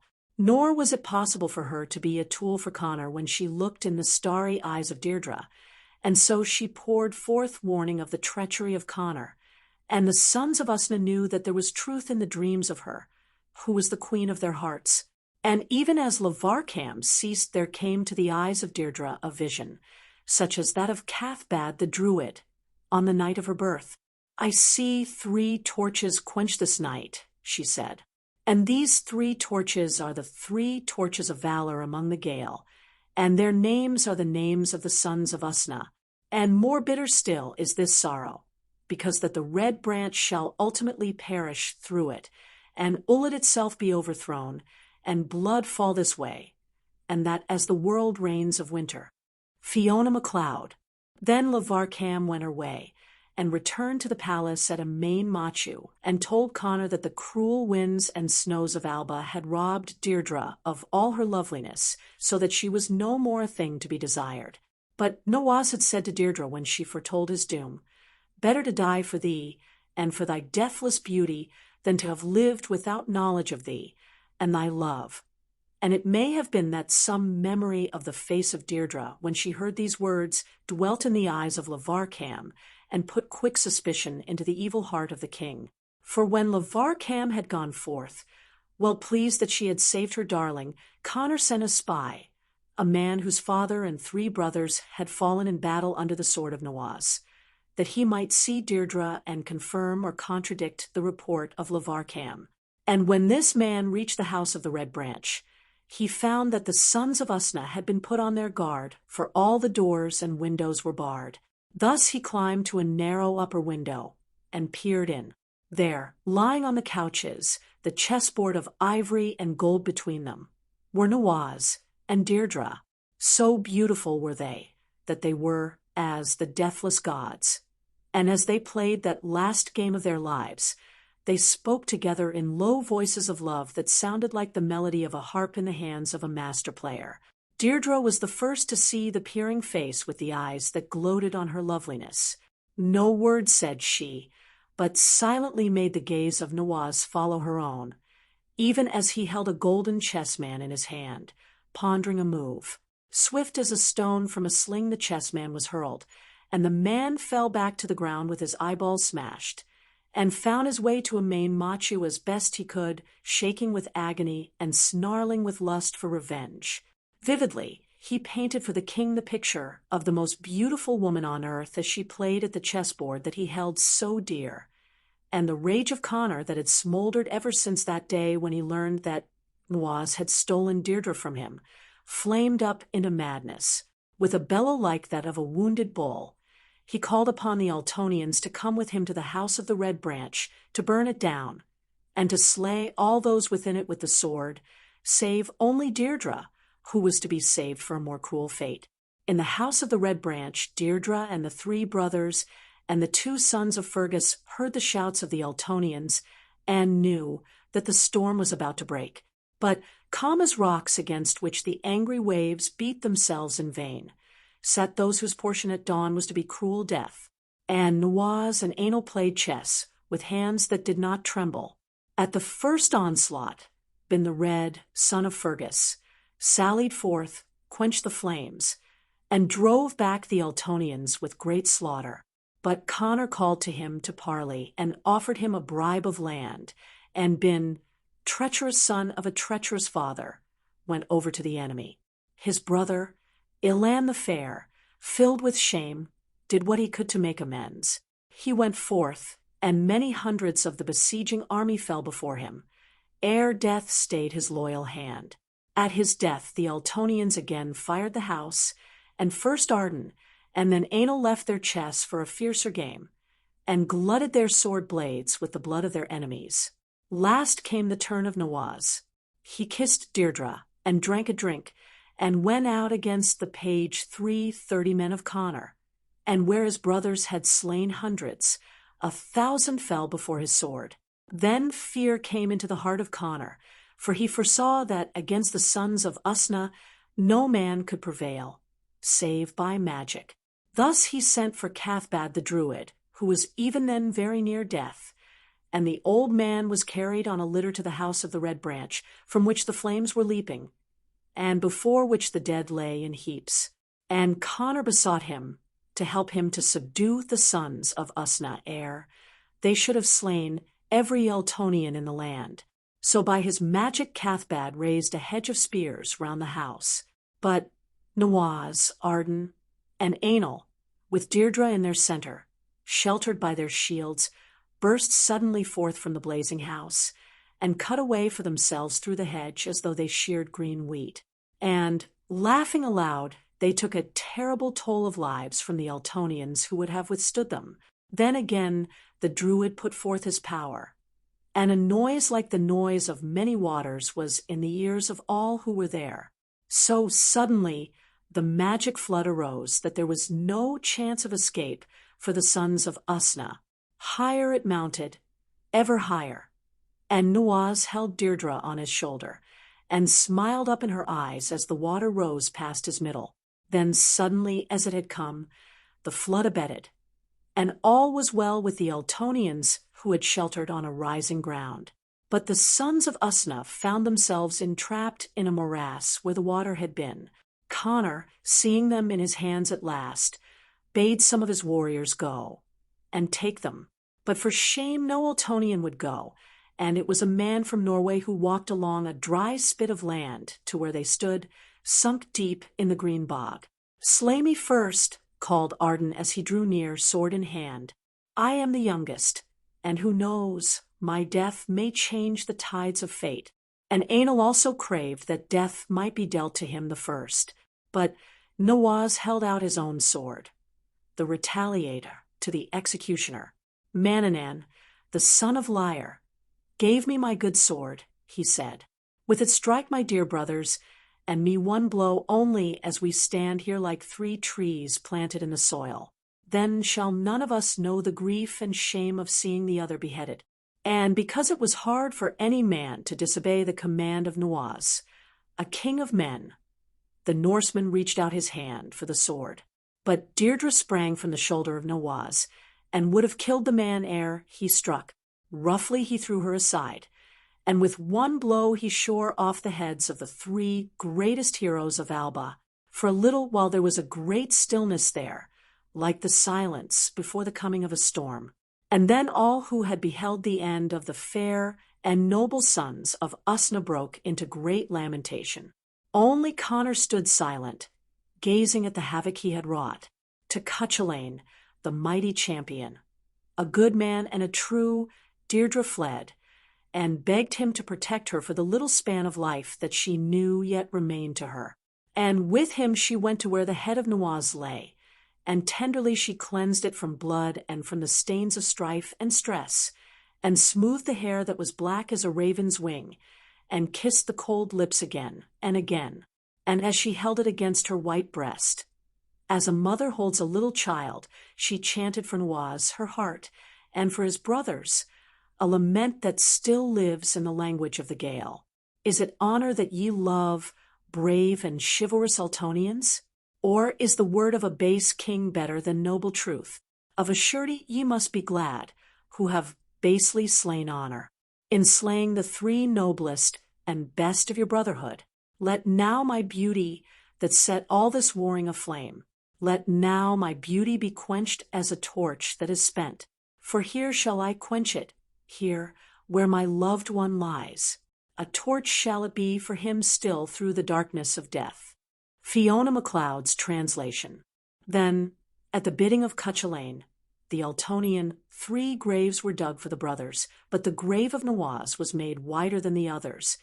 And when he was placed in it, standing upright, with his head placed on his shoulders, Deirdre stood by him and held him in her white arms, and murmured to him of the love that was theirs, and of which not death itself could rob them. And even as she spoke to him, merciful death took her, and together they were buried. At that same hour a terrible cry was heard. The red branch perisheth, Olapasa, Olapaseth. And when he had so spoken, the soul of Cathbad the Druid passed away. To the land of the Ultonians there came on the morrow a mighty host, and the red branch was wiped out forever. Emain Machu was cast into ruins, and Connor died in a madness of sorrow. And still, in that land of Erin where she died, still in the lonely clooks and glens, and up the mist-hung mountain-sides of Loch Ediv, where she knew her truest happiness, we can sometimes almost hear the wind sighing the lament. Deirdre the beautiful is dead, is dead. I hear a voice crying, crying, crying. Is it the wind? I hear, crying its old weary cry time out of mind. The grey wind weeps, the grey wind weeps, the grey wind weeps. Dust on her breast, dust on her eyes, the grey wind weeps. Fiona MacLeod. The End.